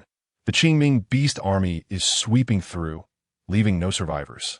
Quickly take refuge in the workers' new village. She sent a similar message to Li Guangming. These 2 individuals had yet to seek her assistance, and she remained uncertain of their fates. As night fell, Jiang Shu found herself unable to sleep. After much hesitation, she resolved to visit the Mankangjiang base. The Qingming beasts were nocturnal predators, and if a large-scale assault were to occur, it would undoubtedly happen that very night. The anti-demon army served as humanity's last bastion, and a fierce confrontation between the 2 sides was inevitable. Even though she was no longer a member of the anti-demon army, she could not remain an indifferent bystander. After soothing Grandpa Mei and Lu Shi, and leaving Qingwan and 8 Qingming beast companions to guard the home, she was about to depart when Qingwan called out to her, "Jiang Shu, truly, you need not wade into this murky water. With the divine army pressing in, relying solely on that one human base is akin to a mantis trying to stop a chariot. Even if you go, it will alter nothing. It would be wiser to set up a few formations around this neighborhood to evade the divine army." With the Qinquan bag and the Qianji mask, living for several hundred years would pose no challenge. This had indeed been Jiang Shu's initial thought, yet now, she murmured, "I know I cannot change anything. But some actions, once taken, differ vastly from inaction. You do not understand." With that, she launched forward in a flash of golden light, finding herself 100 meters away in an instant. Having taken the pills given by Qingwan, she remained untouched by the incessant rain, as if the elements had chosen to ignore her entirely. Such a remarkable item. No wonder Qingwan was reluctant to part with it. Unfortunately, there were only 4. How she wished there were more. Jiang Shu hastened towards the Manchong River base, and the closer she drew, the more harrowing the sight became. The army of the Qingming beasts loomed ominously, with the Manchong River serving as a natural thoroughfare, facilitating their advance. A vast multitude of these formidable creatures began to encroach upon the city, indiscriminately devouring all in their path, and toppling any structure exceeding their height. From a distance, one could behold an overwhelming assembly of towering beasts, each exceeding 20 meters, brandishing colossal hammers as they advanced resolutely. The sight intensified Jiang Shu's trepidation. This was the true might of the Qingming beast regulars. In the face of such a formidable force, she found herself utterly powerless. Engaging them would undoubtedly summon countless Qingming beasts to besiege her, and with her limited reserves of beast souls painstakingly amassed, a single confrontation could see them vanish entirely. Most alarming was the prospect that should she resort to summoning the beast soul army, she would likely attract the attention of several ancient entities. Such was the grim reality she faced. Jiang Shu let out a sigh, intending to circumvent the scene, when suddenly he noticed the orderly advancing army of the Qingming beasts begin to stir. The beasts at the forefront simultaneously turned their heads, as the night sky echoed with the rhythmic sound of gunfire. Although not particularly dense, the gunfire was sufficient to impede the progress of the Qingming beast army. Upon hearing that voice, Jiang Shu instantly recognized the arrival of the anti-demon army. How foolish they were! The entire base of the anti-demon army comprised merely 1,000 souls. How could they possibly withstand the onslaught of 1,000,000 Qingming beasts? These individuals were merely marching to their doom. Yet, Jiang Shu ultimately could not harden her heart. With a dazzling leap, she concealed herself beneath a building directly facing the Qingming beast. The torrential rain cascaded down, effectively masking her presence. Peering out, she confirmed it was indeed the anti-demon army, donned in their gear, maneuvering effortlessly through the water. There were 30 of them in total, divided into 3 small teams. Judging by their attire, they ranged from Team 1 to Team 12, comprising both physical cultivators and beast tamers. With a thunderous roar, one member of the anti-demon army wielded a long blade that surged in size, instantly transforming into a weapon several meters long as it struck down fiercely upon a nearby Qingming beast. 2 comrades nearby raised their long guns, unleashing a barrage of fire upon the beast's legs, blood and flesh scattering in the aftermath. The Qingming beast, unsteady, collapsed like a mountain, kneeling down, while the long blade descended, poised to sever its head. The trio's cooperation was nothing short of exquisite. Suddenly, a tentacle shot forth, deftly ensnaring the long blade and violently hurling it, which caused the anti-demon army member to be flung towards Jiang Shu's location. Chapter 64. A thrilling battle. Should the hapless soldier collide with her, he would surely meet a fate of death or grievous injury. As she witnessed him hurtling towards her, a spark of determination ignited within Jiang Shu. The 1,000-machine mask adorned her face, and with a swift leap of golden light, she caught the approaching soldier, simultaneously dissipating a significant portion of the force. Nevertheless, the two still flew several meters before coming to a halt. In a state of shock, the soldier, upon being rescued, turned to behold a stranger's face clad in the anti-demon army's uniform. Immediately, he exclaimed, "I am Chen Yuming. Thank you, comrade, for saving my life. May I inquire your name and which team you belong to? I have never seen you before." Jiang Shu, reluctant to reveal her true identity, blinked and said, "Oh, she is your senior sister. It's quite normal that you haven't met her, as she rarely stays at the base." Deliberately concealing her name, she swiftly shifted the topic. "I have come to offer you support." Chen Yuming was elated. "Among our 30 members, we are the vanguard of the death squad. I never anticipated additional support. May I ask your name, senior sister?" Jiang Shu, disinterested in further conversation, placed Chen Yuming on the ground and stated, "Your efforts are futile. The Qingming beast is shielded by scales. Strike at the antennae on its back. That is its vital point." Chen Yuming, filled with skepticism, heard his teammates' concerns through his earpiece and quickly reassured them, "I am fine. I was rescued by the senior sister." She mentioned that the antennae on the back of the Qingming beast is its weak spot. "Everyone give it a try." Soon, exclamations of delight echoed. "It's true. With just one shot, I slayed a Qingming beast." Quickly, attack the antennae on its back. In an instant, the morale of the 30-member squad surged. Chen Yuming exclaimed with astonishment, "Senior sister, how did you come to know this? Such secrets are unknown even to our base's commander."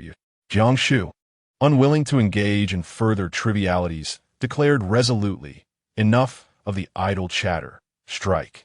Before her words could fully resonate, she vanished without a trace. How did she possess this knowledge? It was undoubtedly conveyed by Qing Wan, so forthright. With a flicker of intent, she grasped the ebony-silver longsword, and in a flash of golden light, she materialized behind the towering Qingming beast. A piercing scream echoed as the beast's colossal form crashed to the ground. Was it truly this effortless? In that moment, Jiang Shu found herself pondering whether the sword was exceedingly sharp or if the beast's vital point was particularly vulnerable. She scrutinized the weapon in her grasp, her brow slightly furrowed. If memory served, the last time Abeo wielded it, it unleashed a jet-black sword aura. How had it transformed into silver in her hands? Yet, there was no time for contemplation, as an enormous hammer was already descending upon her. The unparalleled advantage of the golden light was its ability to teleport instantaneously, and just as the hammer was about to graze the hem of her attire, she reappeared behind the Qingming beast. One swift strike, she held nothing back, and in the blink of an eye, she had dispatched dozens of Qingming beasts. With the sword in hand and the extraordinary skill of the golden light at her disposal, confronting the beasts felt akin to slicing through vegetables. Below, the trio of squad members, once resigned to their grim fates, now gazed up at their valiant and majestic senior sister in the sky, their spirits soaring. Kill. Exterminate these beasts. Our senior sister is so impressive. With her around, what do we have to fear about completing this mission? Even if I fall, it will be worth it. To fight alongside such a formidable warrior is a lifetime achievement. Charge! Beasts, come at me. What skill is it to slaughter the innocent? The air was filled with the thunderous roar of gunfire, and a cacophony of chaotic skills erupted as one Qingming beast after another succumbed. Jiang Shu, consumed by a fervent rage, unleashed golden rays that inevitably claimed the lives of 2 or 3 Qingming beasts with each strike. The formation of the Qingming beasts was violently torn asunder. Drawn by the commotion, nearby Qingming beasts gradually converged, causing their advance to momentarily halt. The mission of the 30-member death squad was to impede the progress of the Qingming beasts. Witnessing their plan succeed, several members launched themselves into reckless assaults. Jiang Shu found herself suspended in midair, witnessing the unfolding scene with clarity. Although she had managed to hinder the advance of the Qingming beast squad, the individuals around her were now ensnared in a formidable encirclement. The prospect of escape had become utterly unattainable. With another swift stroke of her sword, Jiang Shu landed behind Chen Yuming and declared, "There is a gap at the 7 o'clock position. You must lead them to safety while I hold the rear." Chen Yuming's eyes shone with determination as he replied, "Senior sister, you should go. We are grateful for your companionship on this journey. Our mission remains unfulfilled. Depart, and we shall safeguard your retreat. The future still requires your presence." As he spoke, several other team members gathered around, echoing the same sentiment. Jiang Shu, filled with indignation, exclaimed, "What is the point? The future does not require your sacrifice. I will lead you out. Your current sacrifices are utterly futile. Even if you manage to hold back the Qingming beast army for a brief moment, what difference will it make? How many people are there in the entire Sangjiang base? Do you truly expect that a handful of base personnel can turn the tide in this battle? Hurry, if we do not leave now, it will be too late." Chen Yuming managed a grim smile and replied, "Senior sister, you speak with great wisdom. However, since the captain has given us this command to delay the Qingming beast for an hour, it must hold significance.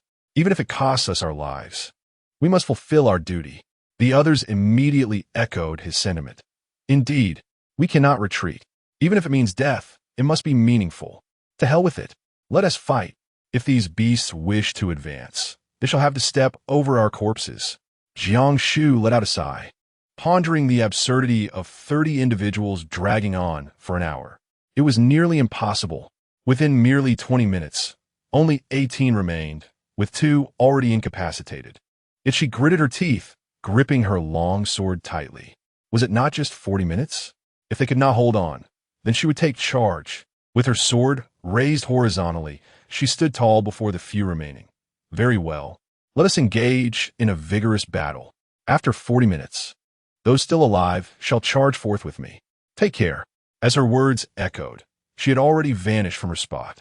The vast army of the Qingming beasts abandoned their carpet search and gradually converged towards this location, a dark mass obscuring the true number. Behind them, the ominous army seemed to halt its advance. Jiang Shu gritted her teeth, compressing her mental energy to a radius of 30 meters around her, thereby prolonging her endurance. She was oblivious to the plans at the Monsong River base, yet she understood that this hour was of paramount importance. Chapter 65 exposed trump cards. 20 minutes later, only 8 individuals remained in the 30-person squad, still valiantly resisting. The remaining few were already displaying the strength to face 100 foes.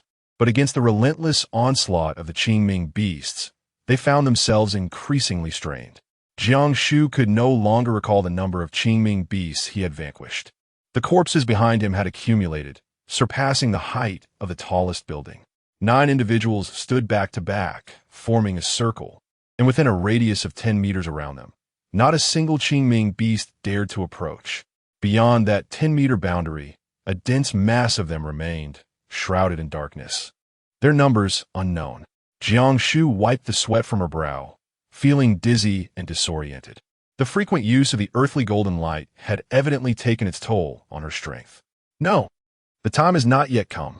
She persevered, daring not to exhibit even the slightest sign of fatigue. For the moment she appeared weak. Those beasts would surely pounce upon her in a frenzy. Chen Yuming inquired with concern, "Senior sister, how are you faring? Are you injured?" How could he not understand? Jiang Shu was the linchpin of their team. Without her presence, they would have been obliterated long ago. Jiang Shu pressed her lips together, glanced at the time, and said, "I am fine. Can you all hold on for another 20 minutes? I will carve a path for you shortly. You must survive and make it out." Jiang Shu distinctly remembered him. His name was Zhao Jinlin, the last beast tamer in the team. Originally, there were 30 members in their small squad, among whom 10 were beast tamers. However, upon witnessing their kin being bound as battle pets, the Qingming beasts went into a frenzy, launching relentless assaults. Out of the original 10 beast tamers, only Zhao Jinlin remained. Despite having contracted 6 8-star Qingming beasts, he had suffered considerable injuries amid the onslaught. Of the 6 contracted Qingming beast pets, 4 had already self-destructed. Zhao Jinlin himself had sustained a fractured leg and bore a grievous wound on his back that exposed his bones, along with severe internal injuries. Jiang Shu murmured, "Do not entertain thoughts of life and death. I have never contemplated perishing here. As long as these beasts remain unvanquished, how can we succumb?" As she spoke, she assessed the condition of the remaining 8 individuals. Their circumstances were far from optimistic. Should the Qingming beast launch another assault, half of them would likely not survive. Alas, there remains but one strategy to prolong our endurance. Jiang Shu fixed her gaze intently upon the restless army of the Qingming beasts before her, murmuring, "Provide me with cover. I require but a moment." No sooner had her words echoed than 8 individuals instinctively encircled her, forming a protective barrier. Jiang Shu wasted no time, her hands swiftly forming seals. "Futianju, arise." A golden seal ascended from beneath her feet, expanding instantaneously, enveloping the slain Qingming beasts, from which the souls of the beasts were extracted one by one. The golden lotus-marked consciousness flew from Jiang Shu's forehead, precisely imprinting each beast's soul. In the next moment, these golden beast souls received Jiang Shu's command, encircling and protecting the group within. The more Qingming beasts that perished, the greater the number of beast souls. And in an instant, a formidable army of souls had formed around Jiang Shu. Although their strength was merely 70% of their original capacity, the sheer number of souls gathered constituted a considerable force. The surrounding Qingming beasts had never witnessed such a display. They were terrified and began to retreat, chattering in panic. "Demons! This is the power of demons. Oh my God, the demons are stealing our strength. Our companions have been possessed by demons. Quick, report to the Lord. Only the high priest can confront this. Yes, hurry and inform the Lord. There's a human called Master Sister who is a demon." As the assault of the Qingming beasts paused, Jiang Shu breathed a sigh of relief and addressed her 8 companions. "Hurry and tend to your wounds. Restore your strength. We have a tough battle ahead." A few of them were still in shock, and Chen Yuming couldn't help but grin. "Haha, is this the prestige of Master Sister? How did you do that? The Qingming beast can be used like this. It's incredibly satisfying." Zhao Jinlin furrowed his brow and inquired, "Master Sister, why do I feel your hand seals were somewhat familiar?" "They resemble." Jiang Shu nodded affirmatively. "Indeed. It is the Futu Ju of the anti-demon army." "The Futu Ju? How is that possible?" Someone exclaimed in disbelief. "Isn't the Futu Ju a contract with the Qingming beast? How can it extract the beast soul to obey the beast master?" "Every beast master in the anti-demon army practices the Futu Ju. It is by no means an extraordinary technique. While the army is never sure of prodigies, none have ever cultivated the Futu Ju to such an extent." The crowd was engulfed in a mix of excitement and astonishment, yet only Zhao Jinlin's face betrayed a look of concern. "Senior sister, if you reveal yourself like this, they will not let you go easily. Now is the time. Before the Qingming beast army arrives, you must leave. Do not worry about us." Upon hearing Zhao Jinlin's words, the others began to react as well. Chen Yuming said, "Senior sister, are you doing this to protect us? You must leave at once. Once the powerful figures of the Qingming beast army arrive, you will have no chance to escape." Jiang Shu Wei stood resolute, fully aware of the implications of her ability to command beast souls being revealed. Yet, she found herself devoid of options. Her other trump cards must remain concealed at all costs. Thus, she declared, there is no need for you to feel remorse. Sooner or later, the truth will come to light. Whether it is now or later makes little difference. I await the arrival of their leader. Let them come, for I shall slay each one. Jiang Shu's voice was soft and his tone deliberate, yet it inexplicably invigorated those who listened.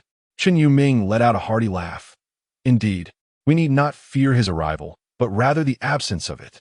Should we slay a leader, even in death, we shall have gained. As he spoke, the surrounding Qingming beasts parted, revealing a colossal creature standing 5 to 6 meters tall, gradually approaching. It resembled a tiger, with a massive head adorned by a silver horn. Its robust limbs trembled the earth with each step it took. Clad in shimmering silver armor, its fierce gaze revealed a set of razor-sharp teeth. Perched lazily upon the great beast was a red-furred creature, surveying Jiang Shu and his companions from its elevated position. Jiang Shu's eyes sparkled with excitement. This creature was known as the dragon-horned tiger, renowned for its extraordinary intelligence and obedience. Its speed was remarkable, and it possessed formidable aggression, coupled with a body so resilient that it was impervious to blades and arrows. An excellent choice for a mount. If her Bee-Soul army were to be equipped with such dragon-horned tigers, the combat potential would be beyond imagination. She scarcely paid any heed to the red-haired beast. Her gaze greedily fixated on the dragon-horned tiger, already concocting plans in her mind. These creatures were exceedingly rare, reserved only for those of considerable status within the beast clan, making large-scale cultivation a challenging endeavor. The Qinquan pouch could not accommodate living beings, and it remained uncertain whether killing one to transform it into a Bee-Soul would still yield a young tiger. With a roar reminiscent of both dragon and tiger, the dragon-horned tiger seemed to sense Jiang Shu's intentions. Its enormous eyes fixed on her, and it suddenly opened its cavernous maw, leaping forward with great force, charging directly at Jiang Shu. Chapter 66. The Ancient Gathering Light Formation. What an impressive temper. Jiang Shu had not anticipated that the master would not issue a command. Yet the dragon-horned tiger launched its assault in silence, causing a flicker of delight within her. Just as she was contemplating seizing this dragon-horned tiger, it presented itself to her on a silver platter. With a mighty roar, the dragon-horned tiger unleashed its power, shattering several of the Qingming Bee-Souls directly ahead. Such formidable lethality. Jiang Shu also felt a wave of dizziness, her eardrums throbbing painfully. The dragon-horned tiger, with its formidable physique, crashed to the ground, shattering several soul pets in its wake, and charged directly towards Jiang Shu, its red beast mocking her with disdain. Humph! An ant daring to overestimate itself. Crouching slightly, she gathered her strength and suddenly leapt into the air, delivering a powerful punch towards the dragon-horned tiger. The crimson-haired beast erupted into a derisive laughter. With its colossal frame, impervious to blades and spears, the dragon-horned tiger was a formidable opponent, even for the 8-star QNGM-ing beast. How could such a diminutive human dare to contend with the might of the dragon-horned tiger using mere physical strength? In the next moment, a thunderous crash resonated as their forces clashed. With a pained roar, the massive body of the dragon-horned tiger was sent hurtling backward. All present stared in disbelief. Without external aid or weaponry, a mere human had managed to send the dragon-horned tiger flying through sheer physical power. It was utterly inconceivable. Jiang Shu shook her aching and numb hand. The physical clash had indeed left the dragon-horned tiger at a disadvantage. Her strength had undeniably collided with the creature, rendering defeat an impossibility. As she witnessed the dragon-horned tiger being propelled backward, she seized the opportunity, her thoughts coalescing as she grasped her longsword. A radiant golden light surged forth. In the next instant, a silver sword aura sliced through the air, and before the dragon-horned tiger and the red-furred beast could touch the ground, their heads soared into the sky. It was all so sudden. The countless Qingming beasts stood in stunned silence, awaiting their leader's command, unaware that this human would act, would strike before their master even descended. Jiang Shu had already prepared the Fudu Ju, and before the corpse of Long Jiao, who could touch the ground, the Bee-Soul was extracted and melded into her consciousness. This little creature was finally in her grasp. Before she could revel in her triumph, she noticed the multitude of Qingming beasts eagerly gazing at the fallen body of the red-haired beast. Suddenly, they erupted in fury. "Damn humans, these ants are deceivers. My lord, the Vanguard Lord is dead. Avenge our Vanguard Lord. Long live the Divine Clan. Long live the Divine Clan. Slay the humans." In an instant, the previously cautious Qingming beasts, who had surrounded but not attacked, brandished their weapons and charged towards Chun Yuming and his companions with a deafening roar. As Jiang Shu's heart stirred, numerous beast souls surged forth, colliding in an instant, creating a scene of utter chaos. Yet, the strength of the beast souls ultimately paled in comparison to that of the Qingming beast army, especially amid such a large-scale melee. Within mere minutes, 2/3 had already fallen. Chun Yuming grasped Jiang Shu firmly. "Senior sister, we must flee. There is still a glimmer of hope. Once your soul companions are exhausted, all chances will be lost. We will fight alongside you to break through." Jiang Shu understood this principle all too well. However, the thought of abandoning these individuals weighed heavily upon her conscience. Just as she was about to speak, a sudden explosion echoed through the sky, revealing a flare that pierced the night, casting a radiant glow amidst the rain. Zhao Jinlin collapsed to the ground in tears, exclaiming, "That is the signal for retreat. We have finally completed our mission. We managed to delay the advance of the Qingming beasts for an entire hour. We did it." The others, overwhelmed with joy, wept as well, for no one understood better than they the significance and the arduous nature of that solitary hour. Jiang Shu exhaled deeply, for the moment had finally arrived. From behind them, a dozen beams of light suddenly soared into the sky, radiating hues of crimson, orange, yellow, green, azure, indigo, and violet. A kaleidoscope of brilliance illuminated the heavens and the earth. Following this, anchored by the 18 vibrant pillars of light, a colorful veil gradually manifested in the sky, expanding as if it were alive, enveloping Jiang City within its embrace. The ancient Gathering Light Guardian Array. Jiang Shu suddenly smiled, realizing that the delay of the Qingming Beast Vanguard was for this purpose. This formation is regarded as the most extraordinary protective array in the Great Yellow Scriptures, necessitating the simultaneous inscription of the formation by 999 individuals in designated positions. These then integrate into a grand array through 999 smaller formations. Should even the slightest error occur in any of the smaller formations, or should they face a modicum of interference, the grand array will not succeed. The challenge is immense, and thus its power is equally formidable. Once the ancient Gathering Light Array is fully formed, it begins to absorb the spiritual essence of heaven and earth as its sustenance, perpetually renewing itself. Unless an overwhelming force can obliterate the 18 colorful supports in one decisive blow, the array's innate ability to regenerate ensures that, regardless of the might or number of the Qingming beasts, they shall never set foot in Jiang City again. Jiang Shu's heart was equally shaken. How had Tu Yuan accomplished this? When she initially made copies of the Great Yellow Scriptures and delivered them to his office, her intention was merely to ensure his self-preservation one day. Little did she expect that he would place the greatest wager of all to safeguard the entirety of Jiang City as humanity. The rampaging Qingming beast was also drawn in by this commotion, staring in bewilderment at the suddenly manifested light screen, momentarily at a loss for what to do. Jiang Shu urged the 18 members to huddle closely together, murmuring, "We must charge towards Jiang City. As long as we breach that luminous barrier, we shall be safe. You all go ahead. I will cover our retreat." With a thought, the remaining spirit companions converged, propelling forward in a southeast direction, safeguarding the 8 members as they surged ahead. The chaotic army of the Qingming beasts finally discerned their intent and roared, "Slay the humans. Annihilate these insignificant ants. The elder sister has slain our master. She must not be spared. Avenge our master. If our master falls, we shall not survive." In an instant, towering giants surged forth like a relentless tide. Jiang Shu stood resolutely at the rear of the formation, wielding a long sword. with each strike of his silvery sword energy. Several beasts were inevitably dispatched. However, more surged forth relentlessly. In the current predicament, Jiang Shu found himself unable to employ the Futon technique to extract the beast souls and imprint them with a spiritual contract as soul companions.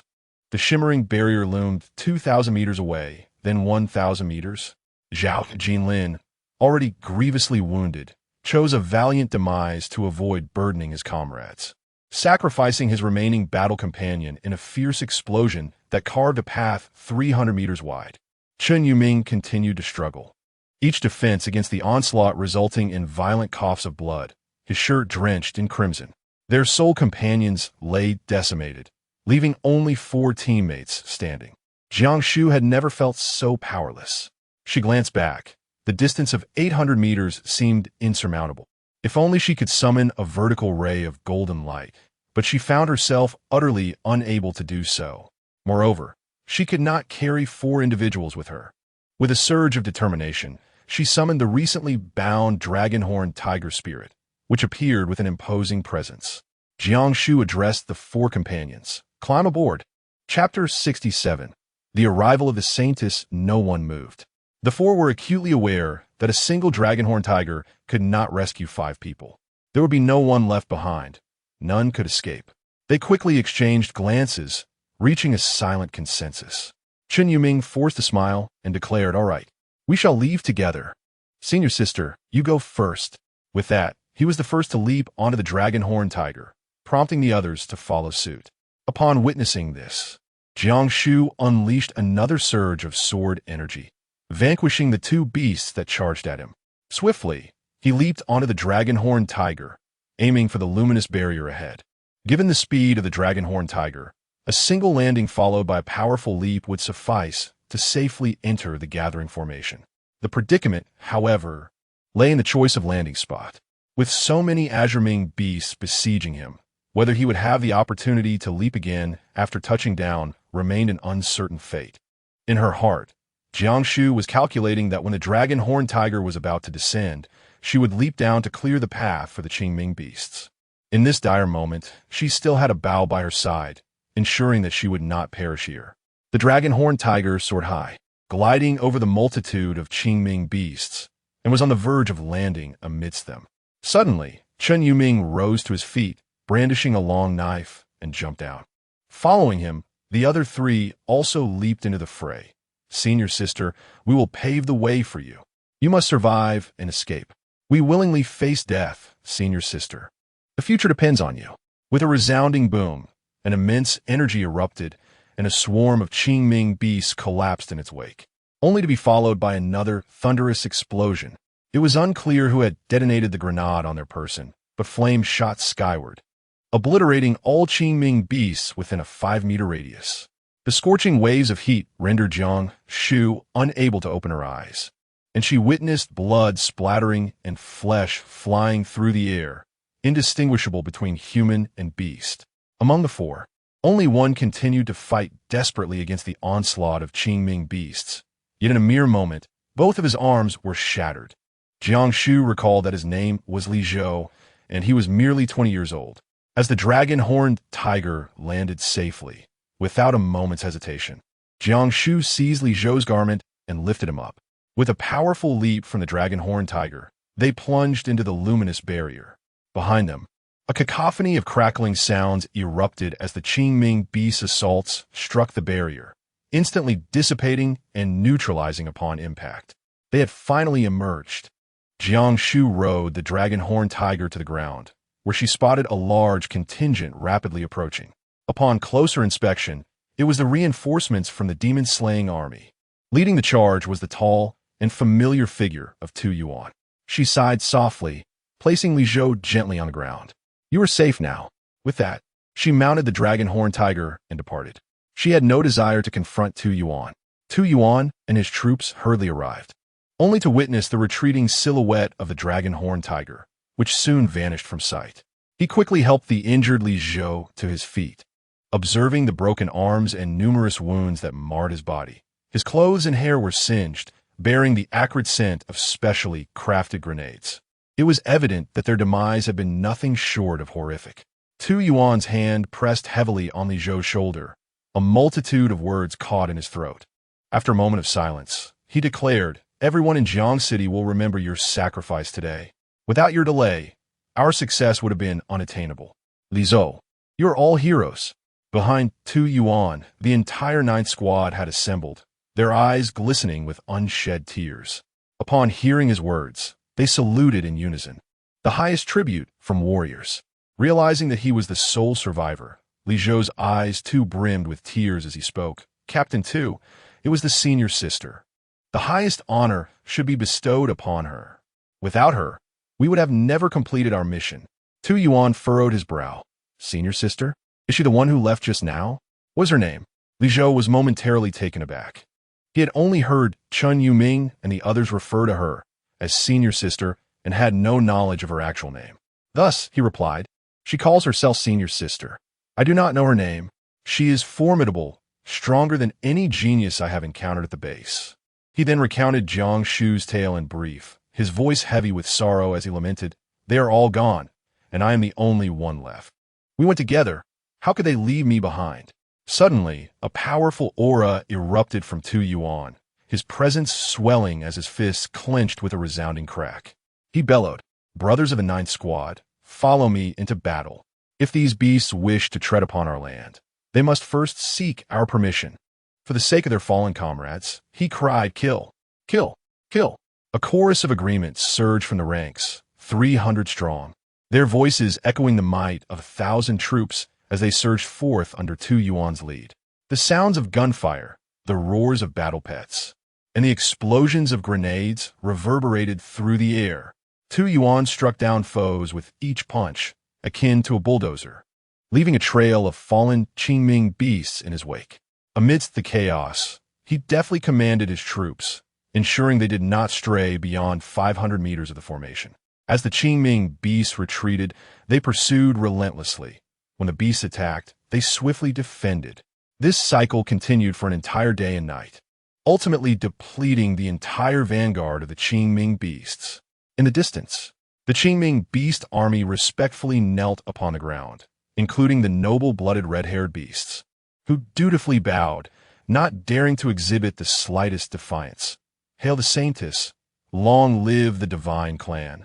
Hail the Saintess! Long live the Divine Clan!" A dragon-horned tiger clad in golden armor approached slowly, atop which sat a white-haired woman in a purple gown, her graceful figure swaying gently with the tiger's movements. Behind her was an entire battalion of red-haired beasts riding dragon-horned tigers, numbering over 100, each formidable in strength, though their mounts were half the size of the leading tiger, adorned in silver armor. With a light touch of her toes, the dragon-horned tiger came to a halt, displaying an almost sentient obedience. The woman's indifferent gaze swept across the silent army before finally resting upon the kneeling red-haired beast. In a cool tone, she commanded, "Repeat the military report you have submitted." The beast, supporting itself on the ground, broke into a cold sweat. "Your Holiness, the vanguard forces have suffered defeat. Our army has incurred heavy losses." Without a change of expression, the woman raised her hand and made a swift motion. A flash of white light ensued, and the beast's head rolled aside, having barely finished its sentence.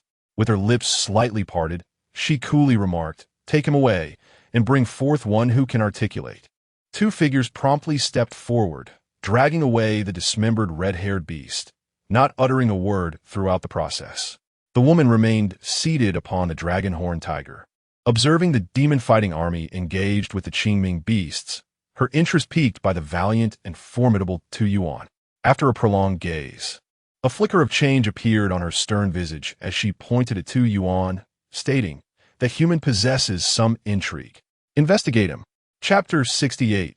Deputy Commander Yin Zizai soon. A subordinate approached to report, "Your Holiness, news has arrived from the Zhang family of humans. This individual is named Tu Yuan, the son of Tu Zetian, one of the 10 saints of humanity. He currently serves as the captain of the 9th Brigade at the Monsong River Base, and he is exceedingly powerful." Tu Zetian? The saintess scoffed coldly. "That troublesome old wretch is not dead. Even his offspring proves to be quite the nuisance. Observing Tu Yuan retreating to the luminescent grand formation, she let out a frigid smile. If my memory serves me, only the celestial church among the divine clan possesses such formations. Investigate who has betrayed the divine clan. Furthermore, inform the high priest that if the elven clan wishes to avoid annihilation, it would be prudent for them to remain compliant with my wishes. The army shall hold its position. The Qingming beasts, kneeling with eyes wide in despair, watched helplessly as their vanguard forces faced imminent destruction. Yet the army showed no intent to advance, nor did the saintess signal for a retreat. Unable to contain themselves, they implored, "Your Holiness, what of our vanguard? Can we not withdraw them?" The dragon-horned tiger continued its march, as a voice cold as ice echoed, "Withdraw? A vanguard of 50,000 divine clan warriors held at bay by merely 30 humans? You deem yourselves worthy of survival? The grand formation has been activated. If your vanguard forces possess the capability to breach the array, I, the Holy Maiden, shall grant you the privilege of survival." The dragon-horn and tiger troops gradually withdrew until they vanished from sight, allowing the kneeling army to rise. The Qingming beast vanguard, deprived of retreat orders, could only charge repeatedly, yet each time they advanced, the cunning humans would retreat into the formation. As soon as they fell back, the beasts would rush out in pursuit, nipping at their heels. This relentless cycle continued for a day and a night, resulting in heavy casualties among the 50,000 Qingming beast vanguard. Meanwhile, the dark mass of troops established their encampment outside the formation, showing no intention of further assault. Tu Yuan breathed a sigh of relief, gaining a few more days for preparation. "Captain, a military order has arrived from the capital."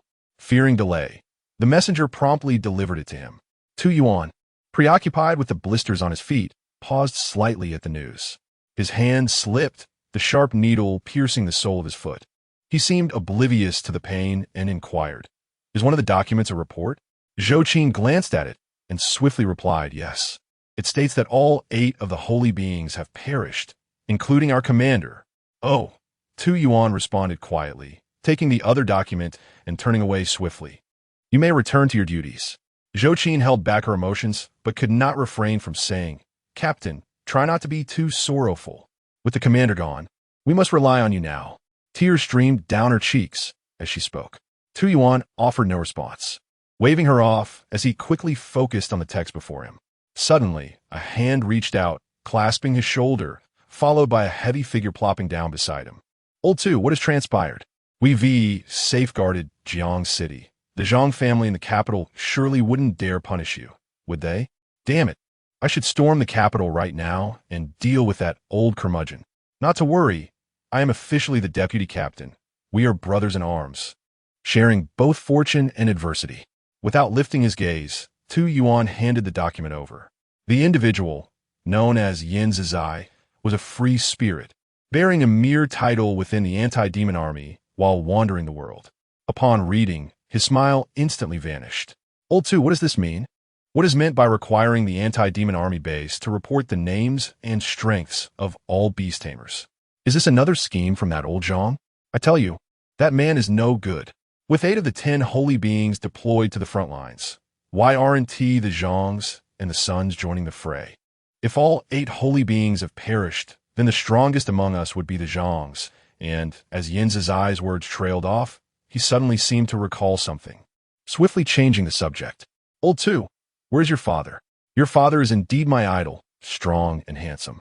If I possessed his looks, I would undoubtedly father several more sons. It would be a sheer waste of such remarkable genes. Just look at me." Tu Yuan tightly grasped the needle in his hand and remarked indifferently, "He is dead." "What?" Yin Zizai, while toying with his shoulder-length hair, burst into tears, exclaiming, "Heavens, are you blind? That is my idol. Oh, my idol. Your demise is so tragic." Tu Yuan continued to inspect the blisters on his feet, and only when Yin Zizai's sobs subsided did he inquire, "Old Yin, what do you need the list of beast tamers for in the capital?" He recalled the vague mention in Tu Zetian's letter about the undercurrents in the capital, where some were plotting nefariously. Previously, no actions were taken due to the balance of various forces, but now, with 8 of the 10 saints gone, the remaining 2 are indeed formidable. It is nearly impossible to guard against them. Yin's eye retorted, what else could it be for? First, we need that list. Then, you are to send these individuals to the capital. Whether to kill or to maim, it will be at their discretion. The higher the official rank, the greater the authority. Will you comply or not? Do not forget, you merely wish to preserve Jiang Shu. Even when you presented your plan, that old man from the Zhang family absurdly suspected your motives. Damn it, he must be blind. Be cautious, now that Jiang Shu is secured. Who knows how that mad dog will retaliate? Tu Yuan paused momentarily in the act of tying his shoelaces, suddenly rising to his feet. Indeed, the news of this matter will surely reach the capital in no time. If I am correct, I shall soon be dismissed from my position. Before Jiang Shu arrived at the workers' new village, she spotted Qing Luan waiting from a distance. Upon their meeting, she reached out to stroke the head of Long Jiao, exclaiming, TSK, TSK, such a treasure you have procured. I must admit, I underestimated you in the past. Jiang Shu has emerged from her despondent mood, her eyes sparkling with anticipation. Hurry and show me, is it male or female? She is still hopeful for offspring. However, Qing Wan doesn't even glance at it and simply states, it's male. Jiang Shu was taken aback. You haven't seen it yet. Are you looking at its rear? Come take a look. Qing Wan chuckled. It's a male. The dragon-horned tiger matriarch is exceedingly rare and of immense size. In the divine clan, the average individual scarcely qualifies to even catch a glimpse of a matriarch, let alone allow you to seize it so casually. It's a male. It cannot bear offspring. Jiang Shu resembled a deflated balloon. Where could one possibly find a female? Qing Wan gazed at her, as if contemplating something profound, and remarked, in truth, I witnessed your performance over there. Even in the most challenging moments, you refrained from mentioning my master. I harbor prejudices against humanity, yet you, as a human being, are rather commendable. This statement is sincere. There exists a female beast in Jiang City, but I would advise against embarking on such a perilous endeavor. Chapter 69, A New Objective. Jiang Shu's eyes sparkled with excitement, completely disregarding the latter part of Qing Wan's statement. Really? Is there a mother beast in Jiang City? Where is it? As she spoke, a cup of milk tea was already being handed over. Noticing she did not accept it, he added, how about I give you one of its offspring? This time, Qing Wan was taken aback. She accepted the milk tea and replied, you certainly have a vivid imagination. That mother beast is the steed of the divine clan's holy maiden. Do you understand the significance of a holy maiden? In the divine clan, power is shared between genders, and the women in power are the holy maidens of each generation. The holy maiden is the most exceptional royal girl of the divine clan within a century, selected through a rigorous process of evaluation. Naturally, in terms of intellect, strength, and beauty, she is among the very best. Particularly, this generation's holy maiden, Cassandra, is hailed as a once-in-a-century prodigy. Alas, while her strength is formidable, her heart is merciless and her cruelty is notorious. Members of the royal family shudder at the mere mention of her name. Qing Wan shook her head in disapproval and continued. The gathering light formation you possess is utterly inadequate against Cassandra. It cannot withstand her power. I advise you to consider your next move carefully. Jiang Shu scratched his head and suddenly recalled the jest he made with a bow, gifting him the 1,000 masks to transform into someone capable of scaring away the Qingming beast.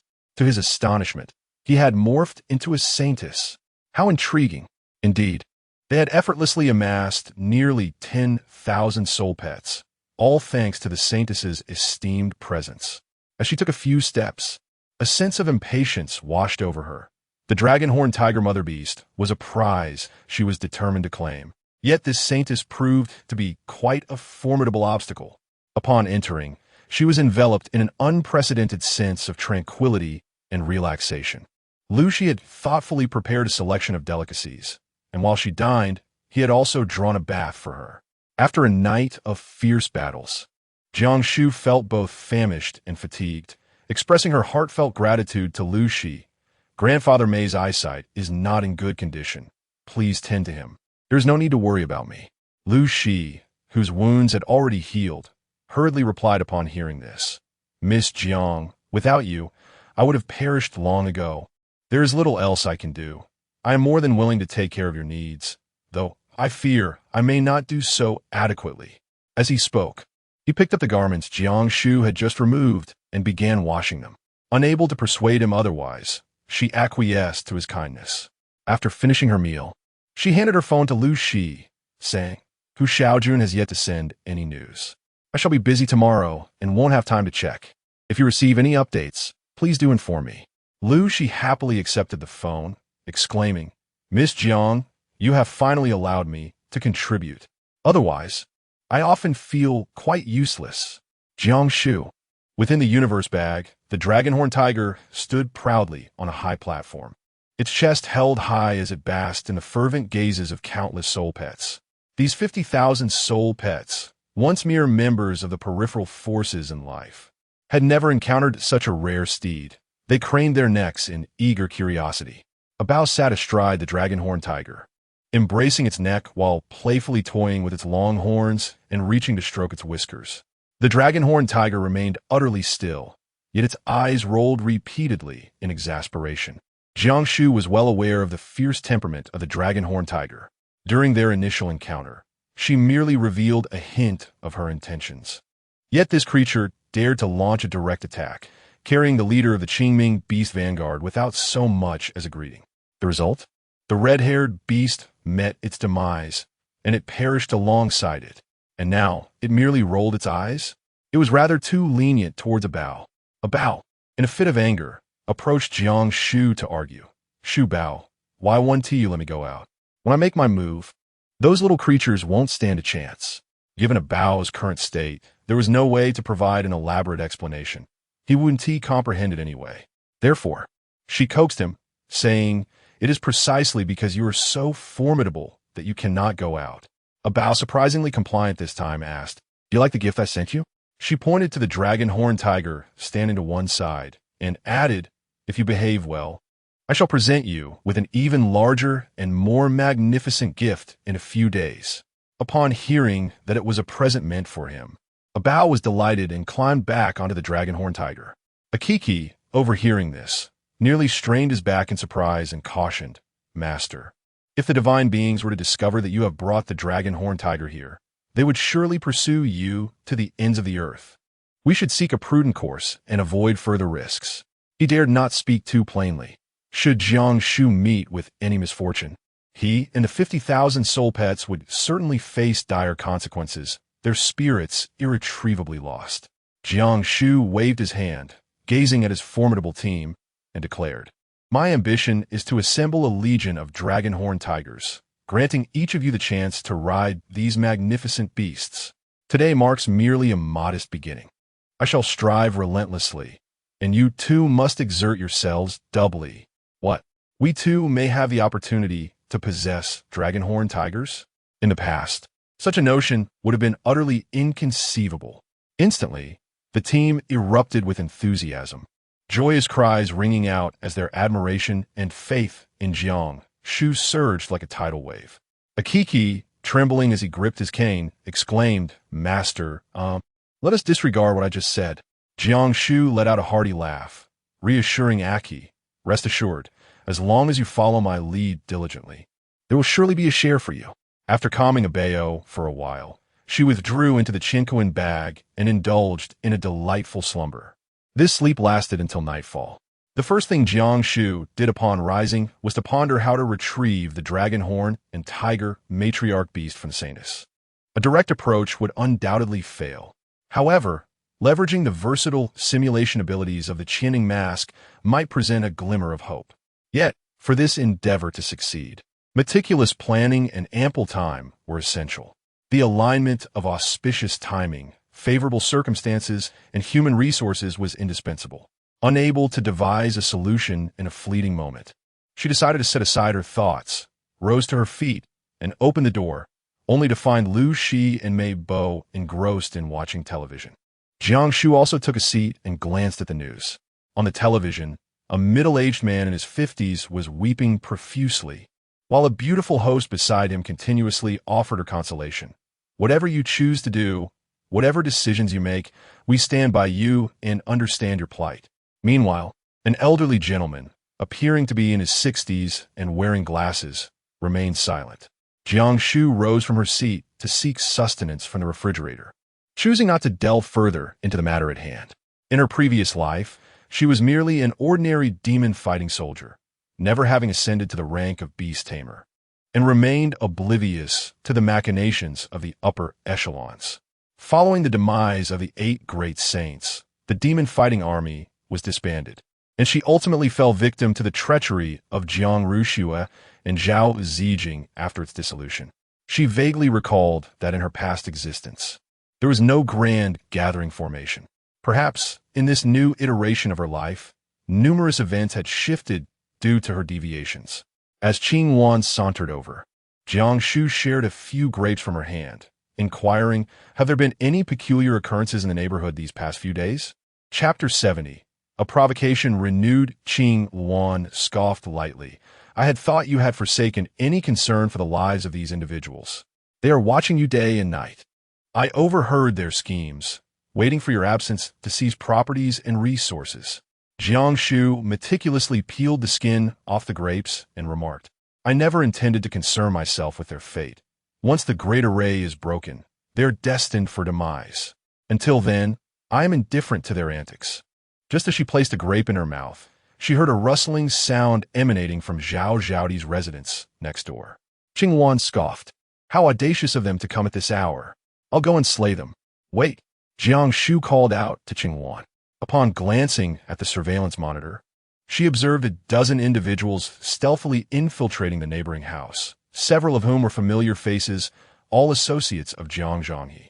Although it was nighttime, the monitor provided a clear view of them clutching gasoline, presumably procured from some unknown source. Were they planning to set her house ablaze? Meibo and Lu Shu were already fast asleep. Jiang Shu swiftly extinguished the lights. The darkness allowed for an even clearer sight. A figure appeared on the balcony next door, propping up a ladder and climbing towards her, a hammer secured at their waist. The balcony of Meibo's residence faced directly toward Zhao Zhaodi's, separated by a considerable distance. It seemed these intruders could not breach the walls or doors and intended to exploit the windows instead. Jiang Shu observed the figure laboriously crawling towards her. As Qing Wan tugged at her garment and gestured overhead, there were others above. By scaling the roof from Zhao Zhaodi's side and traversing the rooftop, they could easily reach Jiang Shu's open balcony. It was evident that after Jiang Zhanghe and Jiang Yuji forged an alliance, their intentions were to take her life. In light of this, what need was there for her to remain courteous? Jiang Shu pointed towards the ceiling and said to Qing Wan, "You handle the above, and I shall take care of this side." In the next moment, Qing Wan's figure vanished, and soon the roof echoed with a scream. By the window, a person had painstakingly crawled over and stood outside the sealed glass, swinging a hammer vigorously against it. She remained unperturbed. For Li Guangming had once mentioned that the strength of this glass was no less formidable than that of the door.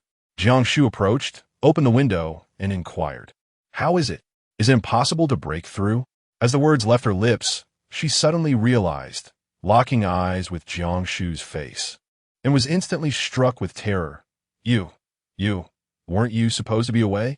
Hearing the anguished cries emanating from the rooftop, her legs weakened, and with a misstep, she plunged from the 6th floor. Jiang Shu peered out and noticed individuals scrambling towards her, clutching canisters of gasoline. Upon seeing Jiang Shu, they hastened their ascent. "You insolent wretch, just wait until I get my hands on you. You hide in there, and I'll burn you alive. It's all your fault that our young mistress has suffered so gravely. If I must perish today, I will take you down with me." As they spoke, they reached Jiang Shu's window, raising the gasoline canister to pour its contents inside. However, before they could do so, a spark leapt into the can, resulting in a resounding explosion that sent both the individual and the gasoline canister tumbling from the 6th floor. Qing Wan appeared, hanging upside down in front of the window, her ponytail cascading straight down. "What do you think of my fire control technique?" "Quite impressive," Jiang Shu replied, gesturing towards the adjacent building. "Leave them intact. We shall venture out shortly." 10 minutes later, Jiang Shu dragged a rope as she entered the villa district. Behind her, A macabre procession of a dozen corpses was strung together, trailing from Building 2 to this location. Initially, she had intended for Qing Luan to deliver them personally, but the latter vehemently refused, prompting this grim alternative. According to Qing Luan, this method would evoke a greater sense of intimidation. The previous inhabitants of the villa district had either been eradicated or had succumbed to Jiang Zhanghe, leaving an atmosphere thick with despair. As Jiang Shu approached with an air of confidence, the night watchmen were taken aback, aware of Jiang Shu's formidable reputation. None dared to obstruct her passage and hastily went to inform Jiang Yuji. By the time Jiang Shu arrived at the entrance of Jiang Yuji's villa, the latter was already standing there with a beaming smile, ready to greet her. "Ah, my dear niece, what brings you here today? We have always maintained a respectful distance from one another. What is the occasion for this visit?" Wang Yuji covered her nose, her expression one of feigned shock, tinged with a hint of reproach. Truly, she was deserving of her title as the social butterfly, for she was an exceptional performer. Jiang Shu did not expose her. Instead, he said, "I did nothing wrong. Someone attempted to commit robbery, and it was merely an act of self-defense."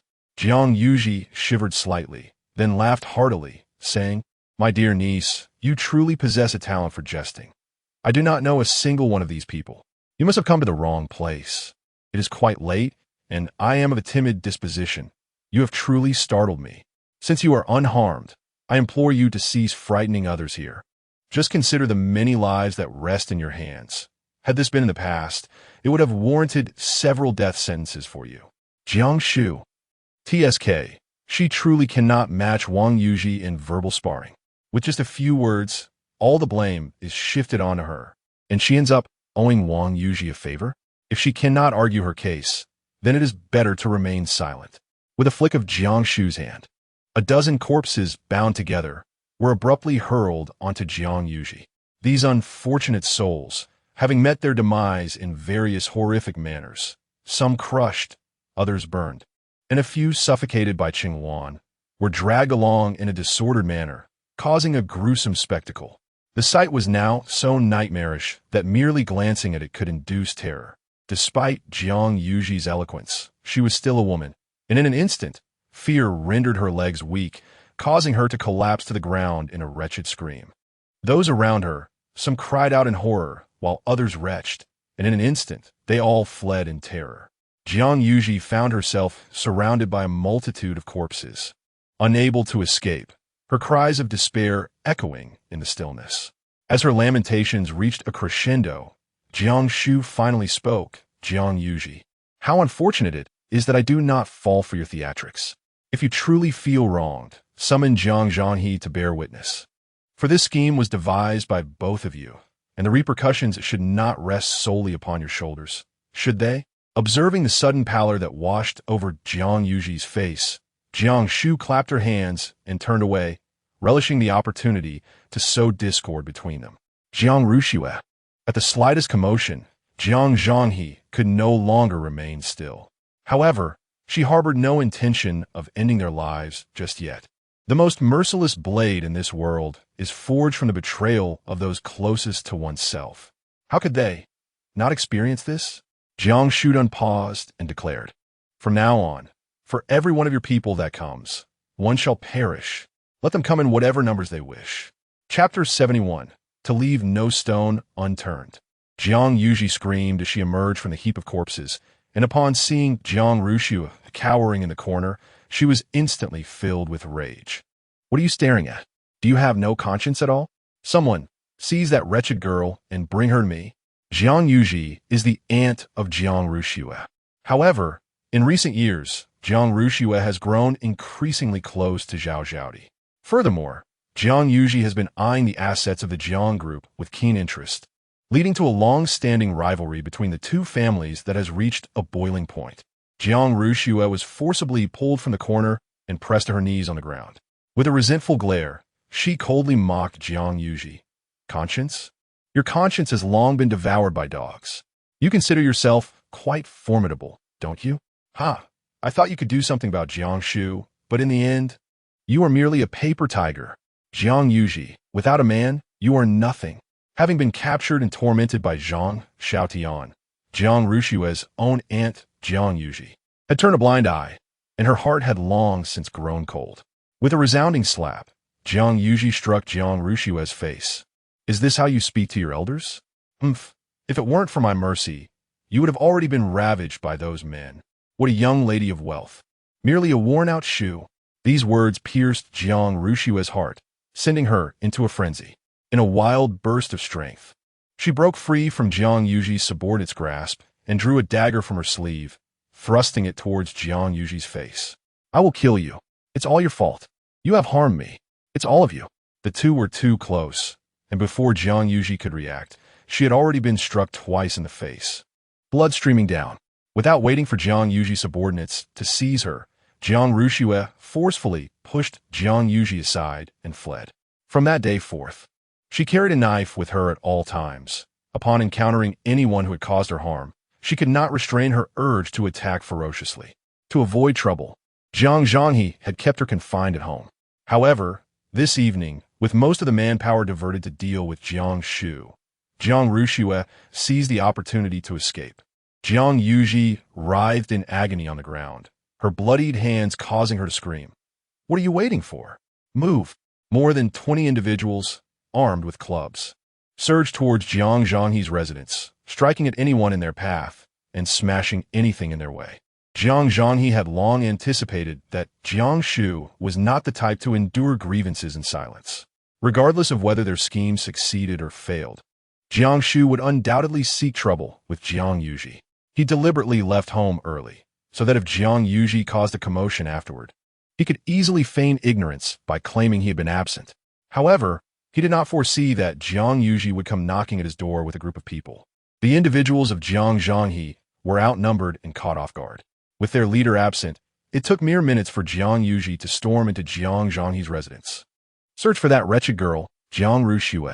Over 20 individuals rummaged through the house in a frantic search for her. Since the day Zhao Xiao entered the workers' new village, she had suffered a leg injury, and lacking medical attention, she had fallen gravely ill, consumed by fear, though she had persevered until now. Clinging to the remnants of her life, upon witnessing the chaos, she mustered her strength to rise from her bed, attempting to confront the ruffians before her. "What are you doing seizing my daughter? What are your intentions? Get out! Leave!" As she shouted, she aimed a rush at Jiang Yuji, exclaiming, "You venomous witch! If it weren't for your indifference, my daughter would not have faced such torment at the hands of those beasts. How dare you show your face before me?" One of the ruffians, known as Lao Dao and a trusted confidant of Jiang Yuji, could not tolerate such insults. He delivered a harsh slap, retorting, "Get lost. A good dog stays out of the way." Zhao Xiao, already on the brink of death, had only managed to rise on sheer willpower. The force of his slap sent her flying 3 meters away. With a sickening sound, she coughed up blood and lay motionless. Lao Dao, Sedun, rushed over to check her pulse, only to discover that she had breathed her last. She is dead. Sister Jiang, I didn't hit her hard." Lao Dao stammered, his mind racing. He had taken many lives before, but this was different. The deceased was Jiang Rushue's mother, the first wife of Jiang Zhanghe, the lady of the Jiang group. In a moment of seething rage, Jiang Yuji regained her senses. It mattered little that Zhao Xiao had perished. What was intolerable was that, at this very moment, she witnessed one of her subordinates strike Zhao and bring about her demise. To claim it was an accident? Who would believe such a tale? Jiang Zhanghe would undoubtedly pursue an unyielding vendetta against her. She clenched her teeth, her eyes brimming with animosity. Why not? If I am to act, let it be decisive. Yet, a moment of hesitation washed over her. But he is my dear brother. How can I harbor such thoughts? No, this is unacceptable. Lao Dao, fully attuned to Jiang Yuji's intent, promptly interjected. Sister Jiang, while you may value familial bonds, they certainly do not. Instead of eliminating him, why not render him incapable of seeking vengeance? What say you? Jiang Yuji caressed the wounds on her face, her expression twisted in rage. Jiang Rushue, brother, you have forced my hand, she exclaimed. Old knife, eliminate everyone in this residence, and set this place ablaze. Station guards to ensure no one escapes. If anyone inquires, let it be said that Jiang Shu is responsible. Old Knife acknowledged her command and promptly departed to relay her orders. Soon, a cacophony of anguished screams echoed from outside as Jiang Shu's men were hurled into the villa one after another. Old Knife, accompanied by his crew, doused the perimeter of the house with gasoline and ignited the flames himself. The blaze soared into the sky, glaringly vivid against the pitch-black night. Jiang Shu was just about to retire for the night when Qing Luan knocked on the door, exclaiming, "There has been a flood. There has been a flood. What has transpired?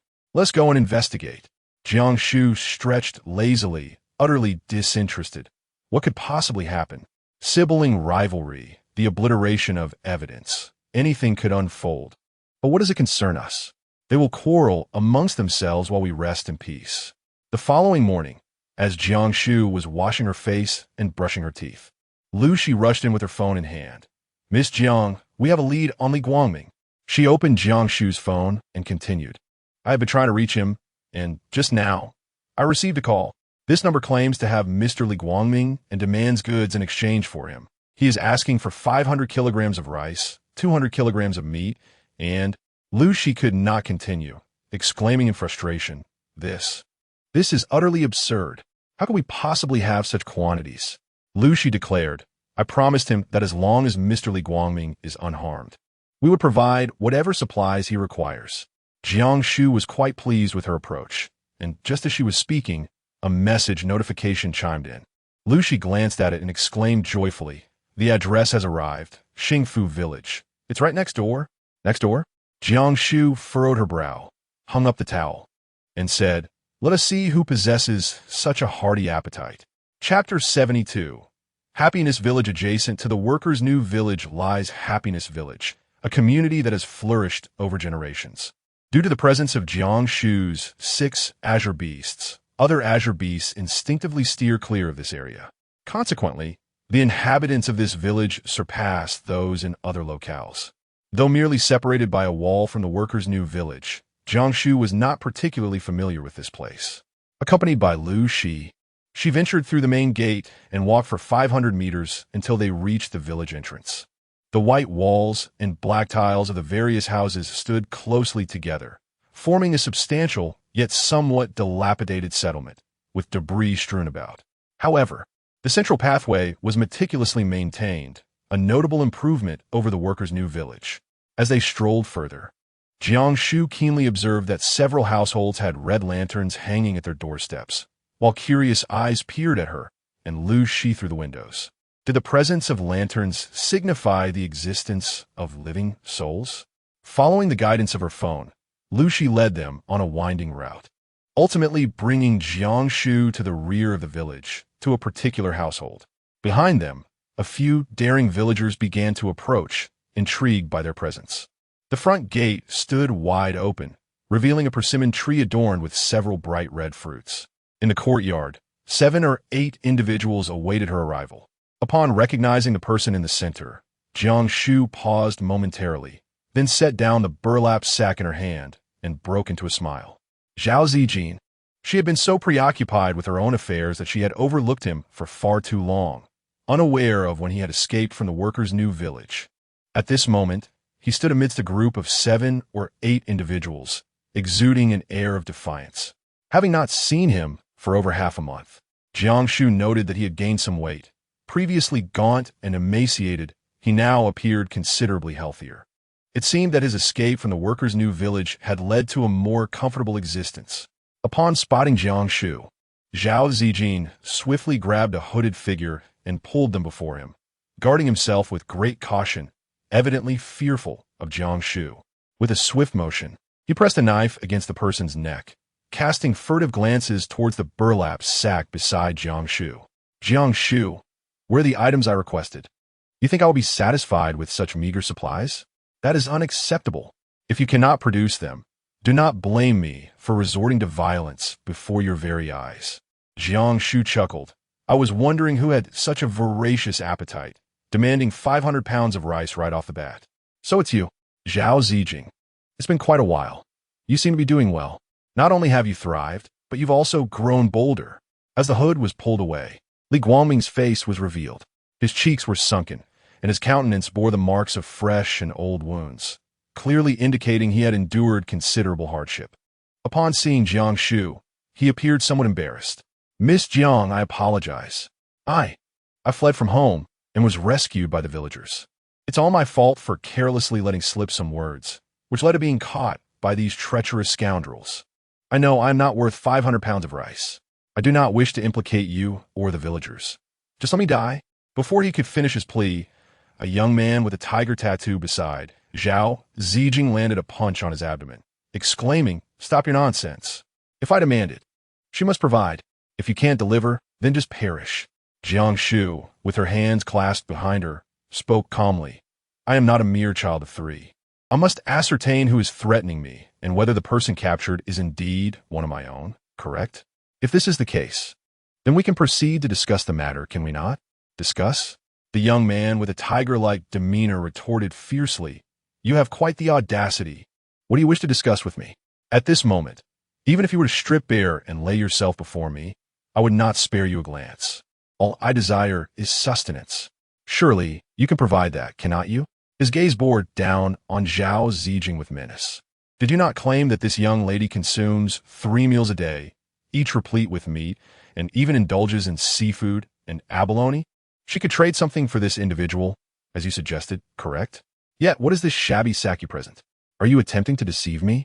Zhao Zijing, trembling with fear, felt his legs weaken.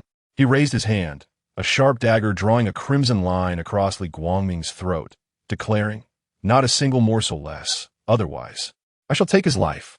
Jiang Shu chuckled softly and shook her head, saying, "Zhao Zijing, you must understand one thing. The Jiang Shu of today is no longer the Jiang Shu of the past. You all lack the qualifications to threaten me, let alone negotiate terms. While it is true that Li Guangming is under my protection, your approach to acquiring resources is fundamentally flawed." In the next moment, Jiang Shu's figure vanished into thin air, only to reappear before Zhao Zijing in the blink of an eye, gripping the back of his collar firmly. "Do not cause trouble for others." Upon hearing the mention of the workers' new village, Zhao Zijing began to struggle violently, exclaiming, "Li Gu, save me. As long as you rescue me, I am willing to obey your every command, whatever you desire. This Jiang Shu is my girlfriend, as long as I am here. She will not create any significant disturbances." The young man with the tiger's head was startled by Jiang Shu's sudden movement.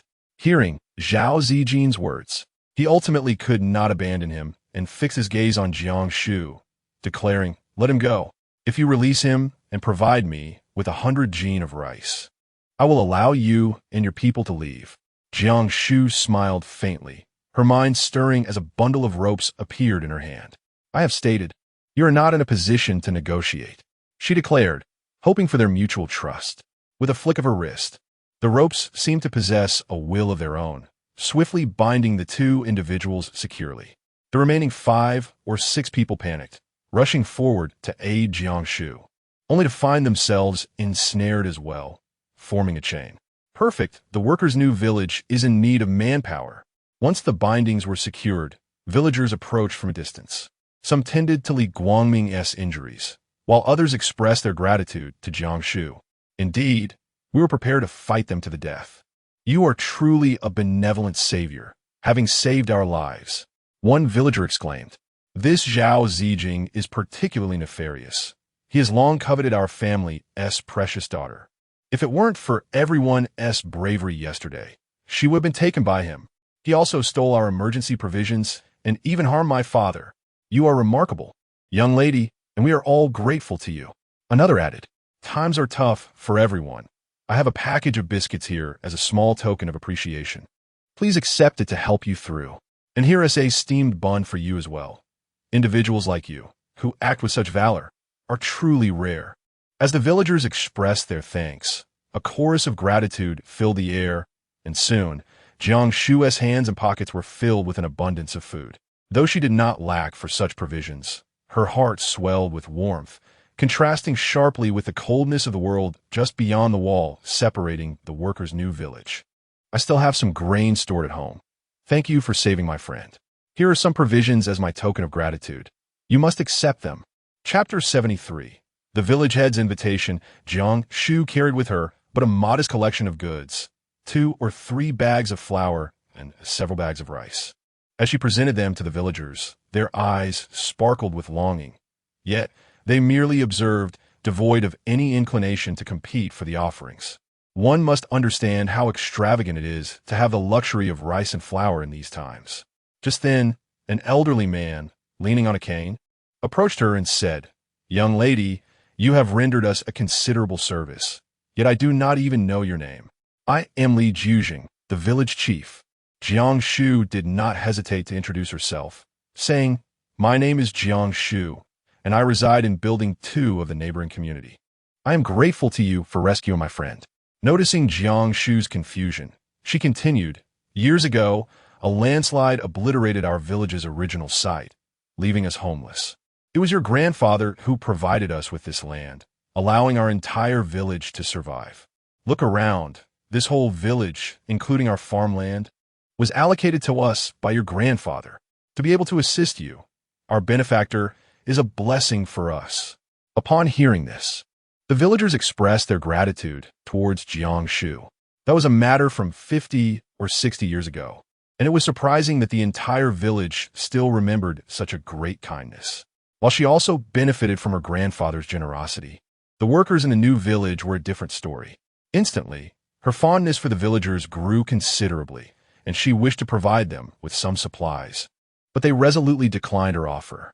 Despite her insistence, they remained steadfast in their refusal, and Jiang Shu ultimately relented. Upon receiving Jiang Shu's command, 6 Qingming beasts emerged from various directions. One of them opened its enormous maw and licked Zhao Zijing and the others thoroughly. The group trembled in fear, with one timid individual wetting their pants, unable to contain their screams. "Help! Aren't these Qingming beasts supposed to be harmless? Zhao Zijing, you fool! You've led us to our doom.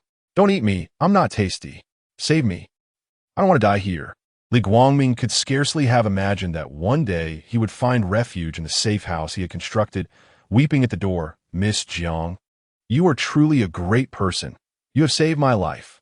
You cannot fathom the hardships I have endured these past few days. Everyone from my group has been devoured. If I hadn't escaped quickly, you would never have seen me again. Had I known, I would have built myself a safe house as well. Perhaps I would not have faced such dire straits, fighting for survival. I never thought I would eventually reside in a safe house of my own." Jiang Shu stood by, observing Li Guangming weep sorrowfully, and chose not to disturb him, instead preparing some food for him. She found herself grappling with a rather vexing predicament. Although Mei Bo's residence was quite spacious, it felt increasingly inconvenient with the influx of people. She gazed at Li Guangming, deep in thought. "Do not overthink. There's no longer a bedroom for you in this house. From now on, you shall sleep on the sofa." No sooner had she spoken than a white figure appeared abruptly. Qing Wan, visibly irate, exclaimed, "He sleeps on the sofa? Where am I supposed to sleep?" It was Li Guangming's first encounter with Qing Wan, and he was taken aback for merely a second before raising both hands in surrender. "I seek neither contention nor rivalry. A mere corner of the wall will suffice for me." He had already sensed Jiang Shu's extraordinary nature, having just witnessed even the Qingming beast obediently comply, thus rendering the situation far from surprising. Jiang Shu stroked his chin and inquired Li Guangming, "If I were to provide you with a piece of land to construct a refuge, would that pose any challenge? You see, my numbers are steadily increasing, and this house will inevitably become insufficient." Li Guangming, engrossed in his meal, immediately thumped his chest and proclaimed, "I, Li Guangming, have been in this profession for 20 years. When it comes to infrastructure, if I claim the second position, no one dares to assert they hold the first. The pillar of our company is not just idle boasting." Jiang Shu was amused, and after a moment's contemplation, he replied, "In the afternoon." While Jiang Shu's consciousness was immersed within the Qinquan pouch, observing the training of the army led by a Kiki, he heard the words of the Qingming beast. "Master, there is a human approaching. Shall we kill them?" Jiang Shu could not help but roll her eyes. Every time, it's the same question of whether to kill or not. Can't there be a more varied dialogue? She sensed the presence of Li Juzheng accompanied by several villagers, carrying various items and seemingly transporting a stretcher, evidently seeking her assistance. With a hint of irritation, she declared, "Make it clear, these humans are not to be harmed. Let them enter." After a brief interval, she observed through the surveillance monitor that Li Juzhing and his companion stood at her doorstep. The individual on the stretcher, wrapped in bandages, appeared somewhat familiar. Was it Li Zhou? In an instant, Jiang Shu recalled that among the 30 valiant members of the anti-demon vanguard who had held back the formidable Qingming beast army, she had rescued only one. Could it be that Li Zhou recognized her as the senior sister from that day? It seemed implausible. She had certainly donned the Qinji mask that day. Lost in her tangled thoughts, the door swung open, revealing Li Juzhing standing at the threshold. "Miss Jiang, it appears you truly reside here," he exclaimed, gesturing towards Li Zhou. "This is my grandson, Li Zhou. 2 years ago, he was selected to join the anti-demon forces.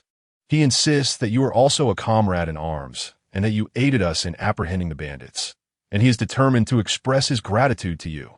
Li Zhou is the only one from our village who has been chosen for the anti-demon army. He has been on missions and was injured a few days ago, rendering him unable to walk. Please do not take offense, Miss Jiang." As he spoke of Li Zhou, Li Juzhing's face radiated pride, his tone imbued with warmth and satisfaction.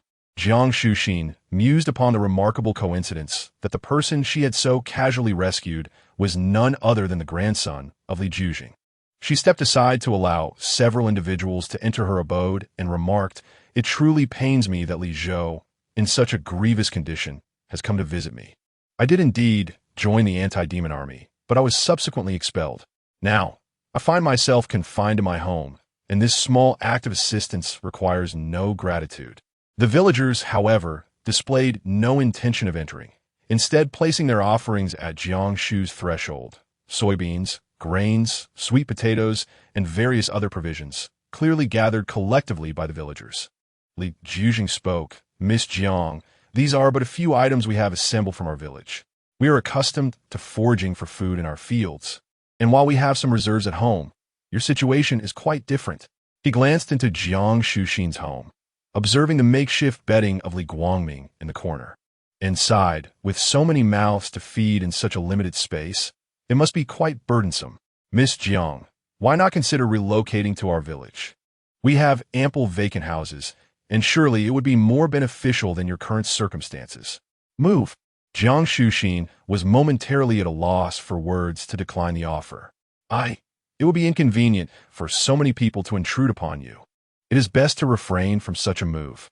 Yet, Li Juzhing took her words to heart and replied earnestly, "Rest assured, once you join our village, as long as we have enough to eat, we shall ensure you do not go hungry."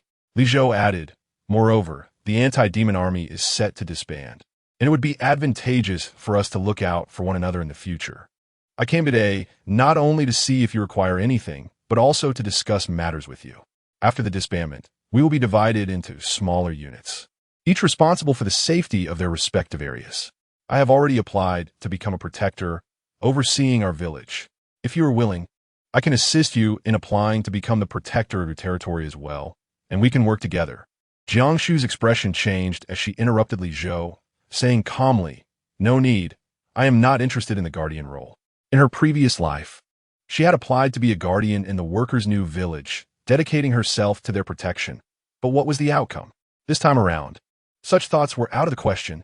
Li Zhou, his face filled with disappointment, paused before responding, "Jiang Shu, how can you be so selfish? Do you even realize how you came to have this peaceful life? At your age, she was willing to sacrifice herself to save humanity. Yet you are unwilling to protect even the people in your own community?" Li Zhou spoke with righteous indignation. Jiang Shu looked at him oddly, momentarily at a loss for words. She could hardly confess that she was that senior sister. After a while, she replied, "I will not take on the guardian role. I will cooperate fully with whoever the base sends. My apologies." Li Zhou shook his head with a sigh, and Li Juzhing quickly interjected, "Miss Jiang, please understand that your personal matters should not affect ours." Before Jiang Shu could refuse, he promptly signaled for others to carry Li Zhou away. Li Guangming upruka, sifting through the belongings left by the villagers, stating, "Considering the long term, I believe it is essential for us to move there. Not to mention, they have land over there." As long as these seeds are planted and not submerged by the Lanyu River, we will not starve. What do we have here? A large house. And once the supplies run out, we will perish. Qing Wan, emerging from nowhere, shook her head in disbelief. Perish? You know nothing of those who are extraordinary. Jiang Shu waved his hand, gathering the items from the ground, and said, We shall discuss this matter later. The time is not yet ripe. Late at night, Jiang Shu, in restless turmoil, found herself unable to sleep. Meanwhile, a bao had been nestled within the Qinquan bag for several days. Spending his time in the company of the Longjiao tiger, and for reasons unknown, he succumbed to deep slumber after dinner. Akiki remarked that this was a good sign, perhaps indicating some profound realization. Yet, an undercurrent of unease lingered in her heart. Her affinity with the bao had reached 58%. While she could not fully discern his innermost thoughts, she could vaguely sense his emotions. At this moment, although a bao was asleep, he was evidently displeased, the source of which eluded her understanding. Tossing and turning, she decided to cast aside these matters and instead pondered more immediate concerns, such as how to procure the Longjiao tiger mother beast from the hands of the saintess. She resolved to first investigate the Qingming beast encampment. Outside the ancient gathering array, Jiang Shu's figure appeared abruptly. Beneath the 1,000 mechanisms mask, she had transformed into the formidable master sister of the anti-demon army, the one who had instilled fear in the hearts of the Qingming beasts. After all, this visage served as her passport, facilitating dialogue with anyone she encountered within the array. Outside the formation, the military camp was shrouded in darkness. With a flicker of intent, Jiang Shu adopted a playful demeanor and confidently strode toward the encampment. The entire team of Senesi had fallen victim to her cunning, and none of the beasts would recognize her. The Qingming beasts were not particular. Although it was termed a camp, it merely consisted of hastily assembled wooden branches that demarcated their territory. In the center, a large pit was excavated, storing provisions they had gathered, and they lounged haphazardly around it. Naturally, this represented the outer perimeter of the camp. A higher echelon of the red-haired beast's encampment lay deeper within, exhibiting a degree of sophistication.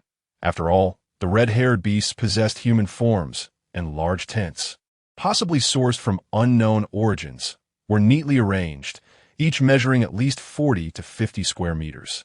The red and gold canopies, crafted from an unknown material, emitted a gem-like luster in the night, sprawling expansively along the banks of the full Tsang River. Jiang Shu dared not recklessly employ the golden light of the earth.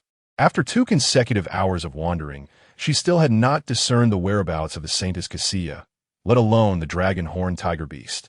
Just as she contemplated advancing further, 2 red-furred beasts barred her path.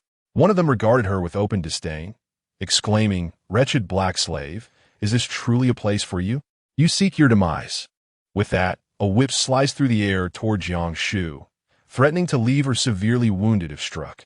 Though Jiang Shu possessed a towering physique, he exhibited remarkable agility, deftly evading the attack with a swift sidestep. Enraged, the red-haired beast bellowed, "How dare you evade? This wretched life of yours is as good as mine. I shall strike you down." The whip lashed out once more, but Jiang Shu steeled himself, grasping the whip with one hand while his other formed a fist, which he unleashed with tremendous force. In terms of sheer size, the red-haired beast was merely slightly larger than the fist of the Qingming beast. However, Jiang Shu's physical strength had reached a terrifying level. Coupled with his full exertion, his strike nearly shattered the red-haired beast's body, sending it hurtling several meters away, lifeless.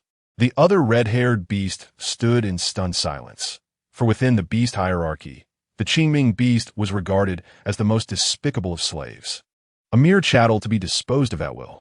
For millennia, black slaves had not even dared to resist, let alone retaliate. In that moment, it stared at Jiang Shu, momentarily paralyzed, forgetting all action. Jiang Shu remained indifferent to these matters. After all, she currently embodied the form of the Qingming beast. Once she decided to act, she would unleash chaos on a grand scale, hoping to sow discord among the ranks. The encampment was densely populated, and her commotion had already drawn the attention of the red-haired beast. Upon noticing the gathering gazes, she emitted a soft snort, and a rope materialized in her hand. With a swift motion, she ensnared the still-dazed red-haired beast by the neck and turned to flee. The unfortunate creature, trapped and dragged along the ground, struggled fiercely yet was unable to break free, leaving a trail of blood and flesh in its wake. Chapter 75. Utter chaos among the troops. The Qingming beast stood in astonishment, witnessing this unprecedented spectacle. For a millennium, no Qingming beast had ever dared to treat a red-haired beast in such a manner. The concept of hierarchy was deeply entrenched. 1,000 years of servitude had extinguished any flicker of rebellious spirit. For a moment, no one moved. They merely stared, captivated by the scene before them. Jiang Shu moved with remarkable swiftness, having dashed out of the confines of the red-haired beast camp in mere breaths. By the time the red-haired beasts realized the situation and issued orders for capture, all that remained was the fleeting silhouette of a Qingming beast. By command, seize that black slave. To dare defy authority warrants immediate execution. Uncover the origins of that black slave. The entire squad shall pay the price, leaving none behind. A reward of 10,000 gold for the one who captures the black slave. A dozen red-haired beasts, filled with righteous indignation, dispatched their directives. Each red-haired beast commanded legions of Qingming beasts, resulting in a flurry of chaotic orders throughout the central camp. Soon, numerous Qingming beasts converged to encircle Jiang Shu. The beasts outside, oblivious to the turmoil within, gathered curiously, drawn by the commotion. A smaller Qingming beast darted past, tugging a rope, while a multitude of companions pursued, shouting fervently, "Catch him! Quickly seize him! There is a reward for his capture. If he escapes, we shall all perish." Thus, the onlookers among the Qingming beasts joined the chase after Jiang Shu.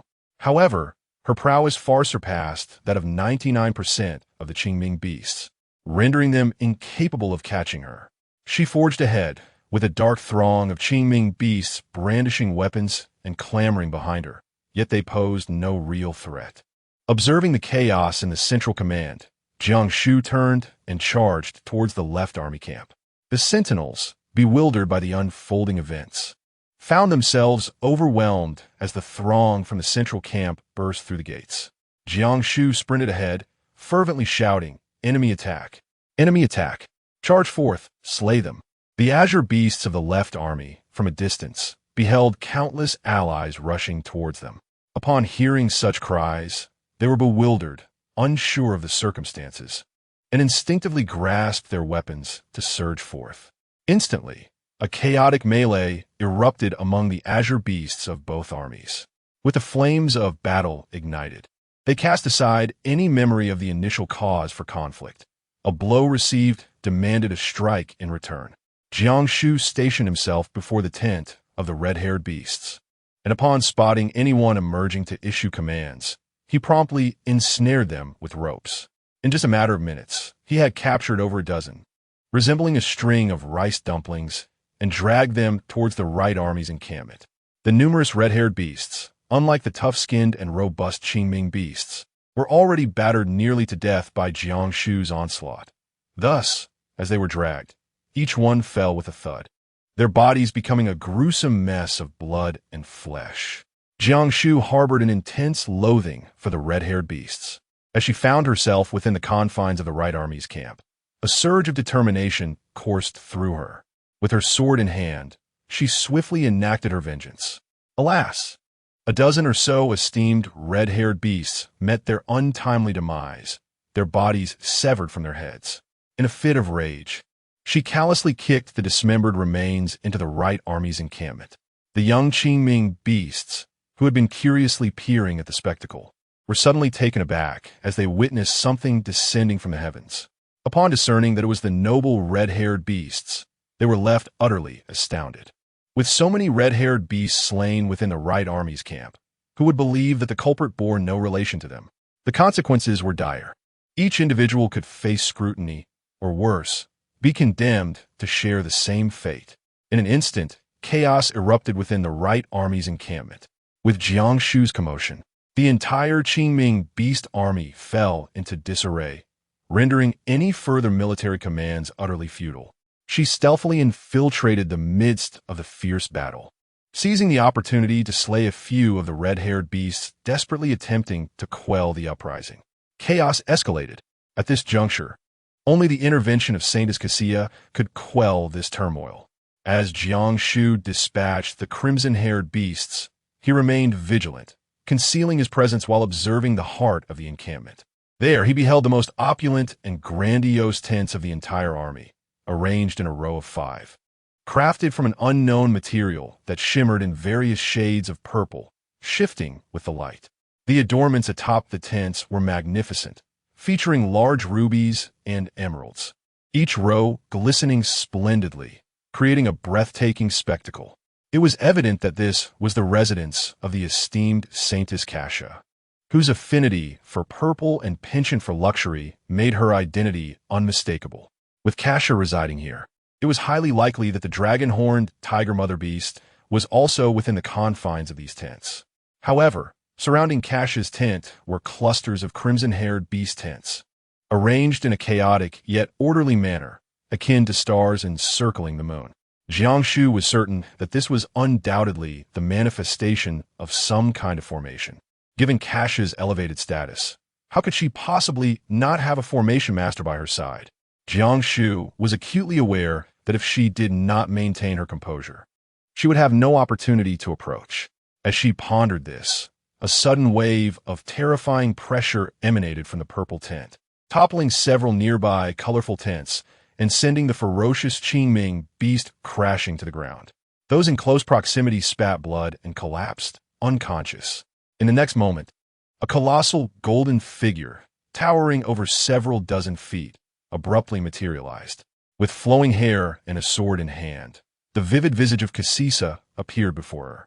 The manifestation of the law of heaven and earth, one of the ancient divine powers. To have achieved this level signified that Cassia's strength had reached a remarkably formidable stage. In that instant, Jiang Shu comprehended the meaning behind Qingluan's words. The ancient gathering formation could not possibly withstand Cassia. Truly, she was the chosen saint of the beast clan, one of the future wielders of power, and her innate talent and cultivation were nothing short of extraordinary.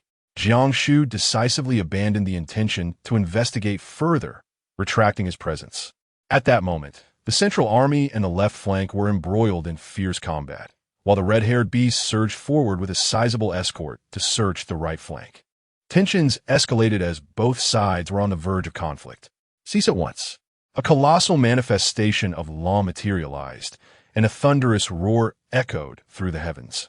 With a resounding crash, a massive golden sword plunged into the ground, causing the earth to quake and dust to swirl. The armies engaged in battle were momentarily stunned by the commotion, halting their actions. Clad in a flowing purple gown, Cassia hovered before the manifestation, exuding an ethereal purity. Those who defy the command shall be slain. Those who leave without permission shall be slain. Commence the collection of information from the 10 captains, and escalate the reports through the 100,000 captains swiftly. With just 3 utterances, all hostilities ceased.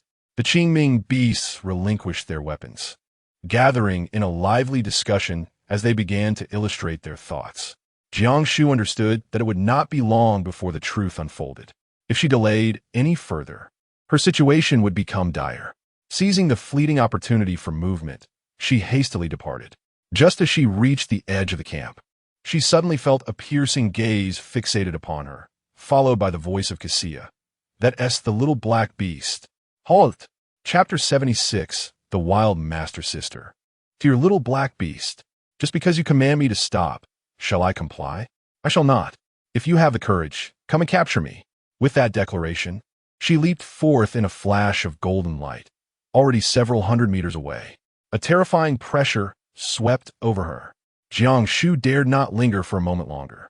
With a few agile leaps, she evaded her pursuers, playfully taunting, "Is this the extent of the saintess's prowess?" At 238 years old, it is certainly time to bear offspring. Do temper your temper. It is not good for the children.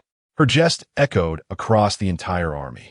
Qingluan had mentioned that the saintess of the Qingming beast clan was chosen once every few hundred years, only succeeding the previous saintess upon her demise.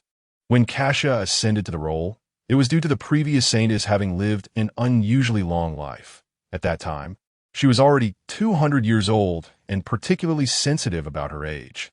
Indeed, as soon as her words left her lips, Jiang Shu witnessed Kasha's colossal divine form shatter with a resounding crash, vanishing from sight.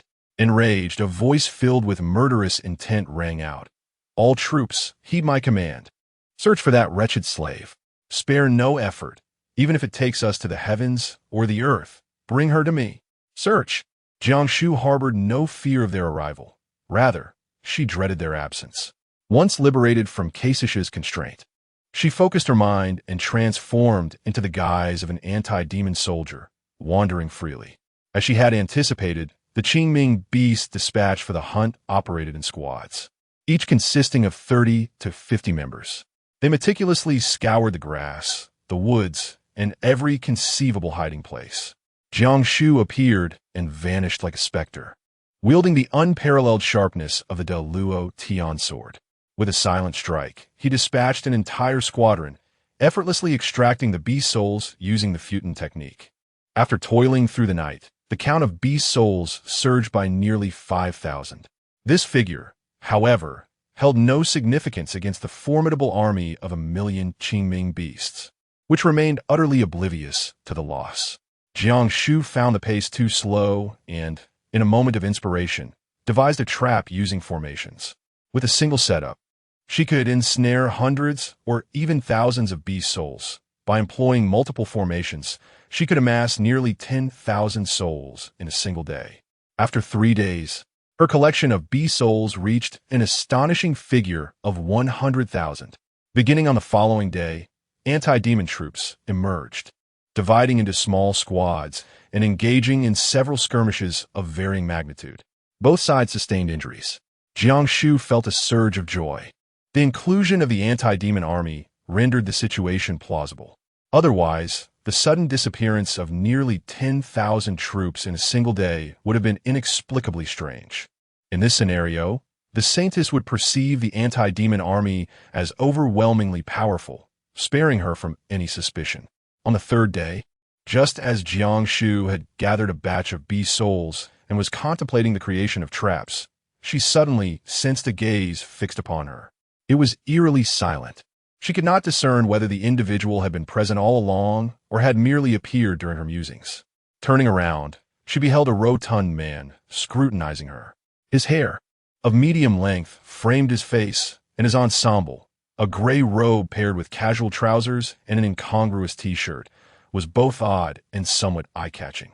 A long sword was slung across his back. "I do not fancy strawberry flavor," he exclaimed, retrieving a stick of candy, peeling it open, and popping it into his mouth. "Young lady, which team do you belong to? What is your name? I don't believe I've encountered you before." At this moment, Jiang Shu donned the attire of the anti-demon army and, upon hearing those words, instantly comprehended the situation. This individual was most likely also a member of the anti-demon army. She inquired, "I have not encountered you before. What is your name, and which team do you belong to?" Her words reflected the fact that in her previous life, she had never come across such a figure. Had she done so, she would undoubtedly have retained some memory of him. The portly man erupted into hearty laughter, repeatedly expressing his amusement, and declared, "It is entirely normal that you have not seen me. I am the great hero from the martial world. I am Jian Sheng Yanzizai." It was him. Jiang Shu, with a sense of ease, unwrapped the lollipop and placed it into her mouth, exclaiming, "So it is the renowned hero Yin, the vice-captain of the 9th Squad. Your name is indeed as thunderous as it is illustrious." Yin Zizai took great pleasure in being addressed as a hero. Her words struck a chord deep within him, causing him to clap his hands in delight. "Ah, this young lady possesses charm and wit." Jiang Shu's expression subtly shifted. He had indeed witnessed something. It was uncertain how much he had seen. Yin Zizai continued to laugh heartily, gazing intently at Jiang Shu. "Little girl, I presume you are the recent sensation, the enigmatic senior sister. Am I correct? This hero has sought you with great difficulty. Do not deceive me. The ability to draw beast souls using the Futu technique is something only that recently celebrated senior sister possesses. Do not tell me you are not her." Realizing his predicament, Jiang Shu ceased to conceal the truth and inquired, "What is it that you seek from me?" I knew it was you." Yin Zizai joyfully circled Jiang Shu. "Which formidable woman in the anti-demon army have I not encountered? I find it hard to believe that anyone could surpass this hero's renown. After searching for several days, I have indeed found you. Pray tell, which team do you belong to?" Jiang Shu contemplated carefully. It was imperative that her name not be associated with the senior sister. With utmost seriousness, she declared, "I am a wild card." Upon seeing Jiang Shu nod, he excitedly tugged at his ears and promptly presented his token, exclaiming, "Join my 9th squad. I have personally recruited you. By the sword sage Yin Zizai, this is a special invitation." Jiang Shu gazed intently at the token, turning it over in her mind, and once again it was the 9th squad. She silently accepted it. Just as she was about to speak, she suddenly sensed a large group of Qingming beasts approaching and hurriedly exclaimed, "I have matters to attend to. I must take my leave." With that, she vanished in a flash of golden light. "You scoundrel, running off without telling me," lamented the sword saint. "How dare you evade my summons? Old 2, I need assistance." Before long, Yin Zizai recounted her special recruitment by the senior sister. Yet regrettably, no one believed her. "She is wild. Do you understand what that means? She does not heed your commands and has no desire to associate with you. I would willingly take her as my master." Tu Yuan's expression suddenly changed. "You mean she knows formations?" Yin Zizai rolled her eyes. "Of course, and she's quite adept, more so than you." Then, recalling something, she stated earnestly, "Old 2, the formation diagram you mentioned appeared out of thin air on your desk. Do you suspect the person who placed it there is the senior sister?" "Oh, wait. I remember your analysis suggested that the white-hair goddess is the most likely candidate, right? Who could it be?" Tu Yuan furrowed his brow. "I do not know either. The white-hair goddess has not been seen for quite some time." As he spoke, he produced a photograph. "This is the only image captured by the base's surveillance camera. The white-hair goddess is indeed her." Yin Zizai glanced at it and immediately leaped up. "What the hell? The saintess? This world has gone mad." Chapter 77. The Guardian of the Workers' New Village. Tu Yuan calmly observed Yin Zizai's animated reactions for a moment before raising the photograph.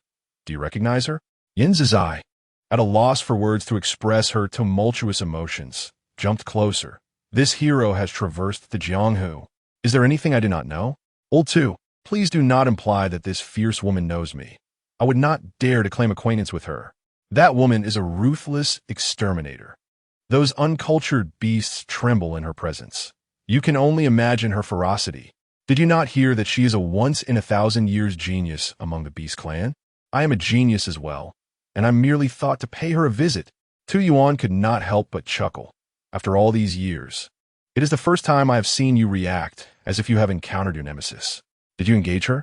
Did you win?" "Win? Not a chance." Yin Zizai could not help but curse. "That woman has lived for centuries, while I am but a few years old. I have been cultivating since my grandfather's era. She is a genius, and so are you. Why not give it a try?" Tu Yuan stroked his chin, his expression contemplative. "However, it cannot be based solely on age. The Qingming beasts may live long, but their cultivation speed is slow, compounded by their subterranean habitat, which lacks abundant spiritual energy, unlike our advantageous human conditions.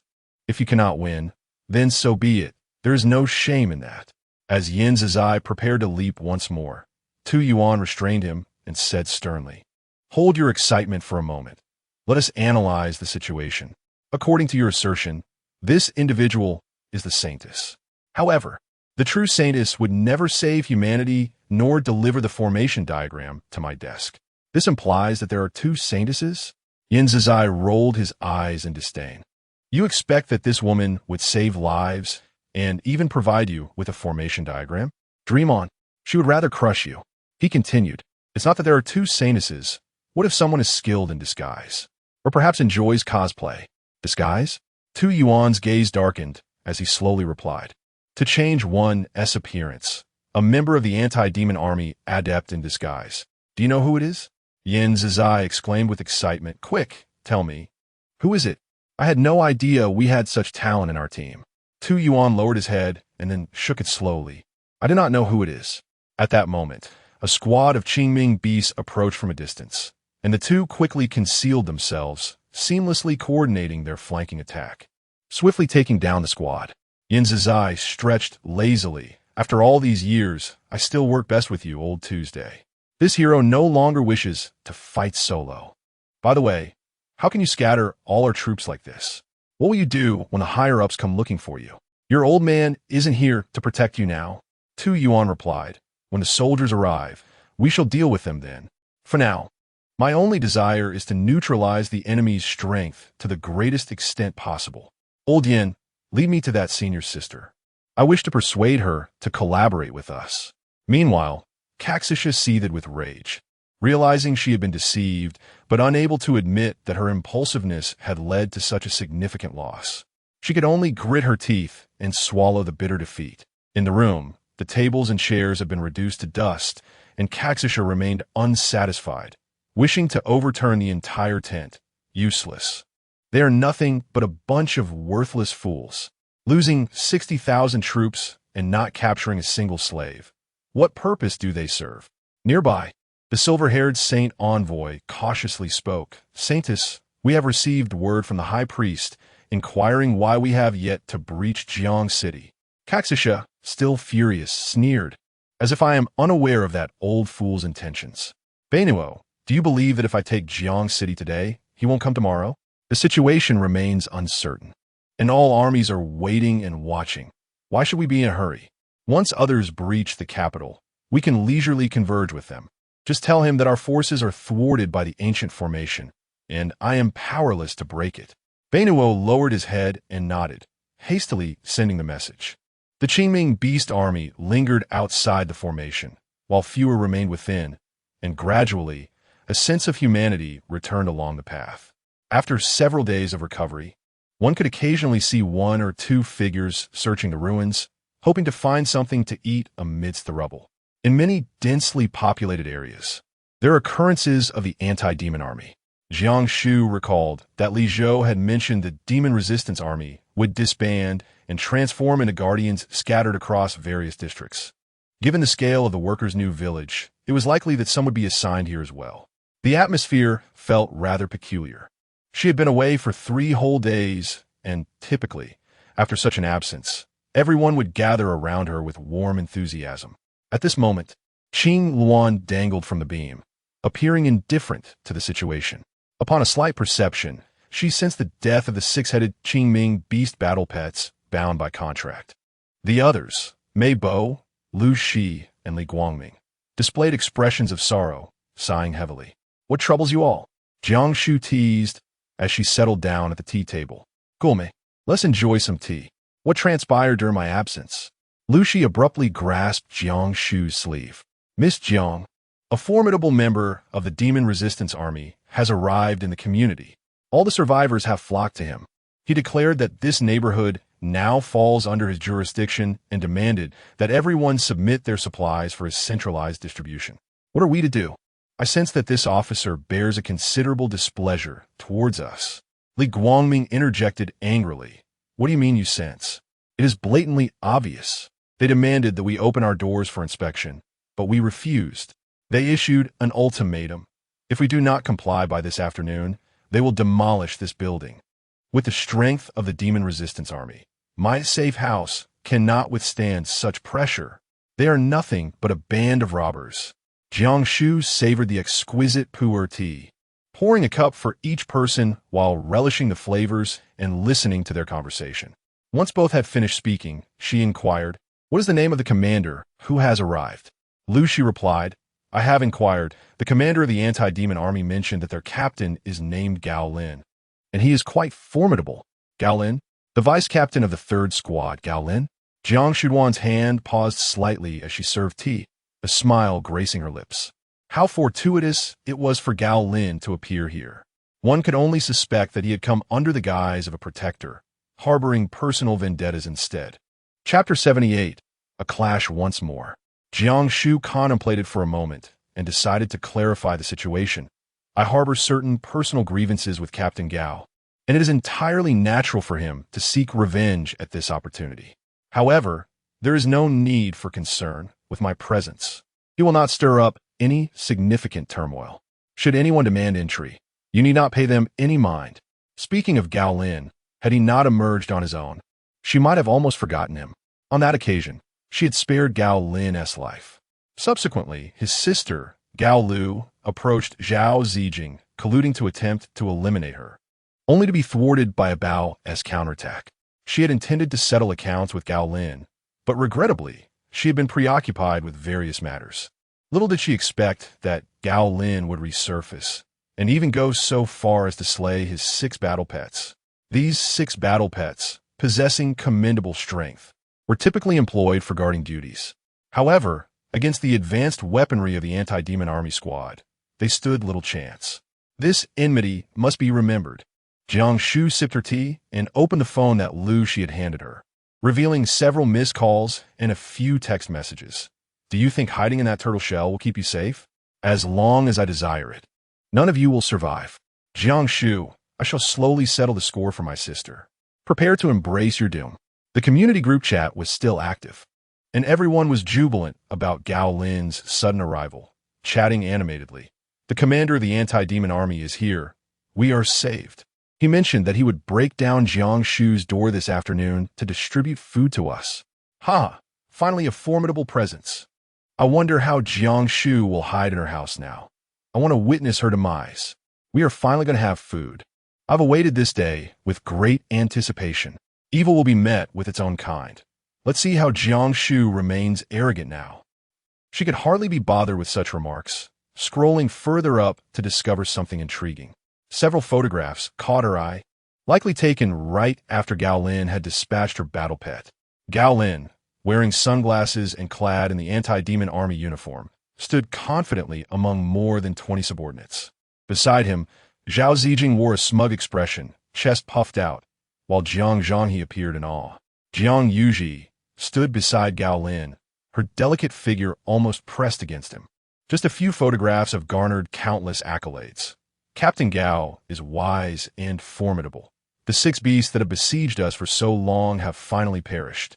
Indeed, they did not consume humans, yet they forbade us from venturing outside, leaving us perplexed. Now that they are gone, we are finally liberated. The comrades of the anti-demon army have rid us of a great menace. Once Jiang Shu meets his end, tranquility will surely return to this community. In the future, Zhao Zijing and General Jiang will simply be the custodians Zhao and Jiang. I once crossed paths with Zhao Zijing, and I wonder if he will bear a grudge against me. Alas, had I known, I would not have offended him. What shall I do now? I am uncertain if he would accept my apology should I visit him. It seems Zhao Zijing has begun to revel in his newfound power. Jiang Shu was scrolling through her phone when Qing Wan approached and snatched it away, expressing her impatience. There are just a handful of insignificant pests, constantly buzzing under our noses. Isn't it bothersome? In my opinion, it would be far simpler to eliminate them altogether. Before Jiang Shu could utter a word, the sound of a horn echoed from outside. Jiang Shu, do not behave like a timid turtle hiding away. We are well aware that you are at home. Open the door and surrender your supplies, which will be uniformly distributed by the commander of the anti-demon army. Compliance will grant you a chance for survival. Should you continue to be uncooperative, we shall be compelled to dismantle the building. Jiang Shu leaned in for a closer look and saw Zhao Zijing standing below, brandishing a megaphone and shouting. Gao Lin stood behind him, arms crossed defiantly. The entire community, all the living souls, seemed to have gathered in a tight circle, chattering and clamoring. Why bother being polite to her? Just tear down the building. What does she have that we want? Indeed, what reason is there to reason with such a selfish person as Jiang Shu? When we were on the brink of starvation, she showed no mercy in withholding food from us. Death would be preferable. Tear it down, tear it down. Let's charge together. How many of our brothers have perished just to break through her flimsy door? Today, the commander of the anti-demon army is here. Let us see how she can respond. Let us go. Stop shouting. Gao Lin looked up, noticing that the apartment on the 6th floor remained utterly silent, clearly disregarding their presence. Refusing to drink the offered wine only invites punishment. With a thunderous roar, 8 formidable celestial beast companions stood behind Gao Lin, exuding an overwhelming aura. Qing Wan, arms crossed, observed with a cold smirk. I expected more from her. I could crush him with a single hand. Shall we kill? This last question was evidently directed at Jiang Shu. Jiang Shu remarked, "You have no idea how weak he used to be. In comparison, his progress is quite commendable. So this is the source of his confidence. I shall confront him. You all need only to observe." Just as she spoke, a towering Qingming beast, larger than a house, swung its colossal fist, imbued with immense force, directly towards the sanctuary. The structure appeared robust enough to withstand several blows. Yet Jiang Shu was unwilling to allow it. This was a direct affront to her dignity. With a flash of golden light, she stood outside the dwelling, suspended in midair. With a mere extension of her hand, she effortlessly caught the gigantic fist of the Qingming beast. The atmosphere seemed to freeze, leaving everyone, including Gao Lin, utterly astonished. Jiang Shu, unexpectedly formidable. To the eyes of the community, she epitomizes coldness and selfishness. Once, she claimed to be a warrior against demons, yet soon rumors emerged labeling her a fraud, leaving the truth shrouded in ambiguity. She merely secludes herself in her safe haven, indulging in lavish feasts, daily sharing videos and photos that incite animosity. They have never associated Jiang Shu with strength. Gao Lin, pale-faced, murmured in disbelief, "Impossible. How could this be? I have exerted myself to the utmost, having forged contracts with 8 Qingming beasts. How could I possibly be defeated?" With a flicker of his mind, the 7 battle pets awaited his command, launching a fierce assault on Jiang Shu from various angles. Jiang Shu let out a cold snort, forming a hand seal with a single hand. A sphere of white light rapidly coalesced around her, manifesting into a colossal shield that thwarted the onslaught of 7 Qingming beasts. Then, with swift precision, she executed another hand seal, Wings of the Wind, Strangulation, both formations derived from the great yellow scriptures. In an instant, azure blades of wind materialized around her, launching towards the towering Qingming beasts. With an overwhelming force, the 8-headed Qingming beasts were swept into the tempest, accompanied only by the sound of blood splattering and anguished cries. With a thud, Gao Lin suffered a grievous blow, spitting out a mouthful of blood. He fixed his gaze on Jiang Shu, as though he had encountered a ghost. How is this possible? How can this be? Chapter 79. The moment of skill contest. Gao Lin was struck with terror. This woman, upon joining the anti-demon army, was utterly inexperienced. How long had it been? In just a fleeting moment, the 8 Qingming beasts he had painstakingly contracted were utterly annihilated. Gao Lin wiped the blood from the corner of his mouth, his eyes locked onto Jiang Shu. "What sorcery are you employing?" Jiang Shu, with a sense of indifference, chose not to engage with her. Fuqianju rise.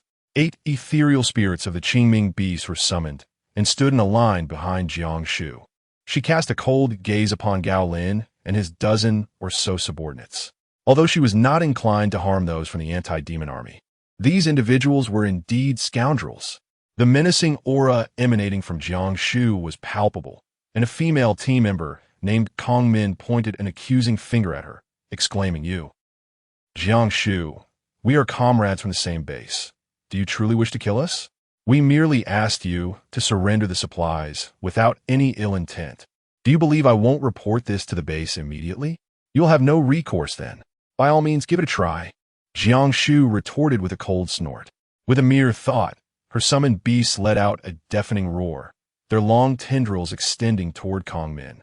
The atmosphere was charged with impending conflict as Kong Min swiftly drew her weapon and unleashed a barrage of gunfire at Jiang Shu. Simultaneously, the others sprang into action as well. Jiang Shu narrowed her eyes, a flash of golden light darting forth to evade the bullets, as the building behind her was instantly engulfed in a cloud of dust. With a flicker of intent, the Deluo Tian sword appeared in her hand. It seemed these individuals were no longer worthy of mercy. Just as she prepared to strike, her formidable psychic energy detected 2 figures rapidly approaching. What?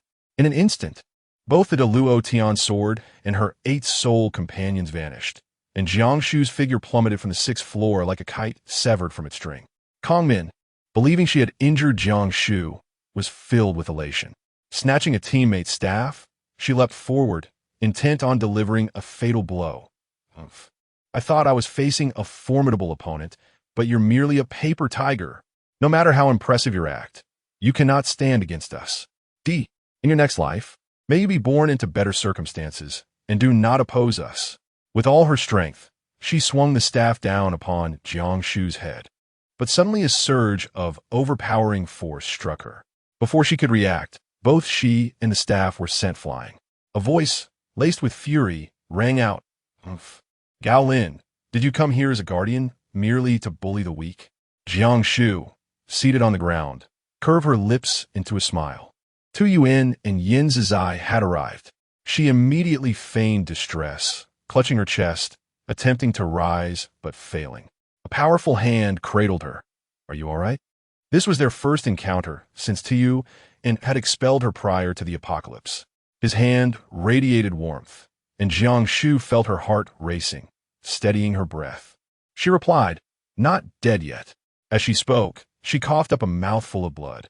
Her initial plan was to eliminate Gao Lin and his team, revealing her strength in the process, but she had not anticipated Tu Yuan and Yin Zizai's timely arrival. These two would not have come without reason. For now, she had to rely on her acting skills. Yin Zizai immediately exclaimed, "Oh dear blood! Gao Lin, you little brat. How dare you make my team member bleed? Do you wish to die? My team is not to be trifled with. If you cannot provide an explanation today, I will strike you down." Gao Lin, still in shock from Jiang Shu's sudden fall, witnessed his subordinate Kong Min being hurled away. Upon hearing Yin Zizai's words, fury ignited within him as he pointed at Jiang Shu. Stop pretending. Am I the bully here? Weren't you just trying to kill us? Show me that murderous aura you had moments ago. Jiang Shu, you have slain 8 of my Qingming beasts. What pretense of weakness is this? Jiang Shu raised her eyes, a look of bewilderment on her face. Captain Gao, ever since my first day in the anti-demon army, you have harbored considerable grievances against me. And now you have even come to my neighborhood.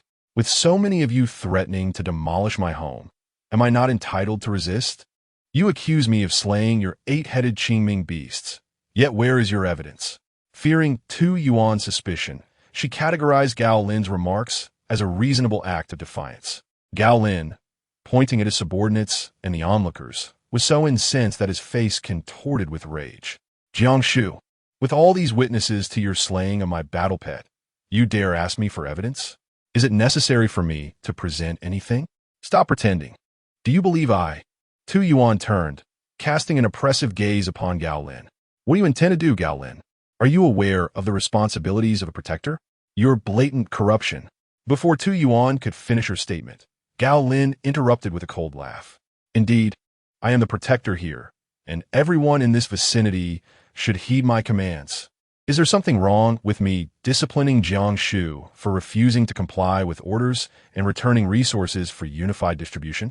Furthermore, Jiang Shu has been personally dismissed by Captain Tu and is no longer a member of the anti-demon army. As a mere civilian, her non-compliance means that if I were to eliminate her, what of it?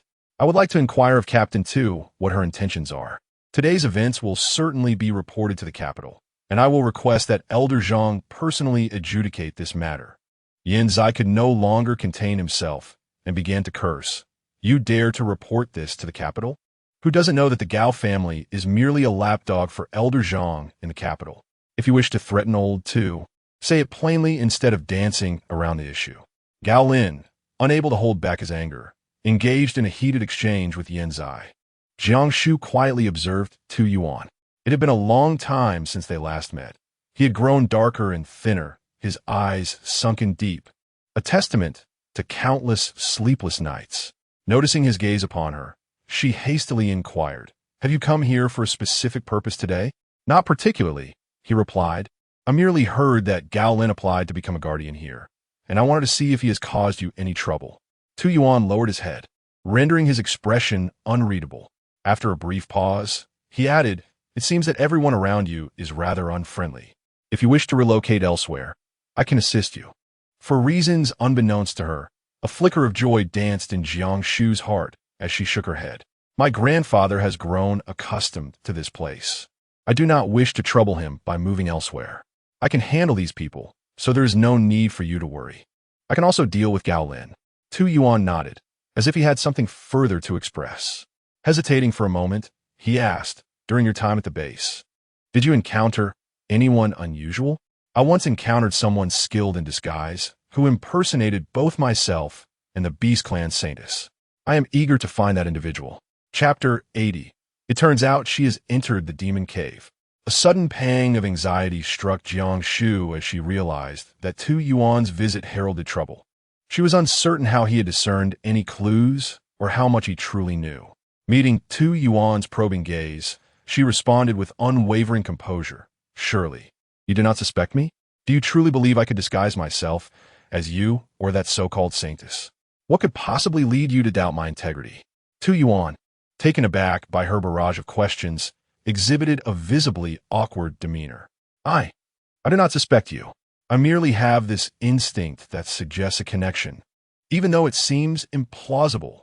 Jiang Shu blinked her eyes in realization, exclaiming, "Oh, so there is no evidence." Her gaze was sincere as she continued, "Tu team, how could you cast suspicion upon me? I have heard that the anti-demon army has a powerful and enigmatic senior sister. I believe it is highly likely to be her." Tu Yuan fixed his gaze upon her, questioning, "Do you truly think so?" Jiang Shu was perplexed by the meaning behind his question and could only nod hastily. Fortunately, Tu Yuan did not press further on the matter.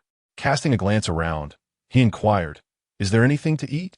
Jiang Shu nodded, assuring, "The supplies I have stockpiled are ample, so rest assured, I shall not go hungry."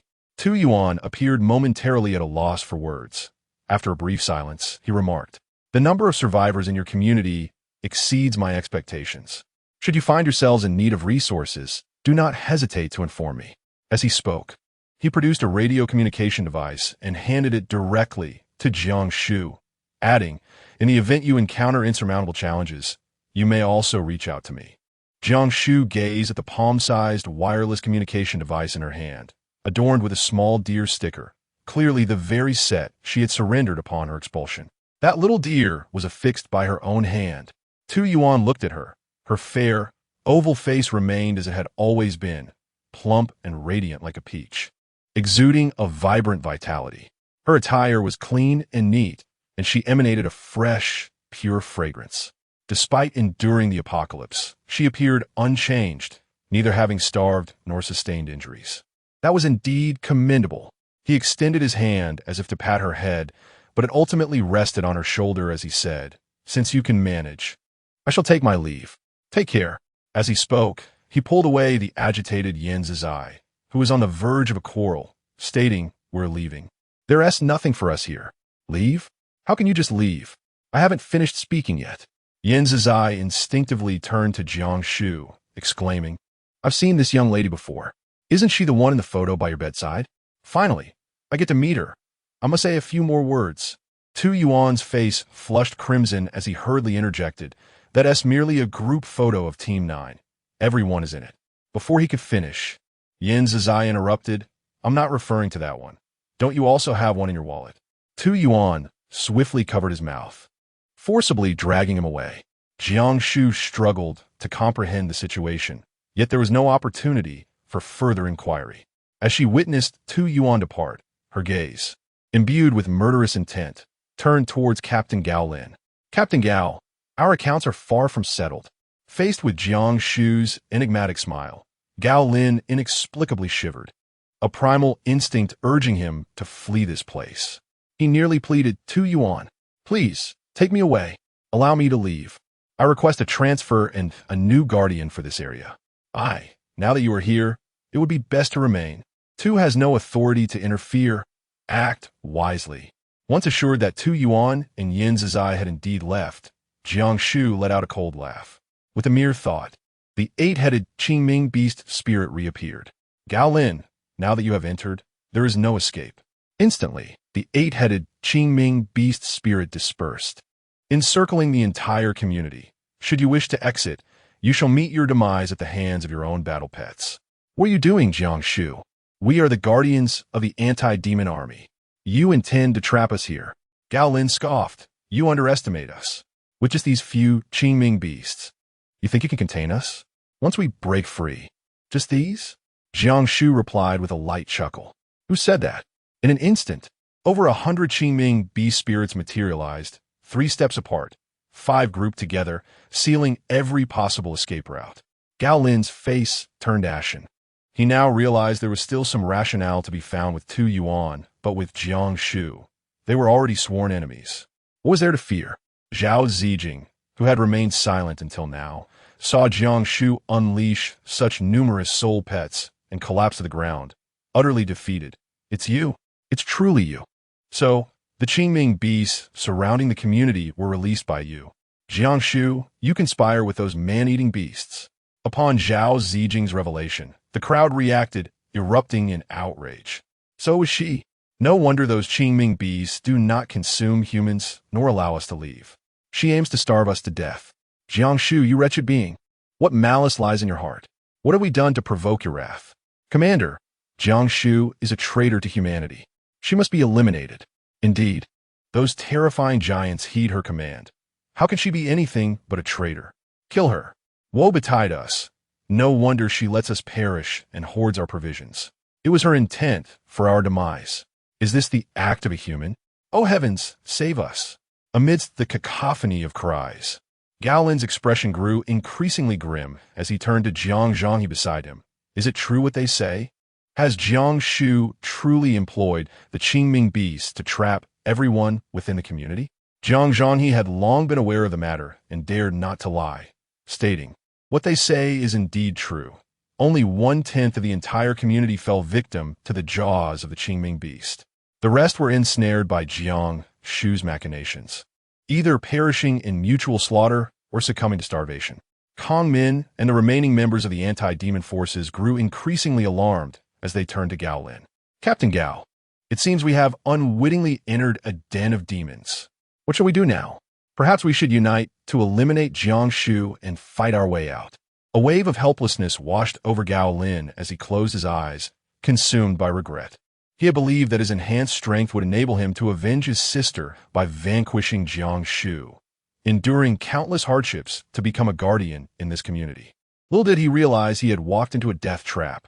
Anger, remorse, and helplessness enveloped him.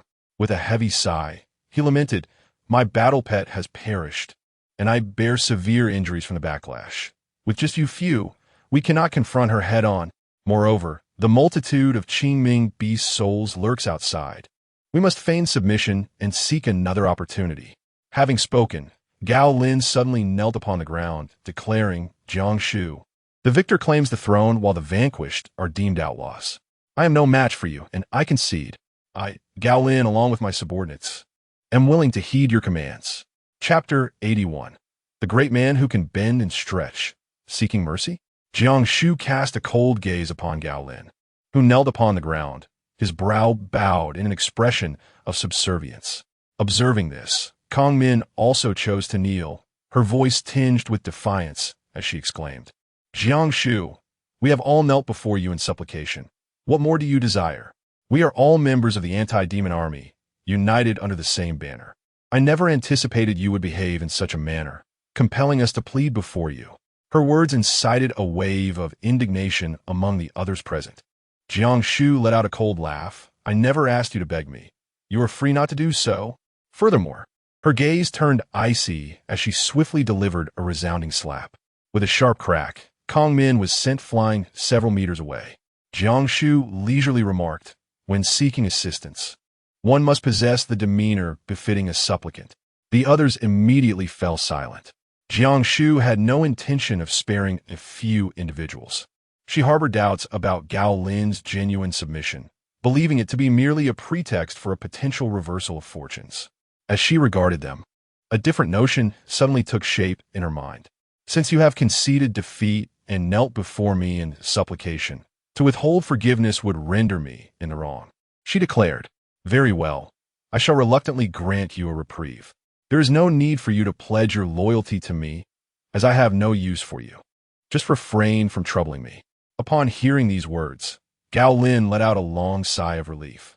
As long as Jiang Shu spared his life today, once he regained his strength, he would ensure that she paid him back tenfold for the humiliation he endured. as Jiang Shu observed several individuals suppressing their repulsion, pretentiously bowing and expressing gratitude.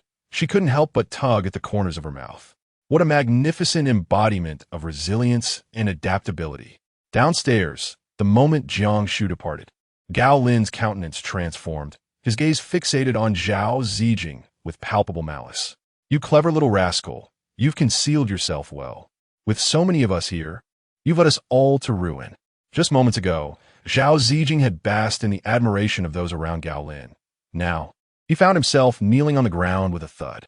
"Commander Gao, I have no idea what you're talking about. How could I dare to deceive you?" Gao Lin seized his ear with a fierce grip. "No idea? Isn't Jiang Shu your girlfriend? Are you unaware of her background? What did you say to me? That I am invincible? That Jiang Shu is certainly no match for me? That her family is overflowing with resources?" Zhao Zijing's ear felt as though it would tear from the agony, his cries of pain echoing. Yet Gao Lin showed no inclination to relent. His face contorted with rage. "This place is undeniably a den of horrors. Why didn't you inform me? You all are trapped here by Jiang Shu, suffering a fate worse than death. Why didn't you speak up? Did you find pleasure in my disgrace?" Tears streamed down Zhao Zijing's face as he pleaded. "Commander, you've misunderstood. I truly know nothing. Jiang Shu and I parted ways long ago. I had no idea she had become so formidable. Please spare me. I'm completely unaware of her circumstances. If I still held any lingering affection for her, would I be in this pathetic state?" Upon hearing this, Gao Lin released his grip, letting out a cold snort. "Indeed, in your cowardly state, I can now comprehend why Jiang Shu refrains from ending your life. Living is far more arduous than dying." With that, he began to wipe the blood from his hands onto Zhao Zijing, turning to leave. Jiang Yuji promptly approached, wrapping her arms around Gao Lin's as she sweetly implored, "Commander, wait for me." Gao Lin chuckled, drawing her slender waist closer to him. Jiang Zhanghe watched from behind, gritting his teeth in frustration, yet feeling utterly powerless.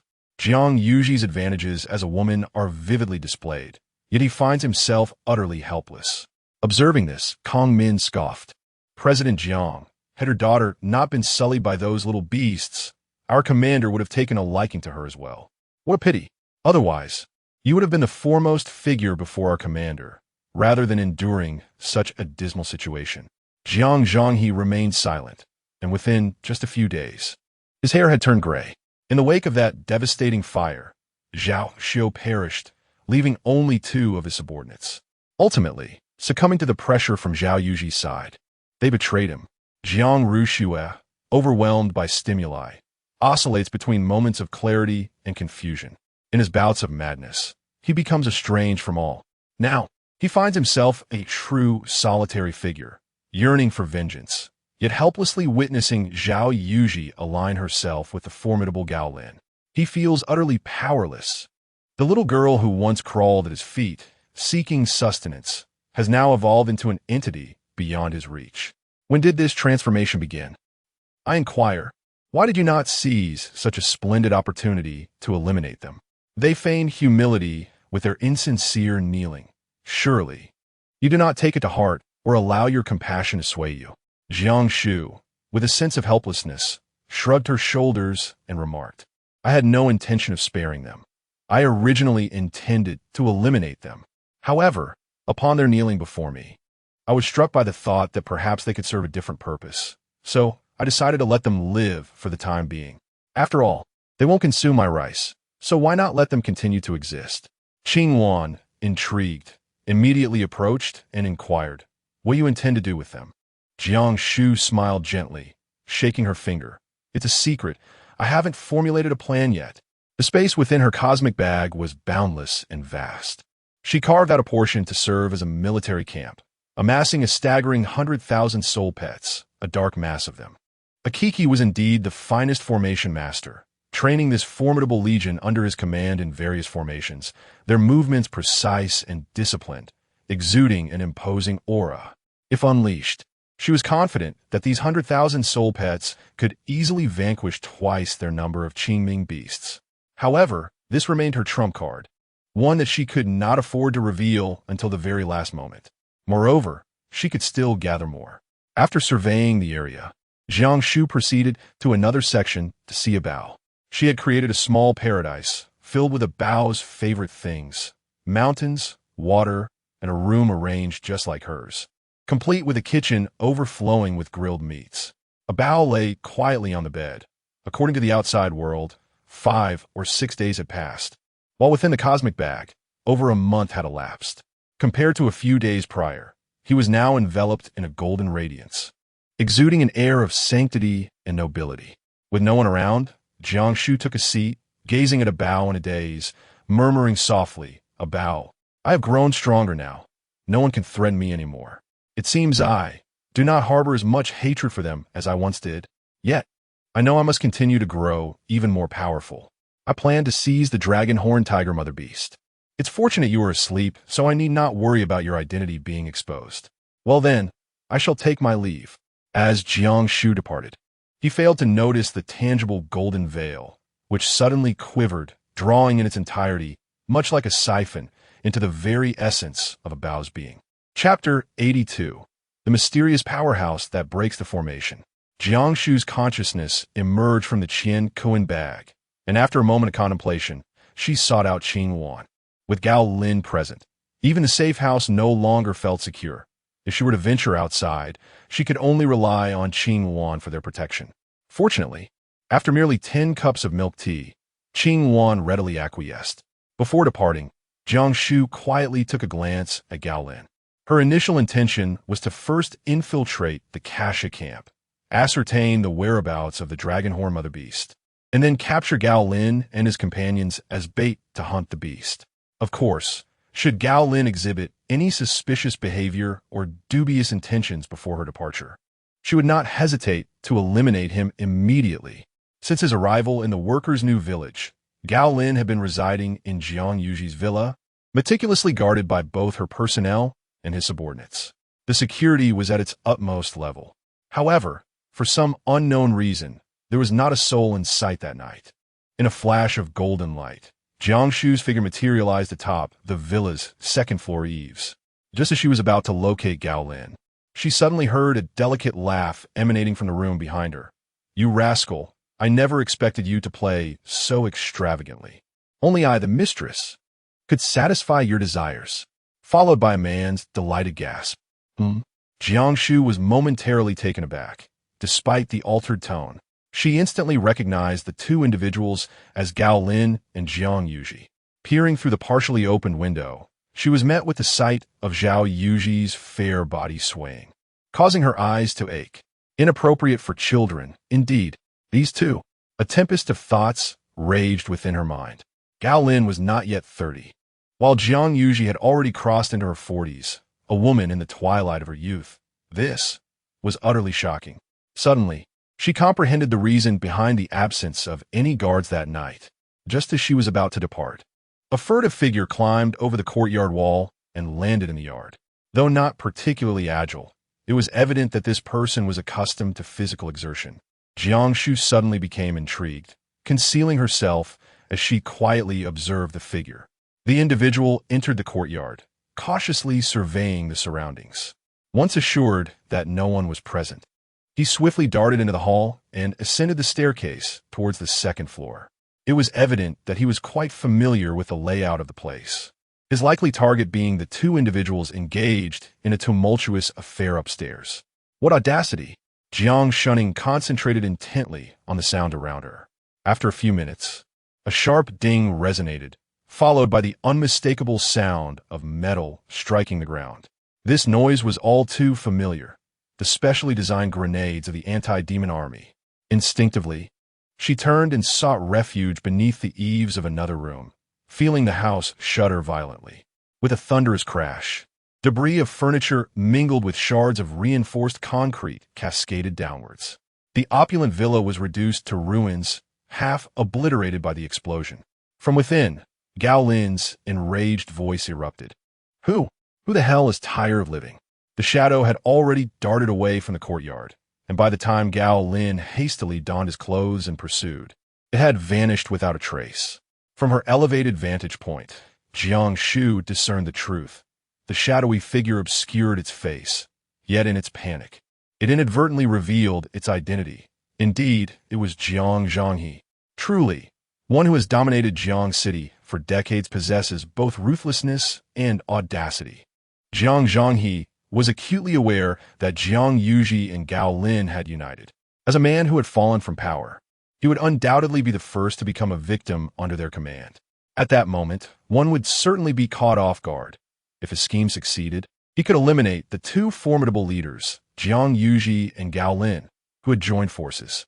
Regrettably, he underestimated Gao Lin's strength.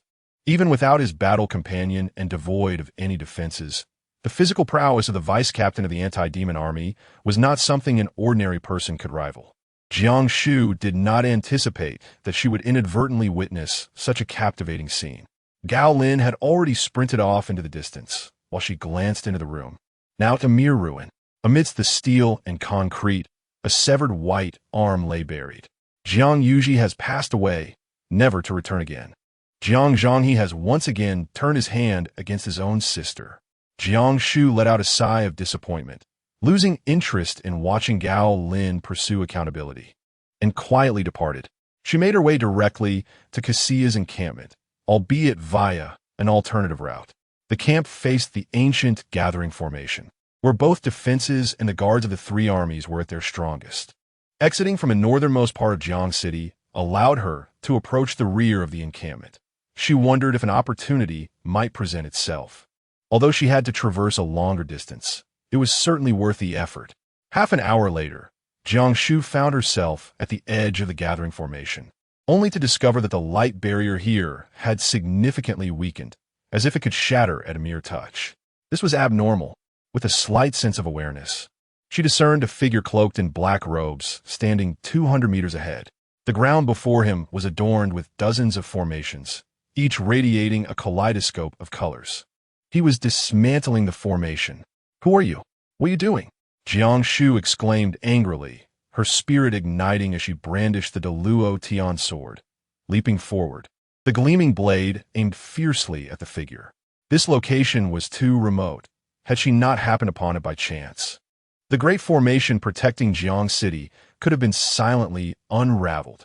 The fact that this individual could dismantle the ancient gathering formation indicated formidable strength. Without hesitation, she drew forth the Deluo Tian sword. The robed figure, wary of her weapon, swiftly dispersed into the formations he had set, evading her strike. Jiang Shu made a miss, and with a sharp hiss, the keen sword energy sliced through the black robe, revealing a weathered visage. With chestnut hair and elongated ears, a green orb adorned his forehead, and his stature was reminiscent of a human. This appearance bore an uncanny resemblance to the Akuchi within her Chinquan pouch. An elf? Jiang Shu fixated on the elongated ears, instantly recognizing the identity. The figure also focused intently on the long sword in her grasp, his expression grave. "Human, how did the Daluotian sword come to be in your possession?" Jiang Shu remained silent, her long sword flickering with brilliance as she vanished into thin air. In the next moment, a silvery blade of sword energy surged toward the back of the old man's head. The elf clan, adept in formations, was likely connected to the beast tribe's high priest. She currently sought such talent, and eliminating him to claim him as a battle pet was the optimal solution. Yet, the old man seemed to possess foresight, swiftly forming a hand seal with one hand and casting it behind him. With a resounding clash, he successfully deflected her sword energy. Instantly, a blue formation materialized beneath his feet, and countless shards of ice transformed into lethal blades, raining down upon Jiang Shu. Jiang Shu had scarcely registered when he performed the hand seals. In a flash of golden light, her figure materialized elsewhere, yet countless shards of ice, seemingly guided by an unseen force, continued to shoot toward her. Clearly, evasion was not a viable option. Jiang Shu swiftly formed hand seals, conjuring a shield through the array to deflect the oncoming assault. The elder's interest was piqued. He fixed his gaze upon Jiang Shu, a human wielding the great Luo heavenly sword, capable of traversing golden light, and proficient in the secret arts of my elven kin. How intriguing. Although the formation remains unbroken, this encounter is certainly not without its rewards. Jiang Shu chuckled. What a coincidence. I was just thinking the same. Let us see who possesses the skill. Chapter 83. A mishap in the gutter. The old man snorted coldly, a smile creeping upon his face. Such an arrogant human. Do you have any idea who I am? With your insignificance, you dare to attempt to seize me? Truly, you overestimate your own capabilities. Jiang Shu was utterly unaware of the identity of the elderly man before her. With a flicker of her eyes, she retorted, of course. I have no idea who you are. Do you truly believe that merely stating your name will intimidate me? Old man, how naive you are at your advanced age. Pray tell, who might you be?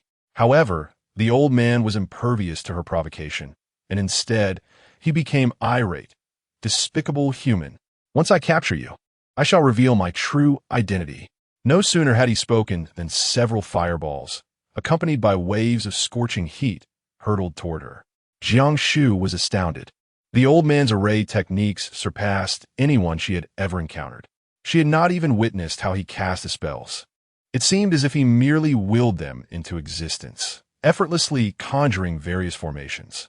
Engaging him in a battle of arrays would undoubtedly place her at a disadvantage, akin to a mere mortal wielding a sword in the presence of a legendary warrior. In mere moments, the old man had unleashed a plethora of formations, including the beacon fire and thunder arrays, while Jiang Shu, relying on the divine skill of the golden light of the earth, managed to evade each assault with precision. For a time, neither could gain the upper hand over the other. An hour later, the old man, in a fit of anger, exclaimed, "Despicable human! Aside from fleeing, what other skills do you possess? Do you dare to confront me in a fair battle?" Jiang Shu shot back, "Old man, aside from your rays, do you possess any other abilities? If you have the skill, refrain from using formations. My arrays cannot compare to yours. What else can I do but run? Humph. Silver-tongued trickster. Today, I shall certainly capture you." The old man's temper flared as he extended his hand, conjuring a staff from thin air. Jiang Shu's eyes were immediately drawn to the storage ring adorning his finger, igniting a spark of intrigue within her. From her understanding, individuals possessing such rings typically held a status far from ordinary. She could only wonder what treasures this old man might possess. Upon the emergence of his staff, an overwhelming sense of foreboding enveloped her. It appeared unremarkable, akin to a mere twig picked up from the ground. It was intricately carved with designs resembling both a dragon and a tiger. However, after merely a fleeting glance, she discerned that everything around the old man, including the very air, had begun to blur. This was undoubtedly not a mere illusion. Should he unleash its power, the consequences could be dire. As Jiang Shuxin's heart stirred, the Deluo Tian sword found its place in her grasp. With a leap, she unleashed a beam of golden light, descending from above to cleave down upon the old man. Her physical form was already unnaturally robust, and with the Deluo Tian sword in hand, the silvery sword energy surged forth like a crescent moon, imbued with an unstoppable momentum. The old man, having just drawn his staff, could only hastily raise it in defense. With a resounding clang, Jiang Shuxin felt a numbing shock reverberate through her hands, accompanied by a distinct sound of shattering. The staff held out for merely 2 seconds before it splintered into 2 pieces. The old man, momentarily dazed, grasped each fragment of the staff in his hands, gazing at them in disbelief. Suddenly, he sank to the ground, weeping uncontrollably. "My ancestral staff, a treasure of my elven lineage for 1,000 years, has shattered in my hands. I am unworthy to face my ancestors, our clan's treasure. I am doomed." Jiang Shu was equally bewildered. What does her slight sense of guilt even amount to? "Well, you see, I had no idea your stick was so fragile that it could be severed with a single blow. It was certainly not my intention. If your stick is unsuitable, perhaps you ought to refrain from wielding it." Before Jiang Shu could finish speaking, the old man suddenly leaped up, exclaiming, "Do not attempt to twist my words. The divine sword of the great Luo is an unparalleled weapon. What can it not sever? You have severed the very foundation of my clan, and today, I shall take your life. Your blood will serve as a sacrifice to my clan's treasured artifact." Jiang Shu was about to speak when she suddenly realized she was unable to move. Beneath her feet, a crimson formation had inexplicably appeared. intertwining strands of red thread ensnaring her body in an instant. Even her consciousness was rendered numb. This was the most formidable single-target confinement formation from the Great Yellow Scriptures. The 5 directions and 4 symbols formation. It disregarded cultivation levels. Any contact with the red threads would seal both body and mind. Her spiritual energy and flesh would slowly be drained by the threads, a tyrannical and malicious force. This formation could be concealed in any location, typically employed as a trap. Yet, even a mid-level formation master like a Kiki would require 3 days to set such a formation. How had her opponent accomplished this? Had it been prepared in advance? Had she inadvertently stepped into it? The old man, in a frenzy, wielded 2 broken staves, laughing maniacally towards the heavens. Heaven, you have finally opened your eyes. The lethal array I painstakingly arranged is finally in action. Those who destroy my clan's treasures shall be sacrificed in blood. With that, he crazily thrust the severed staves directly into Jiang Shu's heart. With a sickening sound, her formidable physique was effortlessly pierced. Pain coursed through her. She felt her blood surge uncontrollably towards the 2 staves. It seemed that 5 directions and 4 symbols formation would not even be necessary, as she was about to be drained by this wretched stick. With her consciousness sealed, she could not even summon her soul pet. This time, she had truly met her downfall. Her eyelids grew heavier, and Jiang Shu's awareness began to fade. A bow, she murmured, losing consciousness completely.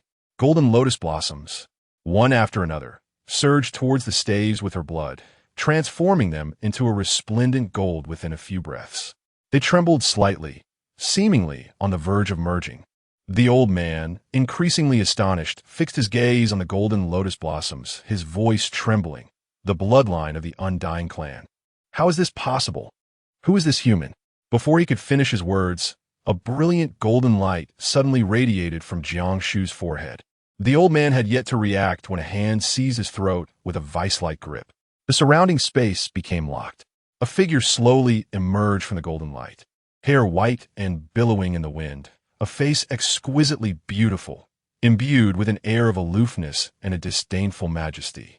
His tattered robes revealed beautifully sculpted muscles, with 8 evenly distributed abdominal muscles, and white trousers adorned with golden patterns. The old man's eyes widened in shock. God, divine emperor. With the death of the formation master, the 5 directions and 4 symbols formation lost its potency. A bow effortlessly scooped up the unconscious Jiang Shu in his arms. She was gravely injured, with the 2 broken staves still embedded in her chest. As a bow extracted them, the staves, as if animated, snapped back together with a resounding clap. Shu Bao.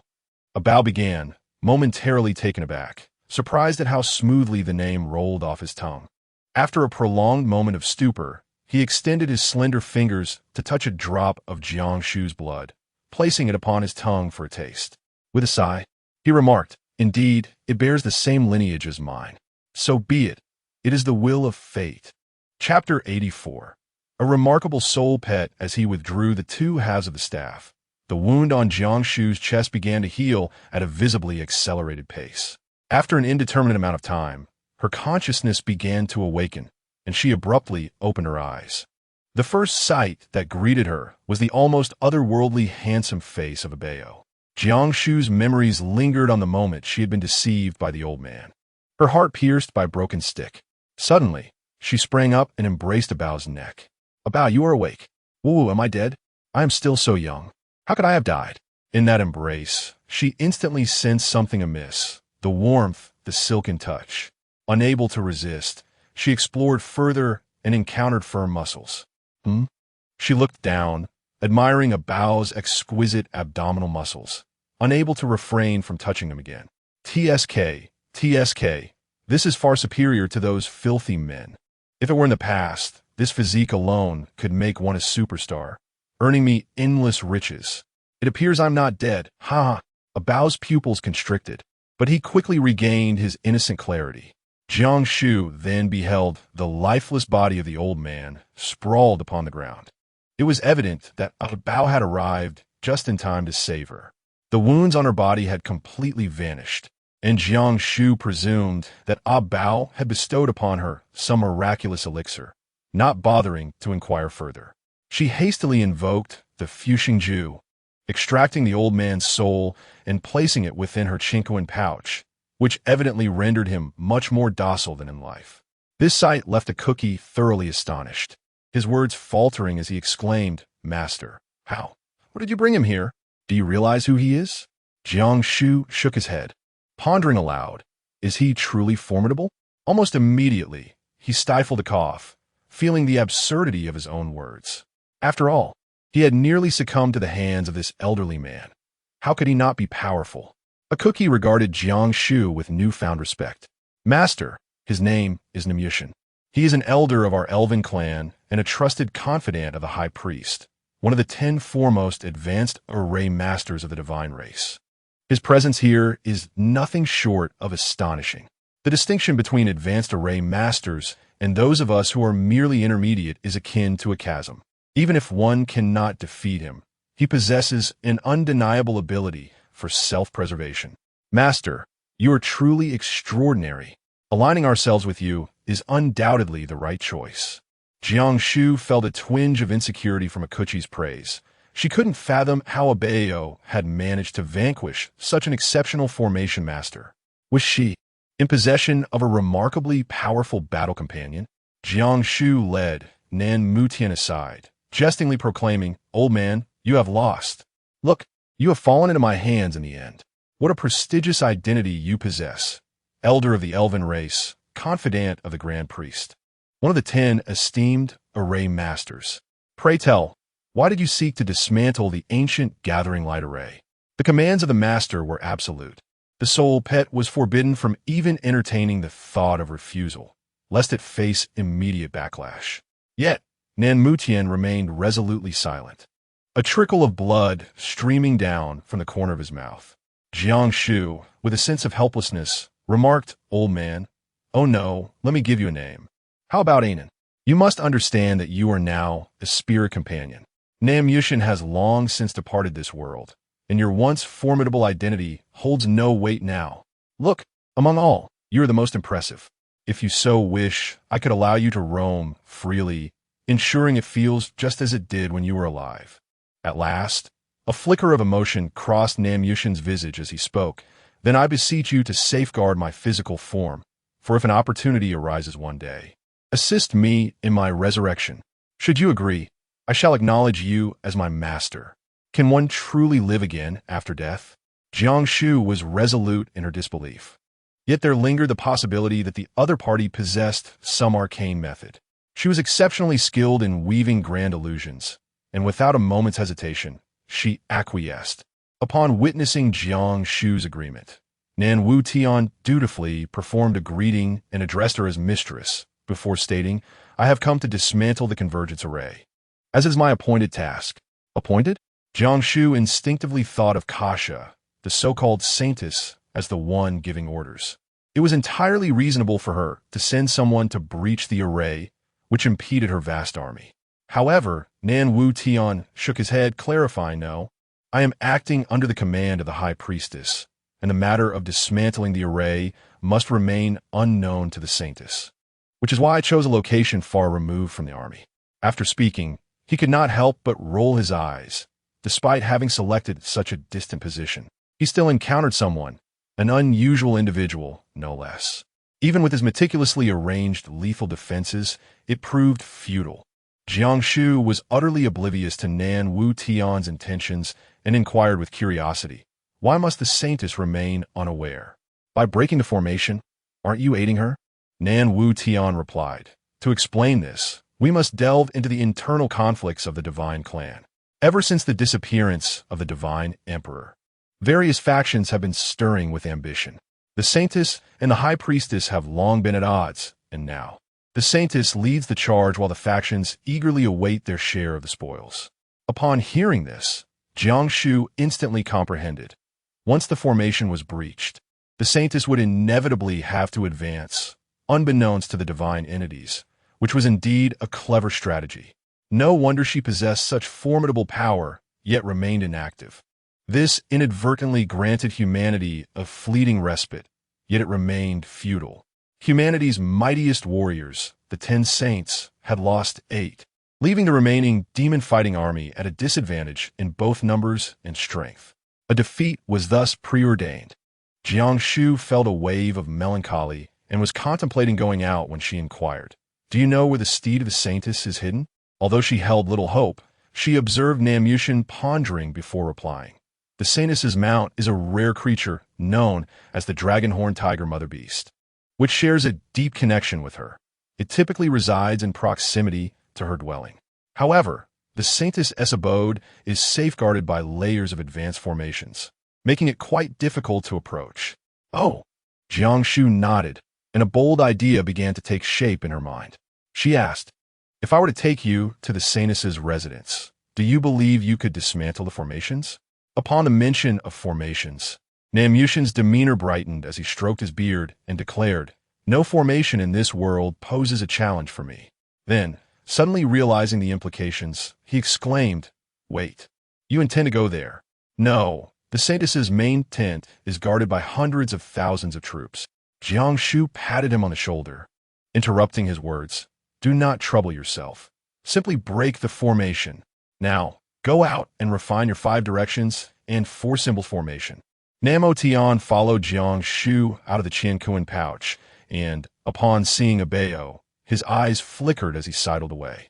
Jiang Shu believed that Namushan had been slain by Ub and understandably feared him. To avoid disrupting his work, she led Ub aside. "Ub, how about we engage in a game later? Soon, a wicked woman will pursue you. Lead her towards this spot where a magical array awaits to ensnare her. Up in Kvilet. Shall we not kill her?" Jiang Shu furrowed her brows, suddenly grasping Abao's cheeks with both hands, leaning in to scrutinize his eyes. "Abao, why do I sense that something is amiss with you?" Chapter 85. The Holy Maiden's tent is blown up. Jiang Shu always felt that Abao seemed a bit different upon waking from his slumber. He scrutinized him closely. Abao, momentarily bewildered, then playfully bumped his forehead against Jiang Shu's, declaring, "Whatever Shu Bao says is the truth." Jiang Shu winced in pain, releasing her grip to cradle her forehead, dispelling any lingering doubts within her heart. This was indeed the genuine amnesiac version of a Bao. If he truly wished to recall anything, how could he possibly behave as he once did? She retrieved a roasted leg of lamb from her Chinquan bag and offered it to him. Abao instantly let out a joyful howl and began to devour it with delight. Meanwhile, Nanwu Tian, who was busy repairing the formation, couldn't help but steal glances in their direction. The sight sent a chill of dread coursing down his spine. Thankfully, he had refrained from speaking too freely earlier. Had he inadvertently revealed the identity of the Divine Emperor, he might have faced a fate of silencing. Once Abao had eaten his fill, Nanwu Tian successfully mended the 5 directions, 4 images formation. As expected of a high-ranking formation master, his speed was commendable. A few flashes of crimson light flickered, and the formation vanished once more. Inside the Chinquan bag, Abao reclined languidly on the swing chair Jiang Shu had prepared for him, gently swaying. Beside him stood Nanwu Tian, whose posture was nearly at a 90-degree angle. After a long pause, Abao finally spoke. "What a coincidence to encounter Mr. Nan here." The mere mention of Mr. Nan startled Nanwu Tian, causing him to tremble. He quickly replied, "I am but a humble subordinate of the great priest, unworthy of such a title from your majesty, the divine emperor. In the past, I have merely acted on orders, unable to choose my own path. I beseech your majesty not to hold any resentment against me." Abao let out a light snort. "Rest assured, your performance was commendable, not foolish. I have already taken your life once. It is not my intention to annihilate your very soul. I merely wish to ask a few questions." Nanwu Tian's face turned ashen, more sorrowful than a weeping visage. "Whatever your majesty wishes to inquire, I shall divulge without reservation." Abao narrowed his eyes slightly, his tone devoid of warmth, yet imbued with a chilling edge. "What is the current situation in the Stargazing Sea?" The Stargazing Sea is the dwelling place of the Qingming Beast Royal Clan and the core of power for the entire Qingming Beast Tribe. Nanwu Tian seemed to have anticipated this inquiry, responding, "Since Since Your Majesty's passing, His Highness King Nan Ning has ascended as the new divine emperor, issuing orders to breach the stargazing sea and seize the human territories. Therefore, Abao let out a cold huff, the corners of his mouth curving up slightly. A new divine emperor? It appears they truly believe I am dead. Nan Wutian glanced at Abao, hesitating before continuing. The secret army tasked with hunting down Your Majesty has never ceased its pursuit. Additionally, it is rumored that the Qing Wan and Bai Ke, once by Your Majesty's side, have both betrayed you. That is all I know. He quickly lowered his head, fearing that one more word could cost him the remainder of his life. Abao waved his hand, signaling him to leave, adding, times have changed. Remember what to say and what to withhold. Nan Wutian hurriedly complied, but still felt uneasy. Cautiously, he inquired, is it that you wish for a shorter life? In an instant, Nan Wutian felt a chill at his neck and hastily reassured, No. I merely wish to understand Your Majesty's plans, to know what is permissible and what is not. Having uttered those words, a sudden realization of the audacity of inquiring about the divine emperor's plans struck her, prompting her to cover her mouth in fear, rendering her speechless. Jiang Shu, wholly absorbed in her journey, remained oblivious to the events transpiring within the Qingkuan pouch. Before long, she arrived at the central military camp of the Qingming Beast. It was daytime, with the sun blazing in the sky. The Qingming Beast Army, accustomed to dwelling in shadowy realms, had been continuously exposed to the scorching sun for several days, resulting in a significant decline in their initial vigor and spirit. Coupled with their nocturnal habits, they lay sprawled haphazardly on the ground, lost in a deep slumber. Jiang Shu had transformed into the likeness of Cassia, and as she entered, every sentinel, including the red-haired beast, bowed in deference. Though it struck them as peculiar that the esteemed saintess had appeared alone in the grand encampment, none dared to inquire. The saintess's notorious ruthlessness and volatile temperament were well known. Perhaps a single question could cost one their life. Jiang Shu strode confidently towards the opulent purple tent of the saintess. At the entrance, two crimson-haired maidens parted the curtains for her. Upon stepping inside, she was momentarily taken aback by the grandeur that enveloped her. The tent was elegantly divided by sheer white gauze and sumptuous fabric of an indeterminate purple hue, with several smaller tents nestled within. Beyond, layers of additional tents were obscured from view, their quantity indiscernible. The ground was lavishly adorned with a soft, snow-white carpet, the origin of its fibers a mystery, yet undeniably luxurious. The harmonious color scheme was aesthetically pleasing, a true testament to refined taste. A mere few dozen meters in front of her, a vibrant array of stones, red, yellow, green, was artfully stacked, glimmering with the unique luster of gemstones, reaching heights of 4 to 5 meters, almost brushing against the tent's ceiling. It was evident that this saintess had a penchant for all things sparkling and knew how to indulge in life's pleasures, transforming what was meant to be a simple tent into an extravagant retreat. A dozen or so crimson-haired maidens, likely her devoted attendants, knelt before her in unison. Jiang Shu, fearing exposure, waved her hands to dismiss everyone, and as she approached the tent, she sensed the presence of a formation. Without a decisive action, it seemed impossible to lure the saintess away. She wondered, if she were to detonate this grand tent, would it provoke her wrath? The moment this thought crossed her mind, Jiang Shu deemed it a feasible plan. After all, if the roles were reversed, she would certainly not let anyone off the hook for destroying her abode. Once the tent was obliterated, locating that dragon-horned tiger beast would become remarkably straightforward. She called out to Nan Wutian, inquiring, how long would it take for you to set a formation that would demolish this tent? She had countless methods at her disposal, such as the specially crafted explosives of the anti-demon army or the indomitable Deluo Tian sword. But these options could easily be traced back to her, drawing the focus onto the high priest and inciting internal strife among them was the most astute strategy. Nan Wutian was taken aback by Jiang Shu's words. Master, you intend to blow up the saintess's tent? Please do not. The divine beings are well aware that while they may tamper with anything, they must never disturb the saintess's tent. She will go mad. Jiang Shu desired nothing more than to drive her to madness. She reassured, "Do not fear, for I am here. Even in your frenzy, it shall not reach you. Simply unleash your wrath." Despite Namation's reluctance, he had no choice but to obediently comply. In an instant, his figure materialized, and within mere breaths, 3 combined formations were established. A colossal black vortex emerged in the sky, from which countless lightning bolts, as thick as a man's thigh, descended with fierce intent upon the great tent. Chapter 86. Into the Fold. Though Jiang Shu was somewhat prepared, he was still taken aback by the formidable power unleashed, hastily seeking refuge.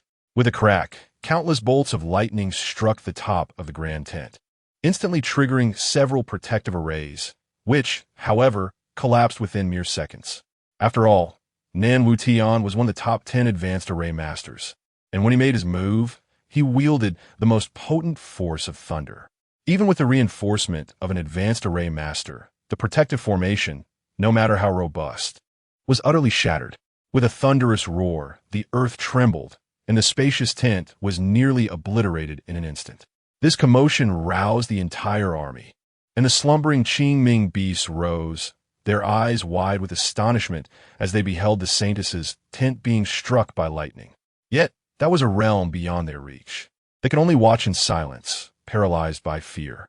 Jiang Shu concealed herself at the edge of the grand tent, where smoke swirled within, and the most striking pile of jewels lay shattered, some reduced to mere powder. Suddenly, a terrifying pressure surged from within the tent, and a figure materialized, suspended in mid-air, bellowing in a fit of rage. "Who dares? Show yourself. Come forth." The furious voice reverberated painfully in Jiang Shu's ears, and it was no wonder that Kasha was so incensed. She had likely been asleep in another tent moments ago. At that moment, she was dressed only partially, her 2 snow-white arms akimbo, her disheveled white hair singed halfway, and her face darkened with soot. Clearly, she had been struck by lightning, and judging by the circumstances, she must have had little time to react. Jiang Shu, torn between laughter and restraint, quietly summoned Ah Bao and handed him the Qingji mask, saying, "Ah Bao, it is your turn now. Remember my words. Simply lure her to that location and ensnare her." Ah Bao, as cheerful as ever, accepted the mask with a grin. It is time for this treasure to make an appearance. In the next moment, he transformed into the likeness of Nan Wutian and dashed outward. In mid-air, the furious Kasha abruptly spotted a figure fleeing and, without a second thought, pursued relentlessly. "Damn array master, I shall tear you apart today. As if you can escape. Dream on." With her extensive experience, she quickly discerned that the attack stemmed from a high-level array master. After chasing for a few meters, she recognized Nan Wutian's visage, which only fueled her rage further. "Nan Wutian, you audaciously dare to disturb my camp. Instead of remaining by the high priest's side, you come here, courting death." The Abao transformed as Nan Wutian remained silent, his speed unimpeded as he occasionally cast minor array spells to hinder his pursuer, resolutely pressing towards the 5 directions and 4 symbols formation. For a moment, Kasha struggled to keep up, increasingly vexed by the minor arrays, her murderous intent intensifying as she remained hot on his heels.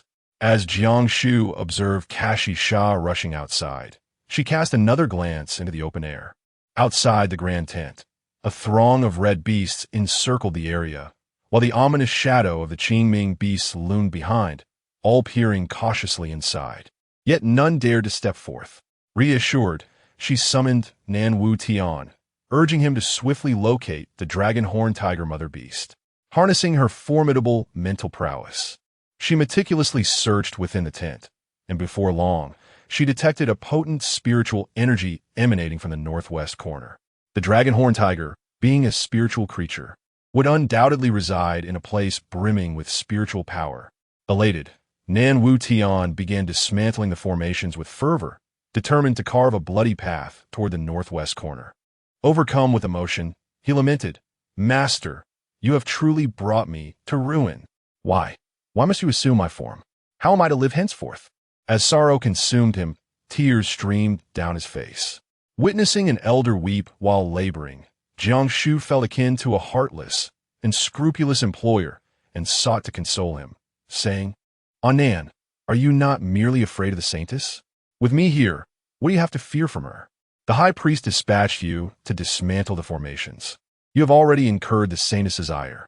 Even if today's event had not transpired, she would not have spared you." After a moment's contemplation, Nan Wu Tian nodded glumly, noticeably accelerating the pace of dismantling the formations. Indeed, the saintess was one who relished in her privileges. As they traversed the path, they encountered numerous illusions, most of which depicted picturesque scenes, showcasing many wonders Jiang Shu had scarcely witnessed before. Such formations were child's play for Nan Wu Tian. As long as they were not protective formations, he could dismantle them in mere minutes. Soon, they reached the southeastern corner, where the dragon-horned tiger mother beast resided within a solitary tent, guarded by a rather intricate protective formation. With a flick of her hand, Jiang Shu wielded the Luo Tian sword. The protective formation flickered briefly before shattering with a resounding crack. A fearsome roar echoed as a golden figure erupted from their ray. Anticipating this moment, Jiang Shu swiftly drew her blade, a flash of silver slicing through the air, severing the massive tiger's head. The Qinquan pouch could not contain living beings, and this dragon-horned tiger had already been bound by Cash's contract. To claim it, she would first need to slay it and subsequently extract its beast soul for her companionship. Although its combat prowess would be significantly diminished, no alternative existed. Just as she contemplated sheathing her sword, a sudden chill coursed through her heart as an overwhelming sense of peril approached from behind. A sharp, piercing sound sliced through the air. Jiang Shu barely had time to shift her body when she saw a white arrow graze her scalp and embed itself in the pillar behind her. With a resounding crash, the pillar, as thick as a thigh, shattered into dust, revealing the arrow's formidable power. A lock of hair, severed by the arrow, slowly descended to the ground. What a close call. It was merely a hair's breadth away. Nan Tian was taken aback. It is the divine attendant of the saintess. Her arrows, ignited with divine fire, possessed the capacity to incinerate all. Once touched, one would be relentlessly pursued, destined for death or grievous injury. "Master, we must flee." Swiftly, 3 more arrows were loosed. With no avenue for evasion, she seized Nan Tian and, in a flash of golden light, vanished from their position. "You conjure a formation to provide temporary shelter. I require a moment." The commotion she had stirred was solely to confront the dragon-horned tiger mother beast.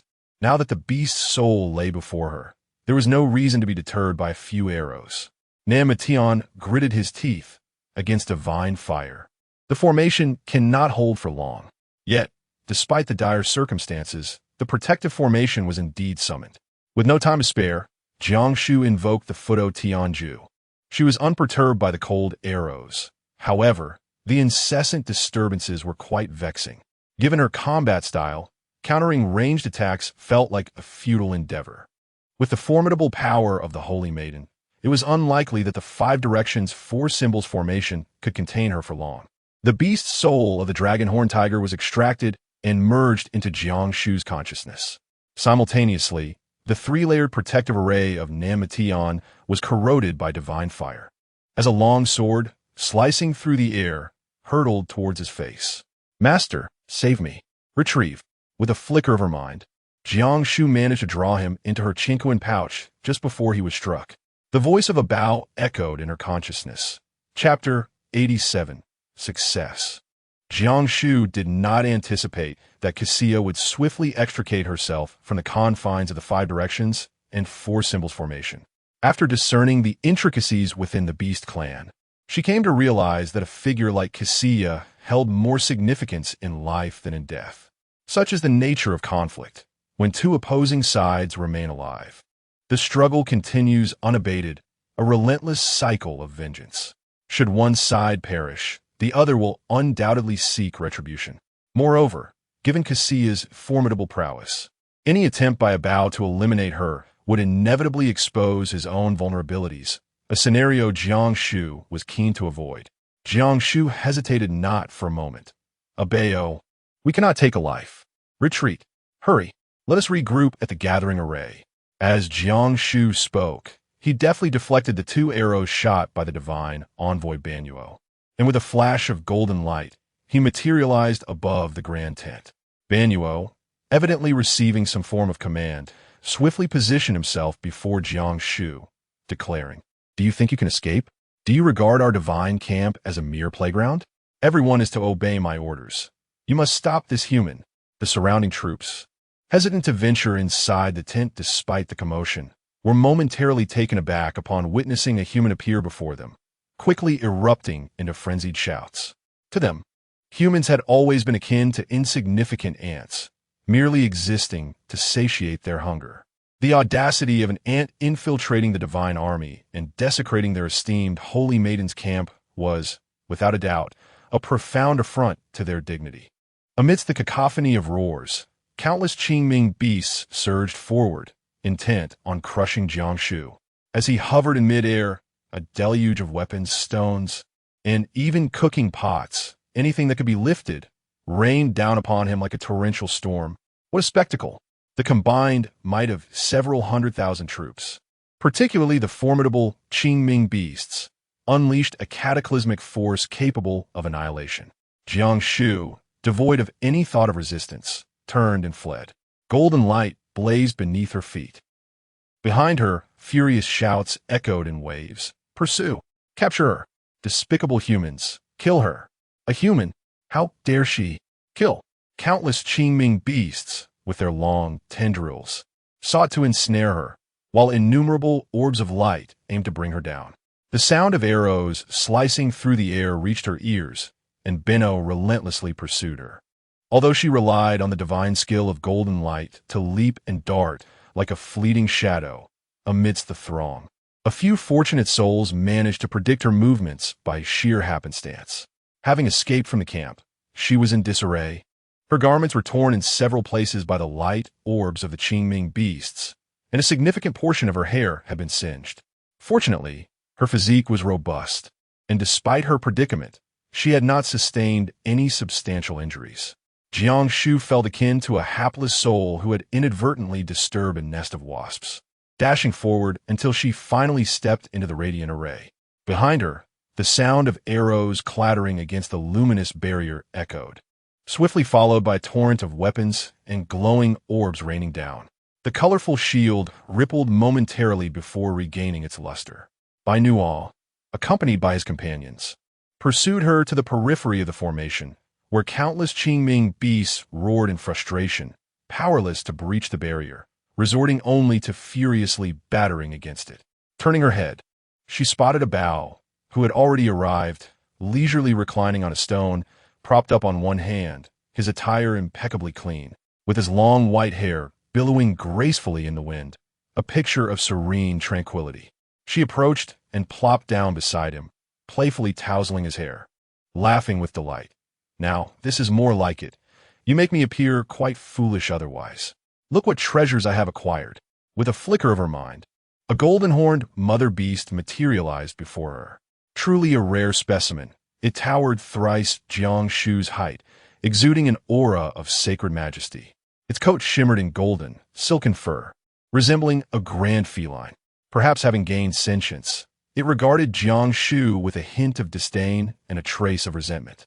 "Oh, look at the lengths I've gone to for you, and you dare to look at me with such eyes. You belong to me now. You must obey." Jiang Shu extended her hand and leapt gracefully onto the back of the dragon-like beast, letting out a soft click of her tongue. The sensation was exquisite. She gestured to Abeo, beckoning him to join her. In the next moment, Abeo's tall figure appeared behind her, his arms encircling her slender waist. A warm breath brushed against her ear, and she felt a weight on her shoulder as Abeo rested his chin there. Not bad. For some inexplicable reason, a tumultuous heat surged within Jiang Shu, causing her cheeks to flush crimson. In a playful gesture, she bumped her head against Abeo's, nudging him away from her shoulder. "That's not how I meant for you to try it. How inappropriate. We humans cannot be so close. Is that so? Do you not like it?" Abeo's head returned to her shoulder, his voice deep and laced with a tender inflection. In that fleeting moment, a scene reminiscent of a heart-pounding romance novel flickered in Jiang Shu's mind. But he was her battle companion, What was she thinking? Jiang Shu inhaled sharply, steadying his mind. Let him be. Let him place it wherever he pleases. As long as my resolve remains steadfast as a rock, I shall navigate through the tumult of the mortal realm. With a powerful leap, the dragon-horned tiger soared into the air, covering several hundred meters in mere strides. It was far more exhilarating than the golden light of the earth. Within the universe pouch, news of the mother beast of the dragon-horned tiger had already spread, and the crowd eagerly awaited its arrival. Upon witnessing the mother beast, a chorus of cheers erupted. The grand pancake painted by Jiang Shu remains in place. Initially, no one believed she could bring to fruition. However, the arrival of the dragon-horned tiger matriarch has sown seeds of doubt among the masses.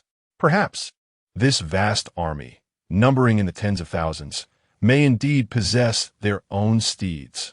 The most exhilarated among them is Akuchi, who circles the dragon-horned tiger matriarch in a fit of excitement before finally kneeling on the ground, exclaiming, "Long live the divine clan. This is an immense stroke of fortune. We have struck it rich. Ha ha ha. Long live the divine clan." Jiang Shu stared at her in bewilderment. Clearing his throat, "Aku, mind your words. I'm not fond of such antics." Aku, seemingly oblivious to his admonition, excitedly tugged at Jiang Shu's sleeve, pointing at the dragon-horned mother beast, her words tumbling over each other. "She is pregnant. She is with child. The imperial bloodline will surely produce a mother beast. We have struck gold." Chapter 88. The Saintess has gone mad. What? Jiang Shu could not help but burst into laughter. One could hardly blame Akiki for his excitement. Even she felt an urge to shout in joy. If she were to give birth to a female beast, she would possess two such creatures in her grasp. One extraordinary concept, that would be. The dragon-horned tiger army would no longer be a mere dream. Observing Jiang Shu's remarkable composure, Akiki could not restrain himself and exclaimed, "Master, do you realize how arduous it is for a dragon-horned tiger female beast to mate with a royal bloodline? The odds are already infinitesimal, but consider the time and effort involved. Months of meticulous acclimatization coupled with the nourishment of countless rare resources. Even with the full might of a clan, success is not guaranteed. This is a monumental opportunity. Heaven bless our master. Heaven bless our master. Is it truly that extraordinary?" In an instant, Jiang Shu regained her composure, only to feel an uncontrollable twitch in her eyelids. Kasha could not possibly be unaware.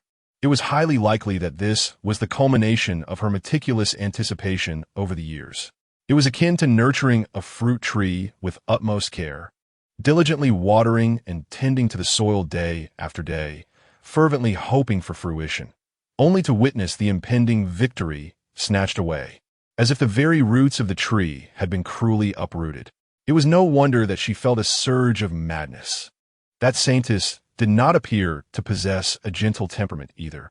Upon realizing his educational efforts had only deepened Jiang Shu's discontent, Akiki stood frozen in place, bewildered. "My master, how could you? How is it that you are not elated over such a momentous occasion?" Jiang Shu forced a smile, her lips curving slightly. "How could one not be happy? You all celebrate. I shall step outside for a moment." She refrained from admitting her troubles, mindful of maintaining morale. As she took a few steps forward, she keenly sensed an approaching presence. A dark mass, clad in uniform attire, advanced toward her, though their formation was somewhat disordered. Their purpose was unmistakable. They were the anti-demon corps. Among them were a few familiar faces from the Ninth Squad, yet Tu Yuan and Yin Zizai were conspicuously absent. Jiang Shu donned the Qinji mask, instantly transforming into the visage of the esteemed senior sister, seamlessly blending into the throng. Those who had encountered her face were either deceased or absent, thus she bore no trepidation of being recognized. The assembly of this cohort was rumored to be due to a significant crisis. The ferocious beasts were attacking the grand formation with reckless abandon. What would transpire if they truly breached it? According to the word from a senior brother, a brazen human had unwittingly provoked them. Tens of thousands were in pursuit of that individual. Regrettably, it was too distant to discern the identity of the troublemaker. Why incite their wrath of all things? Nevertheless, there is reassurance. The slaughtering team has already departed, and with their presence, one can trust that calamity will be averted. Ah, do you think the senior sister will attend? I long to witness her grace, my idol whom I have yet to behold, if only for a fleeting glimpse. How fortuitous! I too have come in hopes of encountering the senior sister. Daily, I hear tales of her remarkable prowess, compelling me to partake in every task, simply to meet her. It is said that under her tutelage, the Futu mantra is practiced in a manner unlike our own. I yearn to meet her and seek her wisdom. I too. Soon, the conversation shifted from the Qingming beasts to the illustrious senior sister. Jiang Shu silently listened, her heart filled with confusion. How could she have amassed so many admirers without ever revealing herself?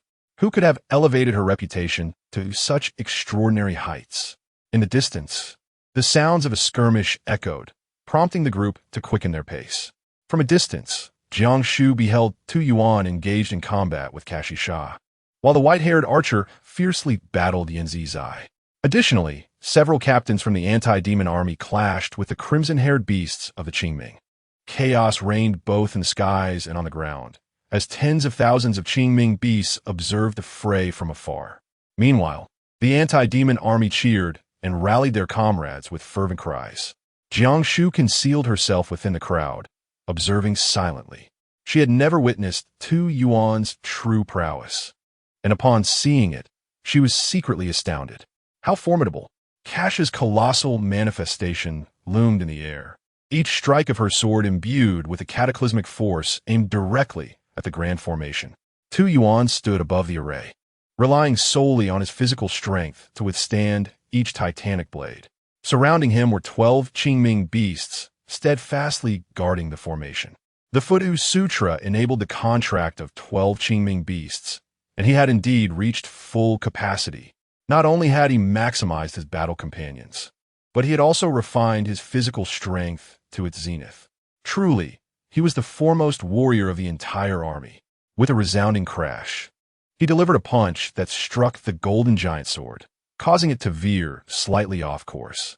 Enraged, Kasha brandished her sword and declared, "Despicable human, 2 Yuan, if you do not surrender that human today, I shall obliterate your pitiful array. My divine army will undoubtedly raze this place to the ground, leaving no trace behind." 2 Yuan, with a cold gaze, scoffed, "You claim that I, a human, destroyed your camp and killed your steed. Yet where is your evidence? My kind is countless. Whom do you expect me to hand over?" Kasha, seething with rage, retorted, "I shall repeat myself. Either grant me entry to conduct a search, where you shall gather all humans from my divine kin to scrutinize one by one. Should you refuse, do not blame me for being impolite." A brilliant golden light emanated from 2 Yuan as he calmly replied, "That is utterly impossible. If it is war you desire, let us engage without seeking further excuses." With a thunderous sound, Kasha's manifestation surged with power. "How dare you doubt me? I shall capture that despicable human today." The battle intensified.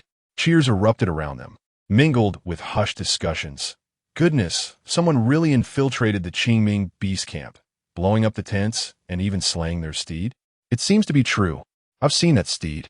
It resembles a golden-shaded cat, both beautiful and majestic. No wonder the saintess is furious. Who possesses such remarkable prowess? Could it be the senior sister? Aside from her, who else could accomplish this? Oh, the senior sister is so impressive. Blowing up a camp is beyond my imagination. Yet she has done it. I am so exhilarated. One individual immediately began to gesture. It seems it is not the senior sister. The archer just mentioned it was a woman with long hair and an oval face. Of such height. Others quickly concurred. Yes, that's what was said. Listening to their descriptions, she appeared rather lovely. But who could she be? Who knows? Perhaps to them, all humans look alike. After listening for so long, I still have no clarity on whom they seek. Jiang Shu lowered her head in silence, recalling the moment when the Qianji mask was given to Abayo. The divine attendant had indeed revealed her true identity. How she described it was of little consequence. What truly mattered was whether anyone could connect that person to her, especially 2 Yuan. At first glance, Jiang Shu's heart tightened. 2 Yuan was clearly struggling more and more. and it seemed he was on the brink of defeat. Chapter 89. Jiang Shu's reveal. Kasia had gone berserk. Each move she executed was fierce and relentless, striking mercilessly at Tu Yuan. Humph. Let's see how long you can maintain your bravado. Even if I kill you, I can still break the grand formation and find that human. The golden light surrounding Tu Yuan was fading rapidly. With each block, he was forced to retreat significantly. Jiang Shu watched anxiously. Such immense force could inflict severe damage to the vital organs. If she were to wait until Tu Yuan could no longer withstand it, it would signify that he had already sustained grave injuries. Yet at this moment, no one could impede Kasia. The moment Tu Yuan faltered, the Qingming beast would inevitably shatter their formation, and Jiangcheng would truly be left in ruins, in the shadow of a collapsing nest. How could there be any intact eggs? Whatever safe haven old Master Mei, Lu Shi, could they truly remain unscathed? Most importantly, could she bear to witness Tu Yuan march towards his demise with her own eyes? Jiang Shu's heart was in turmoil, as the voice of Abeo echoed in her mind. You cared deeply for that human. The tone was calm, yet imbued with undeniable certainty. Noticing Jiang Shu's silence, he continued, Is this what human affection looks like? If you plead with me, I could save him. As Jiang Shu pondered the reason behind Abao's peculiar tone, he suddenly witnessed Tu Yuan raising his fists above his head, only to spew forth a mouthful of blood with a soft thud. His towering figure swayed momentarily before plummeting from the sky. Kasia let out a cold snort. Those who stand in my way shall perish. A colossal sword descended from the heavens, directly aimed at Tu Yuan. Jiang Shu closed her eyes and sighed enough. The Thousand Machines mask was removed, and in the next instant, she vanished from her original position, standing before Tu Yuan. All her strength converged into her palm, and with a resounding clash, she raised her hand to block the tip of the sword. A powerful force gathered and then exploded outward, creating a fierce gust of wind that instantly sent the nearby Qingming beast flying. In contrast to Kasia's formidable form, Jiang Shu appeared diminutive and fragile. Yet she braced herself against a colossal sword many times larger than her own frame, akin to a heroic figure defying the heavens. Tu Yuan gazed at the figure before him, momentarily entranced. The girl's white garment bore numerous tears, and her waist-length black hair was singed halfway, wildly dancing in the turbulent air. I'm sorry, Captain. Tu Yuan sighed, wiping the blood from the corner of his mouth, forcing himself to stand upright. Jiang Shu, it truly is you. You have disrupted the Qingming beast's main camp and even felled the Holy Maiden's steed, elevating our human race's prestige. Well done. His voice carried a sense of carefree delight, but he lowered it urgently, exclaiming, Why do you have to come out? You should leave, the farther the better. You are no match for her. Hurry and go. Indeed, Tu Yuan was astute, deducing from mere fragments of conversation that the Qingming beast sought was none other than her. Within Jiang Shu's heart surged an indescribable sentiment. She smiled faintly and declared, If I were to leave, you would perish. I refuse to live my life burdened by guilt. Each person must bear their own responsibilities. Do not harbor thoughts of driving me away. With a forceful exertion, a resounding crack echoed as the magnificent golden sword shattered, its colossal energy dissipating in fragments. The commotion drew the attention of others engaged in combat.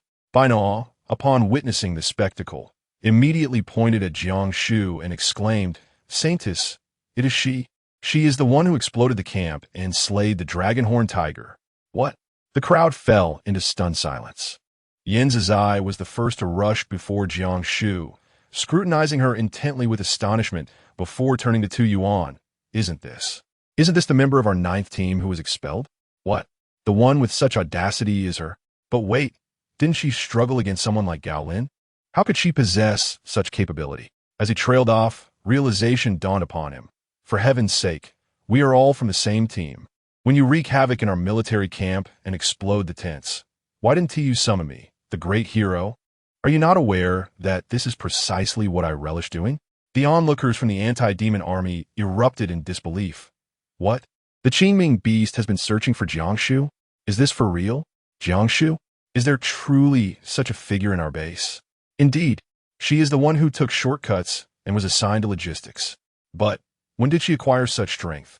Did you see how she effortlessly caught that enormous sword with one hand?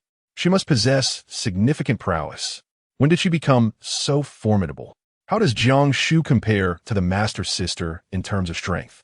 Jiang Shu, naturally unfazed by the opinions of others, gazed at Yin Zizai and declared, "This matter is mine alone. I shall handle it myself. Hero Yin, I kindly ask you to escort 2DUI away." Yin Zizai was momentarily taken aback, instinctively glancing at Tu Yuan. Tu Yuan, flustered, grasped Jiang Shu's hand, exclaiming, "You are no match for her. There is no need for a destructive confrontation here. Leave. I command you in the name of the anti-demon army. Depart at once." His voice trembled slightly, tinged with an imperceptible fear. Jiang Shu regarded him with curiosity. If their relationship were merely that of captain and subordinate, such urgency would be unnecessary. Her tone remained aloof. "You have dismissed me. Your orders hold no sway over me." Yin Zizai, unable to bear the scene any longer, retorted angrily, "Jiang Shu, how can you be so unreasonable? Old Tu dismissed you to protect you from this turmoil, to ensure your safety. Even I can see that, you ungrateful wretch. He has done so much for you. You should leave at once and not squander his goodwill." In the sky, Kassisha had already dispelled her divine form, reverting to her true self, clad in purple garments, standing a dozen meters away, wielding a longsword. "Leave? What do you take this holy maiden for? Today, none shall depart. Watch closely as I shatter the great formation and annihilate your kind." Pointing her longsword directly at Jiang Shu, she sneered, "Having slain the mount of this holy maiden, you shall forever be relegated to the status of a mere steed." Jiang Shu let out a soft snort, remarking, "Do you really believe I would become your steed? Aren't you afraid of meeting your demise?" Engaging in witty banter, she had never been bested by anyone. With a swift motion, she raised her hand, the Deluo Tian sword now firmly in her grasp. "If you wish to fight, then let us do so without further ado." Kassisha, both amused and infuriated, narrowed her eyes at the Deluo Tian sword in Jiang Shu's hand. "How could something belonging to my divine clan possibly be in your possession?" With a resolute heart, Jiang Shu acknowledged her own inadequacy in confronting Kassisha. Yet, if she were to exhaust all her hidden trump cards, the outcome of their duel remained uncertain. Just as she was about to make her move, a voice echoed in her mind. "Agree to her? Huh?" Jiang Shu was momentarily taken aback. "What do you mean?" Chapter 90. "I will accompany you." A Bao's voice carried a hint of helplessness. Kassisha has only exhibited less than half of her true strength. She has cultivated secret techniques and is remarkably powerful. Unless I intervene, you stand no chance against her. The best course of action is for you to accompany her to the divine clan. With my presence, everything will be fine." Jiang Shu pondered for a moment, and suddenly found it quite reasonable. Regardless of whether she could defeat Kassisha today, even if a Bao managed to emerge victorious, what about the hundreds of thousands of Qingming beasts lurking behind Kassisha? It seemed that not a single member of the anti-demon army present would survive. The consequences thereafter would inevitably trigger a catastrophe of monumental proportions for Jiang City. If she directly confronted Kassisha in the Beast Clan, there might still be room for negotiation. Setting aside a Bao's identity, a thought flashed like lightning through Jiang Shu's mind, and she asked in astonishment, "A Bao, have you regained your memories?" No wonder. But when did that happen? Clearly, this was not the time to inquire about such matters. Jiang Shu felt a slight sense of relief. After all, her battle companion should not wish her any harm. Having come to this conclusion, she sheathed her sword and raised both hands. "Excuse me, what did you just say? Could you please repeat that?" Kassisha, already prepared for battle, was momentarily taken aback by this turn of events and instinctively replied, "I agree." Jiang Shu raised her hands high. "There is no need for us to fight, even if you win." At this, everyone was left in a state of bewilderment. With Tu Yuan directly coughing up blood, "Jiang Shu, have you lost your mind? Do you even comprehend what you are saying? If you go, who will come to your rescue? Who could possibly save you? Today, even if it costs me my life, I will never allow her to take you away." Jiang Shu furrowed her brows and gazed at Tu Yuan's face, a visage that evoked an inexplicable sense of familiarity, as if they had known each other for an eternity. She stepped forward and stated, "Captain, I am willingly accompanying her. This matter must reach a conclusion. After my departure, I implore you to take care of my grandfather. The individuals from the workers' new village will undoubtedly seek to harm him. I appreciate your assistance." After a moment of contemplation, she continued, "At this juncture, Kassisha appeared distinctly displeased, brandishing her long sword and exclaiming with ire, "Humph! You think you can strike when you wish and abstain when you desire? Such insolence cannot be tolerated. Our divine race's objective is to conquer the mortal realm, and all insignificant obstacles must perish." Jiang Shu raised an eyebrow, questioning why promises seemed to have lost their weight. It appeared that the holy maiden was yet unaware of my significance. "I possess the sword of your divine lineage, command your intricate formations, and am accompanied by numerous soldiers from your celestial clan." With a mere thought, several soul beasts materialized out of thin air, encircling Jiang Shu. These soul beasts, honed through years of rigorous training within the confines of my spatial pouch, had long surpassed their former living prowess.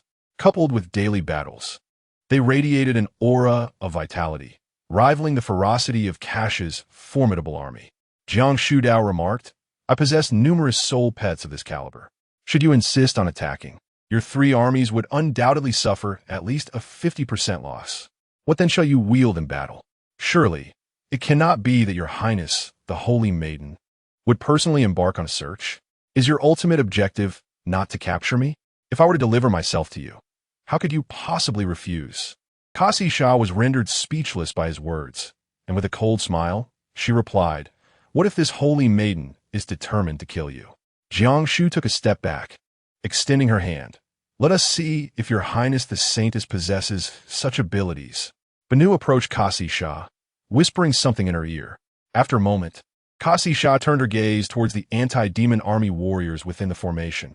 As for them, Jiang Shu elevated her voice. "I've already made myself abundantly clear. I will accompany you alone, and you shall withdraw your troops. Not a single human is permitted to move. Should you refuse, we shall engage in battle." Kassisha gritted her teeth and smiled. "Humph, this saintess will inevitably slay them. It is merely a matter of time. Come forth and bind yourself." Jiang Shu turned around, silently gazing at Tu Yuan. She felt an overwhelming surge of emotions, yet found herself utterly incapable of articulating a single word. Tu Yuan fixed his gaze upon her, tears glistening in his eyes. "Do not go. You cannot leave," he implored. "It is all my fault, my inadequacy." Suddenly, a spurt of crimson blood erupted from his mouth, and his towering figure slowly collapsed, only to be caught by Yin Zizai. Overcome by grievous injuries and an overwhelming surge of emotions, he fainted. Jiang Shu crouched down, deftly producing a small blue porcelain vial, which she tucked into the pocket of Tu Yuan's shirt, saying, "Hero Yin, within this vial are 4 pills effective against the Qingming beast. Keep them safe. They are water avoidance pills I procured from Qingluan. I had always intended to give them to you, but the opportunity eluded me." With no further words to exchange, she turned to leave, when suddenly a familiar voice called out to her, "Jiang Shu." Jiang Shu, wait. Turning around, she saw Zhou Qin rushing towards her, clutching something in her arms. Her steps unsteady. The once cheerful countenance was now streaked with tears as she embraced Jiang Shu, sobbing uncontrollably. "Jiang Shu, please don't go. I know you are doing this to save us, and I cannot bear the thought of you perishing. There must be another way, right? If you were to die, what would become of us?" Woo-woo. A wave of emotion surged within Jiang Shu, yet her visage remained adorned with a smile. "Let us not speak of life and death. Who can declare that my journey will surely lead to demise?" She glanced back to behold a multitude of anti-demon soldiers, all gazing at her in silence, some dabbing their eyes while others waved their hands in quiet farewell. In that moment, she felt an overwhelming sense that all of this was indeed worthwhile. Zhou Qin grasped her sleeve, pulling it aside to reveal a diminutive white head that peeked out. Upon noticing Jiang Shu, it yapped excitedly. How utterly adorable! Jiang Shu could not resist cradling the tiny creature in her palm, It was a fluffy white puppy, no larger than her hand. Its minuscule tail wagged fervently, reminiscent of a propeller, with round, sparkling eyes adorned with long eyelashes. It bore a striking resemblance to the beloved Bao she had raised. Zhou Qin cast a glance at Tu Yuan and remarked, "This is a gift the captain sought for quite some time, and I was entrusted to deliver it to you. I cannot find you earlier today, but fortuitously encountered you here. Please take it with you." Jiang Shu's heart trembled violently as she gazed incredulously at the unconscious Tu Yuan. Stepping forward, she seized his collar with fervor, demanding, "Are you truly? Speak, who are you?"